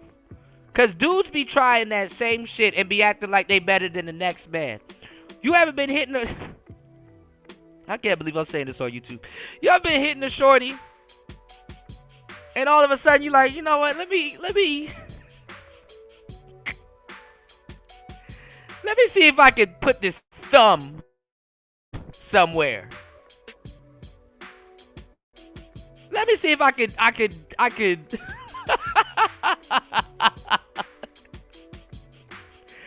let me see if I could slip this thumb. How she gonna respond real quick? Let me see where this thumb might be able to go. This thumb drive. This flash drive, you know? Let me see where this thumb might go real quick. Women be freaks, y'all.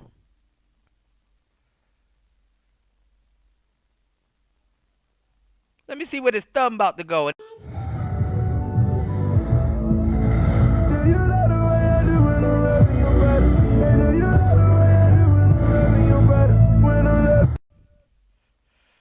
Come on, man. I started off the show playing Janae Aiko. Living Room Flow. Y'all, I can tell by some of the music y'all listen to. Y'all ain't never had no little shorty, and you just had the song in the background. And it's like, come on, man. Just the songs in the background will let you know what time it is. Playing certain songs in the background.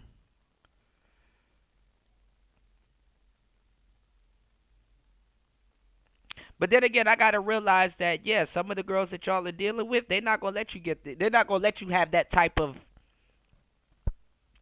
power over them, you know, if that's power. Because to some women, that's power. Some women ain't gonna let some women ain't about to let y'all dig y'all greasy thumb in they booty hole. Some women ain't about to let y'all do that. Some women ain't about to let y'all take y'all gnarled fingers and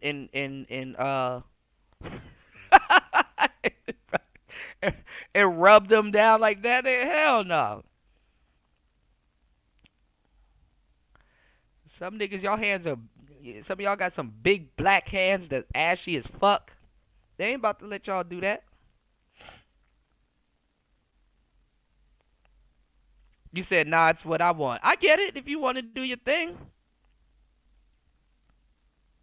Well, with the whole pill thing, D Chicago, what I'm saying is that the majority of guys that are actually red pill are on their way out of a relationship, and the majority of guys that are actually, that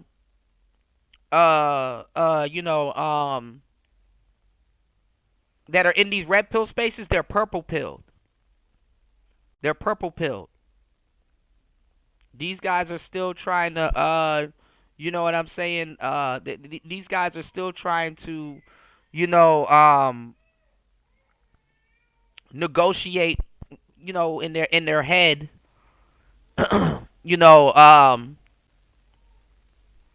how women should behave and act and cooking and cleaning and all this other stuff. They're still projecting onto women and stuff like that. That's why the majority of the guys in this space are hopeless romantics. If you consider yourself a hopeless romantic, for the most part, you are purple pilled. And that's what I'm saying. The majority of guys in these spaces, they are les purple pilled.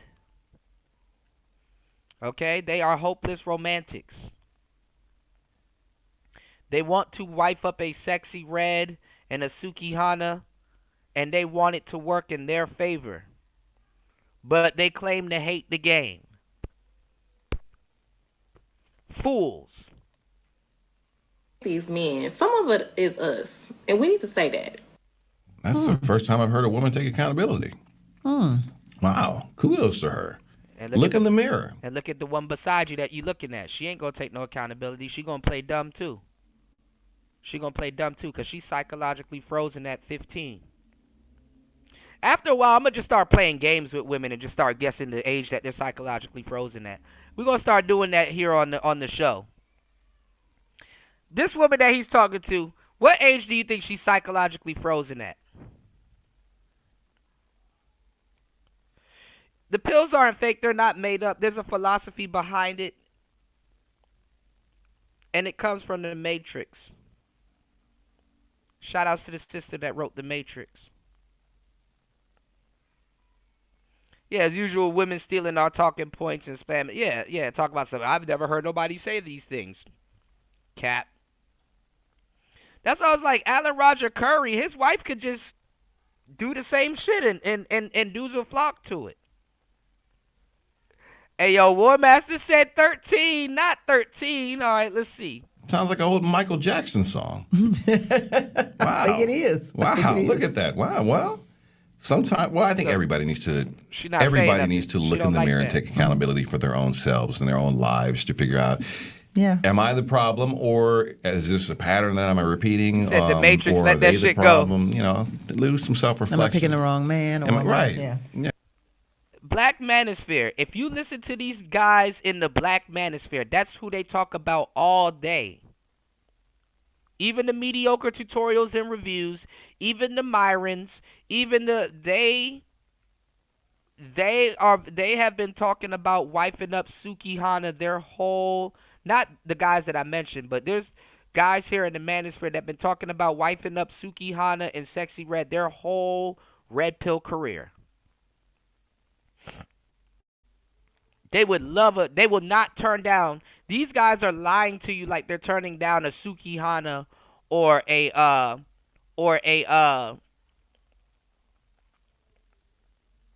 Sexy Red. And then they get on here and lie and say, man, I'll never deal with a Brittany Renner type. And it's like they're acting like they can reject the Brittany Renner types. And it's like, nigga, you're not. You would never reject a Brittany Renner because you're not used to turning down women like that. You will fold like a lawn chair in front of Brittany Renner. A lot of guys will say Kevin Gates is stupid because where I'm at in my life, I'll take a Drika. I will take a Drika for 9,000 and just be somewhere ducked off with my lady smoking cigars and getting the fuck up out the game. I'll take a Drika. You know, I will take a damn Drika. You know, I ain't gonna lie. If it was between Brittany Renner and Drika, I would take a Drika. She, even though she's a weirdo, cool. She a weirdo behind closed doors. She your personal weirdo, cool. But my thing is this, right? Guys are acting like they've turned down the Brittany Renner types, and it's like, no, you haven't. I know for a Fendi fact you haven't turned down the Brittany Renner types. So I don't want to hear a nigga say I wouldn't wife up a Brittany Renner. And then they run around here saying that Kevin Gates is dumb as hell. And it's like, no, he's not. What makes him dumb? No, he's not dumb. I mean, if you're saying he's dumb because he chose Brittany Renner over Drika, he could probably still go back to Drika. Right? But the thing is like, the thing is this, though. The thing is this, because, you know,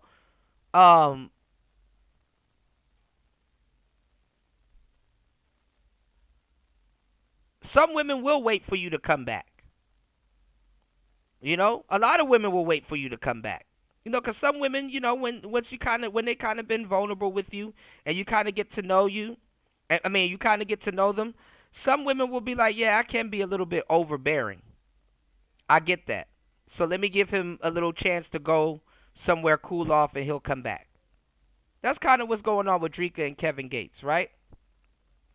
Shout outs to War Master. War Master said he wouldn't touch her with a 10-foot pole. That's hilarious. But let me tell y'all something. Too often, y'all will be listening to a lot of weird dudes in these spaces, right? And they're actually jealous of Kevin Gates. They're jealous of Kevin Gates. You know? There's a lot of dudes in this space, now that they seen and really got a chance to hear Alan Roger Curry's widow, they were jealous of Alan. They were jealous of Alan. You know? I don't see these dudes going to the Middle East and going after women. Why aren't listen, let me tell y'all some real shit. Listen to what I'm about to say, y'all. Listen to what I'm about to say. Y'all hit the like button, support the show. Listen to what I'm about to tell you. If the passport bros really wanted submissive, good women that will cook for them, why aren't they going to countries where women are wearing hijabs?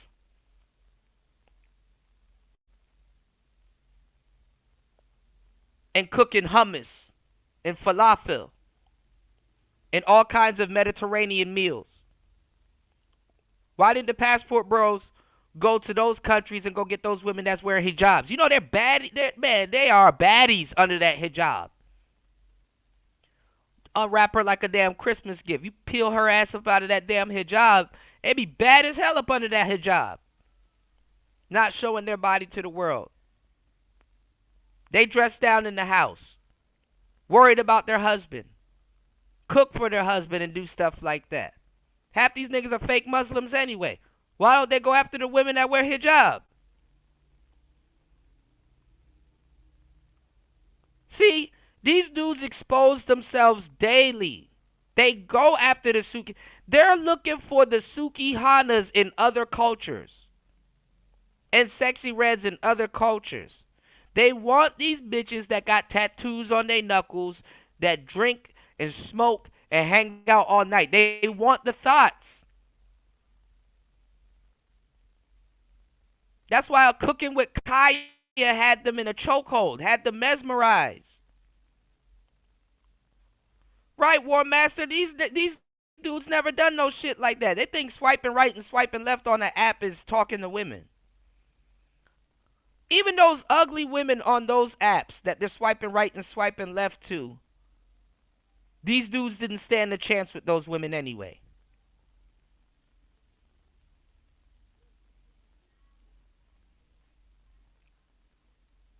What makes them think they understand that they stood a chance with those women?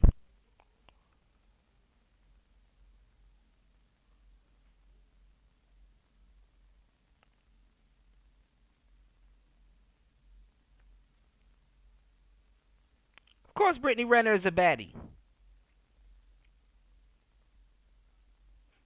I feel you, War Master. Brittany Renner probably got pissed on too. You know, a lot of these girls low-key go to Dubai and come back. And that's the problem. Nobody's looking for a God-fearing woman. That's the problem. That's the problem, Black Manosphere. Nobody's looking for women with religion, and that's the problem. Because there's a lot of goofy-ass niggas out here wondering why these women don't listen to you. That woman don't even fear God. And you think that shit gonna start with you? You think you gonna strike some type of fear in her, or she needs to listen to you? And you going after women that don't even have the fear of the Lord instilled in them? Oh, you out your fucking mind. That's some new fool shit. You are out your damn mind. If she doesn't even show that she has a fear of God instilled in her, you think that shit gonna start with your goofy ass that wants to cook and clean?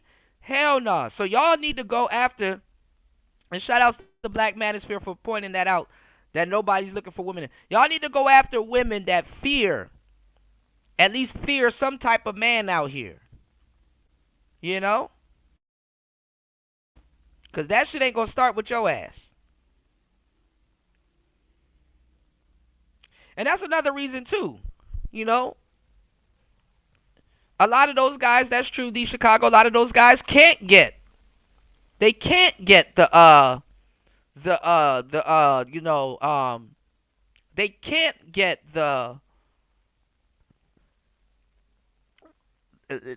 what you call it, the women in the hijabs, because those women ain't even looking their way. They want more structured men and men that got shit going on. But I ain't gonna lie, when you see those women dressed down in the house, they bad as fuck. Like, damn. Yeah, keep that shit on. When you outside, you need to look like a real ninja.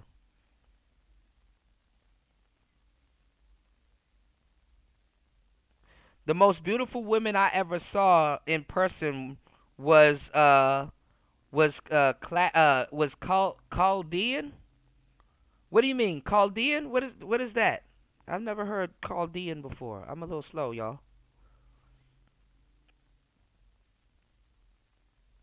Yeah, cooking with Kaya definitely was a sexy avatar for a man, for cooking for a man. Like her novelty done ward off on me real quick. It's like, all right, now this is just an insult, cause I actually cook.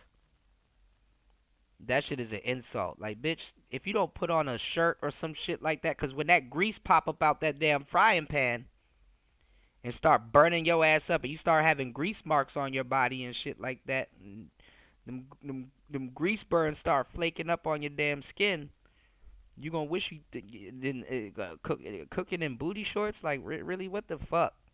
Y'all niggas be ruining shit and stuff like that, you know? Cause I be looking at that shit like, man, what's the most prestigious meal a woman can cook for me that I can't cook for myself? Cause there's not too many meals out there that I would eat that I can't cook for myself. I cook for myself all the time. I know how to make popcorn shrimp. I know how to make curry shrimp, jerk chicken, 5-layer lasagna. And I don't really bake like that. I know how to cook kingfish, cook up rice. I know how to cook green bananas and plantain and potatoes. I know how to cook ackee and saltfish. I don't know. You gonna really have to impress me. You gonna have to really know how to cook scallop potatoes and all kinds of shit. I know how to cook all of that shit. I cook all of that shit.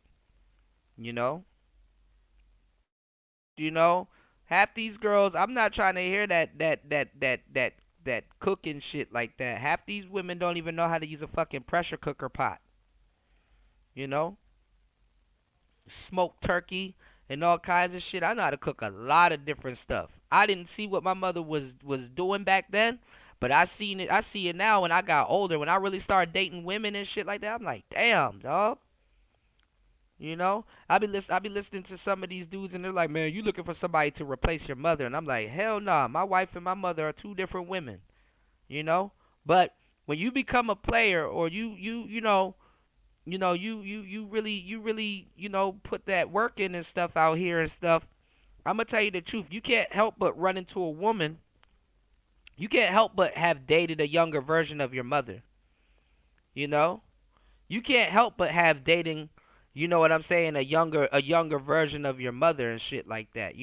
Personality wise, I've dated women that are I could say that are somewhat of a younger version of my mother, right?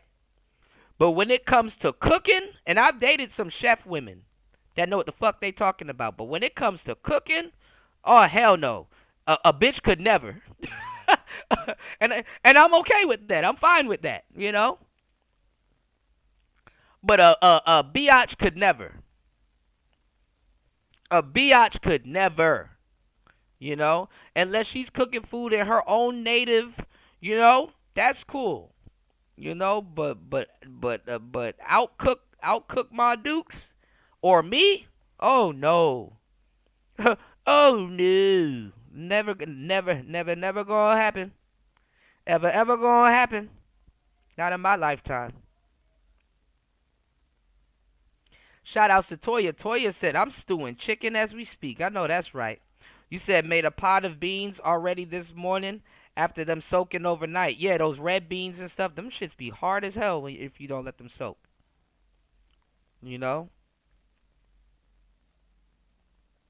Yeah, many of the dudes that call themselves passport bros are whoremongers. Absolutely. Absolutely. Absolutely. But I'm telling you, man, I didn't know. I didn't know. I was like, dang.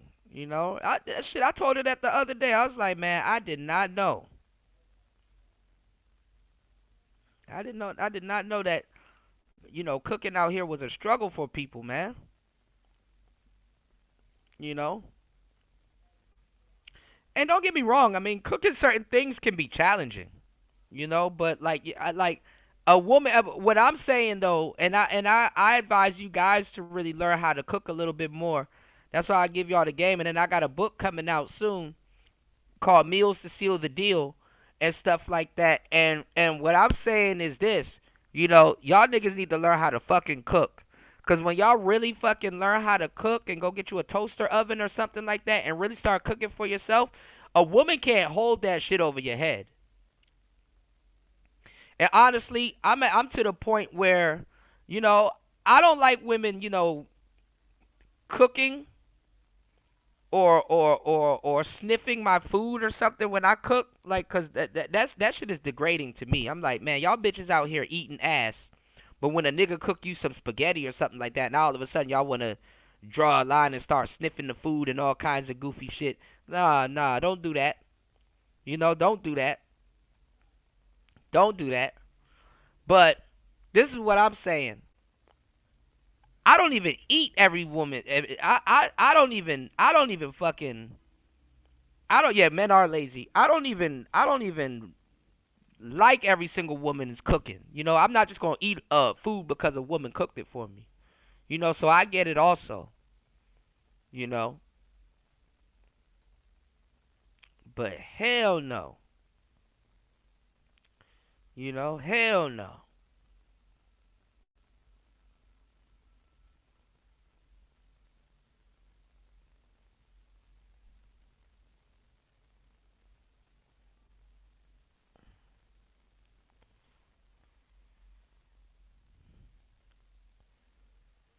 Hold on, y'all. Okay. Yeah. You said stay out of my kitchen when I'm cooking. Yeah, unless you call them in the kitchen to taste the food and stuff like that, That's why I said it like in a relationship is better because you get to shine, you get to cook, you get to do all kinds of stuff. That dating shit is played out. That dating shit is dead. I don't know. It's like a lot of these dudes in the manosphere, they like to date. And it's like, bro, y'all don't even know how to date. I'd rather a relationship. Any day. I'd rather stability than instability. Even though I know how to have stability during dating. Yeah, you know, or is it, you know, self-reflection is always a good thing no matter what the situation is at the end of the day. But sometimes you got to give yourself kudos too. What do you mean? Sometimes it was the wrong man and it wasn't you. Or woman, or sometimes it was the wrong woman. It wasn't you, you know? Sometimes you have to be okay and confident in your decision to walk away from something that was not for you. And that doesn't mean that you did something wrong or there's something wrong with you. Could it be like okay, Royce. Both of y'all was just jacked up. It could be that too. You're right, yeah. We was just both jacked up. And you know what? We beat this bad. The wrong timing. Yeah, timing. You know, it's just... timing is everything. Timing is everything. Timing is everything. Okay, all right. Now, I don't like the name of this podcast. It's called the Being Black is Ghetto Podcast, which is... I'm not really a fan of that name. I heard of that podcast. The Being Black is Ghetto Podcast discuss the biased opinions of friends and family. But I also feel like if my partner goes to I'm his already friends or family, already they're going to give a hit biased Chicago. opinion. They're not going to be... That's your opinion. That's not a fact. Well, it's my marriage. I don't want me and my partner Right, to go black out man, to it's family and my friends. That's just marriage. It's y'all marriage and together. who I Y'all are marry. together. And this is the problem we keep having. Me and him's not dating. We will never date. The man I want to be with, I would hope, and this is what I said before. I would hope we can have conversations and they just align with me. That's who I want to be with. The person that aligns with me. I don't want people in my business. My friends and family in my business. I don't. I'm very private. I do not go to my friends and family and kiki about my problems in my relationship. Fine, but you could be private. But that doesn't mean that I don't want them going. I don't want the problems. I don't want taking my problems out my house. I don't care. I don't care. You got to work out because it doesn't. Just because you seek or he may seek advice from a friend or family doesn't mean that they're going to be biased, and it doesn't mean that it's going to come a problem. Sorry. Well, that's just my fear. And I don't want to throw no shade to you. Okay, that's your fear, but look, you're taking that fear and you're projecting your fear into something else. Then you're projecting your fear onto your marriage, which is supposed to be lifelong. You're gonna have ups and downs. You're not gonna just align. So you got to be careful where you project that fear because it's powerful. You're actually taking away outlet that might encourage this person, that might build them up and help them be stronger. You're taking it from them because of whatever your experience is and your fear. Now you're projecting it onto somebody else when it might be actually beneficial to them. They're not you. You are not them. Okay. Sis said that, but I don't want nobody in my marriage either. Well, you don't need. I think that's the worst thing you can do is invite someone into your marriage or the intimate details. I of your believe in marriage. confidence, right? So I do believe. Yeah, because y'all talk to y'all friends too damn much, and what happens is your friends will tell you one thing, and then never mind. If you have a really good friend, a best friend that's been there for you through thick and thin, and they know you, they know your partner, they kind of know the intricacies about you separate from. How would they know that if your goofy ass didn't open up your mouth? How would they know? And see what happens is, fellas, you'll be right. Like, yo, why is her friend? Because you invite the friend over to you invite the friend over to your house. Sometimes the friends start getting a little bit disrespectful with you and shit like that. And it's like, yo, you know, your little bullshit friend can leave, you know, fucking around, you know, she can leave and shit like that. And then you got to realize that, she up there pillow talking to her little friend. And what happens is that when she get back with me,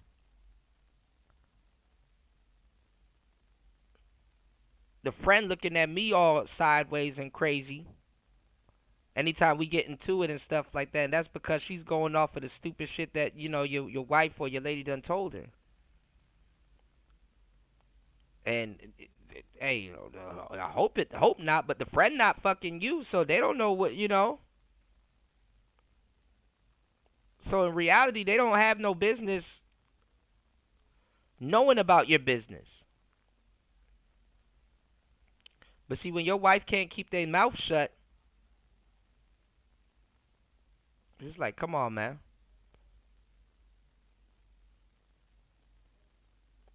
Stop putting our business out there. And not even that, cause your friend, her friend, and I'm using that in air quotes, will put that shit on fucking social media, but pretend like she talking about somebody else.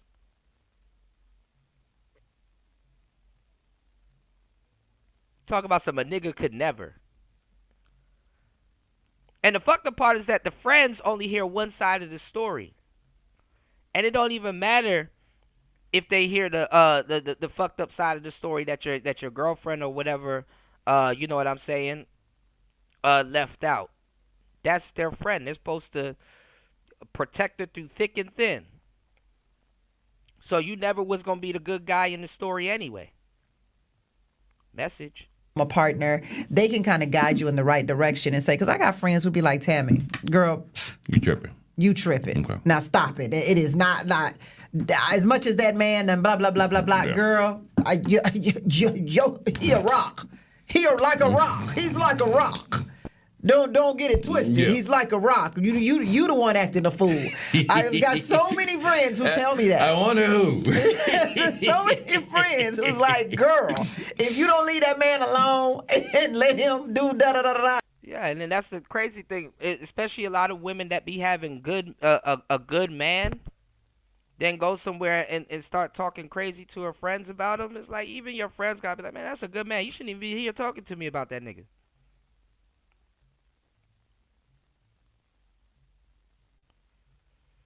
Cause the good man get done the good man get done the worst.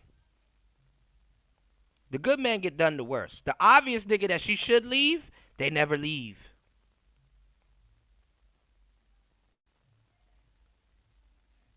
So I think friends and confidants can steer you in the right direction because they're not haters, they're not jealous, they don't want to. Man, friends are the biggest haters. Are you stupid?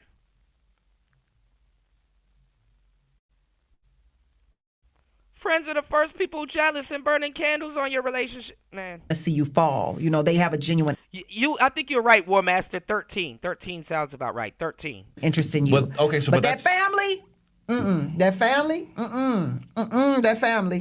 But and so what you're saying, so friends and confidants, that's 13 is the devil's number too. a very, you got to be careful about that too, right? Yeah, you That's know who your confidants are, people who you really know trust. who they are. Yeah. Yeah, you know who they are, and it's only one or two. That's all you got. What's the issue with the family about not The trusting family here. The issue with the family is the family loves you, and their family, and they have a different type of love than a friendship, right? So they're always going to be biased. So they're not that they're always going to be biased, but yes.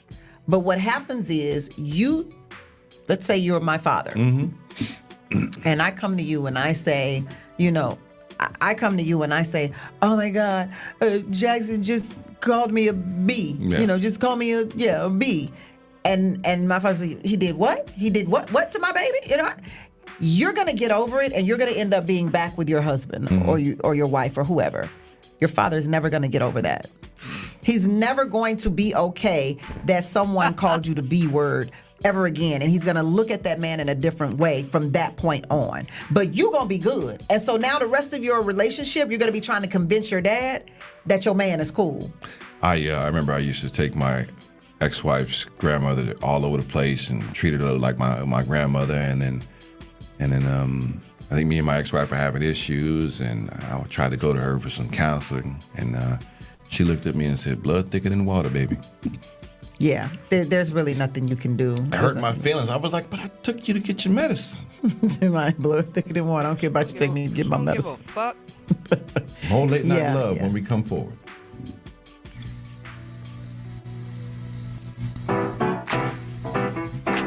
I'm Isaiah Carey, here to shake things up with the stories that hit hard and matter. Shout outs to everybody here. We're going to have a second show. 9 hours and 29 minutes, man. Thank you, everybody, for hitting the like button. Shout outs to everybody that supported the show. I appreciate you guys. We will be right back as Player Talk Radio. Listen, we're going to try to get movie night and everything put together. She Hates Me and Diary of a Tired Black Man. What's going on, Marcus? Marcus said, I don't use the word lightly, but there is a time for it. Yeah, sometimes you do got to haul off and call your girl a biatch. Sometimes you do got to haul off and call your girl a biatch. Shock them a little bit. Keep the relationship spicy. You know, keep it keep it you know, keep it spicy, I guess. You know. I mean, I don't know. I mean, sometimes they really start standing beside themselves, and you know, sometimes you gotta, you know, they look for you to kind of check them a little bit, you know, to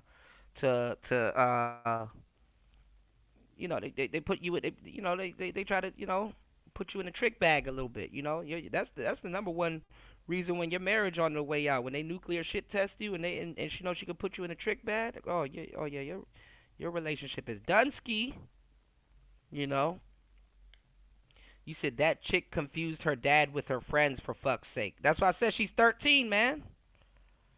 You know what's going on, Morbid?